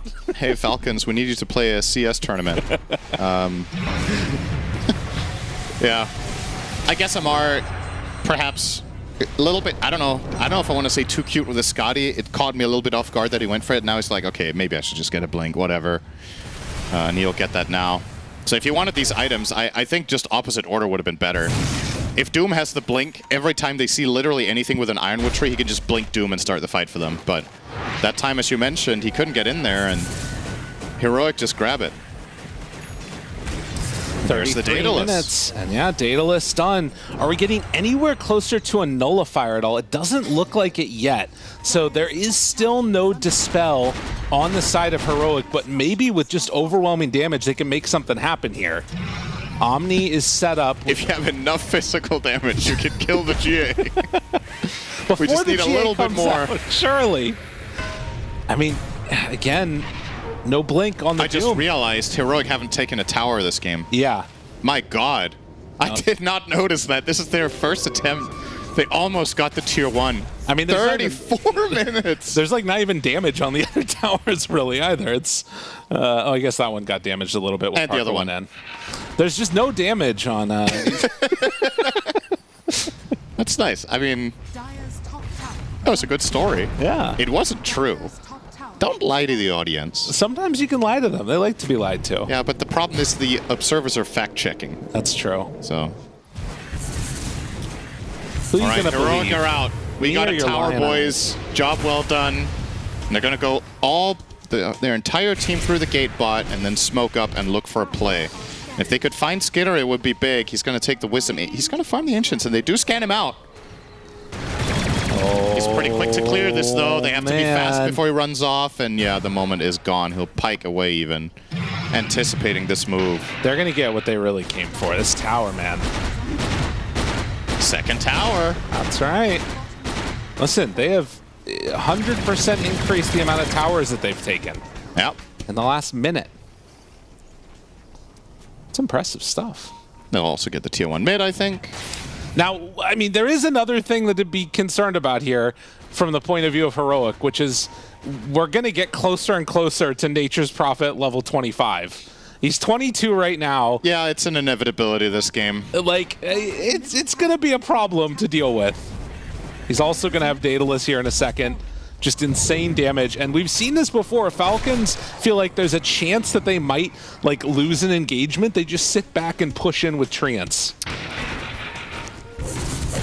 It's such a nice fallback plan that will definitely not stay for another few months. Why not? There is literally no chance this doesn't get patched. It's just not. There just isn't. I mean, it's probably still going to be in the game, but it'll be tweaked. The numbers are just bizarre on this. Okay. I don't think anyone except Calves thinks this is fair. He doesn't think Prophet's very good. You've said that before, yeah. He did. Yeah. I'm quoting. I'm not lying. On Omni. That's your thing. Listen, just telling people a lot of lies here, I feel like. Spear back. Gets him caught right on top of the monkey. How you doing, Amar? He's fine. He's doing quite well. How about yourself? Scotty's good there. Yeah. So a lot of tankiness. Would have been dead without it. Yeah, probably. It would have been close at least. I was just lying again. I can't say for a fact that you'd be right. So Parker, in the meantime, has Butterfly coming out to him pretty soon here. So they are, I mean, cutting into this lead little by little on the side of Heroic. Aegis has now expired. Little by little. Let's have a look at the graph. I mean, look, upward trajectory. They've cut into it. Yeah. They're getting there. You know, it's like well, the win expectancy they are cutting into by a few percentage points at most, but you know, it's baby steps. It's like when you want a slice of a pie, but just a little slice. Oh, don't remind me. Cinder didn't get his pie, everybody. It's a really tough time. I ordered a Caesar salad and a pie, and the pie didn't arrive. I was very sad. All right, we're seeing now some pressure. Lemon meringue. I was so excited. As Maureen is excited to jump in and burrow strike the Mars, drinking buddy back away, decides to do him the Tusk again. Wukong's command thinking. Oh, missed the spear. The fight's over. They got to disengage. So it will be a doom for a Tusk. Yep. And Falcons maintain control of the map. Heroic, they kind of have to play tight. You know, they're just running around in this pack, letting Parker farm, hoping that he'll get there. He's got a Butterfly in a sec as well. It's going to be nice this game. The Nature's Prophet really doesn't want to buy True Strike. Of course, he's still going to have to contend with the problem that's going to be a refresher Doom coming out soon. Razamar ended up deciding against Blink once again and decided to buy the recipe. I mean, he keeps on getting Dooms off. An interesting way of telling the enemy team, you guys should be scared. He walked around with a refresher recipe in his inventory, so he's telling them, this is what's coming your way soon, boys.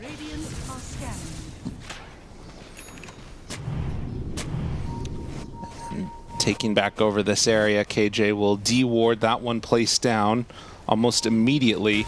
Roche, ooh, Burrow, on him. BKB jump, now spear down. Maureen hit, GA repel, everything there on top of him and dead. And meanwhile, it is a doomed Monkey King.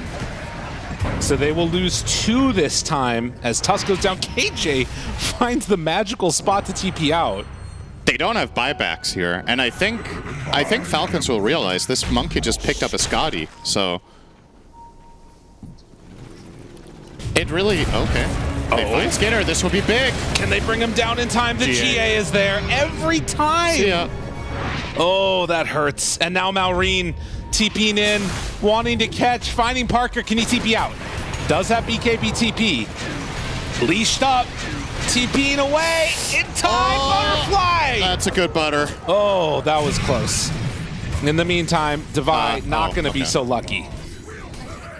Although they don't get the kill on Prophet, this move is actually kind of important from Heroic because it buys them 40 seconds on the Monkey King. Yeah. If they hadn't done anything aggressive there, Falcons would just regroup and start pushing high ground and probably get Elena Barracks. So at the very least, this causes some diversion, and all they lose is the Mars, who isn't really that valuable here. 13k net worth only on him. So I would say that play, despite failing, still worth it. And immediately, Skitter purchases the MKB. So not wanting the same thing to happen again, and now you don't quite feel as good about this purchase for Parker. But he did get value out of it. Lives because of it. And it's also Prophet didn't really want to have to buy this, so it kind of goes both ways. But yeah, the fact that he gets the response this quickly is obviously an issue. I don't think Parker was expecting, oh, nice, I've got Butterfly. Oh, then 45 seconds later, there's an MKB out. But Skitter had stockpiled some gold, so he could make this choice. He's 25, Gabe. Yeah. Here it comes. Yeah. Gunther, the Greater Treant. He's a strong boy. And they do not have a single Dagon or Devour or Midas or anything. So all of these they need to bring down with brute force. Oh my god, it's actually going to be disgusting. This is a problem. You know what's the worst part about this? Skitter doesn't have good Treant cosmetics. Look at, okay, let's see Devi versus the Treant. Yeah. It's very nice. Very good. Okay. Let's... Battle, though? Thinking about it, they have Doom ready. Refresher back up in 25. Do they go for it immediately onto the Monkey King? Yes, they will. BKB runs away. Turns to fight. It's onto Amar. His BKB wearing low. KJ destroyed. And that sharpshooter goes through and it finds the Monkey King. Oh, he is dead. And now they buy back on the Tusk, but I mean, this is at the very least Roche, if not significantly more. Unless if Falcons really want to go for a gank mid. Okay. And then Heroic steal the Roche. Yeah. We'll see. There's no way to do it twice. Parker going to find an amp damage. I mean, okay. Would it be crazy to just go for a 4v5 here with a Witch Doctor buyback with your amp damage, knowing that there's no Doom? Well, he has Refresher. Never mind. That would be crazy indeed. Okay, so you can't do that either. It's a good thought, though. And they probably wouldn't have had the time for it anyway to even connect because this dies so fast. Skitter TP's in, gets the rune bottled. And now he gets up on the high ground. Artillery punching into Schofield. Yeah, that is unfortunate. I think Parker wanted to time the amp damage with, you know, some type of a fight, but will not get that opportunity. Wow, level 25 for the Sand King 2. Yeah. Takes the epicenter pulses, not the slow blind sandstorm here, interestingly. I guess because he doesn't have Dust Devil, he feels like it's not reliable enough, perhaps. The epi pulses are, of course, great, too. It's a ton of damage. Yeah. The Exit's pretty cool. Yep. Timeless Relic as well on him. So, all of these things really adding up. Oh, Falcons have 3 Mindbreakers, by the way. That's Witch Doctor. A lot of silence. Witch Doctor does buy a Dagon. So they have one of the answers now at the very least. Also seeing Doom level 25, applying Mute. So it's the old good Doom. Yep. And Refresher on it. And Amar's going for an MKB next too. Okay, I think this game has reached Rapier or Bust territory. Yeah. Parker is working on it, and I think it's the only solution. But the problem is the Rapier isn't enough if you don't find Omni. True. So you need to do this 2-pronged attack where ideally your Mars Blink spears the Omni and you just kill him instantly and then build a fight around it. Punch into trouble for Schofield. Whole lot of trouble, and now Doom onto Gyro. KJ throws out the Maledict, wanting to hit the Witch Doctor ulti going, and Amar low. Good arena, but they don't have the damage. They buy back onto Parker, though. He's trying to get back into this fight. Onto Malrine, starting to punch into him too. They have the Refresher out. Analog dodgy damage, trying to lifesteal up through it, but it's not going to be enough. And with Parker dying back, GG is called. Falcons, a dominant display in this game number 1.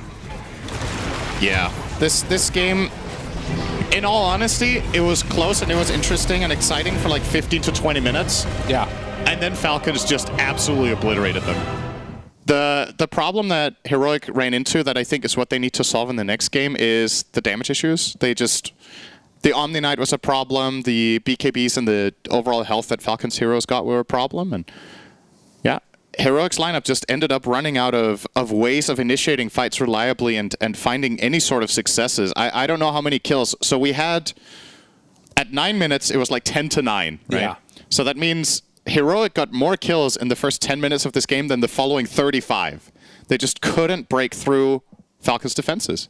Well, the defenses were very strong. We'll see if that Omni Knight makes it through again. But for now, we're going to head on back to the panel, let them break this one down.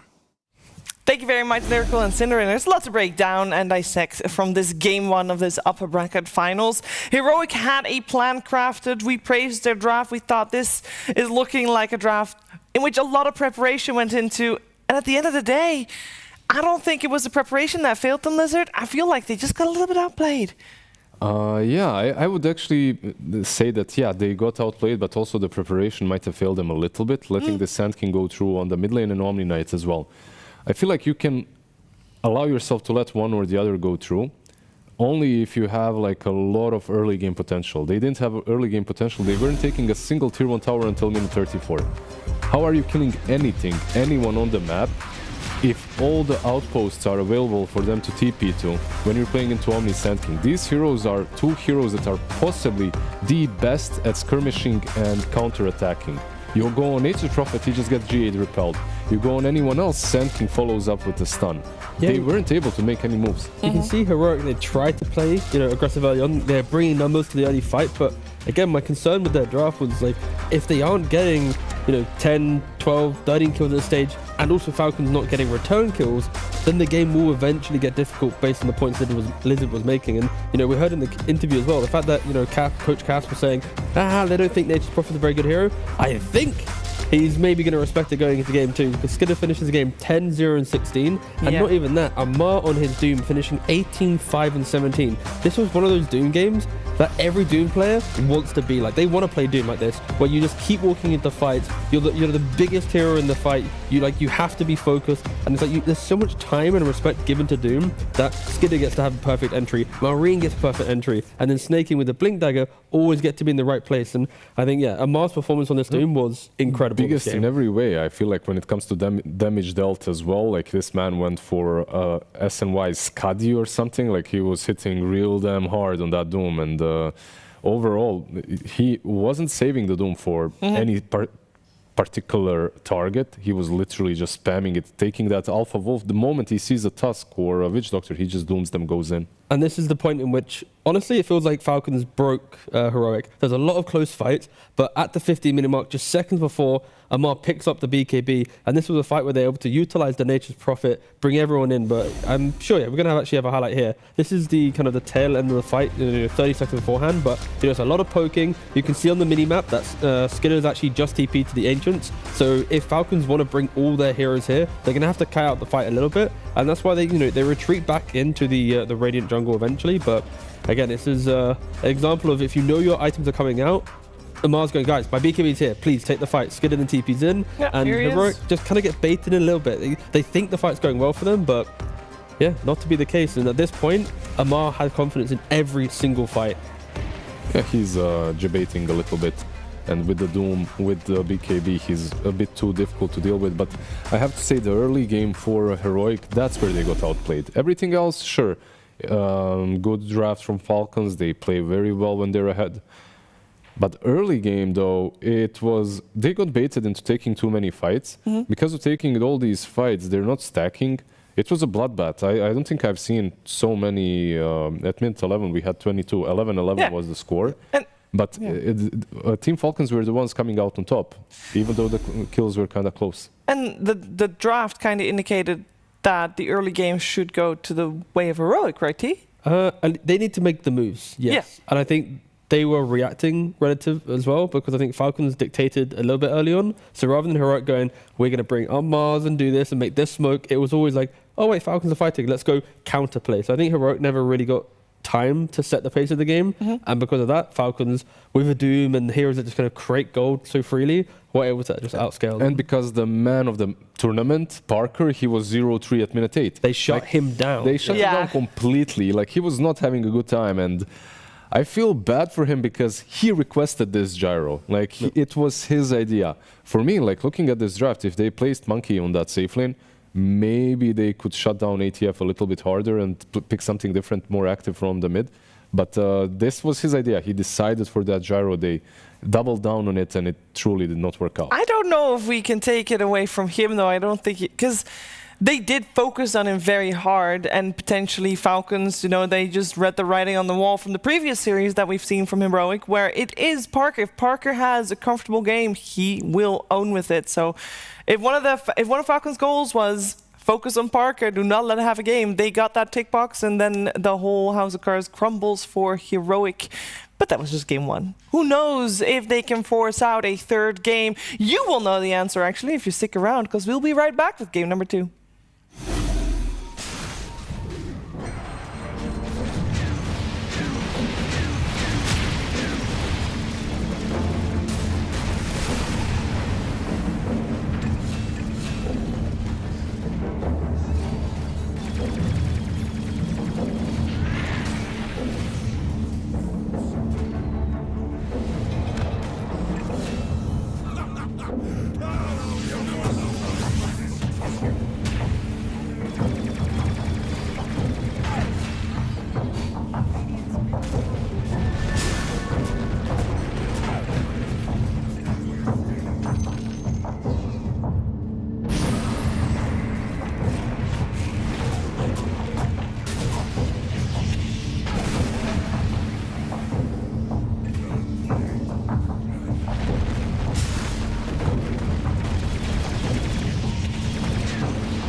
Game number 2 is going to come your way here for the upper bracket finals of PGL Wallachia. We have got ourselves Falcons taking on Heroic, and Falcons took game number 1 pretty convincingly in the end. We did see Falcons never giving up, always trying to find a play to try and make it just didn't really work out the majority of the time, other than them stealing that Roshan Lizard. That almost made us very hopeful that they would come back. That Roche, actually, I have some thoughts on that. I actually believe that's... Unpacking. I don't think they gave Roche away on purpose. Okay. However, this has happened multiple times in a row to Falcons.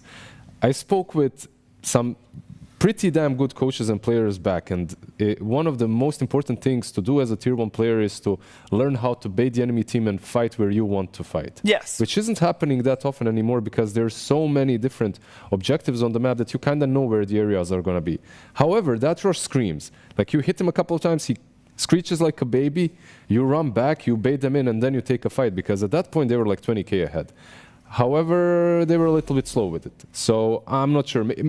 Maybe I'm just imagining things. I think you're a little bit. Ghosts. You're applying some concepts plus some imagination. It's like, you know, Amar was keen to kill the entire game. Yeah. He was so confident that he saw mid gyro, he goes there. He ignored his team, and I think that's a scary position to be in when Amar is in this mindset, in this level of Dota.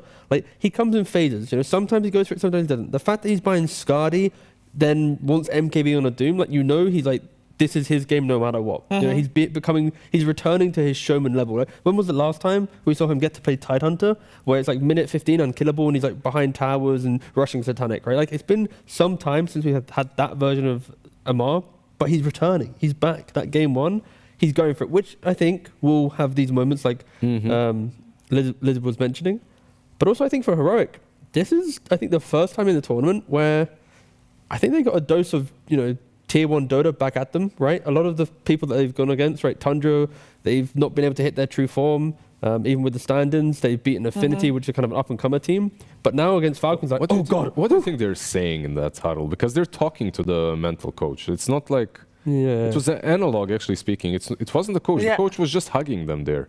Is he like a hired hugger, like huddle-up hugger? Just potentially, but he's also a there? motivational speaker, so it just probably falls on the umbrella of his jobs. I see. I do also believe that little birdie told me that they did not do the huddle for game 1, so maybe that was the problem, and it's fixed now. Yeah, the little birdie, well, not the little birdie, the cameras usually show us that Parker is the one that's very involved in the drafting stage together with Cavs. Like, while everyone else is huddled up, most of the time they're the ones discussing the draft and what's going to get picked. They're late to the huddle. Exactly. So they can be even late in the draft sometimes because of that. Like right here, right? The draft has started. They're just putting on the headset. So a couple of seconds lost. At the same time, I have to say, I want to see that Prophet out. I don't care if you think that idea is bad, if the hero is bad. It's so much easier to play versus a top-tier team when they don't have global potential. It always was, and it always will be. These concepts of Dota are just built-in broken. IO, Prophet, if they're strong, they're always going to get picked. Yeah, it's also, you know, clearly Heroic just didn't respect the hero coming into it. They thought the Dalai Lama MOUZ would be enough to deal with it, but I also don't think Dalai Lama MOUZ has been very good this tournament. I think he's been better on offlaners that have constant impact in the fight. I think MOUZ, you become a lot more utility-based, like setting up for other people to do well. And I think Davai has really shone on like Primal Beast, on like Underlord, heroes that consistently just chip down their opponent and go, hey, if you don't deal with me, I will be a thorn in your side. Beastmaster, Primal Beast, yeah. Sure. MOUZ is a little bit more like, you either have the spells or you don't. If you don't, then...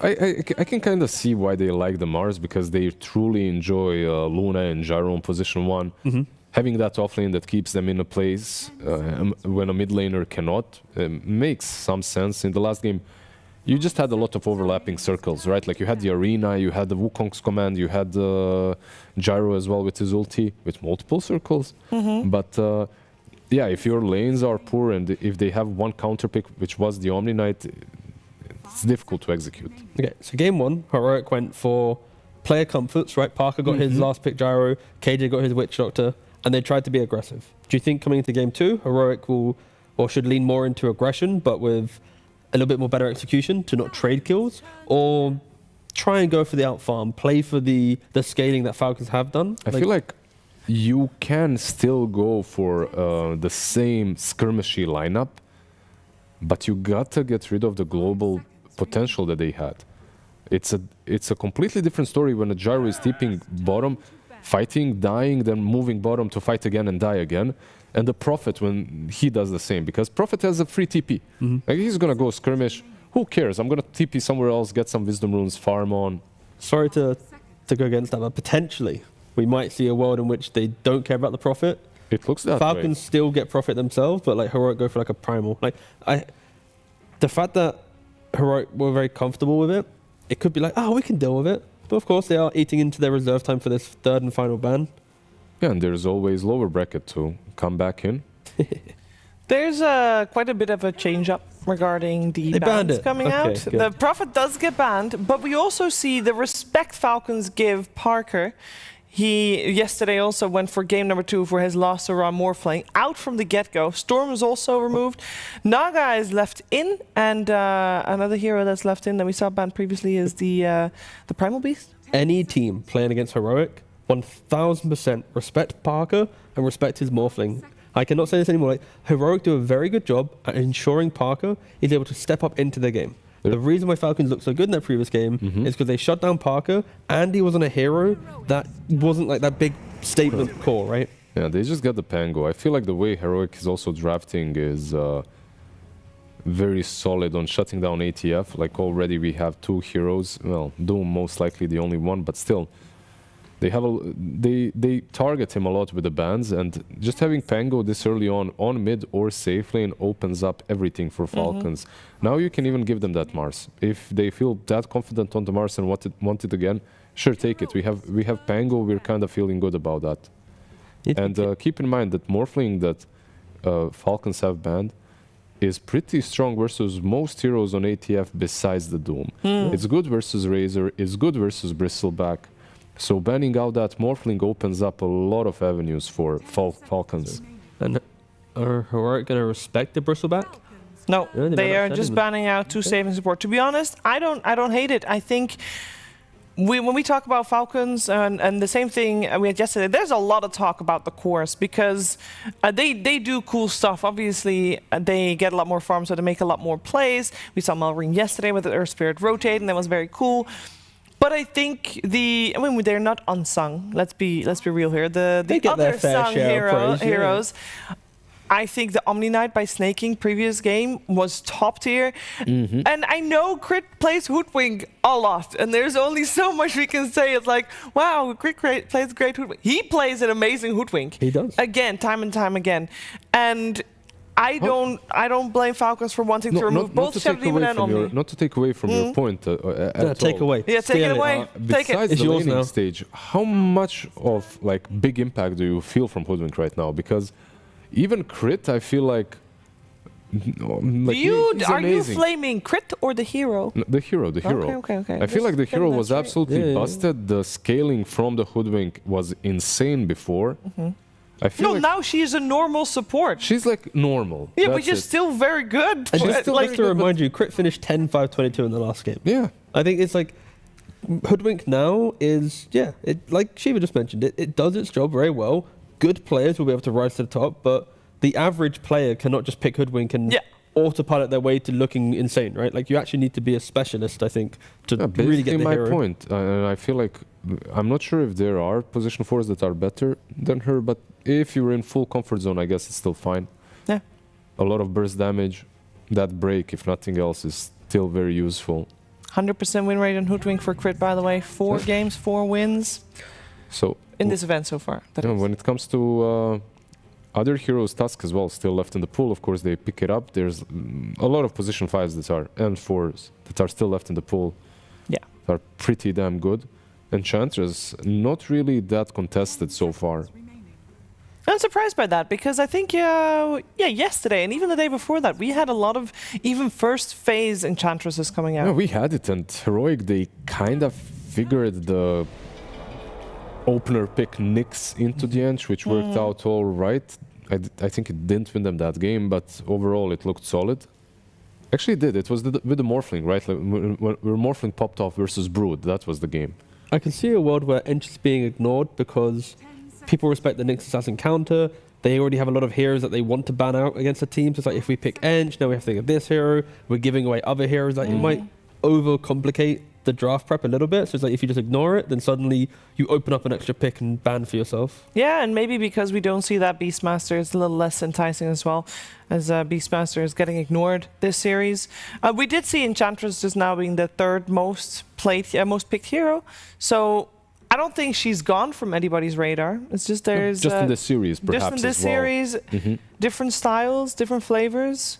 Yeah, That's the beauty of the game. Meta is evolving within the series as well. We see a couple of different bans, and Primal Beast now that you mentioned earlier, also out. And also Enchantress, she rises in stonks when Beastmaster is more popular in the series itself. So something that Heroic might do, but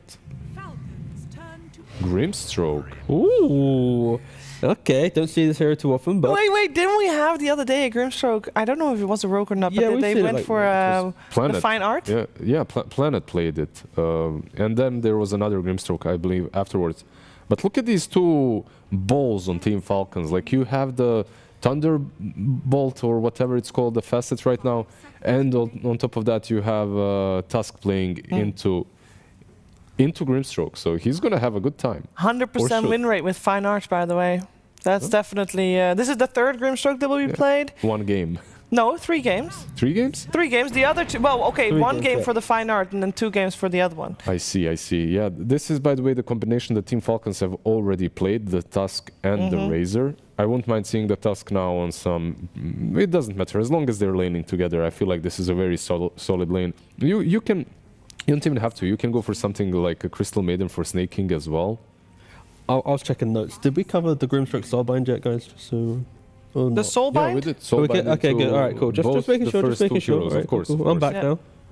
I was deep in the notes. It's ridiculously strong here.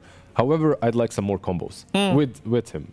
Like on the side of heroic, you mean? You want something... Exactly. You don't have to. Yeah, I don't think you always need to do combos. It's more... It's just nice. Just at least have an initiating hero. It's why the Falcons ban of Primal Beast is really strong here, because Primal would, simplify that. I'm trying to think, what is the next offlane hero for Heroic that provides them that initiation? If you and you're laning into potentially Razor. Yeah, like with the combo you can with still the go for that Beastmaster. Yeah, there's still a Beastmaster. Double Roar is pretty nice. Not super necessary. You got to be careful for that lane though, right? Like the Tusk went for tag team actually with the Razor last time, but Tusk Razor safe lane. You're going to kill quite a lot of offlaners there. I think if you're a Beastmaster, you're all right into that. Like, you might feed in the lane, but so many stacks can be created for you.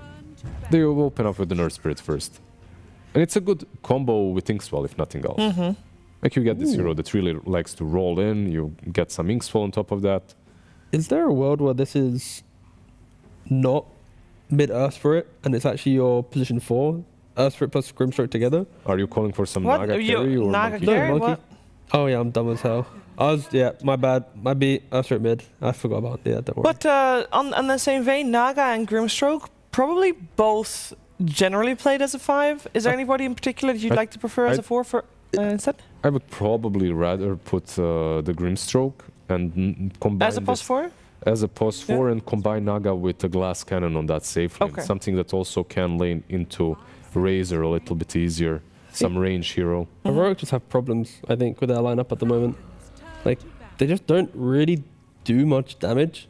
Like, Monkey King has to dominate a lane. Earth Spirit needs heroes to play on. Still only 4 heroes. Like, they can round things up a little bit with an offlane, right? Like, yeah, they tried that at TI with Abaddon last pick. Didn't work out too much. But that aside, I think the reason why Heroic do face problems is just the lack of damage they have. They really need Divine Llama to find like the big statement offlaner. We're talking about Beastmaster, it's been banned out, but if their offlane pick is a little bit out of sync with what their team needs, then I could see them just falling victim to the Falcons' aggression until, of course, Heroic do get to multiple items on their heroes. You're mentioning damage? Never mind, he's banned. Won't even mention the name, it was first banned, but let's see, the Broodmother gets banned out. I feel like okay, maybe Team Falcons, they're just afraid of getting cheesed a little bit. Brood, it looks like a very good game for her, especially if you're putting Skitter on the Razor, which just might be the case here. One of the simpler picks, I think, for Heroic would just be going back for the Centaur. Having Stampede, like Blink Initiate, Grimstroke. Good combo with Inkswell as well, strong lane with him. Run away from Static Link. It's nothing flashy, but the issue with that pick is your lane's okay, but then the game is you're another hero that needs items, right? You need like a blade mail, you need a blink, and then you need your Monkey King to have multiple items. Earthroot needs a blade mail or a vessel and items like. You don't have too many options. Like you've got him left in the pool. You've got the Timber Saw as well left in the pool. But this so far does not strike me like a great Timber game. And you can go for a tag team that you mentioned into him as well. Makes his lane a little bit harder too. Plus, who's got the last pick overall? It's Falcons. Yeah. Okay. So even easier for them to respond to the last pick of Heroic. Yeah, we'll see what Heroic goes for here because... I mean, Falcons are just really pressuring right now in the draft, right? Because they've got the Razor and Pango being flexed to the very end. And yeah, the only thing though, like you're saying they don't have damage, like between the Grimstroke and the Earth Spirit, maybe some early aggression from the Monkey King. Yeah, Analog needs to pop off. I don't mind their early game potential, like post-laning stage. I think it's all on Analog setting the pretty pacing. much, yeah. Like Magnetize and these early game rotations from him could break the map. Okay, they go for Magnus, all right. Yeah, I have seen a couple of offlaners in the last couple of days spam this, play it in pubs. So Magnus, perhaps not the most played hero of the tournament, but there is a place for him. Yeah, Whisper's picked him a couple of times. You know, Divine Lama's also played it, and you've got the monkey combo as well. I don't mind it. It does fix a bit of the speed in which you play, right? Like, it just means you have just good combinations throughout everything. Play into Wukong, Earthrick can help play around Magnus. Like, again, it's a nice looking lineup, but there's just that awkward post-laning window that I'm worried that there's a little bit of farm needed for all three cores to feel very good, but I think Analog is now the key piece for Heroic. With Falcons and last pick as well, if Marine can find it, it's been banned out luckily. Never mind. But if well, another fiery boy. Keeping it simple with the DK. Yeah, like, this is very reminiscent for me from that last game, last series that they played where they had Bristle, Prophet, and Razor. I feel like they're big enjoyers of these three semi-cores that they're picking. And they're doing Razor offlane into the Monkey King. Yeah. And I've not really seen Monkey into Razor, but I'm obviously, recently, but I'm pretty sure Razor's going to do fine there. And Parker had 3 deaths in the last game. If Parker has some deaths in this game, then you really need Analog and Divine Lama to kind of create chances in this fight, in this game. You could maybe on Heroic do something crazy and put the Magnus safe lane and the Monkey King on the off lane, play it into the Dragon Knight. Like, it is doable. I'm not sure if they're very flexible when it comes to that, but at the same time, he's very good at recovery. So even if the lane goes well against that, goes poorly against that Razor, I can imagine a world in which Parker is playing like a position 2 monkey and he's just rotating around the map. And is Parker doing well, like pivotal in this game? I think if anything, it's more on Earthra and Mag and Grimstroke to create farm for Parker because his lane's not going to be very good, and then he's going to have to recover behind the rest of Heroic. It feels identical to game 1 though, where Heroic strong lanes have to set pace. If the game gets into a farm stalemate, I think Falcons take the edge. So Heroic, they blundered the first game with how many kills they traded, so this time they would have to be better. Yeah, maybe they can do the same thing, but I'm not too confident because of one thing. They had Monkey the last time. It was a really good lane for the Monkey, and they called for a different hero. They wanted it was Parker himself that called. So I'm just looking at the Monkey King as, is it truly a Parker hero? We'll see, because he's played some amazing carries so far in the tournament. He has. On the other side, I mean, we're talking a lot about what Heroic needs to do to have a good game. That's just because Falcons, their draft looks very strong and well-rounded. Will they be able to execute properly and not give Heroic a chance to force out a game 3 and take this 2-0 and secure a grand final spot? We're finding out. But first, some words from Coach AUI2000 and Slacks. Thank you so much, Shiver. Yes, I am here with Coach AUI2000, AUI2000. 2 heroes on your team have a 100% win rate at this event. Do you know which one? Who's on my team even? 2 heroes on your draft. Us? Yes, for you. I thought you meant the entire... No, for you. I don't know. That would be the Hoodwink and the Tusk, and you have both of them here in this game. Is that good? Do you feel confident? Yeah, I knew that. That's why we picked those 2 heroes. Absolutely. I did want to talk to you about your Enigma ban. You went ahead and did that 3rd ban in the series. I was very interested in that. Any reason why? Honestly, I don't remember us banning Enigma. You didn't. I was testing you to see if you actually answered these correctly. But no respect bans this time I saw. What's up with that? Well, what do you mean? Like for the Enigma? No, you didn't ban Enigma. Yeah, I know, but what do you mean no respect bans? You didn't respect ban a single hero for heroic. We banned the heroes that we thought, like, I think we did. Like, All right, thank you so much, Allie. Just one of the worst interviews I've ever done. Well, let's go ahead and throw it to the game. Thank you so much. There's a battle going on right there on your screen. Holy moly, Crit's dead. Nice win rate, nerd. How you doing, Sin? Oh man, I love these interviews between Slacks and AUI. I hope no matter what happens in this series that we get more of them. I'm assuming we will, because I feel like they're starting to develop their own meta. That's right. It's starting to get a little bit obscure and bizarre, and I'm here for it. I love it. So that is a first blood for Heroic. Good start for them. The runes are split evenly as well, and the big winner in that first blood exchange, of course, being Parker on the Monkey King. Now, we were looking a little bit at facets here. Yes. And something really stood out to you, so I think you should be the one to explain this. So there was one thing, which was obviously the Instigate on Schofield. That's a bit of a meme for me, just because I love the fine art. Maybe it's not a meme, but like I think that you can see obviously the value of Instigate, and well, Snake King getting chased down and killed. Is Parker going to get another kill here as the reel-in happens? And yes, no, Schofield takes it. But it's the switch-up. It's the Monkey King who has Wukong's Faithful instead of going for the Simeon Stride, which we've seen so often. Why do you think he did this? I guess it's just the carry mentality, right? He is going to be playing less actively around the map and just wants to really have that carry potential and get that extra damage in fights. Has to be the rationale here, right?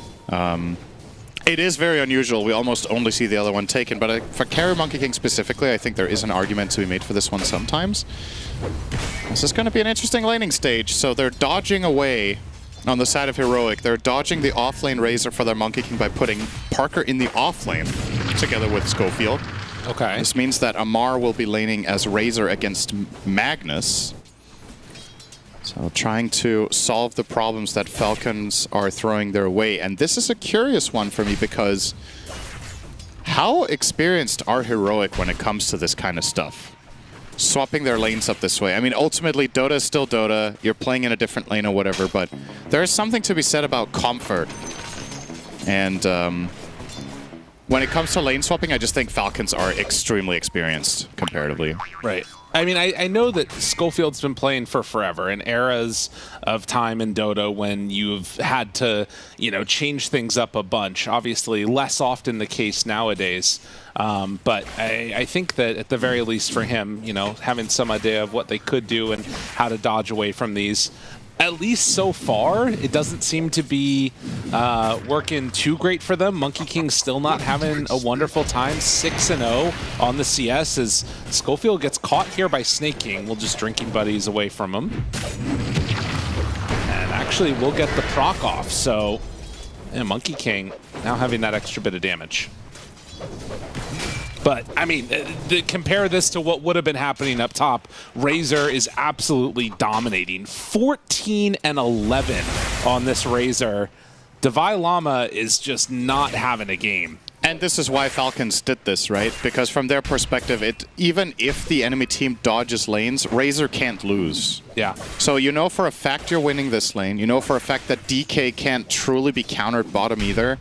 So you're not necessarily winning bottom, but at the very least you're doing fine. At the current time, they are winning it. But yeah, this top lane for Amar is just it's just so easy. Now mid as well, looking quite even between Malrine and Analog. So all in all, I think Falcons are pretty comfortable with the state of things right now. It's good for Heroic that they got those 2 kills, otherwise there's potential for this to get a little bit spooky. Now, what AUI did not answer in the interview was, I believe the 2 heroes that Falcons haven't lost a game on are Hoodwink and Tusk. Right. Hoodwink is 4-0 for them, and the Tusk is 2-0, 1 game on Snay and 1 game on Crit. But Dragon Knight in the tournament has 25% win rate. Not for Falcons, but for the tournament in its entirety. So which one is stronger? And are Falcons just so strong that it doesn't matter? Right. Was a bit of a strange hero, I feel like, at times. Uh-oh, King Jungle's and it's getting taken for a walk. And that's just eventually going to be a death. Does take him a little while to get it, but in the end, it's definitely going to happen. And also getting a kill on the courier there for Crit. Devi, again, running into issues and going to have to go for the skewer away, bringing out a salve for himself, or rather dropping it for the Naga Siren. Yeah, this is just going to continue to be a beatdown. If they get out of this without losing anybody, I feel like that's the point that you have to be happy with. Yeah. I really like the detail there from Crit, by the way, with how he played that against Devi to do so much damage. He was constantly kind of baiting him to try for the skewer. He was like offering himself up. He's just outside of range. Devi twice was like, can I get it? Can I get it? And in the meantime, he's just taking damage. Right. So that will force out that salve and make this top lane even harder. But you're right. I think for the side of Heroic, avoid the bleeding, get level 6 on your Earth Spirit, and see if you can get something done on the map. Analog, he's closing in on it. Should get it in the coming wave. He's had a very even game, slightly ahead in the CS, rather the levels compared to the Pango. A little bit behind, actually, in the CS. But can make some stuff happen there. And Amar will be skewered back in. That just sets up Devi to be brought down. They will reel in Amar, but now kicks back underneath tower if they want to. He's already under it, magnetized out. Crit does manage to get the escape, but that is the rotation that they're hoping for. Would have liked it probably if Mag lived. Instigate wears off. Snake King hits with the blood grenade. Can they get to the other side of him? They will. Boundless strike out, but Snake King should be able to walk that one off.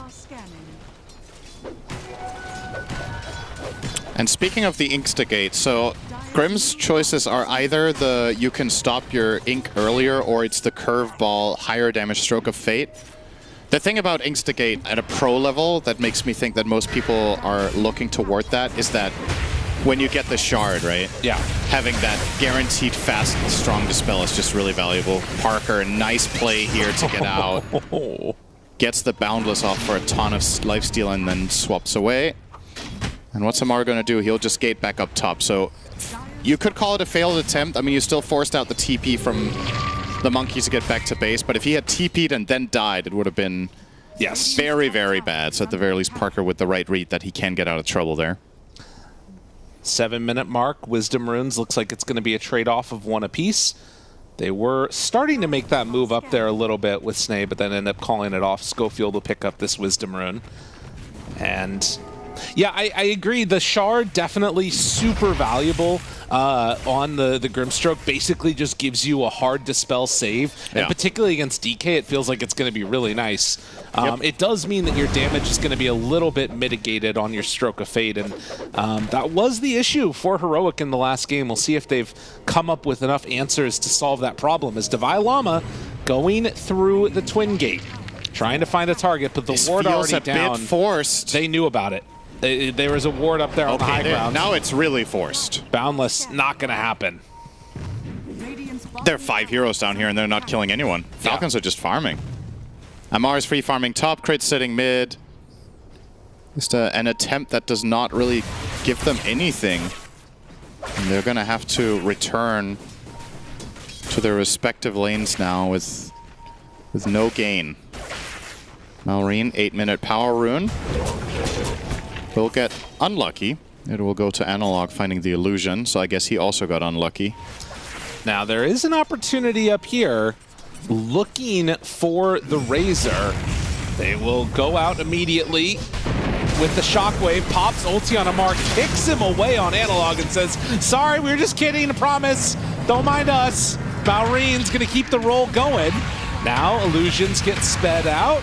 Devi Llama in trouble. KJ is there. They roll in a second time now for Analog. Malrines finds the finish, and Earth Spirit's just starting to die. Throws out what damage he can with the Magnetize, but that is not enough for the kill. Malrine living, and KJ gonna be hunted down eventually. Does not have a TP. I mean, maybe he jukes his way out of here, but that felt really bad for Heroic. Yeah, not enough damage. Naga doesn't deal any damage. Magnus doesn't deal much damage, so Earth Spirit kind of has to do it all on his own. And nice space created, at least. Yeah, they don't find him, so nice job there by King Jungles. But yeah, it's difficult. It takes time for them to kill these heroes. Monkey King, the ideal target to rotate there, doesn't show up. And now, Devi again. Under tower and gone. Oh boy, he just TP'd back to instantly die again. That is miserable. King Jungles will suicide to the tower because he has no way back to base. And the sequence that you saw up there, it's so important that they have Thunderbolt on the Pango. Because the thing that this Thunderbolt does is when you have the regular rolling Thunder, you can't just roll in circles and keep stunning people. But because of the improved turn rate and the speed that you have, you can actually just chain stun people out in the open, which is something that used to be impossible for this hero. So that's how they just took down the Magnus the first time around. He was just chain stunning him with just the Pango without even bouncing on anything. And that is also a concern potentially for Earth Spirit down the stretch is... Oh, nice rune snack here from Analog. Is he going to get away with it? Looks like a yes. I'm hiding in my safe space. Analog running away from them, not going to get caught. And now they roll in. Hold on a second. Stun, follow-up, done. Nice pull-up there on the Tusk, getting him to the high ground with the reel-in. I do love when these players just like sit in a corner as anybody getting rolled on by Pango, and then the Pango's like, all right, fine, I'll go kill your friend.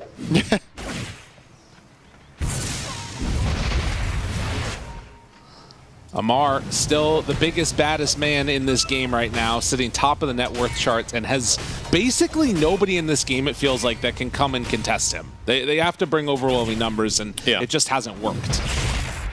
That's a good point. There's no single hero that can lane against him and deny him anything. So Amar's graph should just continue spiking up and up. And Heroic aren't even going to bother with him. They're looking for other targets, potentially Skitter down here on the Dragon Knight. He has fallen behind a decent amount against the Monkey King with the kill Parker got in the early laning stage. Roll, kickback, silence. So far, well played. Here. The Boundless is out, and second salvo means Crit's dead. Pretty well executed kill. Probably not the quality of target they were hoping for, but at least they find something with that one. Oh. Stun. Out. Schofield dead. Now Marine gets brought down, and now RP, this is what they needed to do. Do they have enough to kill him off? With the Blade Mail out, it is going to be a kill. So well played. Roll away. Tries to get away from Malrine. Still has that amplified damage on him. Analog just getting completely chain stunned here. The roll, and actually gets a kick away somehow. Snowball is out. Parker there. Sharpshooter. The damage. Malrine going to be reeled back into this one. They don't have mana though on Parker, and no Boundless Strike. He can't get it off in time. He's trying to get the Lotus in. Staying alive a little bit longer. The Lotus pop. No! He doesn't get it off. A great bushwhack disrupts all this again, and well, KJ, we've seen this one before. He'll get a Lotus before he goes down.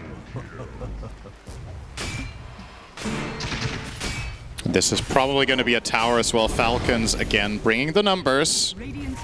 They do lose their Razor at first, but Heroic had to expend RP and Magnetize for that kill. Yeah. So the follow-up fight from especially the Pango is just extremely free, and Malrine is having a very, very good game. He's 3-0-5. He has a super early defusal that caused a ton of issues there for the Monkey King, and it's not going to get easier for a while because Parker, courtesy of playing position 1 Monkey, either has to go for the Maelstrom or the Battle Fury, which is his choice this time around, the Battle Fury that is. So it'll be a long time before he has a way of dealing with the mana burn in fights. 1 or 2 swashbuckles, and if you've used a couple of spells, you're just dry. Well, this right here is, I think, what you kind of need to do at this point for Heroic is just get as much farm as quickly as you can. They don't have the power. Yeah, they'll still take it slowly. It's going to go down over a little period of time here, but I mean, getting to that Battle Fury is important, especially if you don't have the power.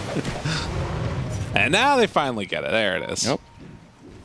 I mean, we always talk about how strong Monkey King can be in the late game. Getting level 25, if you also have Empower on him, he's going to be a menace to deal with, particularly with RP in their back pocket.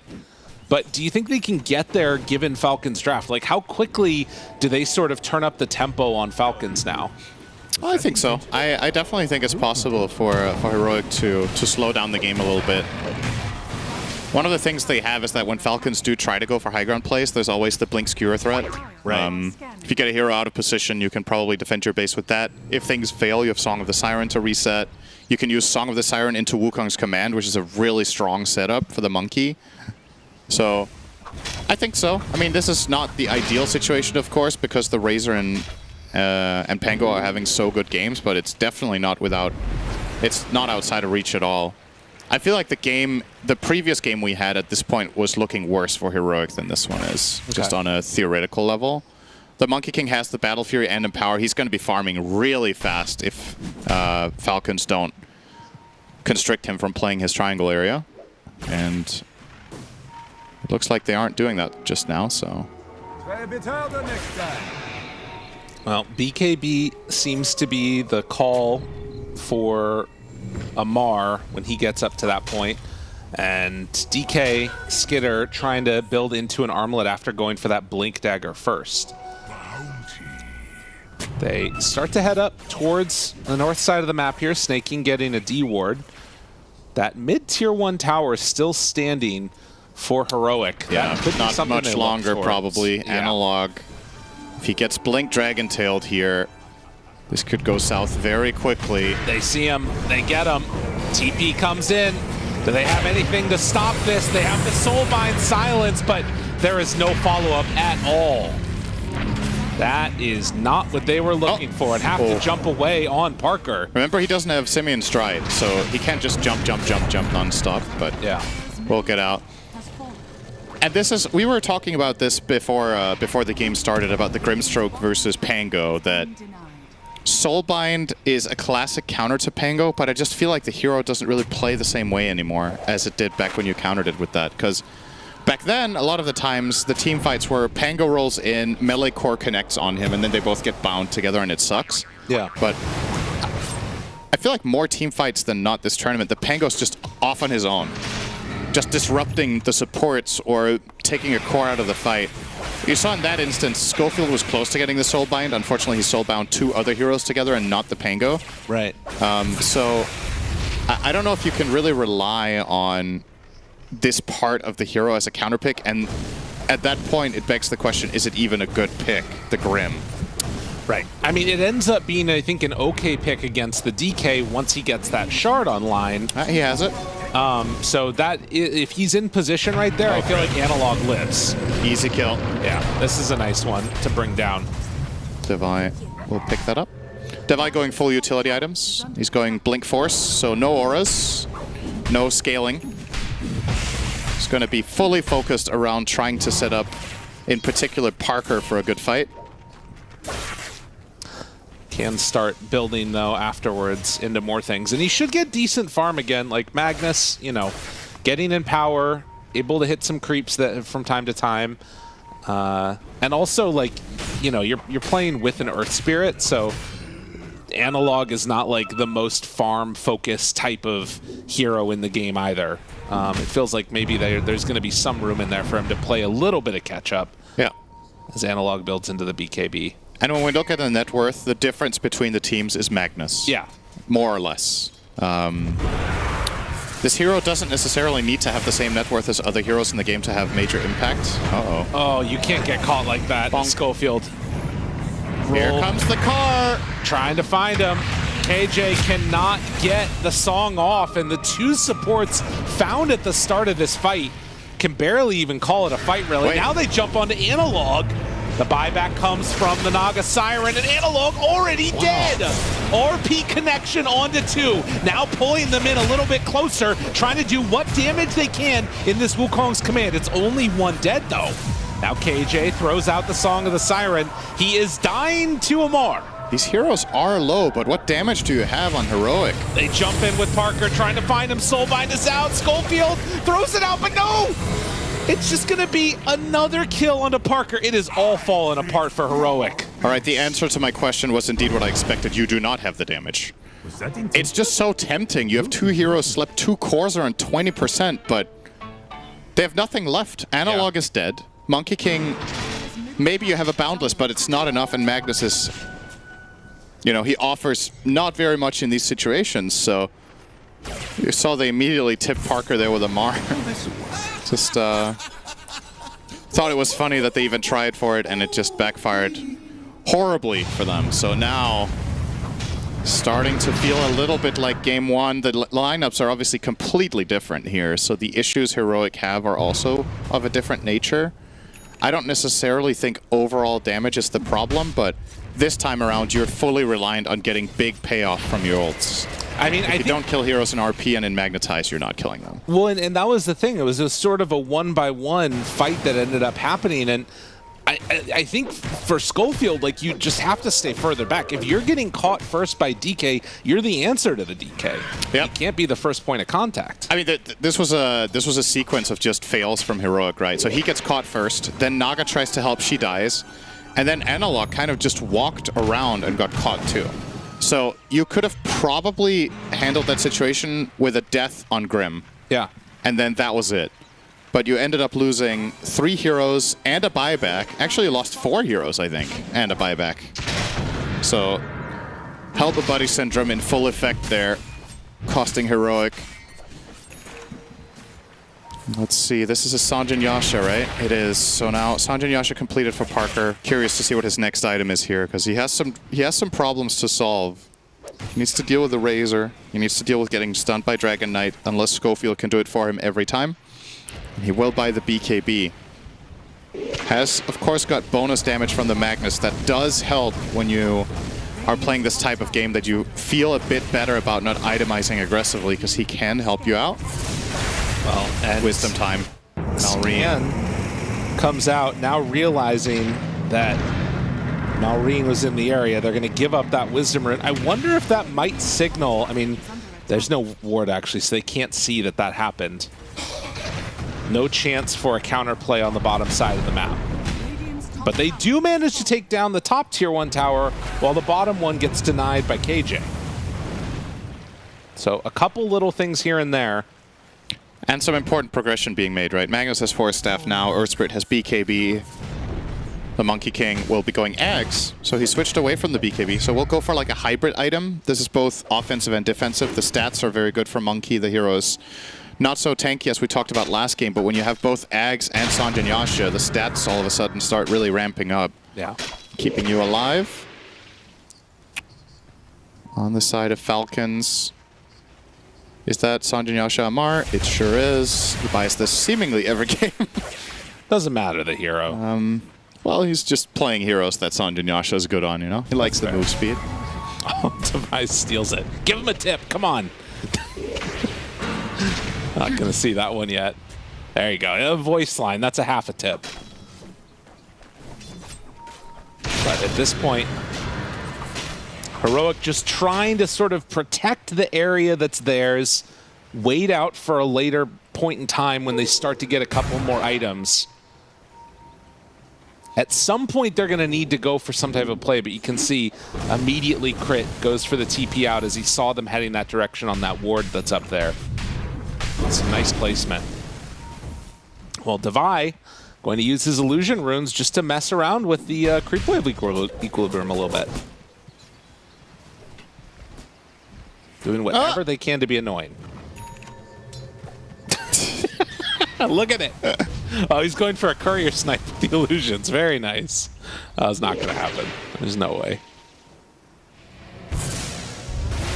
But yeah, a little bit of a slowdown. Falcons feeling very confident in the way this game is going and what their win condition is. I mean, they arguably have 5 of their 15 best heroes of the patch. Yeah. So if the game is going according to plan, these players know what to do. Amari Razor, Malrine Pango, and Skitter on the carry Dragon Knight, and the 2 supports, as we talked about, Falcons haven't lost a game this tournament with Tusk or with Hoodwink, so yep. They know what to do, and they're waiting for the right moment to strike. Potentially, if they find a pickup here on someone like Parker, could consider a Roche play. This creep wave is a bait. He's got to run, and will get away. And that should set up for Falcons to go make a little twin gate play. Will they be thinking about Roche? Looks like the answer is yes.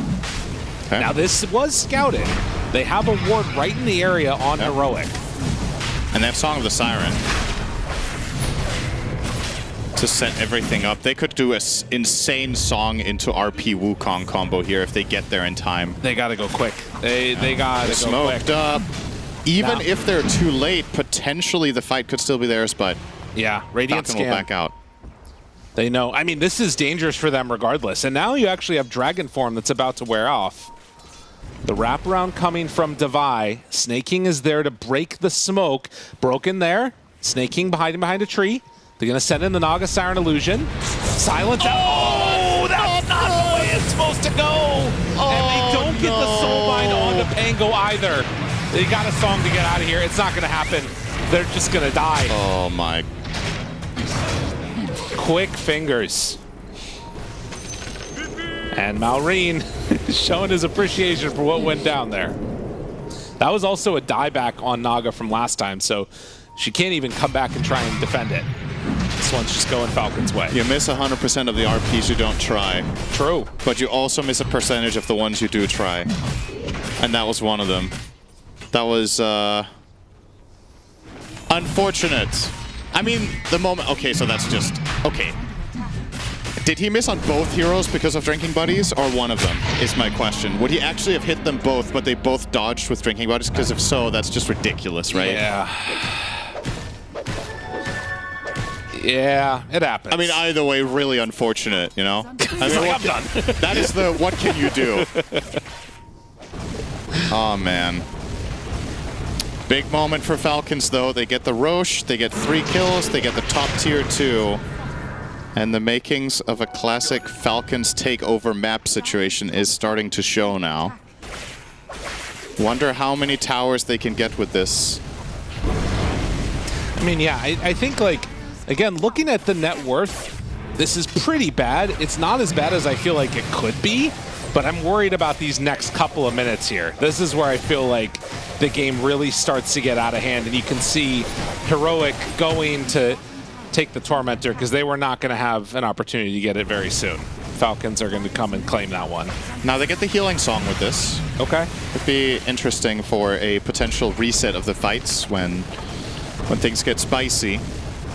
But ultimately, the way this Heroic draft is set up and the way the game has gone so far, with Analog having one of his quietest Earth Spirit games of the tournament, you need a lot from the Magnus here. Yeah. And this is where not getting into your head too much and keeping your cool and not getting tilted or rushing things is really, really important for Devi. This isn't necessarily a matter of finding a big RP and making a wombo combo happen. It can be something as simple as getting a blink skewer on the Hoodwink. You know, anything that just breaks the fight open for your team. If you isolate one hero and kill them off and Falcons come in with their mega counterplay, you just song. Yeah. You know, and then you can probably even build an amazing fight off the back of that. But step number 1 is that you are the ones finding the initiation, and it just has not been the case for a very long time in this game that Heroic have set up something successful now. Falcons are giving them the opportunity here potentially to blink skewer Skitter if he's clutch with it, but they'll just glyph and wait it out. I mean, that was also with, like, nobody around him. You know what I mean? Like, Skitter was there with just Snaking nearby. And it just shows, I think, how confident Falcons are about where the rest of Heroic is on the map, that nobody was going to be there to back it up, so he couldn't even really go for a skewer play if he wanted to. I'll say, though, Parker, top net worth in the game. Yep. He's making the most of a bad situation here, finding a ton of farm around the map while everybody else is busy doing their thing. He's doing his. Looks to be going for a Daedalus after his Ag, so very offensive now in his build. No BKB. No. And honestly, I like it in this game. They find Analog. He can maybe get out of this. There's the song. Reset the fight. Do they want to go for this? It's all Parker. Does he want to make this play? He's going to make it happen, but no, they blink away. Now RP skewering the whole host of them. The damage out, supports are gone. Can they do more now? Can they look for more here? Amar gets the link onto Monkey King, and now he's running through the Wukong's command like a crazy person. Skinner is right there on top of him too. All of the monkeys are still hitting from that active sector, and the damage is out. That Skinner dead one time. Put him up on the cliff. Amar, he's dead. This fight is working out perfectly for Heroic, And it all came off the back of Analog getting caught, and then the Song of the Siren. Skinner now tries to get away, but he is going to be silenced. He is going to be killed, and this lead, it's gone. That is massive. Finally, Heroic get a moment of opportunity where things come together. As you said, they set up a song, and despite I think the Boundless Strike actually missed entirely. Yeah. But they found a two-man RP skewer into the Wukong's command, and that's good enough. You know, that's what I'm saying. You don't necessarily need to find something insanely big. Just a good two-man setup. You get them out of position, and even if it's just the supports, the fight gets blown wide open, and Heroic eventually step-by-step dismantle them there. And that's the entire lead gone. And Parker is starting to... Oh my god, he has Daedalus now. This Monkey King is a problem. And they thought they could kill him too. Yeah. They were really trying to stick on him, but I think he broke the static link, so he didn't take that much damage or lose that much damage against the Razor. And the 3 cores of Falcons threw everything they had at him, but it just wasn't enough. They were lacking a little bit from those dead supports to get the kill finished. And he just healed through all of it, and that means all that damage is for naught. The other thing here is you start to look at these net worths. Mag has BKB, and he's working towards a Refresher next. He cannot afford Refresher. Oh, but Sind.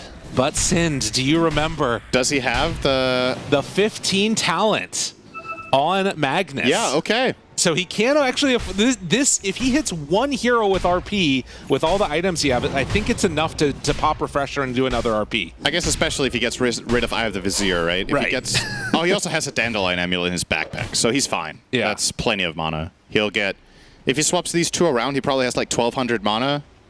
Yep, that'll do it. Listen, everybody out there, don't ask how I know that you can get Brown Boots Refresher Blink with Magnus. That's fine.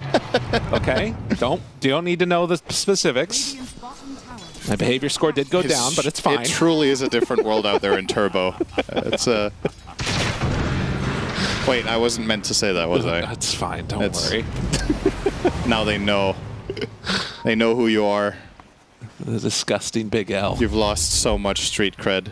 31 minutes, 5 heroes smoked up, looking for a pick. But nowhere to be found. I mean, this is the other thing that Falcons excel at. Like, look at their heroes just spread to the edges of the map. Yeah. Dire are scanning. Yeah, it's always fun to see in a game where one team has been running the show for like 15 minutes and then one thing goes wrong and the entire trajectory just changes so much. Yeah. Both teams' attitudes toward the game have just shifted like 180. Falcons are playing keep away. Heroic are confident. They're going for smokes. They want to find them across the map here, but as you said, Falcons, they are one of the best teams in the world at this type of gameplay. When it comes to staying away and not getting caught, they have very, very skilled core players at reading movements. And they do dodge that first smoke. Let's see if Heroic have plans for additional ones. Now, the great equalizer for this is always going to be objectives. Mm-hmm. Do you think that Falcons will try and contest for a Roche fight? It's a good question. I mean, it's hard. Contesting Roche into the Dire lineup is really, really hard. Yeah. Wow, that is a big drop-off. But you can also see even on the win expectancy graph, right? Falcons were never like mega favorites, right, according to this. And it's because you always have this potential of the song plus RP turning the game around, and it just needs to happen once. And now that it I mean, Parker is actually just stupidly far. My God.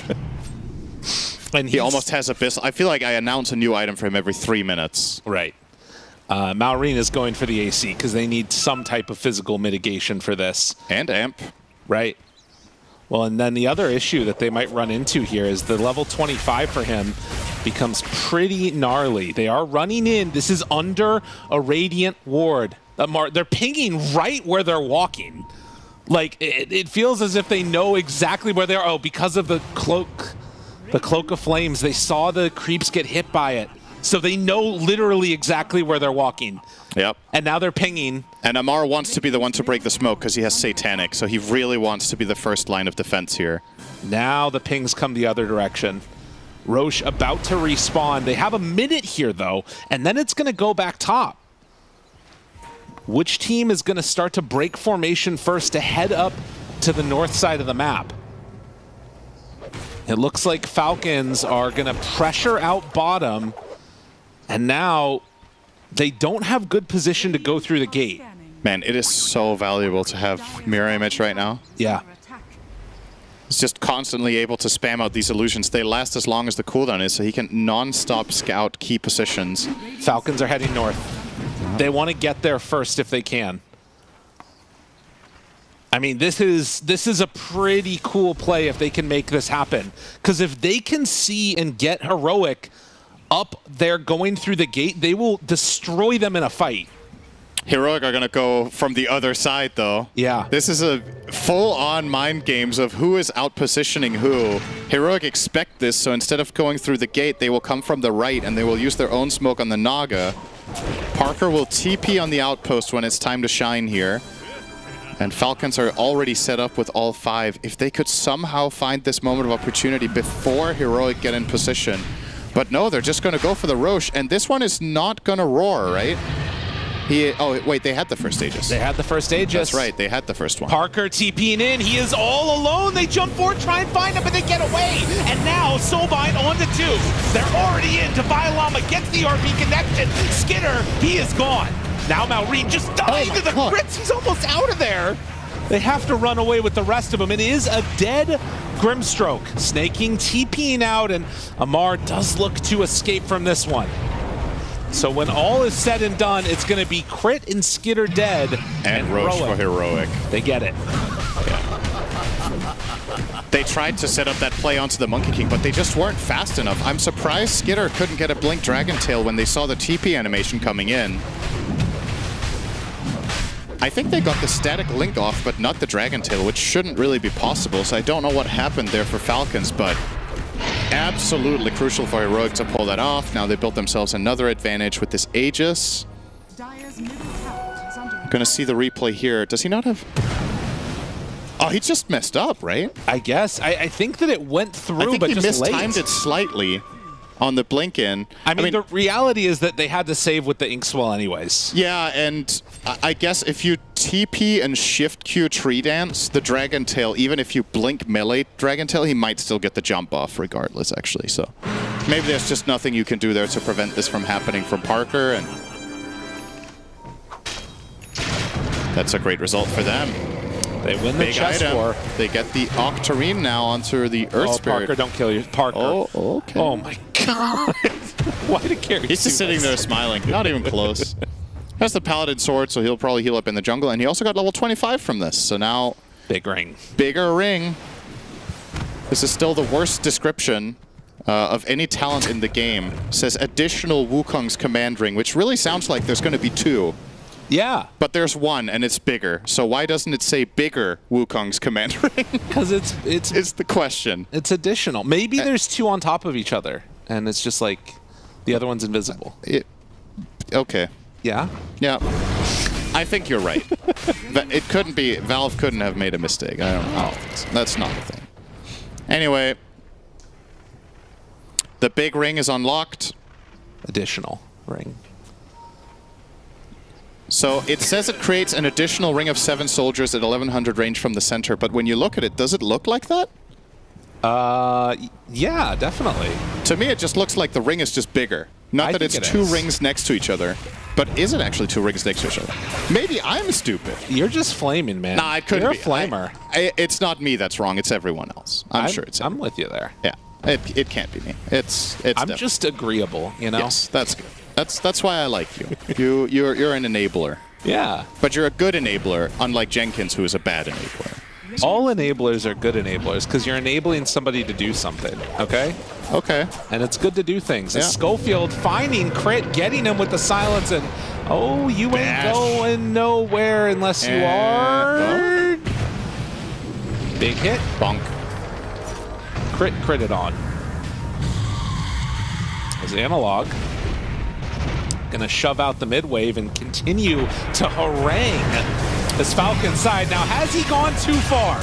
Magnetize onto everybody. KJ there with the Song of the Siren. Come join me in the additional ring. It's only onto one, but it might be good enough. With the Boundless Strike onto Snake King, it's more than enough for those two to die. Maureen does manage to get the jump away in time.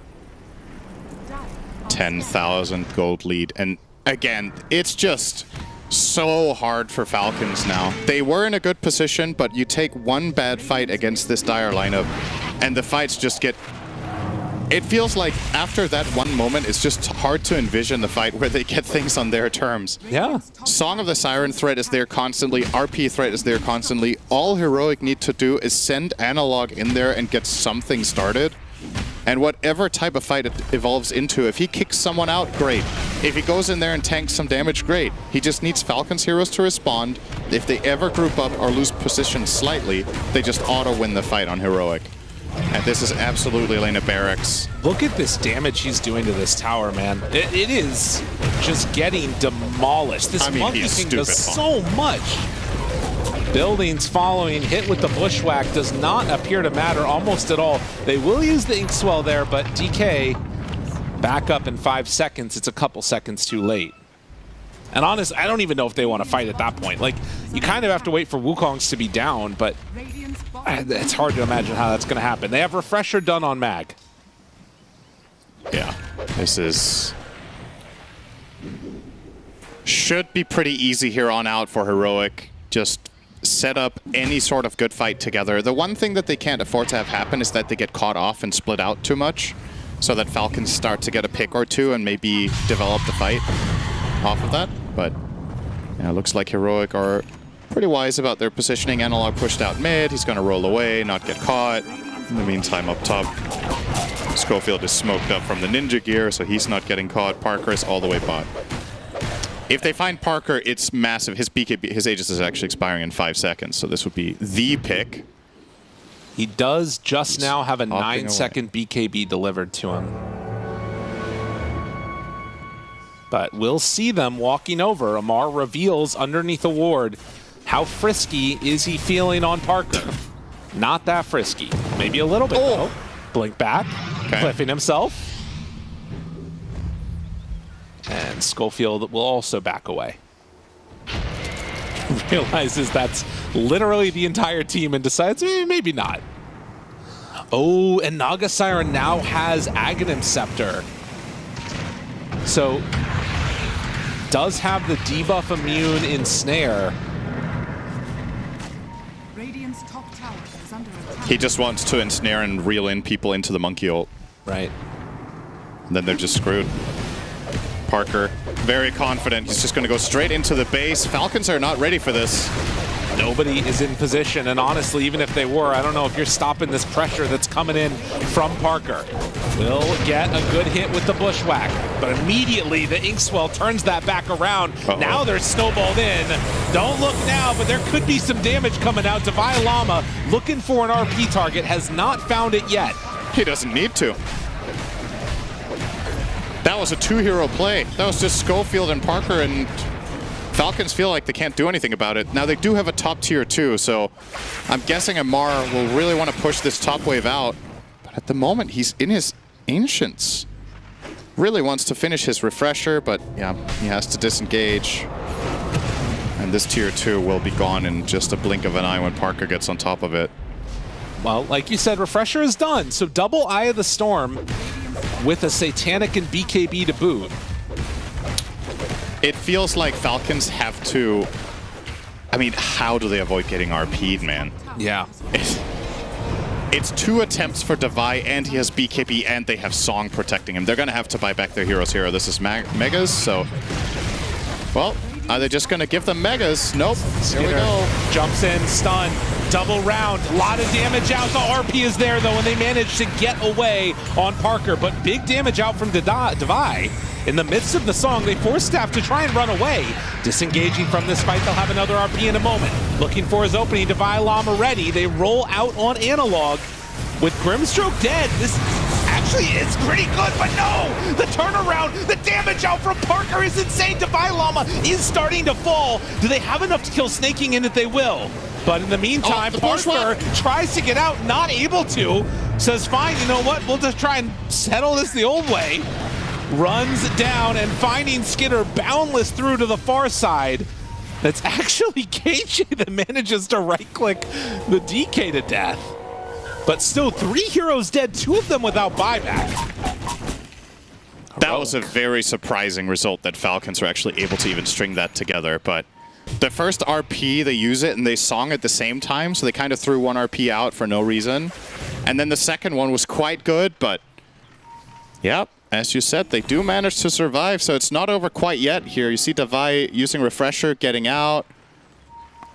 And he's full-on resetting out of the fight. Schofield being dead is definitely a bit of a problem here. And they stick onto Analog, and there's the second RP. But what? How did Skidder get down to the low ground? I do not know. Drinking buddies, Crit maybe? force-staff him, or? Maybe he got force-staff, because, I mean, Skidder and Amar were RP'd next to each other. If they don't get repositioned on one of the heroes, the fight's just over right there and then, but... Right. I mean, it did show in that last engagement how much the double Eye of the Storm can do.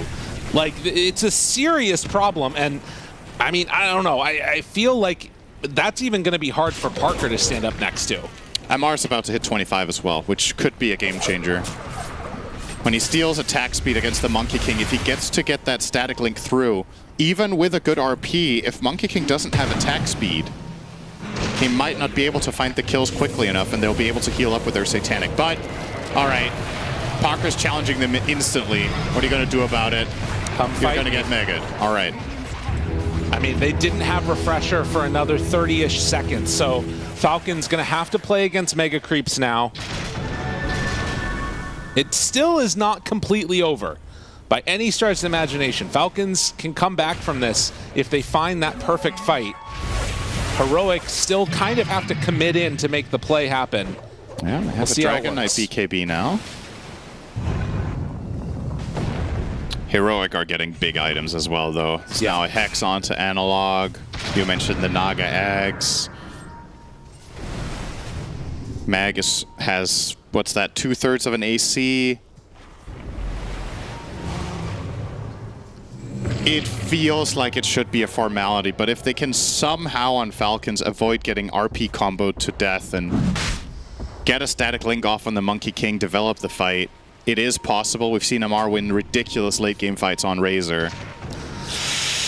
Crit passing by a ward, yeah. So they know that this move is coming, and if you fight outside the base, it's really scary. Parker up awesome vision on the high ground, finds him. BKB out one time, the link is already there. Good damage out, link gets broken. Now pulling in more, DeViLlama RP on the 3! That's the fight they were waiting for. Skidder is gone. And with that, the Heroic side is going to run down lanes, close this game out. We are going to a game number 3. And man, what a difference it makes in this Monkey King versus Razor matchup that Monkey has the shard. Yeah. Every time he gets static link, Parker can just jump away and reset and still play the fight. We saw it multiple times in this game. And then this last fight, you could tell Falcons, their plan was, let's try to blink Dragon Tail and drain him, but he's fast on the BKB, he gets out, and they get the job done. And wow, all right, well, I thought I was going to stand here and be like, all right, this is everything Falcons did right. They took complete control of the game, but one singular fight swung the entire game around for Heroic when they found that reset with the song into RP in the mid area of the map. And after that, they've basically just been winning out every fight. This game ends 25-25. Kind of a, I want to say almost misleading score in a way, but at the same time, it's kind of fitting somehow. Well, it's fitting. It's also fitting that we're going to get a Game 3 in this upper bracket finals. Both of these teams have been so good at various points in times, and Heroic thinking now that they still have to replicate that again. We'll see if they can do as we get ready for that Game 3. For now, back to the panel. Thank you very much, gents. Yeah, let's break this one down because, as Sin said, one fight turns it all around. But that's the beauty of Heroic's draft. I think it's a tale as old as time. When you have a Magnus in your team, the game is never fully over because you always have that chance for that comeback RP. And that's what happened. We might have seen some missed ones here and there as well. But at the end of the day, when it works, it works. And it was a fantastic ending to that game. Also, Lizard, this was Heroic striking back hard. Oh, they definitely have. Like, looking at this game, at the first 10-15 minute mark, I thought it was over. Like, Falcons easy 2-0, especially this hurt. Like, this hurt my soul, this RP right here. I thought it was pretty much done and dusted. They're about 6-7k ahead. They never really took off with the advantage, and that's one of the reasons why Heroic obviously managed to come back in. But like you already mentioned, that one fight, Monkey King TPing in. I think this fight here, yeah. This as well, sure. But the one on the Rosh Pit, when they TP in and they don't catch him, it's just. Oh, this is the beautiful one. We're seeing the power of Naga Siren. Parker doesn't hit the stun, but then the Divine Llama, after having a really tough start to the game, he hits that 1 RP. And that's why, again, we don't really see Naga Siren too much, especially with the big team fight, because the fight was just simplified, right? Like, you see 4 or 5 heroes, you then throw down the Wukongs, Magnus then drags them back to the Wukongs, and then as the game progressed from here, we then got to see the strength truly of Grimstrike versus Pangolier, how Monkey King, he was always top net worth, to be fair. If you see it on the left-hand side, he's top net worth, and he then suddenly was like 10k more net worth. If you fast forward the game just a little bit longer. Like, it took one fight, but Heroic, they capitalized on it, and they never let Falcons back into the game. The huge difference between this position 1 Monkey and what they had in the last game. Like, this is a game in which you can actually focus on yourself. You're not going for anything defensive. You're going full-on man mode. You're doing this Daedalus build very early on, and you're dishing out the necessary damage. I know we had some reservations to where their damage is going to come from, but in power, Daedalus, this Monkey King was hitting very hard. Yeah, it even put some question marks on why Parker didn't want to play that Monkey King in the first game of this series, right? Because he definitely had that hero under good control. At the end of the day, we're going to a game 3. I think Falcons, I mean, at some point, they were obviously behind when after that RP happened. The team fights were still pretty balanced, I'd say. How come it swung so much the way of Falcons afterwards? Of Heroic afterwards. Yeah. I think Parker just had such an advantage that, you know, Earthspirit going in, at any minute there's going to be a Naga Siren song to set up the fight. So it wasn't a game where, you know, Divine Llama needs to hit the RP. It's like Earthspirit will get information, or Naga will hit a song, or there'll be a Wukong down that you can fight around. So I think Heroic, they overcome the mid-game hurdle of Falcons, and then, yeah, it was beautiful stuff. Again, Parker, just don't let him farm. He's so insane as a carry. He is insane as a carry, and that's not what we're going to talk to you about right now, because the following segment has a title, Advanced Roshan Positioning. So let's learn together with T-Gov. Yeah, I thought I'd give it a little bit of a bougie name. It kind of expands further into just general positioning and vision, but I thought I'd give credit because the first time Falcons did this, Heroic weren't ready at all, but then it happened a second time, and Heroic learned very quickly how to deal with it. But we'll look at the first clip. You can see here, on the right-hand side, there is a Dire Ward, which can see a mob. And if you look at the minimap real quick, whoop, there is already information where Heroic, they want to wrap around onto Falcons, right? And we've seen this multiple times. But already, Skidder, he holds his position here. He has the ward inside the lane and using the tree line. So if you actually want to see this DK, you need to kind of like wrap around into kind of like this channel here, this channel. It's just super awkward, right, to see the DK. And we fast forward a little bit more. So Heroic, you know, they're wrapping on the far side. And then here you've got, you know, Crit holding the high ground. And this is where the cool thing happens. Look at Maureen's positioning. He himself also using the tree to prevent himself from being seen from the smoke break. And then eventually, Snaking also uses another tree coverage. I don't actually know if the courier is, you know, a tactic or just a mistake from just being there, Miss Micro, but if it actually was a tactic, then it's also very cool because the courier will give around about this much vision as well. So if there was a hero to walk through here, then the courier would break the smoke from Snaking and then they would see them. As we continue, we are actually going to switch to Heroic's vision in a second. Sorry, I just need to rewind. My apologies. Sorry, I did not practice this. Come on, it's raping. There we go. So see here. Snaking, here. Maureen, here. Skitter, here. Crit, here. Every single position available from Falcons is protected by a tree line, but also using daytime vision of Crit on the high ground, this square, whoop, if any smoke was to break, he would give the access to the vision going through. But that's because they're all using the tree line, and I thought it was incredible. Then eventually, Heroic do blunder the fight, blah, blah, blah, they lose. And I then wanted to fast forward quickly to the second clip. They're doing it again. Look at Amar, he's hugging the tree line. We look around. Heroic, they respect it. Maureen, again, hugging the tree line. And DK, again. So here, you have another check. Snaking here, Amar here. And any minute, with the high ground ward, they have this much vision, pretty much. That was really skewed, but you get the point. That if Heroic ever walks in, smoke breaks, walk in, smoke breaks, walk in, smoke breaks. So I think Falcons had great positioning around wards, but this time Heroic, they respect it. Oh, wait a second, we broke, do not commit. They're using trees beautifully, and Heroic don't lose this fight or even take the fight because they learned from the previous one not to take it. So this is really cool from Heroic. Inside the series, understanding the position of wards and tree smoke breaking from Falcons, Heroic, if they took this fight, they'd have lost, probably 2-0. So they've learned in the series and they adapted, and that's also one of the reasons why they are going to a Game 3. I thought that was very insightful, listening. It definitely was. What makes it even crazier about how they're playing and how much vision they're getting is there's a Naga on the opposing side, right? So that same Naga is giving vision and it's able to just send in the illusions, but they still manage to dodge them. Yeah. The place around the Rosh pit, when they were all covering and hiding behind the trees, there were illusions there, and none of them gave vision on them. Like, it's insane how good they hide. Yeah, very well played those couple of moments, but also very well adapted by Heroic, allowing them to get to that third game of this best-of-3 series in the upper bracket finals. Winner of our upcoming game goes to the grand finals directly. Who will it be? Find out after break.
Falcons and Heroic are two of the 3 top teams here at PGL Wallachia, as in 2 teams that are already guaranteed in the top 3.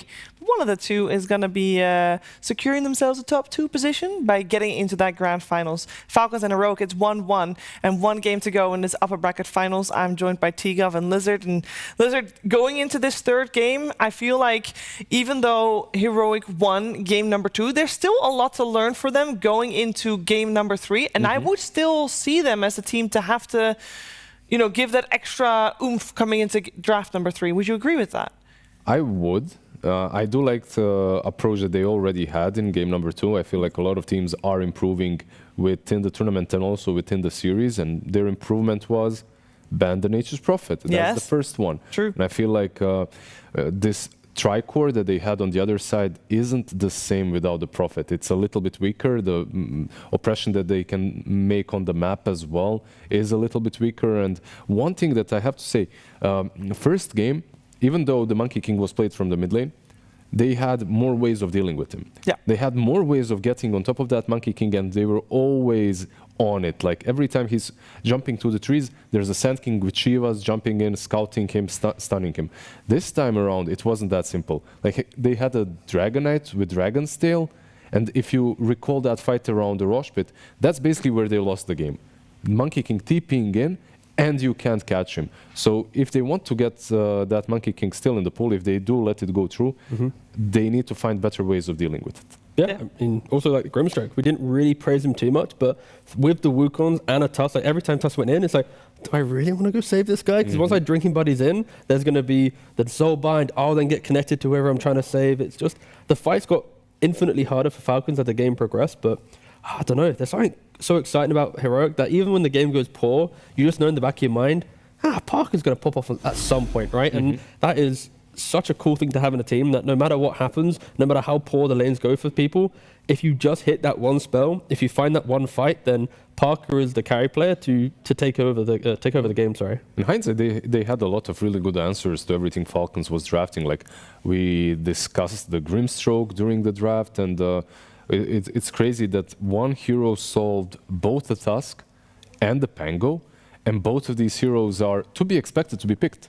But then the other thing as well is, like, we're sitting here, of course, praising Heroic because of how good their team fights were. But if they didn't win that fight where they have the Naga set up into the Mag and the RP, and if they lose that fight, then we're looking at a 15, 20k net worth lead for Falcons where they turn 7,000 gold into much more, and they probably slowly choke out Heroic from the game, right? But that wasn't to be the case because Heroic found that one engagement. And I would still argue that Heroic's lineup is vulnerable to a team that is strong in the early game, aggressive, and don't give opportunities. But again, it's just one fight against Naga Siren, you lose everything because of the setup, because of how nice it is to play around. And it's why Naga Siren is one of the most, I think it's probably one of the most contested heroes.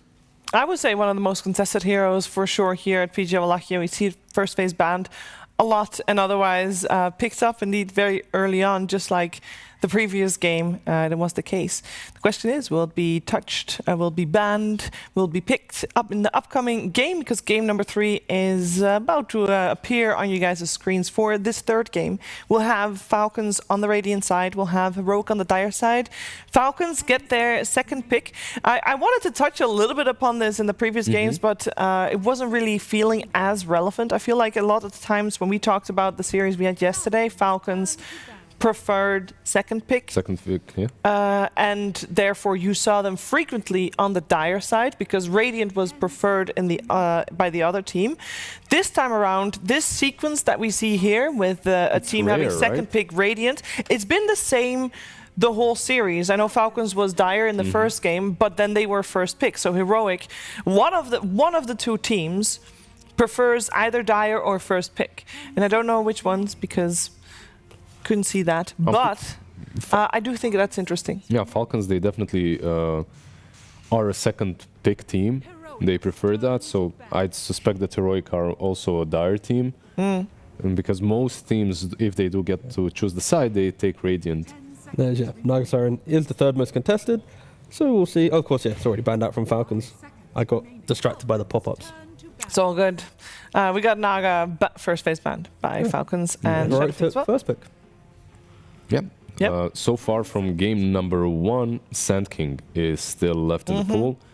I believe that's something that Heroic also banned out in game number 2, so we'll see if they opt to go for that route. And one really nice thing for Heroic right now is they don't care about something like a Tusk first phase. They can let it go through. They already proved that they have the technology to deal with all these snowballers, Pangolier and the Tusk. And we are getting deeper and deeper into the tournament, and we're finding so many different ideas. Like this morning, we had a Bloodseeker into a Pangolier as well.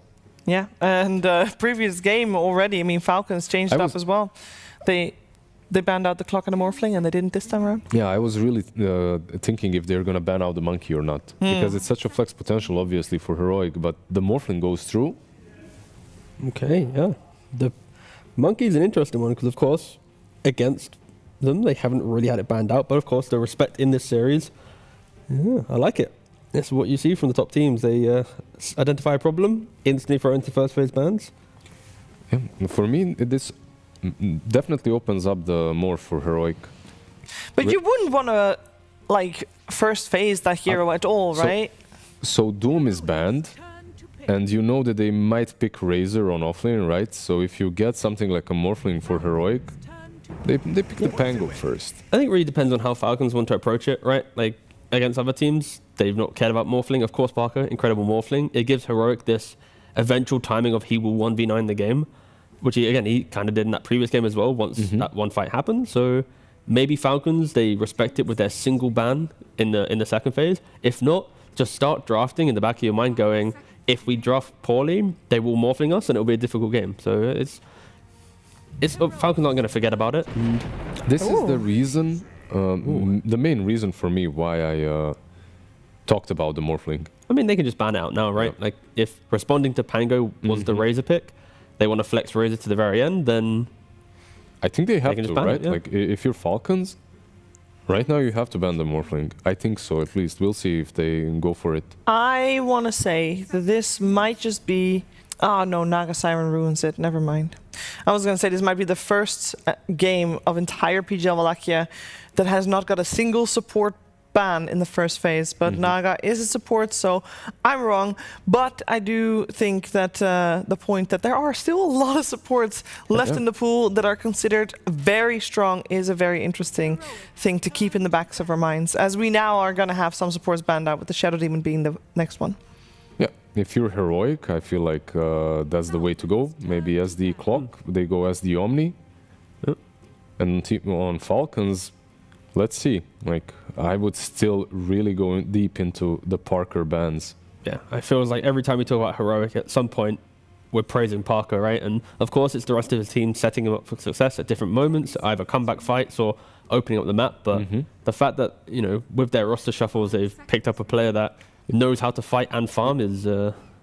Just think about his hero pool. There it is. Yeah. Like, this is the only position 1 out of the heroes that he played that's really good into Razor. Everything else, like the Medusa, the Gyro, the Luna, they don't really like playing into Razor. So that makes this opener so much strong for Falcons. I love it. I mean, again, the previous game, the only reason Heroic had life to their game was because they put the Monkey King away from that. They sacrificed the Magnus. You know, they had to do a lot of stuff just to get even into the game and then mount this comeback, right? So yeah, they're just simplifying it for themselves.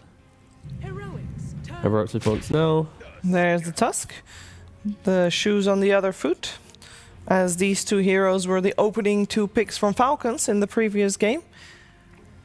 Just Grimstroke them now. Return the favor. There Return we go. the favor. I will say Grimstroke definitely played out well for Heroic in the previous game. It looked good. Yeah, like he went for some Aetherlands Glimmer, Blink Dagger. He was always in position to follow up. It was a really nice performance.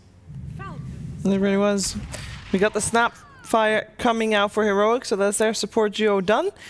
And it allows for a various amount of carries to be picked up. So if Parker gets his, well, not overall last, but his last pick, then he has a lot of options at the moment, even with the Morphling and Monkey and things banned out. The nice opening from Heroic, where they open up their cores to have freedom what they want to pick, because the laning of Snapfire gives most life to any offlane. The movement of Tusk gives purpose for Pangolier to play on, and with the Snapfire.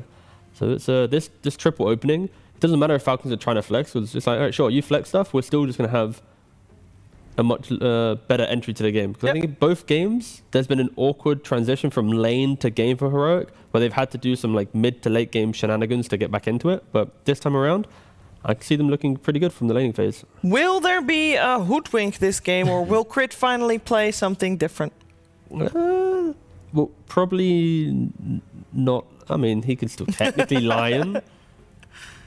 Yeah, there's quite a few options. I wouldn't mind seeing his Willow as well. It's not bad of a hoodwink game as well. Like, I wouldn't mind seeing it too. Like, one of the heroes that doesn't care about ice shards, they go for it. But don't forget, Crit did say in an interview that he'd overcome the hurdle of Hoodwink, where when you first start playing it, you want to play it a lot, then you get really bored by it. He's now in kind of the dip, where it's like, he's so numb to the hero that it doesn't matter anymore. No, he says he's enjoying it again. Yeah, he's right? enjoying it again, but maybe after Wallachia, he will. 2024 is the year of no more Hoodwink, right? After this event. He's gonna write Ice Road, please. Could you just nerf the hero just a little bit just more? A little private deal. Like, I love the Muerta, by the way. I think this is like the last remaining pick into the Bristle. But yeah, what do you guys think? Will they flex the Bristle? Like, it's also possible to put some Clock Razor on the offlane, get that Bristle back safe. They haven't really, they played it mostly on ATF so far. And that's where I want them to play it, I think. I think Bristle, offlane into Muerta. Muerta is exceptionally good against Bristle because your Deadshot can turn around the Bristle, you do big damage, you always punish him.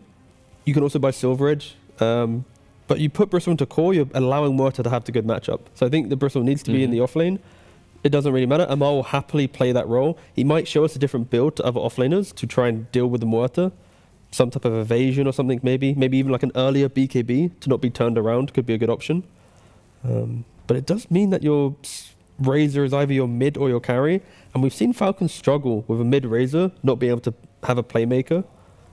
Yeah, I believe if they do put the Bristle back on the offlane, this should be your safe lane Razor with the clockwork. And then you just have this Tricore once again from the mid lane.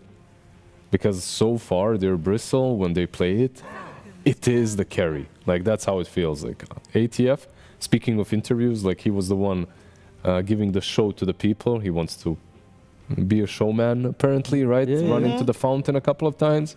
What would be more fun? Ending the game here or diving fountain? Diving fountain was the answer, apparently. The diving fountain is always more fun.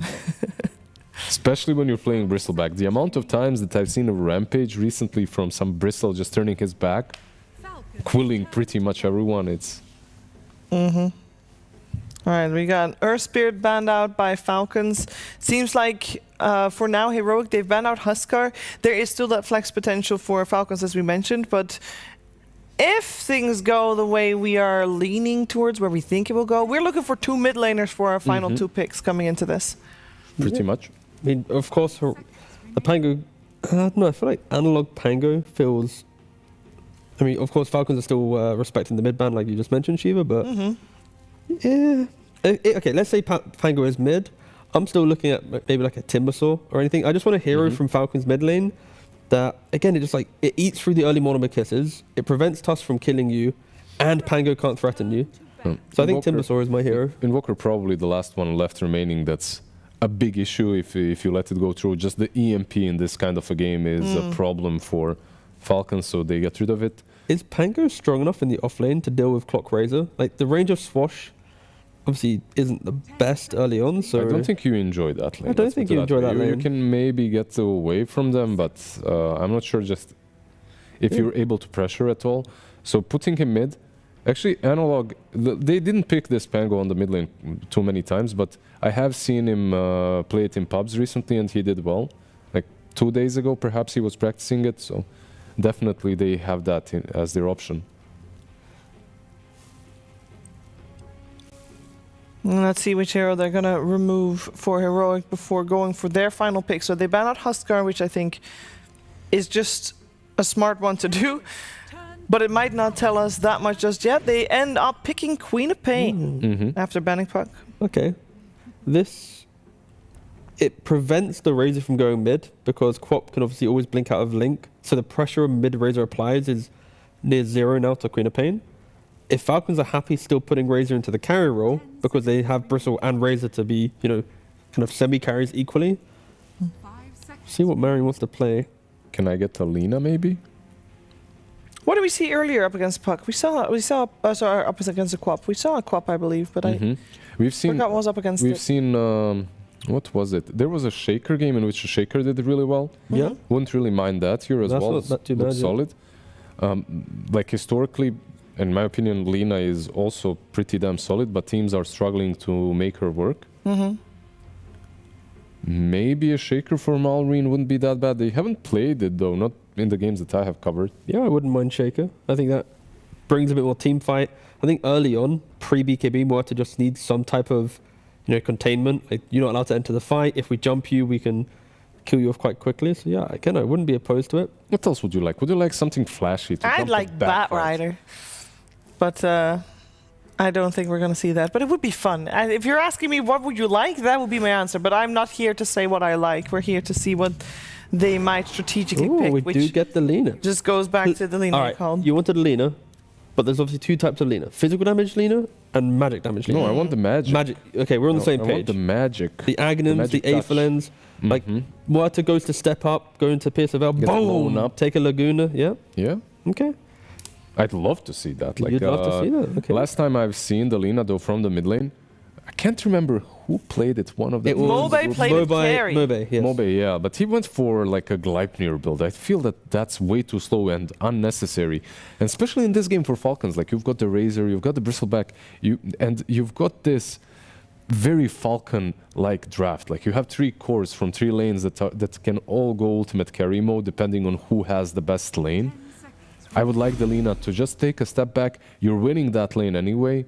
Focus on the magic damage, on some burst potential, and make sure that you don't get ganked too many times, because some task rotations with a Quap, they can be problematic. And we did say that Bristleback might struggle a little bit, like the Mar would struggle a little bit against the Muerta lane. Is there anything there, T, that you feel like Falcons can do to maybe set him up for success a little bit better? I think lane-wise, he should be relatively okay, because also you have stack insurance behind you.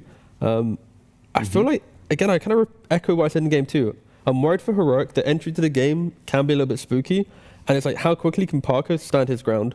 Because this time he's into a magic damage Lina potentially, and the bristle running at him. It's not an easy game. Like, he turns the bristle around and tries to kill him, and then suddenly raises on him. So I think it's a harder game for Heroic to win than game 2. Okay. But there's something about the magic of Parker in the carry role that you can never count them out, because they always seem to do it, but it's going to be a lot harder. You don't have like a mag to fix things. You don't have a Naga to reset. No wombo combos. No wombo combos. But you did say, Tiga, if you like it, if the Vailama gets first pick of the draft. Yeah, As in, his hero is the sacrificial lamb. He is the sacrificial player. He is going to be probably slaughtered in this lane, and he's going to have to find a way back into the game a little bit. But yeah, Falcons, they dictate a lot, and can Heroic find that magical moment for a comeback and maybe be the first South American team in the grand finals for a very long time. Yeah, when was it? 2019. 2019 was the last time we saw a South American team. For people that were not here at the very start of the show, we found 2 grand finals in total ever for an international land to have a South American team in the grand finals.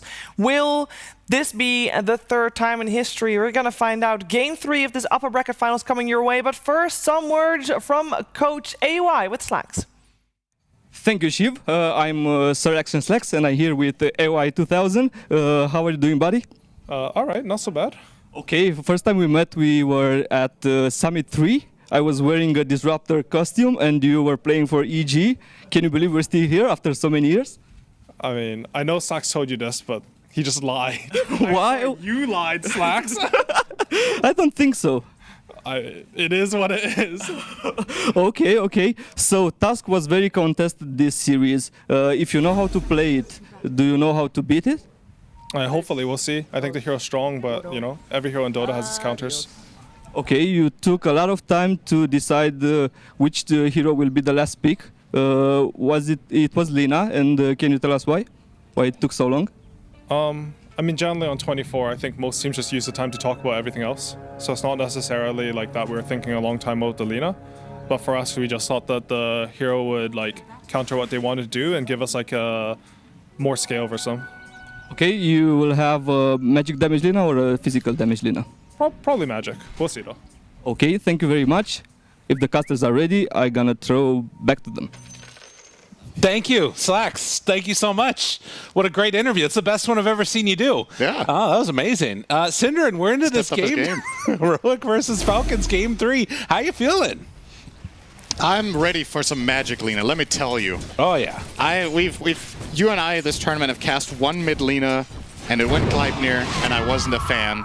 And I know Malrine loves his mid Magic Lina, and he is the best in the world, the best in the business at playing the build that I'm assuming he will go for here, which will be the Flame Cloak and the E-Blade and the absolutely insane single target damage nuke that should be very strong against a hero like Muerta. Yeah. So, should be good to watch. I'm excited to see the Muerta, honestly, because as much as we're talking about this magic damage Lina against it, we've seen Parker do some really cool things. This guy feels very comfortable on Muerta, and I remember specifically one of the matches that we were watching from him the other day, playing against a Bristleback in mid, dead-shotting off another hero onto a Bristleback, and then tipping the Bristleback. I'm just going to say that, like, I think if you start playing well against specific heroes and then you see them later on, I think that gives players a lot of confidence. Snake King not going to be so confident about not dying. Psych, he lives. The secret is to not be confident. That's right. It's when you stay alive. But you're right, the Parker Muerta is definitely...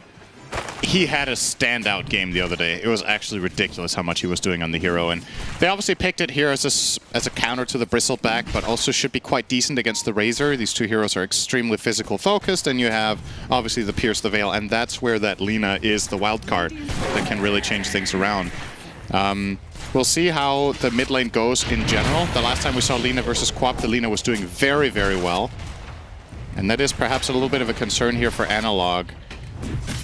Considering the Queen of Pain has a quite key role to play in this game, because Heroic don't have the best in the way of setup. You have the Tusk and you have a Pango roll potentially.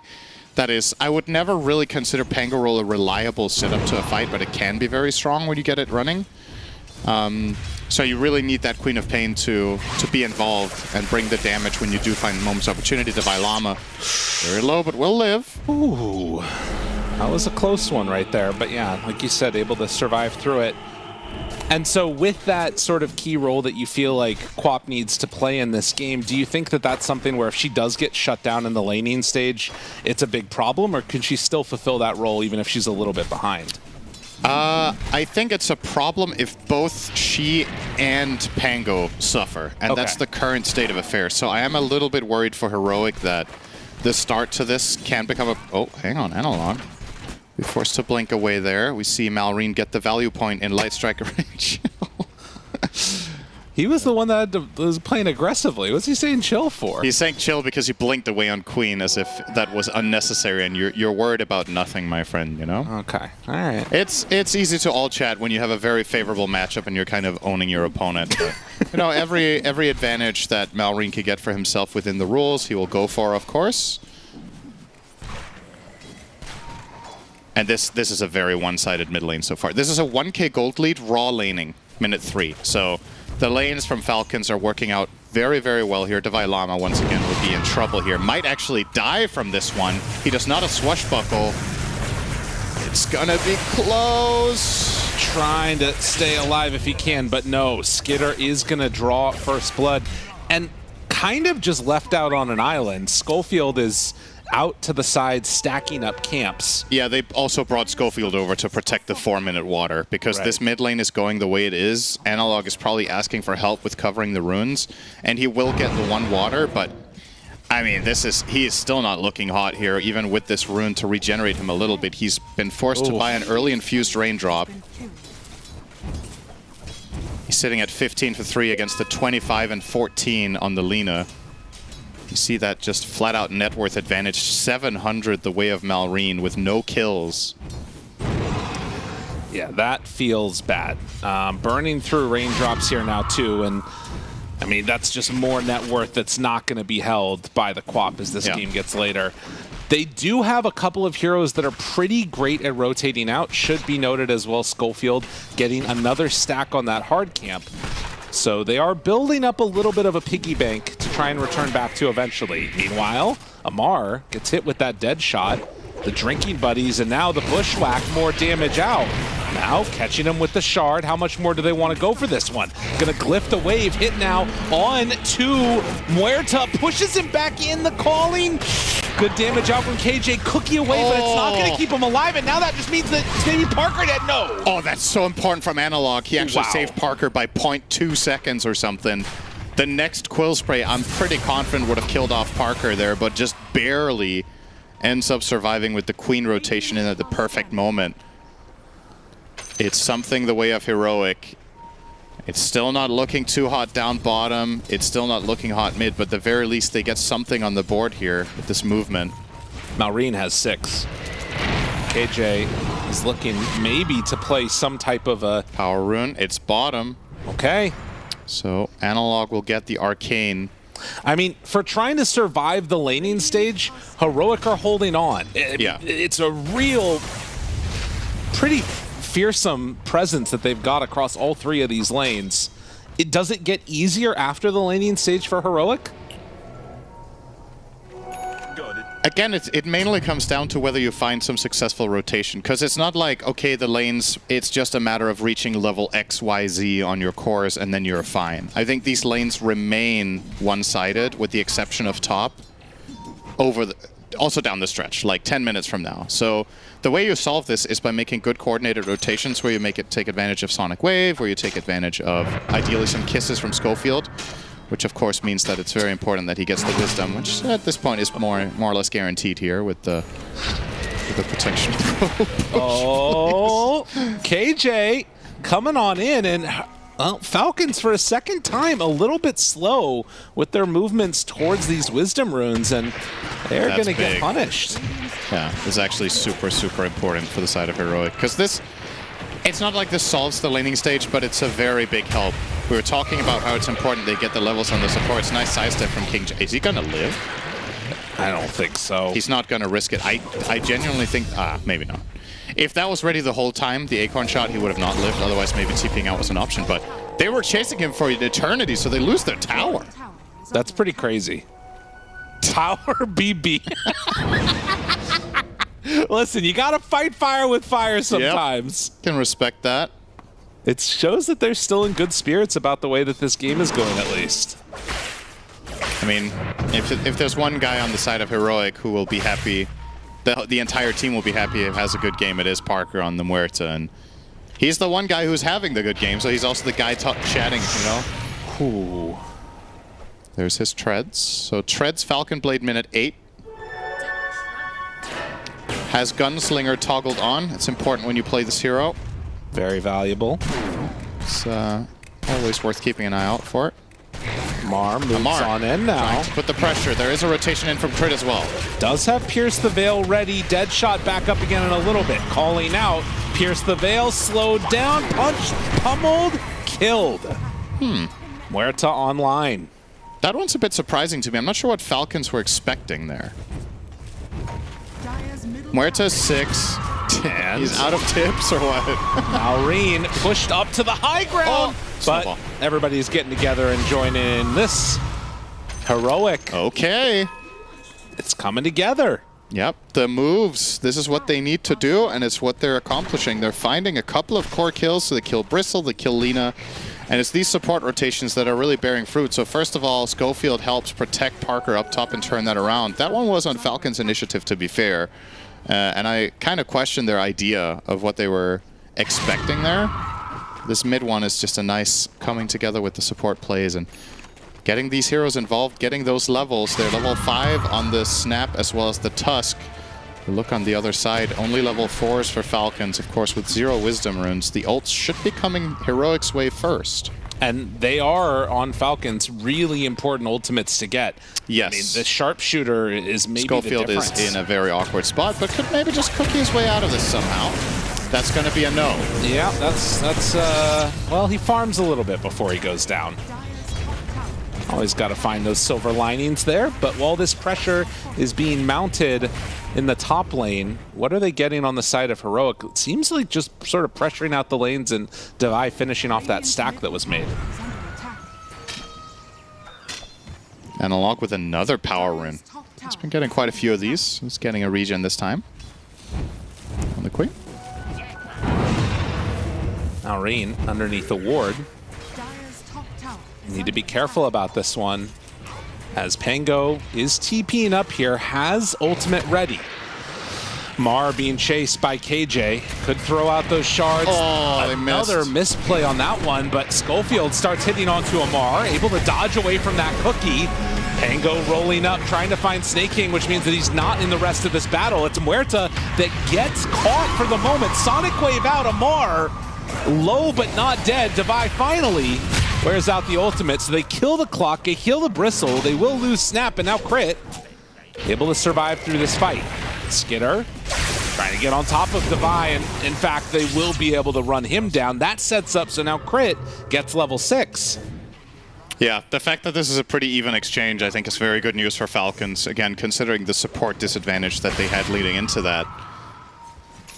The kill overall, it might be slightly heroic favored in what golden experience they acquired, but in the grand scheme of things, getting that Hoodwink 6 and getting the clock closer to 6 is very meaningful. And I think that fight recap was outdated, by the way, because they killed the Snapfire first. It was just so long ago that it isn't showing on this, right? So they do have the 2 kills their way as well. Right. To set the whole thing up, so. We see the Boots of Travel out from Malrine. This is his standard approach to playing this way on the Lina. He's got bots and he's going for Ags to get that Flame Cloak up and running. And he has the Thermal Runway. You and I were talking about this in the other Lina game that we cast about whether slow burn is a thing, and I very quickly came to the conclusion upon reading it that no, that is not a thing. Even if you're playing Magic mid Lina, you've got to take the Thermal Runway literally every time, I think, so. It's also how you get this ridiculous burst combo going, because when you get the shard, you just go in with Thermal Runway, you throw out the Laguna Blade, you get insane stacks on your Fiery Soul, and you just pummel them down, so. Crit comes in and takes the last little remnants of that hard camp, but Analog not giving them easy farm to return to. 12 minutes, another rune. Yep. Everything feeling like it's going the way of Heroic right now in terms of the runes, but the net worth still into the favor of Falcons. Parker has the full Maelstrom coming out to him now.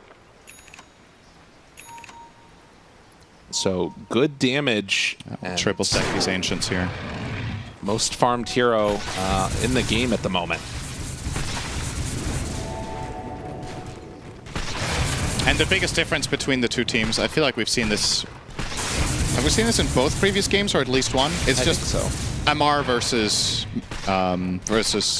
wow, Devi. There you go. A little bit of a aneurysm there. Yeah, just an advantage in the offlane. It seems to be what Falcons generate every single game, and it's not just about player individual performance. It's also the way they draft, right? They're giving MR better conditions. I think the Pango in this game is just gonna struggle. Yeah. It's just the nature of the lane matchup that he has. I think Pango snap into Razor Clock just sounds really difficult, so he's getting what he can, and the good news is Pango doesn't necessarily need that many items when played as an offlaner. So your primary job is just to run in with this Thunderbolt and chain stun people. You don't necessarily have to do a ton of damage, you just need to offer that control. And he's got it. He's got Blink, so needs to set his team up for success so that Sonic Wave can come through nicely, so that there's a lot of time from where to just wail away at people. Wisdom runes. This time Falcons get one. And you can see the slowdown that sort of happened here. Bristleback very close to a completed Aghanim Scepter. Would have been done if not for those camps being stolen away. And so instead, it's going to be Heroic making this first move, finding Malrine right at the start. They are able to dodge away from some damage and kill off the Lina, getting Devi into this game and giving him a little bit of acceleration. And it might lead to a tier 1 as well. We now have 4 heroes connected down here. Analog will be able to be a part of this if he wants to, but he's not even moving from mid. He feels like there's no risk that Falcons defend this, and that is the correct assessment. This tower is all Parker as he continues his massive farming streak. 150 CS minute 15, not bad. Analog Catches sight of him, does have Dagon. Crit down very low. We'll have another blink in a moment, but Analog not going for it. He doesn't have enough information about the whereabouts of other heroes, and if there was a turnaround play there when you blink in aggressively, it feels really bad. So I'm going to accept this. Now, Analog has the same net worth now as Malrine. And considering how that mid lane went in the start, I think that's really good news for Heroic on that front. So once again, we're back to the whole comparison of it's literally just the offlaners and how much impact per gold do the heroes offer. For Bristle, a lot of the time this hero does insanely well at this exact point in time when you get the Ags, but you're playing against Muerta, who has shown in this tournament to be an exceptionally good counter. So I think all in all, Heroic, despite being 3k down, probably looked quite healthy this game, to be honest. Right. Well, and then the other hero that is like a little bit ahead at this point is going to be Crit on this Hoodwink, which has gotten them success over and over again. This battle in the river is not what they want, though. Caught for a moment on the cliff. Crit in trouble, able to battle through it, though. And now Amar still controlled. They're about to wear out from Pango ulti. Great hookshot connection, but they don't have the follow-up. Parker throws out some dead shots, connected onto Snake King, going for a finish. Analog jumps in, finishes off Amar, and now they keep going for more. Trying to take this finished kill, 4 for 2. Malrine trying to play cleanup. Schofield backing away, throws out a scatter blast. But that eviscerates the lead that they had on Falcons. That's about a 2,000 gain here on the side of Heroic. We saw again in that fight, Amar kind of struggling to find impact on his offlane Bristle. This is very unusual for Falcons when they pick this hero. Amar has been absolutely owning it up in a lot of the games he's played, but Heroic come prepared with this Muerta counter. And more all chat. Yep. Falcons awfully quiet. You can read into that what you want. I'm going to interpret it as we are not owning. Okay. Very good. Parker with the Vampire Fangs will nicely be able to just farm his way up and be on top of things after fights, just restore his health and be ready to fight once again without having to reset back to base. Actually gonna ult these Ancients. It's the second time we've seen him do this. I think it had just come back off cooldown as he was partway through that fight. Yep. Has he placed his Ofrenda? I have not seen he has. it. Okay. It's at the... sitting by the outpost. Okay. Amar, they move in. Finding Cookie, back away, Sonic Wave to get some separation. Does not look like it's going to be enough to save Divide. They throw down the calling. Muerta in pretty far. Now Kisses being leveled. Skitter slowed down for a moment. More hits. They throw an LSA from the low ground, but yeah, this is the end of it. No drinking buddies. There's a dead Analog. It's a good save coming out there from King Jungles. Yeah, Falcons didn't know that there's no Pierce the Veil, or they might have played that fight differently. But obviously the burden of just lack of information, really. Parker would have also approached the fight differently if he had it. Right. He would have played that more aggressively, I'm sure, into the Bristle, but showed some respect. In a very even game, this one. Looking toward... I'm very curious to see what happens with Malrine in this game. Well, I don't know how many games we've seen of him just absolutely obliterating on Lina, but his start isn't that clean. That still doesn't mean that the hero can't suddenly hit a ridiculous power spike. When he's going to get this shard soon, he has the Flame Cloak. That's when the solo kill potential really starts coming in, and he could even solo Parker if you were to find him out on the map. We're talking those amounts of damage. So... the most interesting time is yet to come for the side of Falcons. As far as Heroic go, just trying to keep ramping up. This is the BKB now completed for Parker at a very nice timing. He's flying out. Do they want to start looking at this? It looks like they do. Crit has been set up here for a very long time. Well, they can't do it, though, because he's moving bot in 15 seconds. Ah, okay. Parker is starting the gate play, but canceled it. Now he's doing it again. Doesn't care about mana. It's fine. And that's a full BKB done. Yep. Oh, that's really nice. Throwing away his bad dead shots on creep so he can hit the good ones in the fight. Maureen giving a tip to Analog. Not sure exactly what that one was about, but does bottle up an amplified damage rune. And so now the Quap, as everybody heads bottom, can be a pretty nasty presence in this fight. At least for now, Heroic sort of threatening Roche, but not willing to go into it yet. With KJ there, they're going to Drinky Buddies up, pierce the veil, and Roche going to drop very rapidly.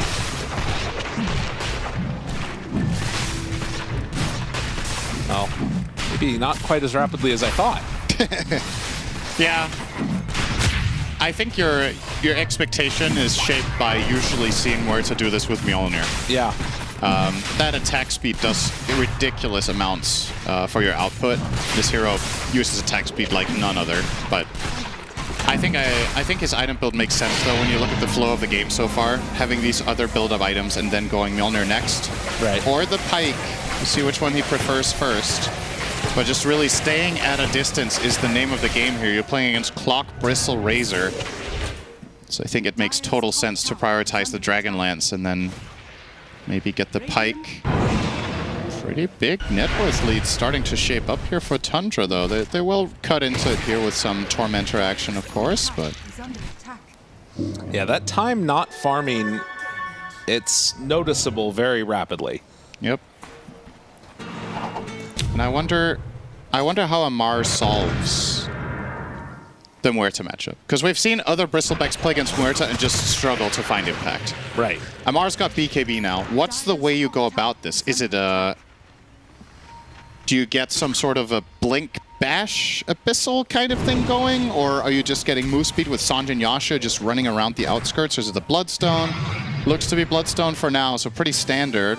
Yeah. But of course the main difference is usually he will get the Bloodstone before BKB. But opts to go this order because the Muerta matchup is just that bad and he's getting chain stunned by the Pango. So now he can have a bit more staying power. This tower will be claimed for free, courtesy of Aegis for Heroic. The game's still very much wide open here. Just a matter of finding the right moment of opportunity for either team.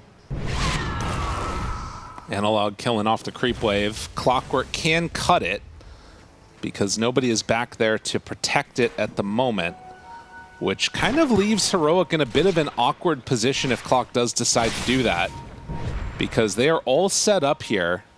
Meanwhile, Falcons farming around the rest of the map. Maureen shows for a moment top. They see the Snapfire underneath a ward also. So the minimap movements, they don't end up showing for a moment there on the clock. He's going to TP back now. Mjolnir completed. Schofield. Yeah, they run right into him. Cookie trying to get away, not going to happen. Now KJ also hit. Things getting a little bit weird here. They're going to bring back more heroes. BKB out immediately by Amar. Now Parker starts to hit. They go for the blow, but he's gone. Just like that. That is the matchup in a nutshell. The problem is he had Aegis on Parker. Turns with Pierce the Veil, trying to hit into Skinner. How much damage do they have? They're sucking away all of that damage as he tries to back away in the duration of this BKB. Parker doesn't have any help. He's dead. They lose 3, about to be 4. Heroic. It was looking good, and it all falls apart so quickly. My God, that's Magic Lena for you right there. That's a 2,000 HP Muerta getting one-shot comboed by Maureen, and yeah, he has the Aegis on the second life, but obviously when you're respawning from that Aegis as Muerta and you don't have any mobility items, the Razor's just going to stand on top of your corpse and wait for you to come back, and then instantly gets a full static link off. Parker was hitting like a wet noodle in that fight, just absolutely nothing coming out from his output. You're going to see the replay here as they open up on Schofield. It does raise the question again of, like, did they need to take this fight on Heroic? I'm thinking back to this Rolling Thunder is extremely uneventful, right? So that's the blow up you see there on the side, and on the respawn, Skitter is on top of Parker immediately with the link. He's BKB'd up. They don't break the links. Parker is just standing and delivering, but look what he's delivering. He's delivering parcels, not damage here. He's giving absolutely nothing. Well, I guess he's delivering a parcel of gold. Oh, right on over to the Falcons. You're not wrong. A Tough situation, and yeah, not too happy with the way that one went, I'm sure. We'll see if he adjusts his item build. Doesn't seem like it. Wait, hang on. Is he giving up on the pike now? I thought that fight, if anything, should give him more reason to finish the pike. But now he's going for Daedalus. He's like, I didn't hit hard enough. Well, guess what? It's because your damage got drained, not because you didn't have enough to begin with. But if he has enough, maybe he'll go Rapier afterwards. I mean, sure. If you have enough damage, you can tank the Link. But I don't know. Since you already have the Dragon Lance, it just feels like a no-brainer to finish the pike here, but I'm not going to. 9,000 gold lead now. And again, I'm thinking back to, I don't remember if it was game 2 or game 1. I think it was game 2. That really bad fight where the DK found the Grimstroke right at the start and then everything kind of fell apart. It's a similar type of situation with Heroic here where their support gets killed and then Save Your Buddy syndrome kicks in. And if this works right here, Malrine looking, finding Laguna Blade out, damage, the turn! Parker survives and the snowball is there! And he's gonna be caught. Oh boy. Oh man. That was close. That was very, very close, but it's very big to survive that one. And that's obviously how this is going to be with the Magic Lina. You get that one burst. If he survives, he's going to click that one button and run away on the Muerta. Very close. Oh, see the replay here. So he starts off with the LSA.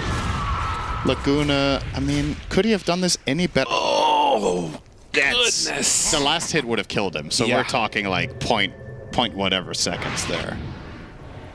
That's the difference it makes. Close call. Whew. Ags for Analog is going to be the choice next. I mean, that's the thing. This makes the difference. That Falcon Blade, 200 health there, you know, levels. Yep. A couple of levels is a couple HP points. Yeah, and then people laugh when heroes get +1 armor. They're memeing it up. They're like, haha, that's so funny. It makes no difference. Oh, yeah, it does. Imagine if Muerta had 2 less strength. She would have died. Yeah. It's a numbers game after all. Nice dead shot, but can they follow through? Drinking buddies run him down. Snaking, do they find him? But guess is wrong. He thought maybe Snaking went to the gate. Now they see him on the right. Oh, he's really fast here. Has a Force Staff. Oh, the dead shot. Just almost clipped him there. Not going to connect, so they find nothing here. 28 minutes. And Amar, I mean, after that last round, has got to be feeling a little bit better about his positioning and spot in the game. Throw out one dagger now. And I do believe that's not the Aghanims yet. Analog still about 2,000 gold away from finishing it. Yep. Despite this little slip up from Falcons with Malrine's death there, they're still in a very, very good position. He will now continue to build into Sanj Kaya, assuming the Kaya will be the first purchase here for that extra amp. Look at Devi's net worth, man. A little bit. Yeah. He is in the game. Not by a lot, but once again, just to repeat myself, I don't think the Pango needs that much. I mean, obviously it would be nice. I'm not going to pretend that this is good, but out of every offlane hero you could have been in this position with, I feel like Pango in this game, this is actually the most solvable. You see, he's going Ags, and now he's going to go Basher. And the job of his hero is just to create chaos in the fight. Roll in, stun people, bash people, make it difficult for Falcons to navigate. So despite being this poor, he can still have massive impact with his small amount of gold. But I mean, you're right when you look at it. It's also, okay, is there a way that this could have, you know, been a 2,000 or 3,000 more if you played the map a little bit more efficiently? Probably. But you also got to think about how Heroic structure their team. Parker is farm magnet in this team.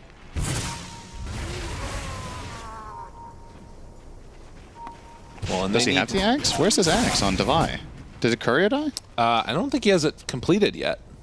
Oh, wait, never mind. I misread it. All right, so he's still 400 short. I thought he had it on the way, and then he was building Bastion. He actually still doesn't have the Mar, smoke breaks, blink away from Quap. That gives the game away. It's a shield rune top.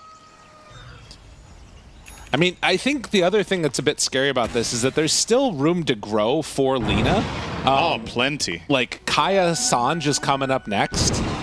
That is going to be a pretty ridiculous amount of damage once you have that Kaya out and online.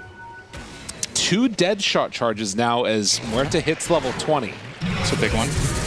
I mean, ultimately, very late in the game, as we've seen from Malrine in previous Falcons games, if you go back through this year, ultimately he will get Axe, Refresher, E-Blade, and he can solo kill a 4,000 HP hero out on the map. So I think almost regardless of what items Muerta buys, Malrine will always have the option to combo him when he has enough stuff.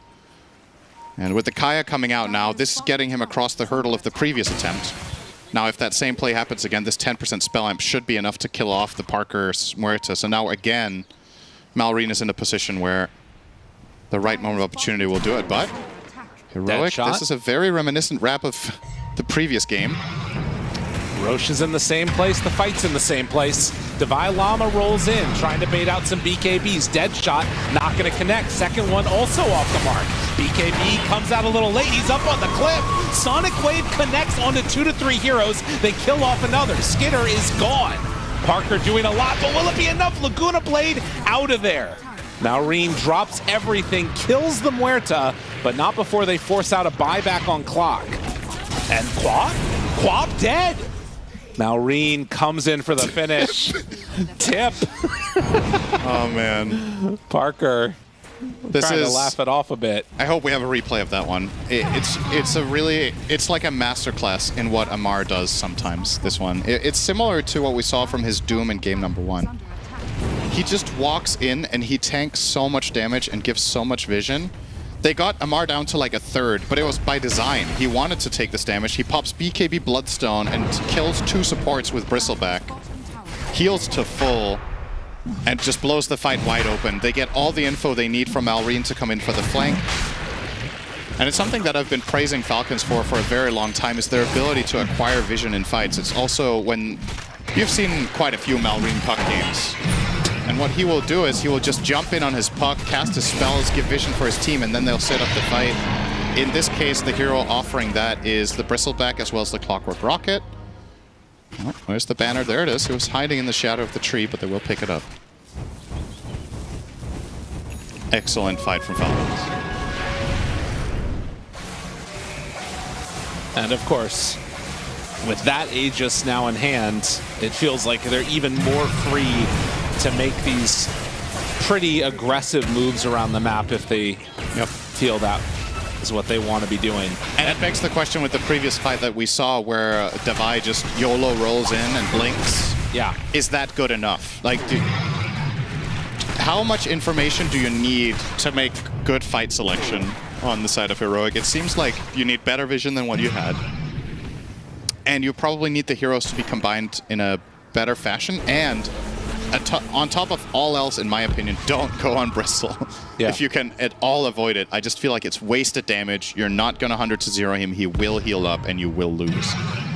They gotta find a better angle. They gotta find the supports. Or especially the Lina, of course, if possible. That's the big one to me, is it feels like, oh, well, are they going to go on him again? He's right there. They drinking buddies walk away. He has Aegis this time, so now it's even more of a no-brainer. Like, this is just not a play. And you can... Amar knows, so... Yeah. He's forcing them back. I mean, it feels like it's almost impossible to do at this point, but it also feels like they kind of have to go for the Lina. Schofield goes for the cookie, gets Drinking Buddy at the same time, pulls him out of it. Amar down to very low HP as they pop Pierce the Veil just to try and secure their support gets out. In the meantime, it is going to be Malrine finding Analog out on the map. Yep. Analog has 2,600 health. And I think this is an important reference point because this is a good insight into whether he can kill Muerta as well, right? Yeah. So his full spell combo there was 2,700. Muerta has 2,500, and I believe less magic resist than the Queen. Yeah, 2% less, so this effectively means that in the current game state, Malrine can solo any hero on the map in one burst. They have to find Malrine. Like, if he is free to just wait for the fight to unfold, it's going to be over. There's nothing that they can do to stop this. He's going to take them all out.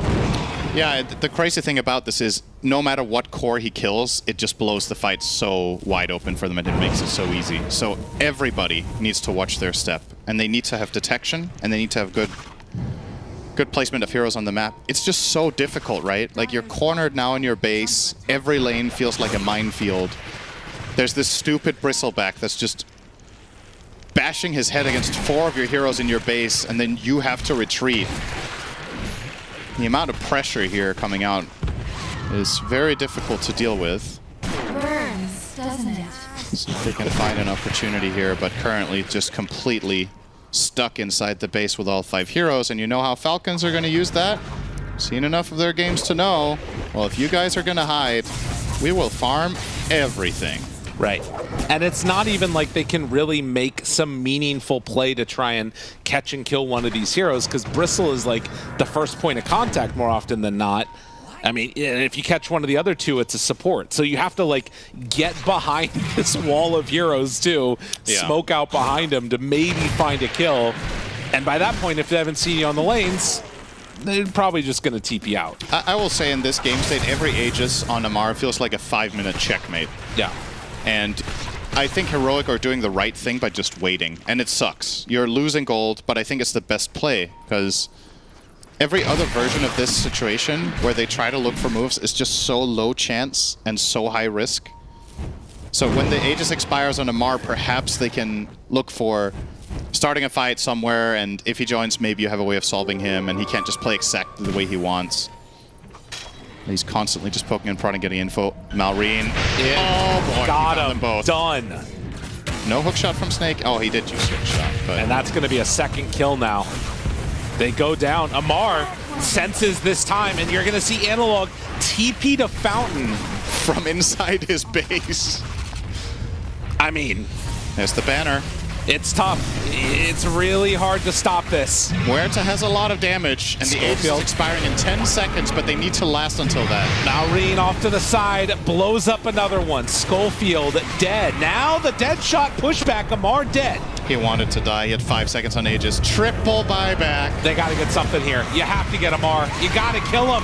Sonic Wave, pushback, snowball punch. It's there. Now also catching Divine Llama. Amar blowing up Analog. Almost goes down, but not quite going to be there. The dead shot pushback. Bristle's gone.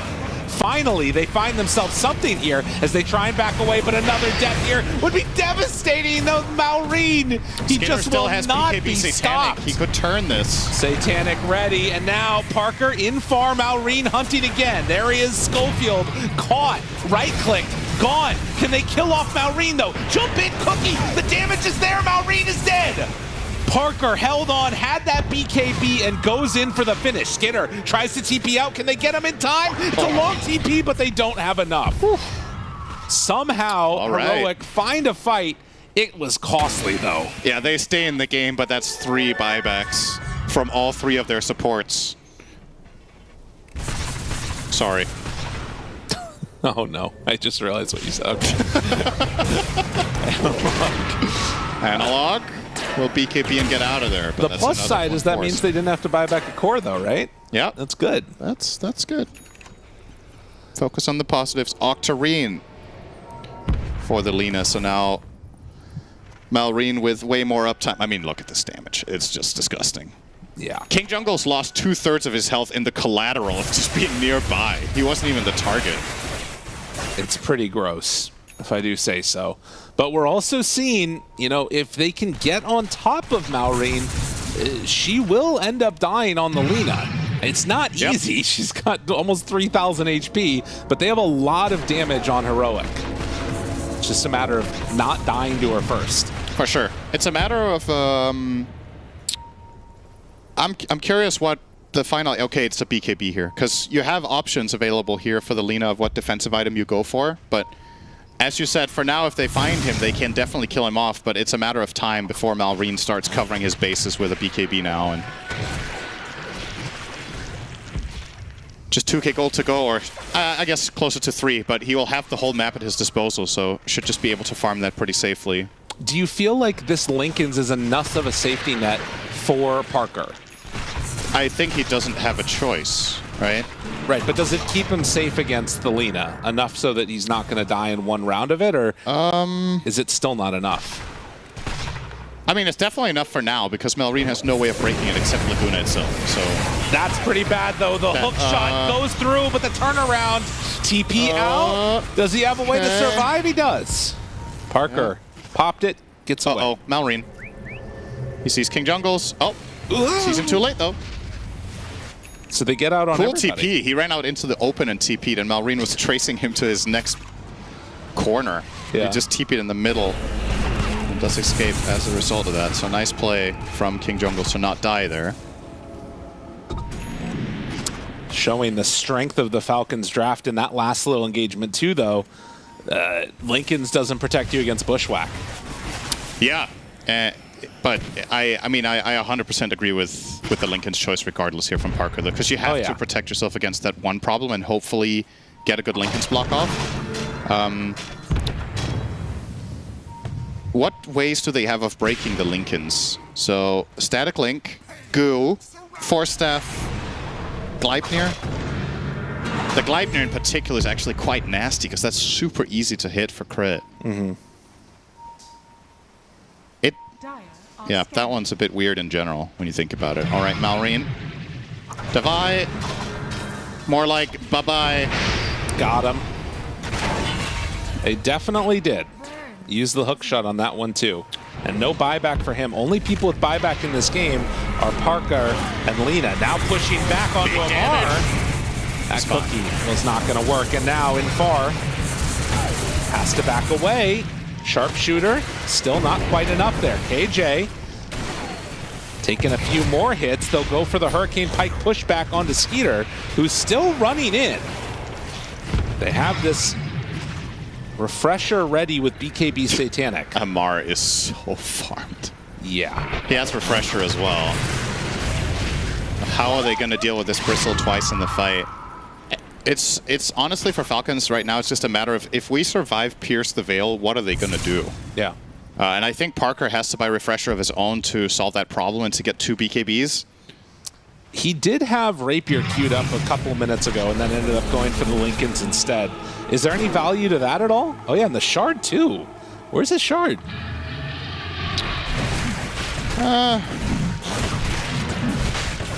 Not sure. Nonetheless. Not sure if it's going to cut it. I mean, I don't know. What is really going to cut it here? Yeah. Let's be honest. The thing that's going to win the game for Heroic is outplay. It's not... I don't think there's items that will ever truly solve this game for them, so they have to... The one item I can maybe think of is King Jungle's Ags. And unfortunately for him, he's about an Aghanims away from that. Fair. He has 200 gold. So... They do buy the refresher for Morta. Yeah, I mean, it's the best item. Yeah. And now he will buy Shard. So, it's... I was questioning Parker's choice not to buy the Pike earlier, but aside from that, honestly, I think his itemization this game's been perfect. I can't really put a finger on the items he chose and the way in which he did it. Falcons just found this really strong mid-game. And it's been hard for Heroic to deal with. Well, last time around, all it took was one really good fight on the side of Heroic to blow things up into their favor. I don't know if it's going to be a similar situation in this one. There's a little bit of a difference between 8,000 and 31,000 gold. You're not wrong. But it's only 23,000 difference. Yeah. Yes. Yes. And it all starts with this. Jump in, find the Clockwork. He's dead. That's a gem. Dude, the Clockwork is worth 1,300. Holy shit. They are very farmed. Oh my god. That's something. All right. Well, that's almost half a component for the Ags for King Jungles. Just need a few dozen more of those. Where's his BKB on? Where's the courier? It's coming on out to Malrine now. Yep. And what does he buy next? Is it E-Blade or Refresher? Let's see. Double dead shot to the face. Amar, do you want to go for round 3? Dead shot that time, not going to connect. Amar still playing around with them underneath the ward. They see this. Amar dead. Wow, that Aegis looks cool when it's in midair. A lot of issues for him. Feared Sonic Wave. Jesus.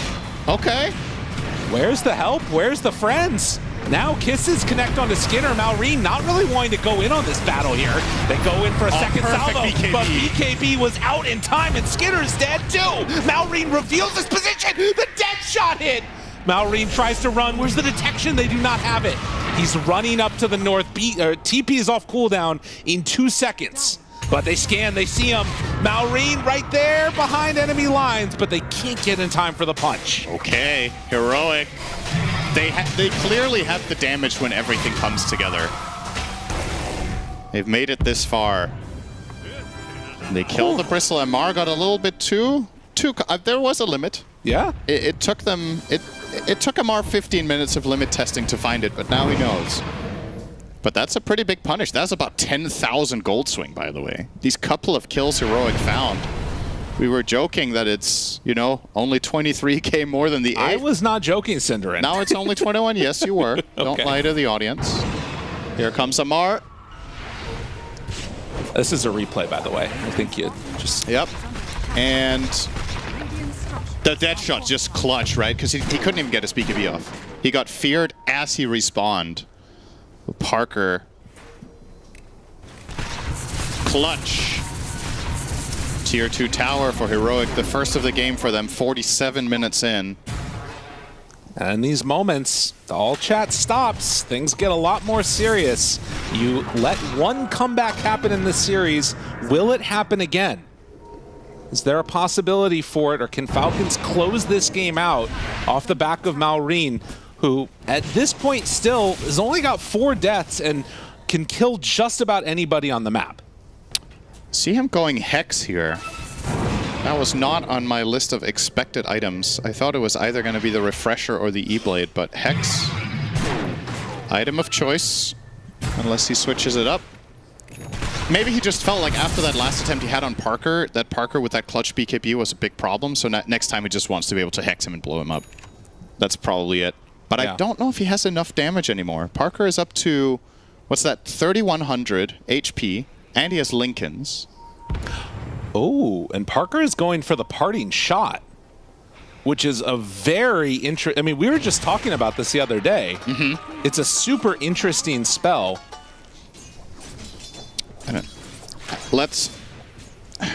I feel like I may be getting ahead of myself here, but this feels like the kind of game that Parker could also get level 30.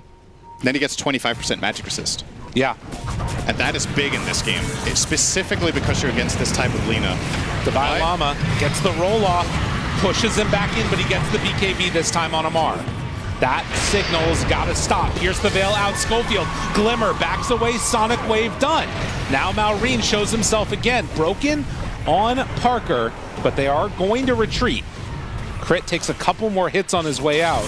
When all is said and done, it was Pierce the Veil used, but they still have Refresher on Muerta. Yeah, and Heroic, they also did use their Pango ult. Yeah, interesting from Malrine not going the Refresher E-Blade. I'm curious what the reason is behind that. Yeah, maybe. Still has it queued up. And how is he going to use the Hex? Who does he want to kill with it? I guess not the Muerta, but somebody else. Oh, Schofield. He's getting spotted, but they're not going to go. They know there's too many heroes information, so... I mean, vision is everything in this game, and Clockwork is still a menace. Yeah.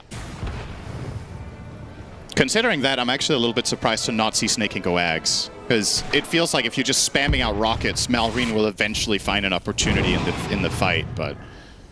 Snaking is going for a BKB after having Pipe Solo Force Staff. Crit is going Hex after also having his 9-second BKB. So they're all going BKBs. All 5 heroes on Falcons. This is a very unusual situation. They're just missing the Clockwork one, and he's about 2,000 away. So clear team comms here saying this is the item of the game that we all need to get. The next one on the menu will be a Wind Waker for Amar. And it's actually Analog that's going to go for the refresher here too. So double sonic waves, you do have to stack them in sort of funky ways to make sure that you get the full damage out there. Do you have to stagger them fully, or can there be some overlap? I mean, it's just whatever the overlap is going to be the amount that you miss out on, if I'm not mistaken. Okay. Schofield tries to get up to high ground, doesn't quite make it there. Devi gonna pop the ulti to buy a little bit of time. 4 stats, Drinking Buddies backs away. Still playing around with this one. Will hit the Sonic Wave. Now Devi Llama backing up. Parker hits him hard, but not enough for the kill. Still hanging on to that refresher. Now Skinner is out there. They have enough damage for Cookie. The Drinking Buddies, he's fine. They turn, they hit. Skinner is doing a ton of damage and surviving through it all. He's stealing all the right clicks, and Parker in trouble. Gone. Holy shit, Skinner is in with 10% health. Gets off Satanic and 3 attacks, survives. Ooh. Nice sidestep from Analog there, nice little detail. We'll get him out, but my god, this is just so... Honestly, Heroic are so close to winning that fight, and they get 0 kills. Skinner was mega low, the Bristle was mega low, but they don't get through these tanky boys. Need to get some type of healing reduction, and can't quite do it. They force out the Snapfire buyback. It's 70 seconds. I feel like Parker is going to have to buy back here, but they might try and see if they can bait Falcons in deeper and get a victory out of it.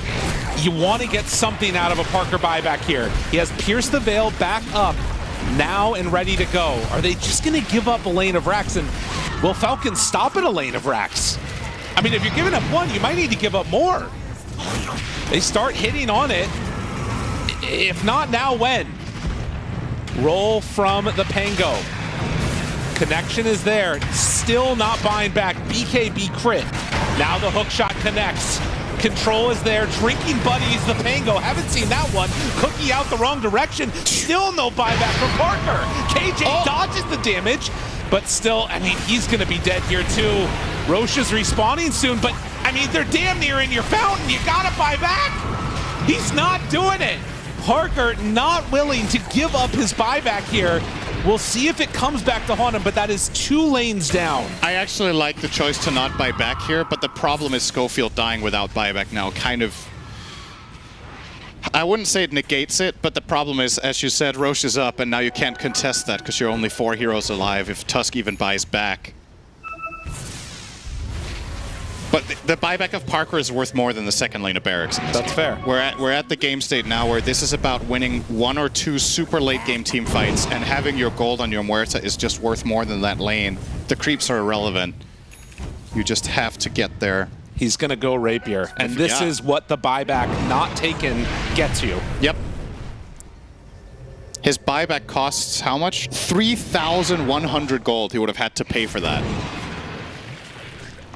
And as you said, the unfortunate situation is that team fight they're waiting for, it's going to come later. Level 29 on Lina. How far can they go with this?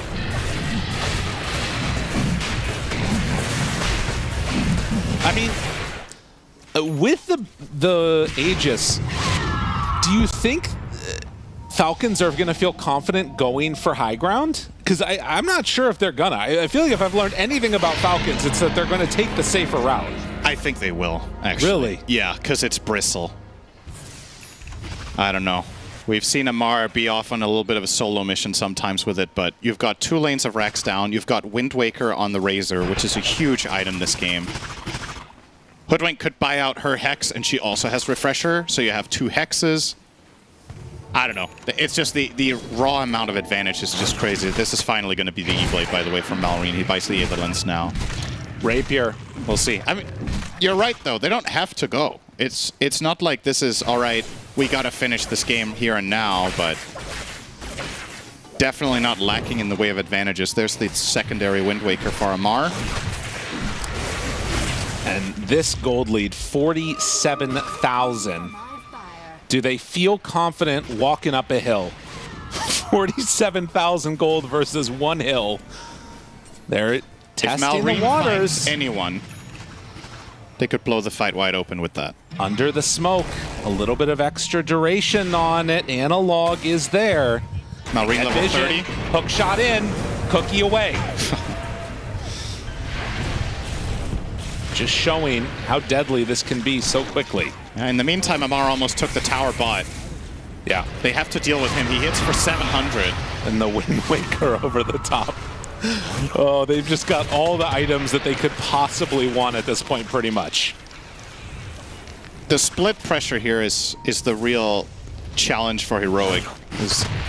From time to time, they're going to have to kill creeps around the top mid area, and that's where Malrine will try to strike. And in the meantime, you know the Bristle will constantly try to keep you on your toes down bot.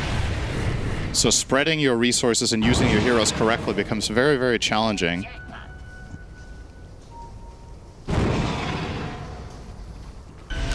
I mean, Parker with the Rapier has sacrificed his pike now, so does not have the same attack range, and he doesn't have that disengage tool to reposition himself. So if he does get caught, he's cooked.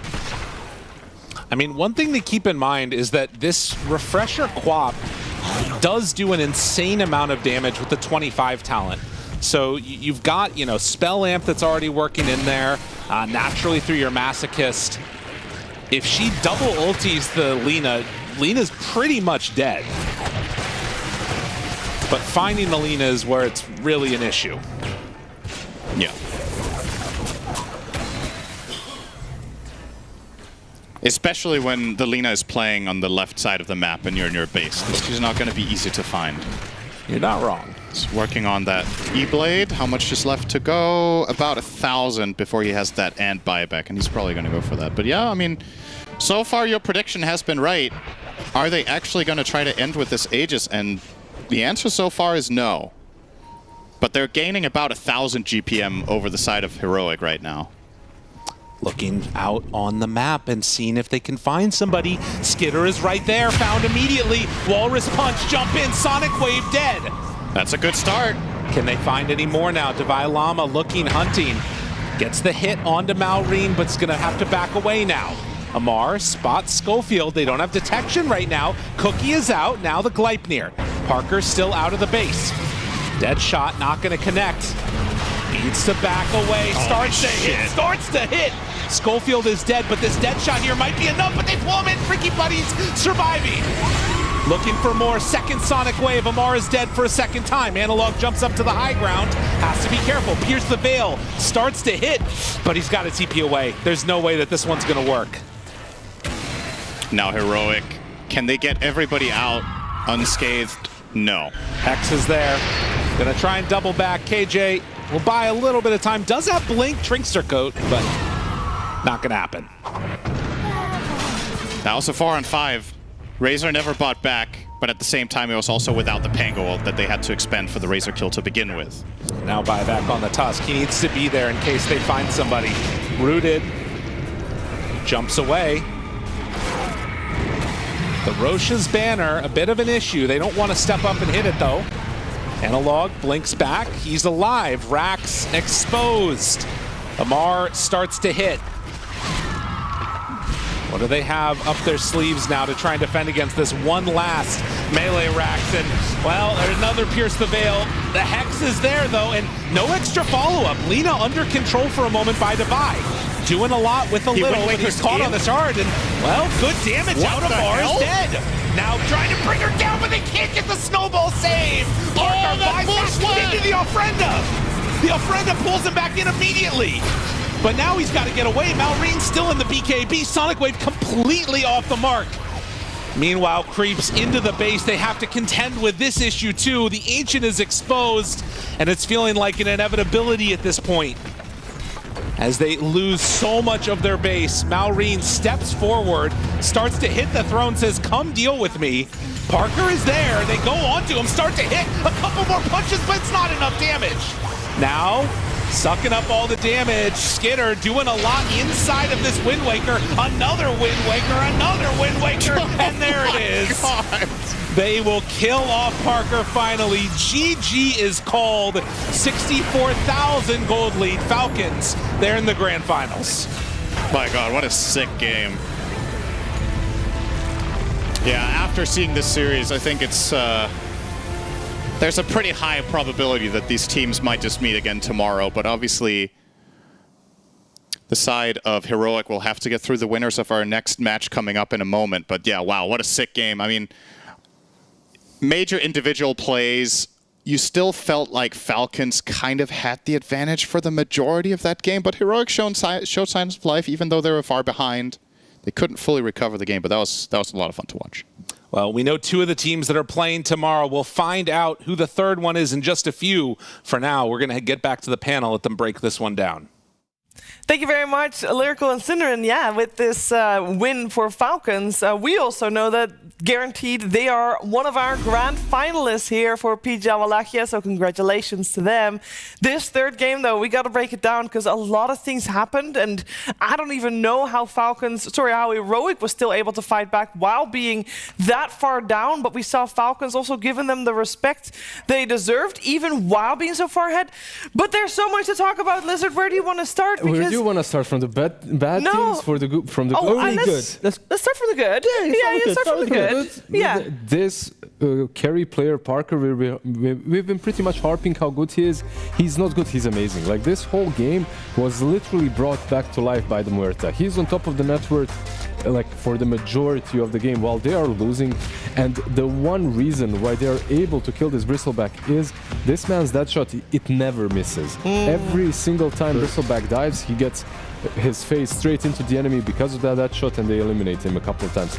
Like he was keeping them single-handedly in this game. And it's that respect from Falcons where they wanted to scale because they knew that Parker had that pop-off potential. He can 1v9. So why not, if you're Falcons, you keep whistling down Heroic, you keep taking the fights, punishing the fact that Pangolier is not having a game. You can see the net worth right now about to be overtaken by the Don't Google it. Don't Google his net worth. Don't Google the Pango net worth. Yeah. But that's why Falcons, they identified that there wasn't really many good moments for Heroic other than, I think, Analog chipping them down, of course, Muerta, Parker popping off. So let the Bristle farm, let the Lina look for pickoffs, let the Razor farm, and then you'll be able to just win out the game. I hyped up the dead shots, and there are 2 there that they missed. Yeah, but it's fine. It's fine. Yeah, this is later on in the game. He kept them this far out. He kept them in. I hope they did. I have to say, as a team as well. Yeah, Pango struggled, but they did a really good job at playing these team fights by allowing Muerta to stay away from the Razor.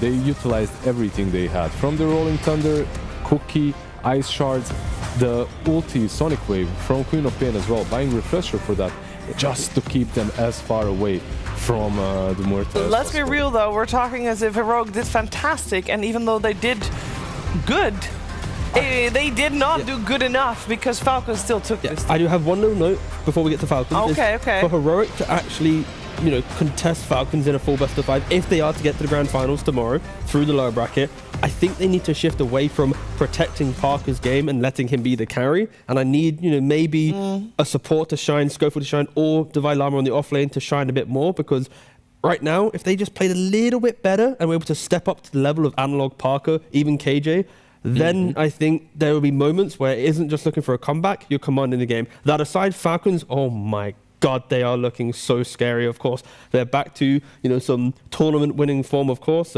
Skidder on his Razor, not having to be too flashy because, of course, Maureen is playing the Lina in the mid lane, always hunting the map, always looking for that kill. Sometimes not getting them, but still, go in again.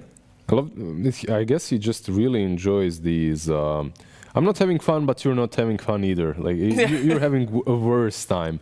He's playing these Razors, these Nature Prophets. Meanwhile, ATF and Lina, they get to have all the fun. And ATF, probably one of the reasons why this game stretched out as much as it did. One of those dives where he loses the Aegis and they kill him again wasn't that pretty, but very understandable. As a Bristle, you just want to go in. And we don't really praise the crit hoodwink. We mentioned it in the previous game. We mentioned it several times. He just plays it time and time again. But I'm happy Production's also giving some love to snaking, right? Because if we look at all these little highlights, right? How many times is there a bushwhack from crit to set Psych up? There's also the follow-up from a hookshot from snaking to facilitate the fight, like to hit a 2-man cogs, contain a hero, whilst the Vilama's running in by himself on Pango to allow Muerta access to the fight. Snaking's then also jumping the backline, so when the Vilama's in, he's now isolated by himself, instantly dying. So yeah. And this item that was just showcased, BKB, every single hero. Player you're playing into Muerta. It's like a must at this point. Like, you have to make it so difficult for Parker to pick and choose his targets and eliminate them. And that's exactly what Skitter's job was as well. Like, the whole teamfight dynamic was, is Razor gonna get to leash the Muerta or not? That was it. If he gets on top of her, they're losing that teamfight. But most of the time, if Muerta is able to just stand there and hit, he dies before he even reaches her. Yeah, speaking of Skeeter, he is the one that Slacks found for the winner's interview. Absolutely. Thank you so much. I am here with grand finalist yet again, Mr. Skeet God Skeeter. So good to see you guys where you belong, many would say. Do you feel like you belonged at the grand finals at this one? I wouldn't feel like we are the proudest to be in finals in this very specific tournament, because I feel like our level of play is not as good as it usually is. But, you know, we are happy to be in finals for sure. Well, I thought your play was pretty good, particularly in that last game. It was really fun to see you as that, you know, Razor going absolutely crazy. What was your favorite part of that game personally? I was for sure just linking Muerta and just Wind Wakering 2 times in a row with Refresher. That was so fun because he probably has to be so confused about what is he supposed to do. So that was fun. Didn't an ally Wind Waker you as well in that last fight? Yeah, so I Wind Waker myself 1 time, then I refreshed, did it again, and then Amar Wind Wakered me. So it was 3 times. Is this balanced? I mean, you just buy Nullifier, I don't know. Good advice for next time. But yeah, so incredible game that we did see there. Although I do need to ask about the game that you guys dropped there. What do you think happened? I think we had a pretty good shot at winning that game. We just had some mixed execution of team fights, and we didn't really keep our cool. And we kind of panicked a little bit. The pressure kind of got to us, and that's what happened. Okay. That was the first time that we saw the crit hoodwink and the Tusk go down. Pretty stressful stuff there. You guys managed to come back, though. That didn't bother you at all, seeing the immortal crit hoodwink die? Yeah, I mean, every time Crit is playing Hood King, you know, it's like an easy game. Right. And when he said that, like, initially I didn't like that he wanted to play Hood King game too, but, you know, he convinced me. He just says, guys, Hood King is Hood King, so, you know, enough said. All right, well, I got to ask you the standard pre-Grand Finals interview. Got to ask you who you think is going to be joining you there in that Grand Finals if you had to take a shot. And then I want to know who you'd like to face off against. Okay, I think it's likely going to be either Heroic or Tundra, but I would love to play against Tundra. All right, Tundra again. Any particular reason? A lot of people had said they really want to see the Heroic Falcons fight. I mean, we already fought Heroic, right? So it's kind of like set in stone. Oh. But Tundra one, like, you know, I personally, like, you know, I like the Orc, the Neta, and Saxar playing. There's a lot of, like, friendly faces. Okay. And it's time to wipe those friendly faces and give them a frown, huh? You're a sick man, Skeeter. Gotta expose the TI winner fraud. Damn, all right, the TI fraud. Fantastic. Well, thank you so much for your time. It's always a pleasure. And we'll get ready for our next series as we throw it back to the panel. Yeah, set in stone, he says. I think Heroic has something to say about that. They'll do their darnest to come back to Falcons. We already heard it from KJ that this was part of their plan, you know, face him at least twice so that the second time they could take him. But we'll see who comes out victorious out of the 3 teams that are still left to have a chance to joining Falcons into that Grand Finals. I'm still not done talking about the game that we just had.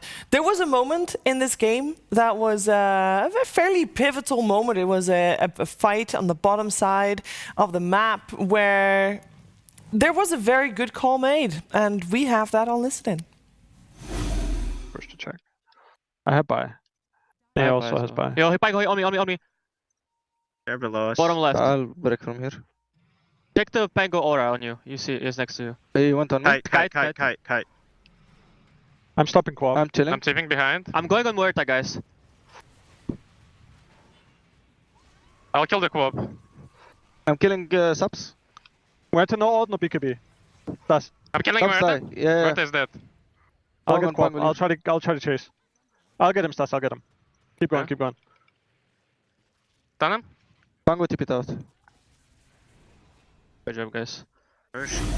Such an important call, so calmly done, Lizard. Yeah, it's very calm, and also the like when we're watching Dota, right? Like observers, they make this game Herald accessible. Like they keep it smooth and slow, and you kind of look at the team fight from distance.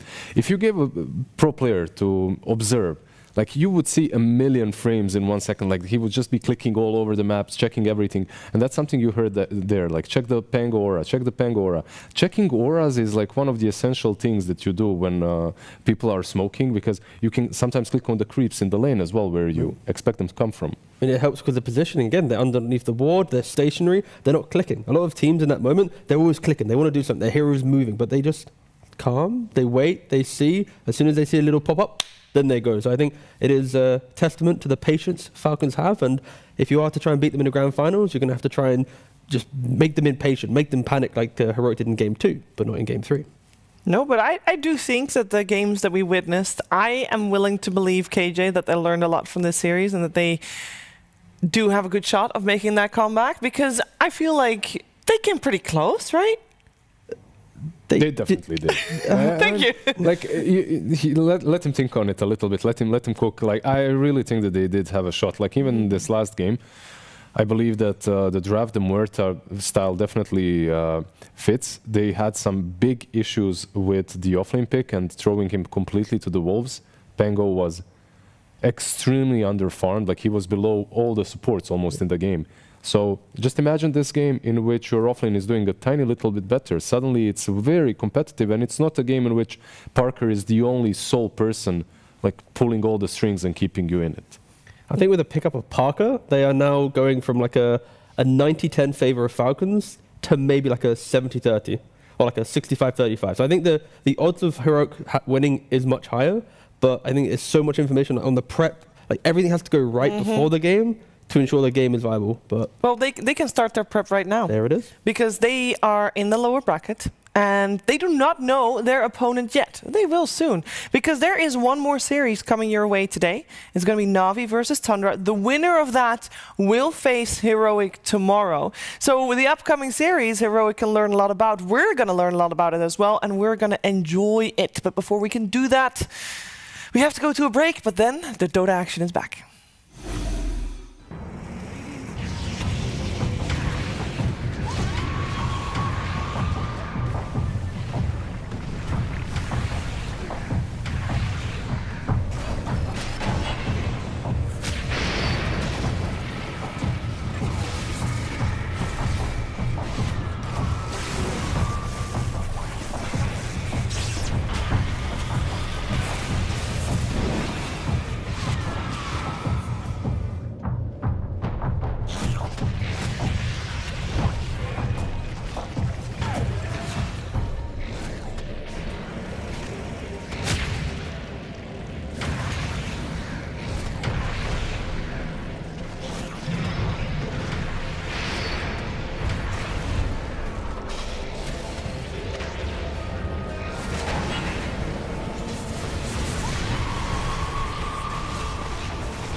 Hello, you're watching PGL Wallachia, and we have 4 teams left remaining in the competition. And that's a problem because we can only feature 3 on our final day tomorrow.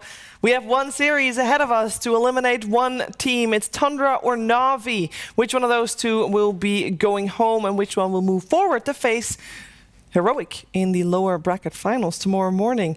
We'll find out together with my 2 panelists, Higov, going into this series. Do you have a preference? Because we've seen both of these teams win this morning.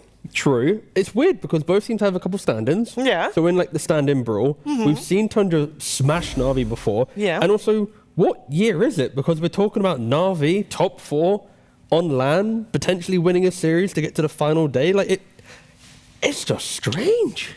Strange in the best way possible. Yeah, of course. It's definitely in the best way possible because Puppy is involved as well in Na'Vi. Yeah. So that's like, what year is it indeed? Yeah. It's going to be a wild one, a weird one. I feel like Tundra, they showed up a little bit better. Na'Vi, however, are looking very scary. Like both of these teams, obviously riddled with stand-ins, but both of these teams have improved so much from the group stages. I'm expecting some solid oats. I'm expecting the same, and as you just saw from the bracket, it was Tundra that knocked Na'Vi down to the lower bracket to begin with, so I'm sure that Na'Vi is looking for some revenge. There is something else at play with this series, though, and I don't blame you if you missed some of the interviews that are played during our almost 2 weeks of broadcast. You know, you're going to miss things here and there, but in case you missed this little snippet, we got you covered. For mid laner, it was a bit more complicated, I guess. We had a lot of people we were considering. The main guy we wanted was BZM, but unfortunately we were not able to make it happen. BZM. 33 just really wanted him on Tundra in the mid lane. Could not make it happen. Guess who Tundra is facing? It's BZM. I think this is pretty spicy stuff. Yeah, the fact that Tundra, of course, post-TI, they're getting a full rebuild at round 33, bringing Saxa. The idea that they wanted BZM, but again, during that time, he was on OG. Maybe there's already pre-talks with Na'Vi. Like, again, it's complicated with contracts, but now to play with a stand-in of mid-1 whilst Lorinov obviously couldn't make it to this event, like, yeah, it's going to be exciting to see, like, will BZM just pop off? Will 33 go to Tundra, like, guys, can we maybe expand our budget, please? Can we get BZM? But, yeah, it's going to be a fun one. I mean, it could have been spicier, definitely, but it's probably better for the mid laner to be mid-1. When you have to play against someone that's supposed to be on your team and you were, at least you know, okay, I wasn't the second choice, you know? Like, oh, so you're saying that if this was Lorinov playing for Tundra, it would have been a whole different story. True. A little bit, I mean, maybe 33 wouldn't be saying those things. He's not here, so yeah, it's awkward, yeah. He's not here, so it's fine. Maybe he's not watching the interviews, he's just watching the games, you know, he's in Dota client, but it doesn't feel that great. But BZM, he's been popping off the last couple of series, and yeah, probably one of the main reasons why Na'Vi is even here. So understandable that they wanted him. Understandable that they want him. Let's break down this upcoming matchup as we focus our attention a little bit more on Tundra. They have 2 stand-ins rather than the 3 stand-ins. I think that this team has gone through a lot of growth, Lizard, over the last week and a half, wouldn't you say? I agree. I think they have been exposed with a couple of drafts that they've been playing consistently as well. I think that a couple of teams are maybe like, let's be real. Even this game right here, this shouldn't have been them. This should have been Beast Coast. Like, they're living on borrowed time. It's something that Moon Meander was talking about. Like, they ulted on Abaddon and they're somehow still in the tournament because, like, they had a really rough game too, which, I don't know, like 55% Gaben. That's all I'm going to say. Gaben was right, as always. I mean, it feels like, at least for Tundra, that we've come to understand what Shad and Mid want to bring into the team. Shad feels like a carry player that wants a little bit more time to farm. He does not as early aggressive. Bloodseeker, though, was a big change in that. And Mid one, really good at dominating early, making early moves, but sometimes his itemization or playstyle can put him in a kind of awkward spot to give teams opportunities to get back into the game, to put it politely. Let's focus our attention then on Na'Vi, because they have 3 stand-ins, and that is like obviously that is the majority of the team. and that kind of changes the identity of a team generally. Do you feel like they found their identity this event? Like, are you able to put your finger on, hey, that's Navi's current playstyle? Yeah, I think Puppy's morphed into, again, like, he's quite an aggressive 5/greedy 5, so someone needs to be sacrificial for Puppy to kind of fill that role. And I think that's where Boom, used to play on Secret with Puppy, varying success, but yeah, I think they've kind of understood that BZM wants to be the playmaker. You need to make time for your Ragi, and if Boom and Puppy overplay their hand, then suddenly all of Na'Vi comes crumbling down. So counter argument your 3 standards. Oh, I'm so ready to counter. Yeah. Not yours, Shivers. Like, There's 3 standards. I know that Boom kind of spoiled that. This is like, they might be on a trial period, but still. Yeah, this might be like 2 stand-ins in secret, right? Because it's Puppy, Boom, and Zayats. Like, they've been playing for quite some time. Oh, but come on, you can't say that. That's a smart one. That's so different. There's a different person drafting, different energy. There is, but there is still a lot of built-in synergy between these players. That's true. And we can connect the points real quick. Sure. It's just simply, like she was mentioning, because we kind of glossed over that for a second, in the interview with Boom, he did kind of mention that it's not really a stand-in, more like a trial. So this is Na'Vi maybe even playing with not 3 stand-ins, but just one a Puppy potentially, based on the interview again. But then I don't know if BZM would be a trial, because in that... I think so as well. But in that sense, what would be the holdback for having BZM go to Tundra just because the contract ended later? I don't know. That's the joy of competitive Dota, I don't know all the administrative stuff or how things... He doesn't even know. Like, in the interview, he wasn't sure what's happening. So. No, he had the fly. The fly that was earlier here now made it its way to Fly's the not here anymore. He got eliminated by Na'Vi earlier. I just figured I'd take a little bit of a moment to not react to that and let it die. So we can fully focus our attention on the draft. Don't do North America like that. Jesus, Shiva. Oh my God, don't let it die. We need the region. With the pun, you yeah, dummy. Sure you did. A very smart person taught me that you need to give people their little wins, so just give them That's true. Yay! Should have done that. All right, we got ourselves Tundra on the Radiant side. Na'Vi is on the Dire side. First pick goes the way of Na'Vi, and Tundra, therefore, has got second pick. We are already in the ban phase. We have got the Pango, Clock, Enchantress banned out by the side of Tundra, which is normal standard. Bristle Visage banned out by Na'Vi, normal standard. I would love to know the logic of the Drow Ranger Na'Vi specialty. Na'Vi specialty, yeah. But that's first pick material? That's Uragi right there. Okay. Like, he's been playing it quite a lot, and it's one of their best carries. Meanwhile, the second and the third ban from them, Clock and Enchantress, that's literally just Puppy. Also, something we don't really talk about from second pick is you only have that single ban in the second phase. So if there is a player or a concept that you're very afraid of, and you don't want to have to think about it and waste that ban, why not just ban it in the first phase? Yeah. Because now that single ban Tundra has available before they go for the next round of picks, it's like, okay, is there a hero that will unlock the aggression? Is there a hero that, they have choice. They don't want to just waste it on they might pick a Drow, so get rid of it early, you respect it, keep your draft alive. Yep. I don't mind it. But second pick mainly because you only have 1 ban compared to first pick having 2. Yeah, Na'Vi now just banning out the Storm Spirit. He's been having a really good win rate, like 20-ish games, and I believe around 70% win rate on the Storm Spirit. Of course, there are some hero specialists. They were hero specialists in the tournament. And SF as well, something that Shad has, something that they played this morning, I believe, as well. So getting rid of that SF, the 55%er. I know it might be hard for Na'Vi to draft based on often sacrificing Boom as an offlaner in both draft and sometimes play, but I really enjoyed the Naga Enigma combination. You might argue it's a bit greedy, but Enigma early on in laning phase and the tempo use set, I can't remember what team played it, but we saw it once, but we've never seen it again. Like, it was strategically very fun. I think that was actually the Vailama playing the Enigma, and in that game they had a lot of early game pressure. Maybe I might be wrong. Just check it. I'm a cook. I'm gonna see the draft. In any case, yeah, like I love it. I feel like the only downside are, of course, the ultimates that are on a really long cooldown, and that's something that you have to keep in mind. Naga's song is one of the longest cooldowns in the game, and Black Hole isn't any. It's better, but it's not that. It was Liga team when they beat beastcoast. Liga. Yeah, some time ago. But when you think about it, Enigma is played quite a lot. Naga is first phase material, so we're going to get these combos eventually. And the reason why I reference it now is because that was a lineup in which you buff up a single hero like a Luna. It was actually against a Luna as well.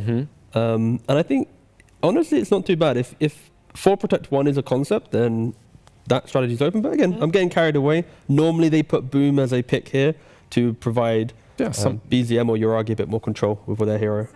There's a lot of really good offlaners left in the pool. Like, you have your Centaurs, your Mars heroes, all of these Blade Mail builders into the Luna are solid. And up to this series, Luna was a little bit forgotten, I would say, even. This not is seen it too much? Definitely not. The hero was really damn contested in the group stages, and then it just kind of fell off. And for a reason, because she's been losing quite a few games. Even Heroic, that have a star position 1, have lost a couple of Luna games. And we're gonna get treated to the Zayaj Willow. That's one of his signature heroes. Happy to see that returning. We've seen it ignored a little bit as well recently. And it was one of the heroes that was picked up a lot in the first couple of days, but kind of fell out of favor a little bit. Happy to see it back, and the Rays are now picked up as well. Yeah, we saw how Razor was utilized in the previous game against the Muerta. You know, range carries that want to stand their ground will never enjoy playing against Static Link, because now you need to buy Hurricane Pike to disengage. You need to just really think about your positioning rather than just me middle fight, me A-click. Uragi has played it before in the carry role, but yeah. Not too many heroes that enjoy playing into Razor, no matter what. And you've already showed your carry, and you can't go for something like a Morphling, so they pick up the Razor. I'd argue as well, Razor can also, I think, match Luna in regards to scaling, because when Luna wants to right-click, you can get Butterfly, you get BKB Refresh as Satanic, so not opposed to it. And yeah, the problem that I see right now, Shadow Demon was left in the pool, they pick it up, you won't have that movement speed to keep like that Static Link active on Luna. Like, it should not be the case ever. But then, wouldn't Na'Vi be able to utilize the Naga Siren to then Song? So if the Demonic Purge gets put onto Razor, you then Song, you hold the fight for a second, let it soon expire, and then you can then chase the following fight after. I mean, there's definitely counterplay to everything in Dota. We've seen in that last game the Yule Scepters, the Wind Wakers. There's always a way, but you have to... Refresher Wind Waker. Exactly, you have to get there. You have to itemize for that, and you have to execute everything properly. You have to have all the cooldowns, which is something that not all teams here are capable of doing, or anywhere in the world, right? Like, it is difficult. Tundra probably keeping the Sand King flex alive, but because of the Naga Siren being in the 5 position, it's honestly fine if they want to put Sand King off lane. Naga can annoy you with the net contained for Link, but it's not the most kill-hungry hero that can continue threatening. I'm a bit worried, though, if the Sand King is on the offlane, because we're on the same page. We don't like it that much. No. And seeing 33 and how much he is carrying his team, I'd like it to be something less punishable. Sand King can definitely be punished. Well, then it's on Na'Vi to pick more heroes to punish Sand King no matter where it goes. So then it forces that thought, because Tundra have last pick in the draft. Na'Vi also use a lot of reserve time for this pick. And this is already somewhat of a punish. You can contain him in fights. The silence is great. Now they just go ban out a couple of really annoying heroes. Maybe this guy and the Brood that's still left in the pool. I would say it's an option for 33. It's awkward because I think Tundra, you put Sand King off lane, you have Brood mid, you have, of course, you can still... I'm taking a Brood off. Yeah, sure. But also there's Monkey King mid as well. We've seen mid one play, again, a very good early game on it. Yes, he had a couple deaths that made the game a little bit spicy, but he still broke the game early with Monkey King. But yeah, there's 2 or 3 good options for mid one if he wants mid choice. We did see the graphic, like he hasn't really played too many heroes here. Yeah, his side of the heroes is very empty. And some of those heroes were not that great. Like, obviously he wasn't playing competitively for quite some time. Monkey King, however, I feel like that's definitely his comfort zone. Yeah. Like, it's not only that he's a capable mid lane player, it's that he played Monkey King so many times on the safe lane too. Oh, they banned the Enigma. Damn it, Tundra. I wanted to see it. And they banned the monkey. God damn it. And they got the Timber. Okay, all right. Yeah. Stuns. Nicely done, team. Yeah, and quite the speed that we saw Na'Vi have in reaction to that as well, right? Instant ban into pick, which is somewhat unusual. Normally we see teams wanting to use that last bit of time to think, well, not even think about the picks, but talk about everything that could happen in the plan. And keep in mind, this can be Timber anywhere, basically, right? Like they play, and it can't be, but they still go for the Brew. I've seen this before, but the Timber kind of already... But yeah, I prefer it mid though. I think Against the puck, there was more punishment to apply, and with Na'Vi, you can still shift Timber from offlane to mid if you want to protect your tower, but there was a kind of a lack of control, right, for Na'Vi. They've got the Coil, they have Terrorize from Willow, Bramble, Song, but there's no cheap spells. Everything feels like high committal for a fight. Whilst Tundra, they have a lot of cheap stuns, a lot of sweeping play, so if you get into the map, it feels like it's easier for Tundra to make multiple moves, while Na'Vi, you have to construct I need these 3 heroes in this smoke, and I need it to work well. Yeah. If not, wait for the next cooldown and we'll go again. So there is a bit of a disparity between the two lineups in that regard. Do you have a favorite when it comes to that? Because we also know in terms of execution, there's a little bit of a difference. I feel like Tundra should have an easier draft to execute. I really do think that. It all depends on mid one and how his Broodmother goes. But if this man manages to get something like a fast Orchid, they can really control the map very easily. On the other side, it's not that easy. However, let's see, it's Boom, Timbersaw, it's fully in their comfort zone. The good side for Na'Vi is Razor and Timbersaw can be independent after 6 minutes. So support should be able to go mid and help enable the puck, maybe with a gank on an over-aggressive mid one. That has been his characteristic in the tournament, but in the grand picture, it feels easier for Tundra to win this game. Okay, let's see if they make a good start to this lower brackets. It's called the Reconciliation Finals or something. No, this is just a lower bracket finals, and tomorrow's the next one. Let's see who's going to take game 1. We're heading over to our commentary duo of Lyrical and Synerin. Thank you so much, Shiverson. We're here. We're ready for another game of Dota. Are we going to see it go the full 3 again? I mean, I'm excited for these ones because I feel like it's going to be a high-octane match. What do you think? Yeah, there's definitely the potential for some, I want to say, snowballing action in this game for both teams, really. So if that's what you mean by high octane, I definitely agree. This doesn't strike me as the type of game that's necessarily going to be particularly close. Just this individual one, not talking about the series as a whole. I was going to say, damn, who are you flaming? It's because the way... Okay, hang on, let's just see if people get out of trouble here to start. I think they will. So the reason I feel that way is Tundra last picked a mid-brood. Okay. Which is one thing. That doesn't necessarily make for a one-sided game. It's going to be laning against the puck. But at the same time, Na'Vi last picked a Timbersaw that is going to be laning against Luna Shadow Demon. Or excuse me, not Luna Shadow Demon, Luna Tusk. So willingly picked their Timbersaw into a matchup that's considered one of the better counters in the offlane. They've got 33 on the Sand King, so those are like the massive upsides for Tundra. Now you look at the side of Na'Vi, these heroes are very snowbally by nature. Timbersaw is pretty snowbally, the Puck a lot of the time is snowbally, and Razor is the type of carry that takes an advantage from the safe lane and brings it into that mid game. So, do you know what I mean? It's like either Na'Vi do well in lanes and therefore they can transition that into kind of running the game over, or if their games go poorly, I just think, like T pointed out, the types of fights that Na'Vi can set up are really difficult to orchestrate when you're playing from behind. That's fair. I think that that's a decent point. And I'll also say, though, that there is this, like... I hear what you're saying about, like, the laning stage and all that stuff. For me, it's much simpler than that. I see heroes that were good a couple days ago and now aren't being picked as much versus heroes that are getting picked recently and winning a lot. And I feel like Na'Vi have the newer, cooler heroes. It's like all the special toys. And now we're seeing, like, on the side of Tundra, this Luna comes back, you know, Sand King, been looking a little bit hit or miss. I'm not too sure about it. I'm a little bit worried about the Tundra draft, but that's with no analysis done.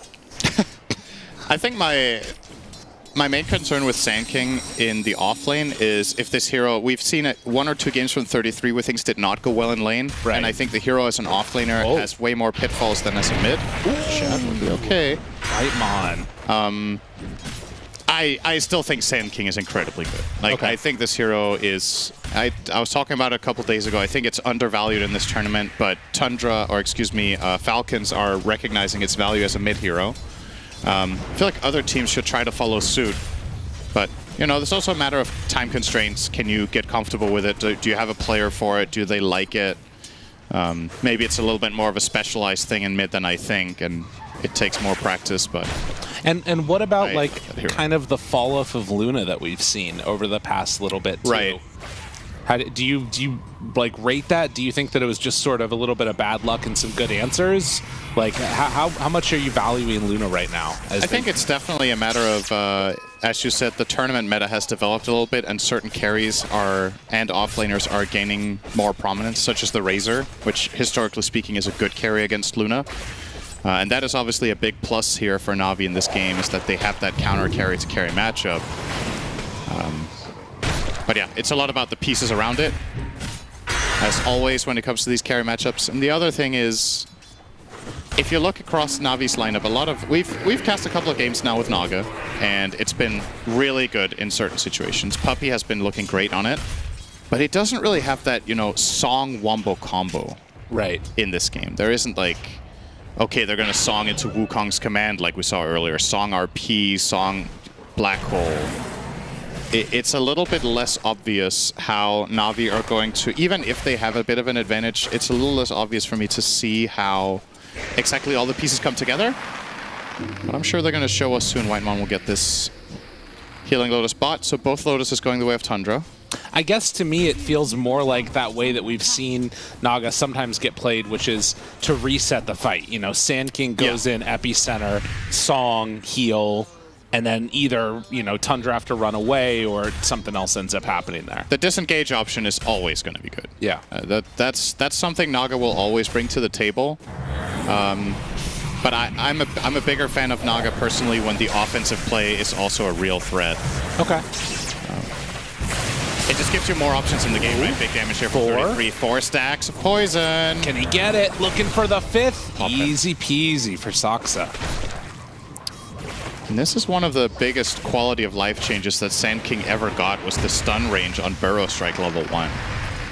This spell used to be so bad. Yeah.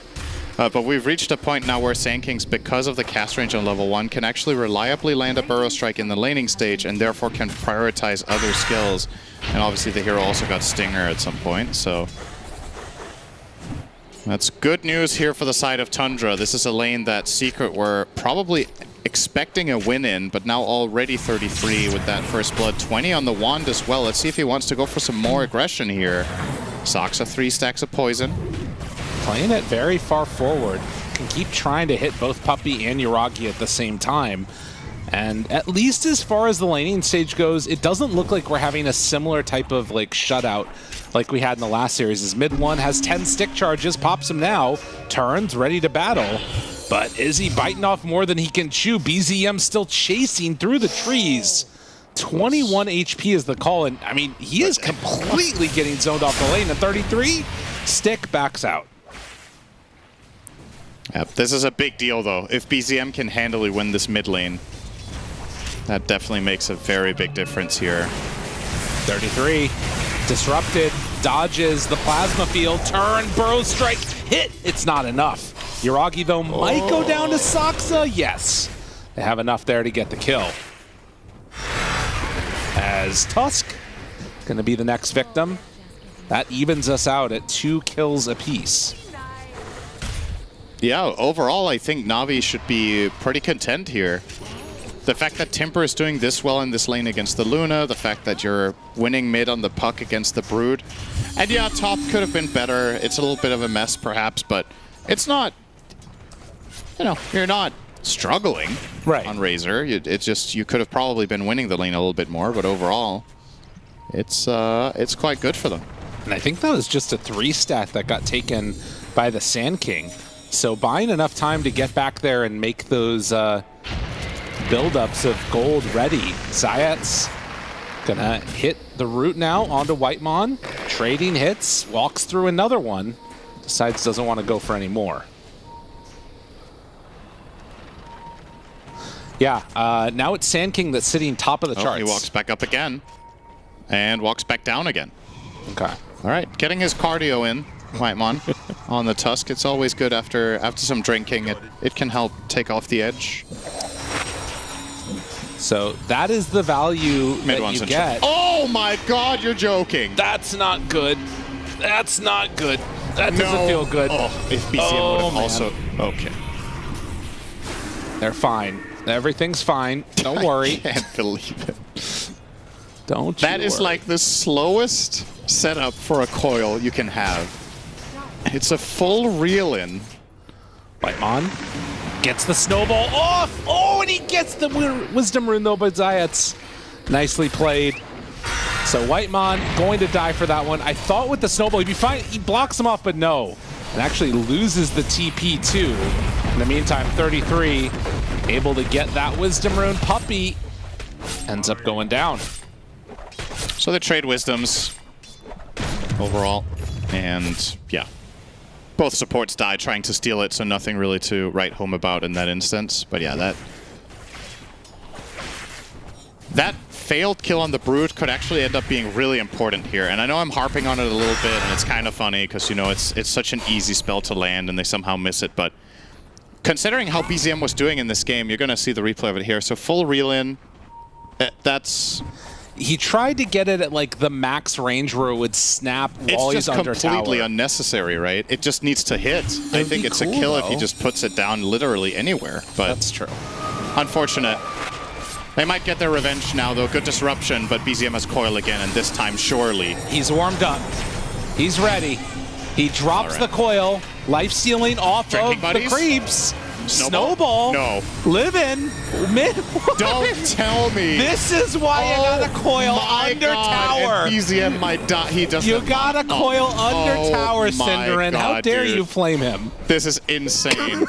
Okay, so this one was just way better, okay? So Tundra played that clutch. The previous one, different story. That one was just really nice defensive play from the Tundra supports.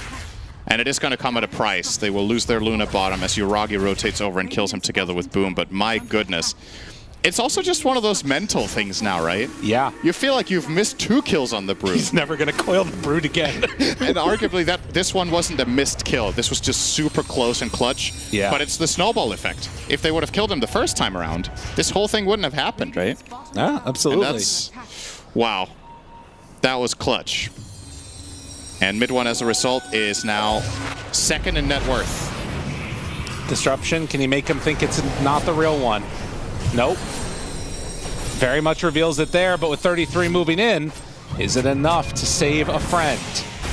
Saksa tries to back away. They don't quite hit with the plasma field.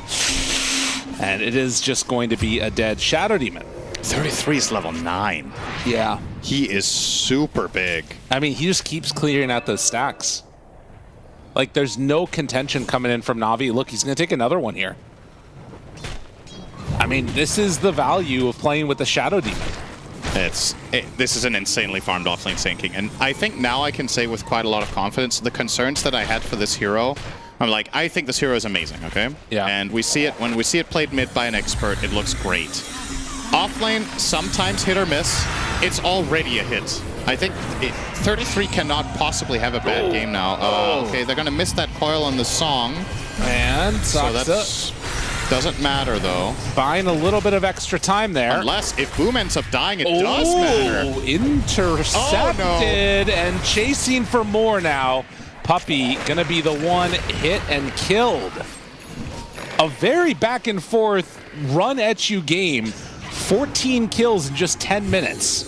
We saw some Brood Spiders denying a regen rune too, which maybe would have given BZM the comfort and willingness to run into that battle. But Chad is going to come in and take these stacks. So on the one side, you have Sand King clearing out the other stacks, and now Luna comes in. Zayats. How about Drinking also cleans your stacks? Burrow Strike dead. Another one bites the dust. Na'Vi just cannot handle the pressure coming at them from Tundra. 33 is getting a 12-minute Bloodstone. Oh my god. He is mega farmed in this game. He's going to put it to use. They're putting pressure on mid. And now with a couple of things that have transpired in mid that failed for Na'Vi, mid one's going to get a fast Orchid, and that spells major trouble for BZM as well. So again, the snowball effect of all the things that add up will create problems that Na'Vi have to solve that maybe they would have had to solve 2 or 3 minutes later, and it might not sound like the biggest of deals, but you look at the type of lineup Tundra has, and there's the potential that the map just disappears. Yeah. Like, Brood gets aggressive, the Sand King gets aggressive with the Bloodstone, and Na'Vi will be playing defense for the foreseeable future if they don't succeed in this move right now, and they're trying for it. I mean, this kill on the 33 would be huge. I don't think that they're going to be able to get it, though. Although BZM moving in, they get the coil down. Now trying to go in with the epicenter. Silence is out. That's good. This is a really important kill for them to get. 33 is walking away. Disruption. Saksa saves him. The Terrorize is out. 33 has to die. And he is going to be brought down. Oh, man, that was so close to just unmitigated disaster. If he did not go down right there. Here comes Spider. They're looking. They're hunting. Puppy's dead. Nope, he has raindrops. Okay. Puppy living. Shad steps forward. Oof. I mean, I will say this. Navi's execution definitely leaves something to be desired, right? They barely got away with it there with trading the kill on the sinking. If he has Bloodstone, this is not even close. Yeah. So this play does not exist the next time around, and they were fortunate enough to get away with it here. 33 did a ton of damage despite dying. If you look at the recap, he did 4,000 damage to the enemy team while being the target, and he didn't get to use Epi. So, crazy, crazy fight for him, despite being the victim there. Well, mid one, we remember his puck play the other day, and seeing the puck will immediately rush the Orchid. Maybe try and catch this puck unawares. We'll see what it is indeed that BZM goes for. Yuragi gets found, and easy bring down looking for more. BZM caught for the moment, and there's the Orchid. Yep. No reactions, no way to save, and BZM's life just got a lot harder. The coming 10 minutes of the game for Navi are absolutely terrifying. Shad. Good damage from Boom. This would be big. Whitemon trying to save him. Enough. Not going to happen. Solo kill from Boom. Yeah, I mean, they need something like that. They need somebody to pop off and get a game, because Tundra are likely to just take away more and more of the map, with the Brood taking the mid tower. The bottom tower is gone. The top tower not long for this world if he wants to go there on the Brood. So you've got to have somebody to turn to that can actually make the plays happen when the game goes this far south. I mean, Luna is still killable. I feel like the Brood also is, as much as like this Orchid is, you know, dangerous for the puck if you're on top of them. If they bring numbers, I feel like mid one can die. It's mainly just the Sand King that, like, I feel like there's not an answer for this guy. Yeah. And you have nobody that's buying any anti-healing. So 33.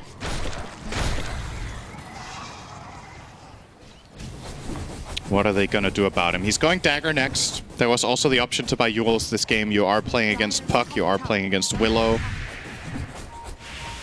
Of course, a way of... mainly those two, I suppose. This feels like it has to be a window where you take a fight now. You've got Pipe done on Timbersaw. A lot of magic damage coming from Tundra. Will they decide to make some type of aggressive play together? Yuragi down in the death zone. Dire's top tower is under attack. And mid one. They find him, find his spiders. Get a nice little injection of gold there for the Razor, but mid one will back away. Dire's top tower is under attack. I mean, it doesn't look like they actually want to try and take a fight. Maybe it is just too hard into the lineup that Tundra have at this point. Yeah, it's a struggle. The Pipe of Timber definitely helps if they can set it up somehow, but just as much as it's... Okay, hang on. Maybe mid one. Coil there. Damage. It's about to wear off. And hit some creeps. Boom, not there at the same time, and no Razor means no chance for a kill.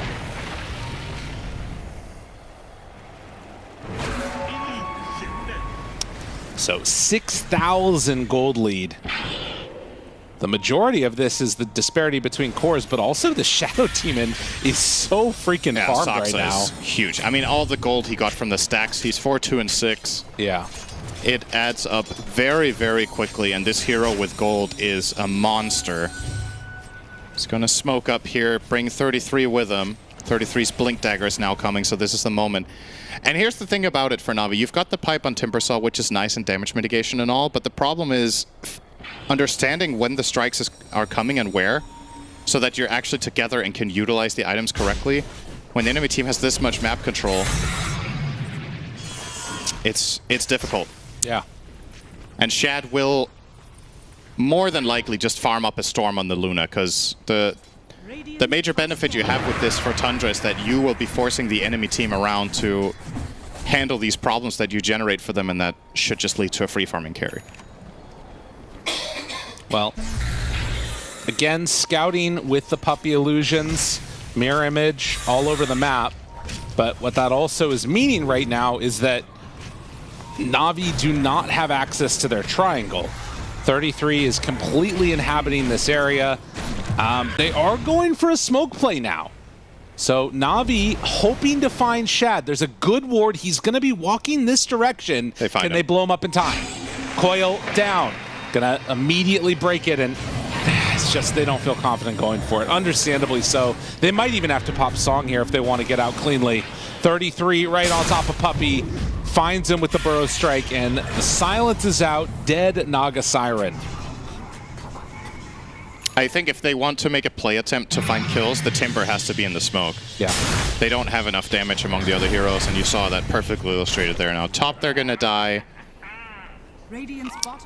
It's very difficult to see the path for Na'Vi here that doesn't involve just bringing enough heroes to the play. You kind of have to have Timber plus Coil and your Razor with BKB in the same move. As Boom... Oh no, the Eclipse is down, and yeah. I mean, they get these fighting items and then don't manage to get together to take the fight. It feels very tough at this point for them to pull this back. Tundra is in such a dominant position, just 18 minutes in. And that's a BKB done now on Brood. At the very least, BZM is going to be going for a defensive item, but at the same time, that means he doesn't have damage. Yep. Rough spot. Gotta pick one or the other. I can't say that the Ewel's is bad, because I feel like it's just flat out necessary here. But as you pointed out, you still have damage problems with this, but alternatively, you enter any sort of fight, you get clicked on by an Orchid or a Sinking Stone, and you just disappear. So your teammates, the only save you have is Song of the Siren. I don't think you can always rely on that, so... Yep. It's gonna buy the Ewel's. He'll complete it in a moment. He has it now. Let's see if Na'Vi want to do anything with it. Oh, they are gonna smoke up right underneath this ward, it looks like. BZM pops the haster and they start going together. Oh, maybe they're not. Okay, never mind. Deciding they don't want to take that fight. Just gonna try and farm, it looks like.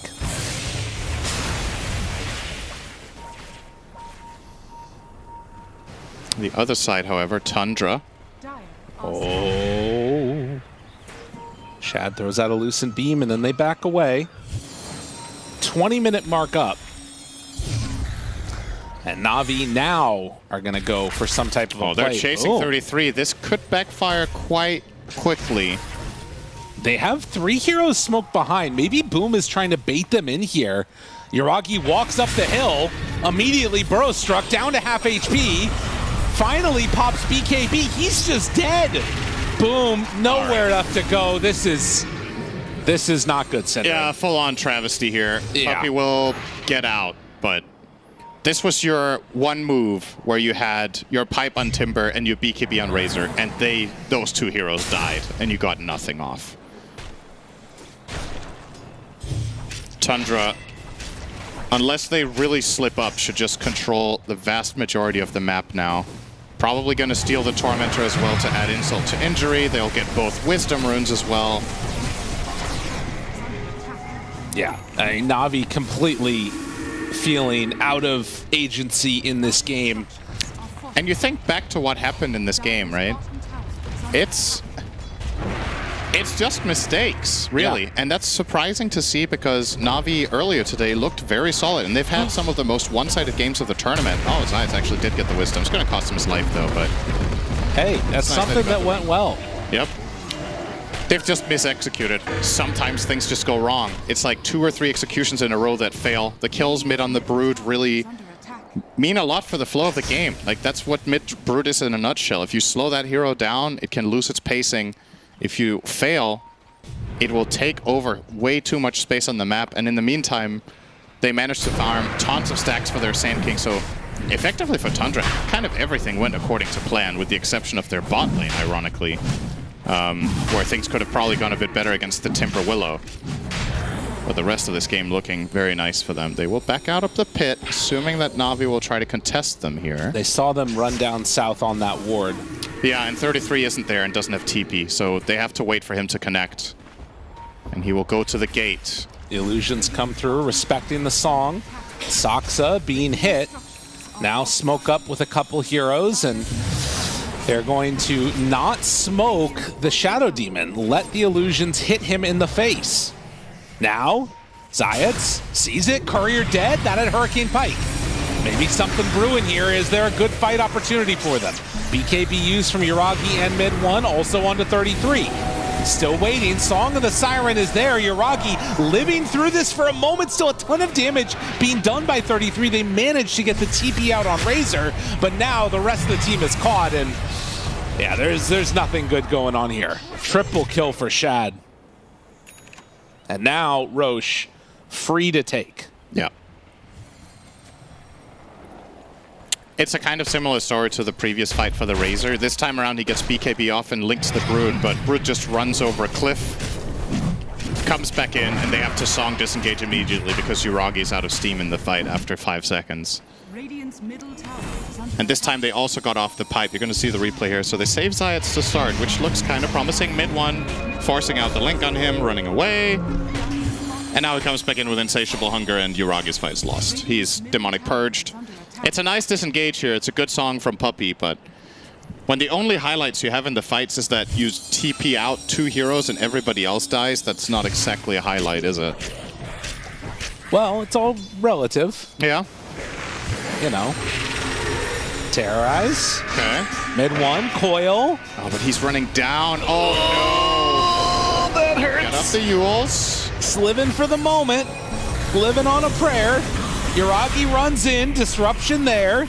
Backs out a bit more. Burrow strike to the low ground. Okay. Na'Vi would have loved to get something there, but Na'Vi do survive. But in the meantime, Shad is just solo free farming top, pushing the lane out.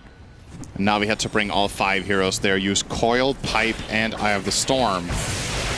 And they got nothing to show for it. They're in a tough situation. I mean, the game is what it is. Like, sometimes this just happens. Yeah. And it kind of is just that difficult to string anything together when the enemy team has this huge of a lead minute 20 with the lineup they have. But that doesn't mean that Na'Vi should stop trying. I think the only way back into this game is to keep going for these moves and hoping that you land. Hoping that the enemy team gets caught off guard. Maybe Shadow Demon isn't there and clutch in the right time. Whatever it is. However, as it looks, the successful moves... Yeah, that one hurts. ...are from the other side as Boom gets caught out. Look, they have a Timber Saw illusion. Yep. Looking at it right now. It's pretty cool. Now they have a pipe. That's not how it works. That's a strong looking Timber right there. Yeah. Well, off to the side, BZM finds Whitemon. Or, nope, doesn't quite. It's fine. Was hoping that they could find and kill off that Tusk, but no such luck. Shad is feeling so confident he's farming in front of the enemy tier 3 bot on the Luna with no teammates around. Just enough information top that there's 1 or 2 heroes, and then he knows that Na'Vi realistically can't make a move on him. Oh. Speaking of making a move, oh, God. Oh, no. BZM. BZM living? BZM living. Purge. BZM in a little bit of trouble now. They do manage to get out of there for a moment. Now blinks down. Got him, Orchid. Dual Scepter. Space created right now, Cinderin. Oh, he did. Okay. He couldn't have played it any better, though. Yeah. Aside from not getting caught. But after they opened on him, he pressed all his buttons the best he could, I think. It's just not... It's not happening. Tundra, 21,000 gold lead. The most one-sided game of today, I think. But... Oh, no, that's... Sorry. Puppey's on Na'Vi. All right. Yeah, that's another Shad one. getting a 322 gold bounty for that one. Very strong. Let's see if they think about high ground now on the side of Tundra. All right, they're going in for... Oh, they're thinking about it. Now, if they go high ground, we have seen teams lose pretty big advantages there before. Hitting tier 4 towers, tier 3 towers, 33 taking a lot of damage. 33 walks away. The Billions are instead the ones that are going to take a lot of damage. Shad will not be stunned. He has Conda already. Navi is eating them alive from range. Losing their base. It is going down. Buildings are no longer there. Shad took them all. Epicenter. 33 is at like no HP and still just not afraid. Shad has Aegis for another 40 seconds. Yeah, Will get stunned. Wait a minute now. Oh. Disruption, walk away, and they got him. Can they do it again? He does not have BKB. Hold your horses, Cinderin. I'm holding my horses really hard right now. It's too much information. And Navi up on the high ground, ready to jump. Okay. 33. They're going in. Burrow strike. Oh, and that's in trouble. That is a Dark Willow dead. Boom down to half HP already. Yuragi BKB has to run away now. And BZM gets one Conda hit, starts to fall. The Glaives, they are a-flying, and Navi, they are a-dying.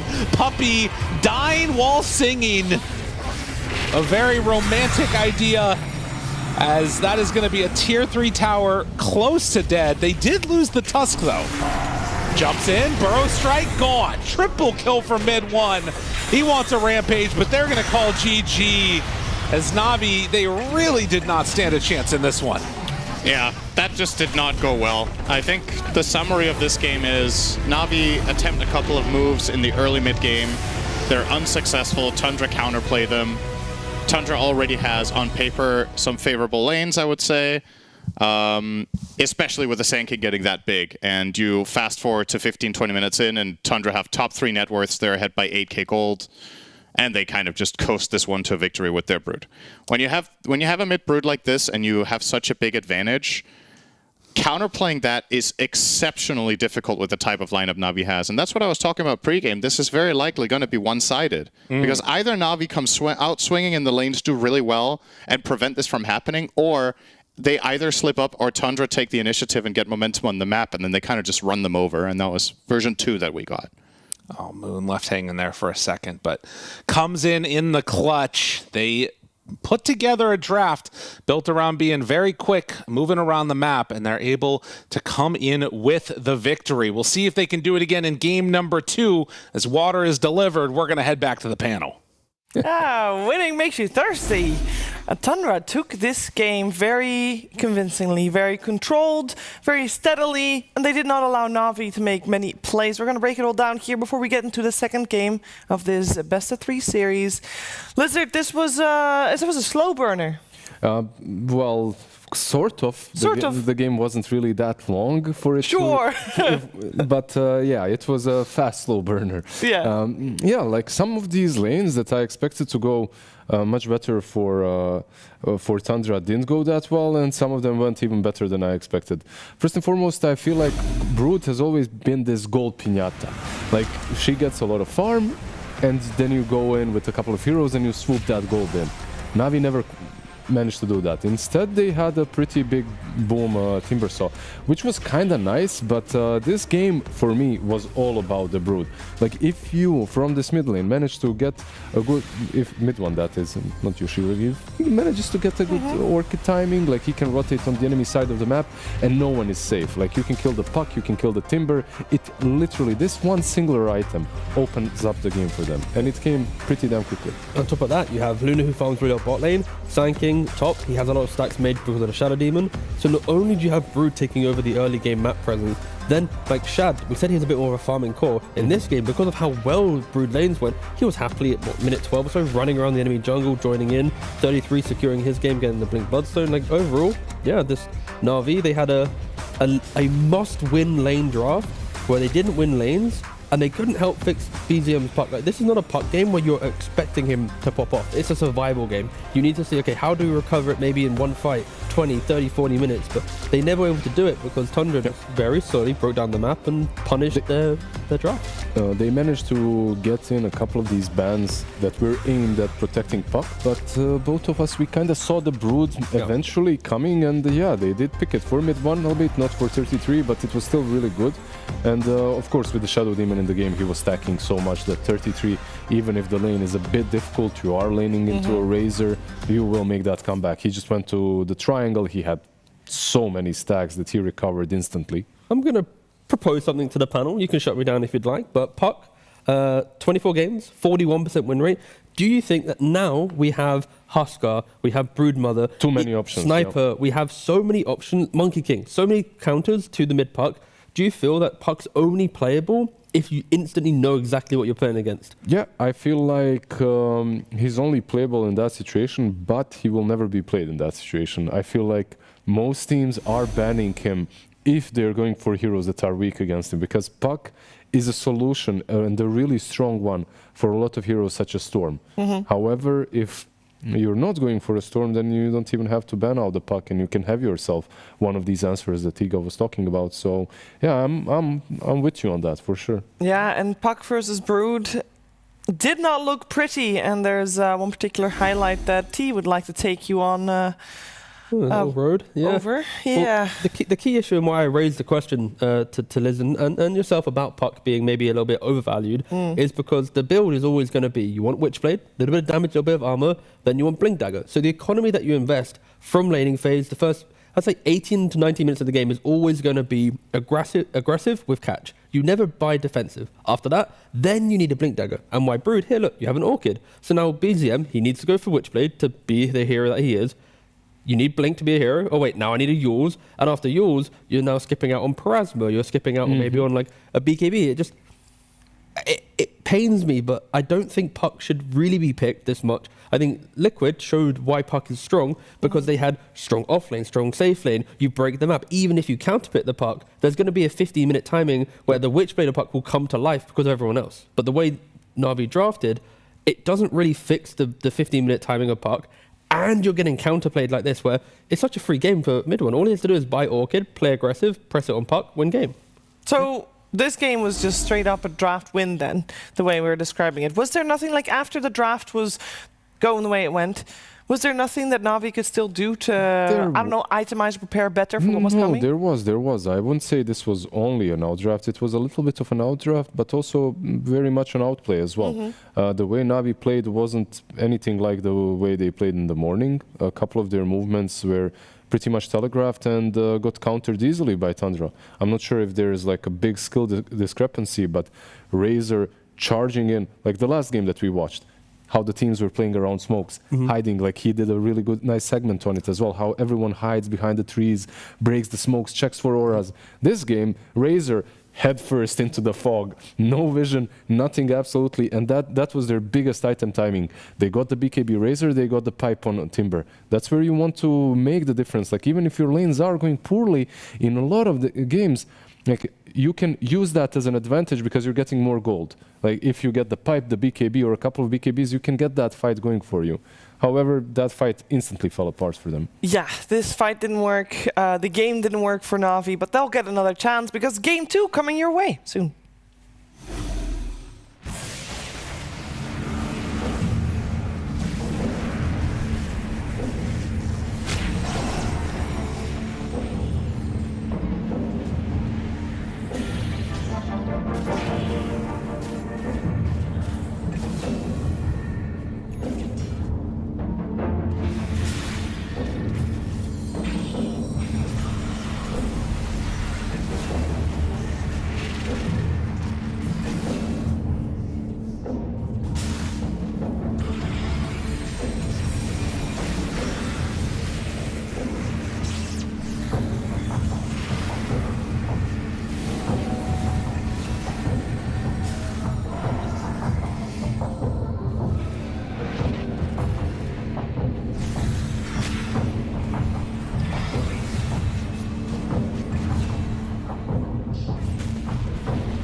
Game 2 of Navi versus Tundra coming your way here for PGL Wallachia. Winner will move forward to the final day and therefore be top 3. Loser is eliminated of this series, and Navi with that now on elimination point because they're 1 game down against Tundra. And I have a question for my panel. Tigov, we had earlier this week, we had Tundra versus Navi already, and it was basically the same as game 1. I kind of felt like the same. It was very dominant for Tundra. Is this just a difference in styles that Navi is not able to overcome their scissors being paper? Ah, that's the reference. I was waiting for that one. Where is she going with this one? But no, yeah, I would agree. I think at the moment Navi is a little bit more static. I'm not saying they're Nouns level, but it does feel like they need a good 10-15 minutes to connect the dots and then to break the game. And in this time, Tundra, they didn't need that time, right? It was instantly, let's go, follow the Brood. And in that series as well, they had, in the previous time, they had a Storm, right? So it's like mid-1 Storm, mid-1 Brood. If he dictates the game, it breaks open for Tundra. So if coming into the second game, I think for Navi, they need to allow BZM to have a good matchup to prevent mid-1 from being active, and then you can set the motions of delaying the game to get online. But yeah, Navi, they do need a little bit more time to get into the game, it feels. Yeah, Tundra's not giving them that. It's not. They aren't giving them that. And the key that you said is the matchup. I feel like who usually makes your game play out faster? Like who's the playmaker? It's your mid laner. It's BZM. This morning they had him in a really good spot in games in which he was almost uncontested and uncountered. I feel that the key to their success could be giving him a good matchup. Like don't give him a puck into a sniper, a puck into a Brood or something like that. Give him that Timber that he played this morning if it's necessary. Just pick these heroes for him. Make sure that he has a good game, and then you can work around that and fit in all the pieces. And then you have to deal with, let's say you do shut down mid. Now 33's probably had a draft advantage because he's now, snuck his way through the draft. He's playing a Visage or something. And so I think there is a real big, like a 1-2 punch of early game mid one with the inevitable scaling of 33. They're 2 big problems you need to deal with. And if Navi can overcome that, we might get a game 3, but we are asking for a lot, especially the track record of, 3 games now. Tundra have just deleted Navi within about half an hour of play in each game. That's true. I wonder, because how Falcons solves that in some of their games if they want to set up 1 of the 2 for success. They just have a lot of overlap in heroes. Is there any hero overlap that could leave that flex potential open for Navi? I just mentioned one, right? Like the Timbersaw. Yeah. They just played it on offlane. It didn't look that great. They played it on mid lane this morning, and it looked really damn great. He was dominating ultra kills and whatnot. So overall, maybe that's the key. That's the hero. But second pick then? You're saying Navi needs second pick to be able to create those flexes? Perhaps not for the Timber, but overall in general, I think so. Yes. Or they need to pick the Timber before they pick the puck, because that's what happened this time around, right? They picked the puck fairly early on. Yeah, I mean, puck's just a weird hero for me at the moment. It's time and time again, it seems to fall off. It has a lot of problems that you need to face, and I like the fact that some players think about BKB quite early, but yeah, and let me check actually. It lost. Oh my god, it's just losing. The last time it won was 2 days ago with Heroic, but then it's on a 1, 2, 3, 4, 5, 6 or 7 loss streak. Yeah, so it's a lot of losses in a row, yeah. That's a live stat for you there. Also, another thing that they should focus on is giving Yuragi something that isn't countering the enemy heroes, the enemy cores, but something that actually has a... like, when I say countering, I mean something like a Razor or a Viper or these kind of heroes that everyone hates. Give him a win condition. Like last game, he had to be active. Like you're playing this Razor. Yeah, sure, he can scale, but in a normal game, you have to be active with that sort of a pick. But then we're now already at the point where we want Yuragi to win the win condition.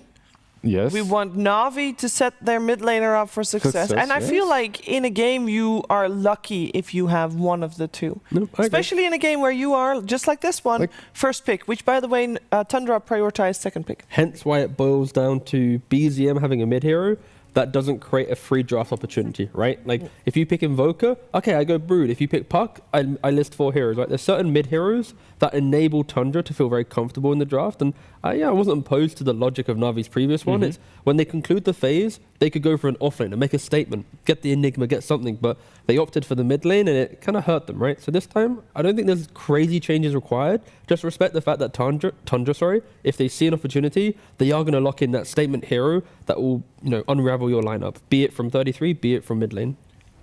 The way I always saw it as well is win one lane goes even, and you lose one lane, or it goes kind of even, and you can play off of that. Last game, however, they did set that up, but they set it up in a way that they're kind of winning the safe lane.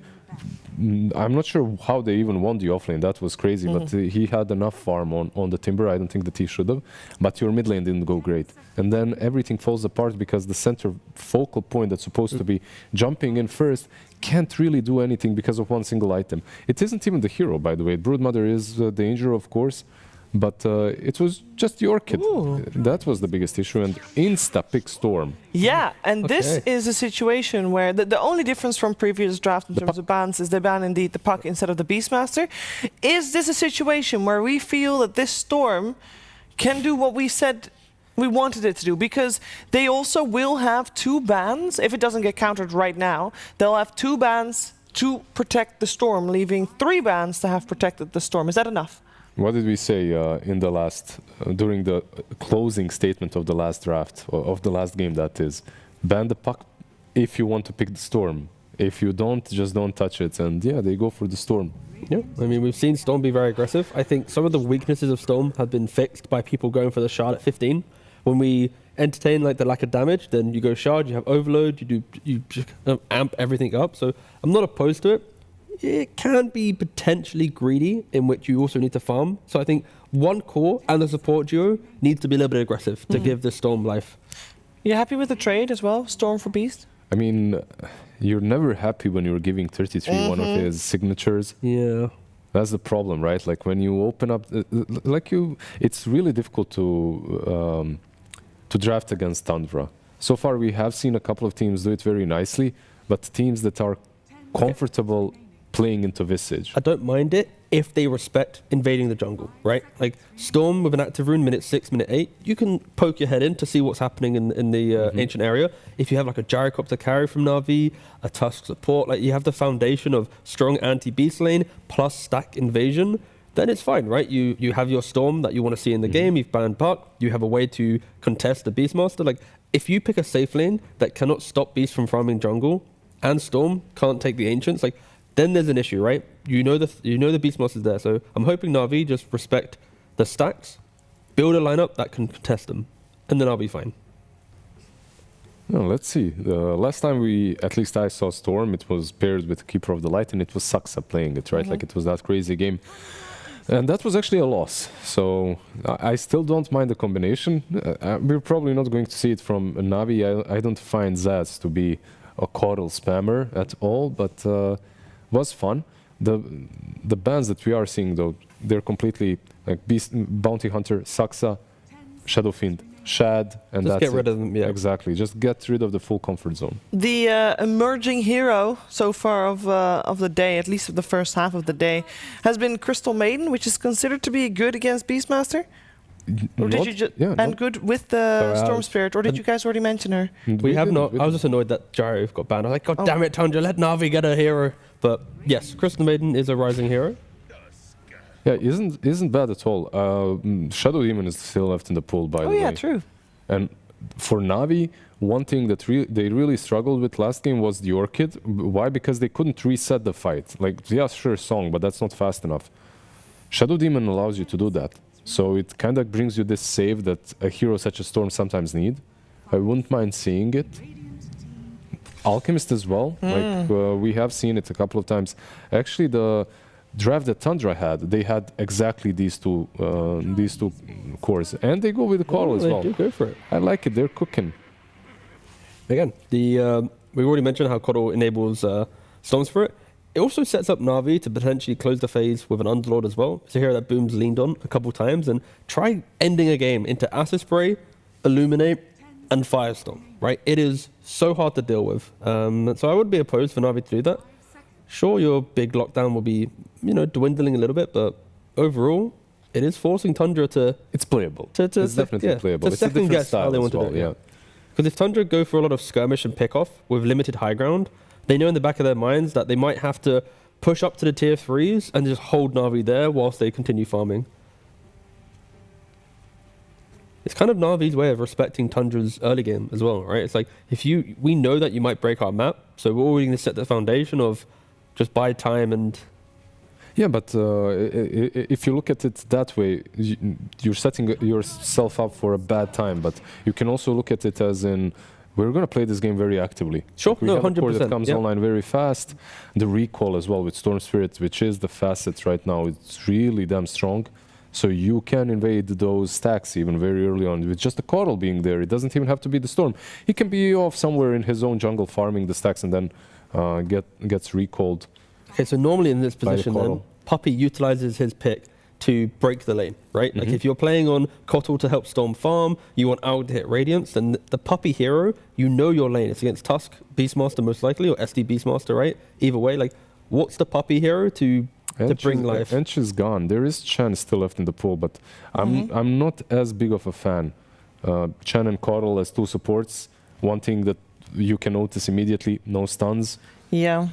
And on the other side of Tundra, I mean, the Shadow Demon Tusk combination that we've seen so many times, it already has so many saves as well. I feel like you need some extra oomph coming out from that final support of Na'Vi. And this is scary as well. Like, Storm Spirit likes to play up against heroes when you can put your Remnant into them, even with the Remnant slide facet or static slide.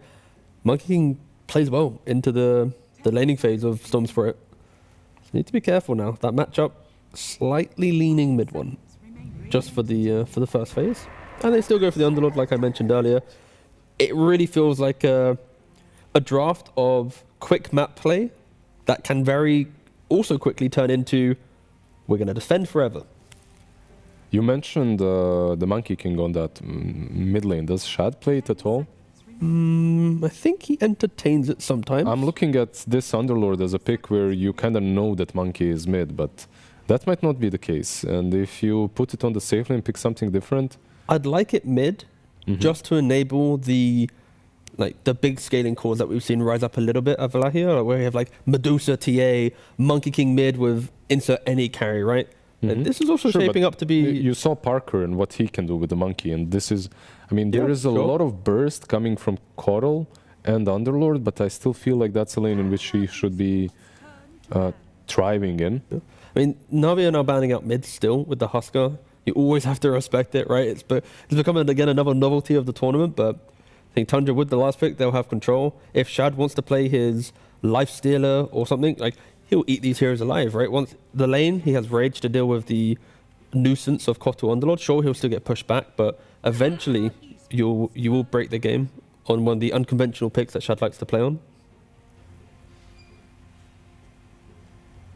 It's going to be an exciting last pick from Tundra. They really just have pretty much freedom, and for Na'Vi at least, it's open, very open. It's just Puppey still. Yeah. What does Puppey want to play? Well, are you sure you want to have Kotl as the Azayach hero? Because Tundra is actually banning out Force from what it looks like. Yeah, that's true. No, again, Kotl could easily be the 5, right? It could, but like overall, you're losing a lot of strengths of these heroes if you're playing it on 5. It can be, of course. It has been played, but maybe Tundra just banning out heroes that can have catch, because they know from the hero pool left for Puppey, there's not really a 5 position that he's able to play that has the lockdown. So if, let's say, Kotl goes to 5, and catch is the key thing that Na'Vi need to fix, because right now, catch isn't great, right? You got a root, you got a storm jump. Now, I can see why they're banning out these supports, but is there a Puppey... is talking quite a lot. Oh, they ban out Lifestealer. And the Nyx is the pick.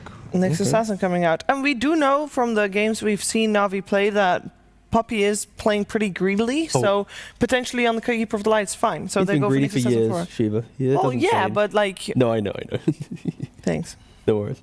That's for calling me a dummy in the previous one. That's fair. I'll take that. I feel like playing Keeper of the Light on a 5 in this game is activating the Beastmaster a little bit as well. Because Alchemist plus something different, a little bit stronger, could do very nicely in that lane.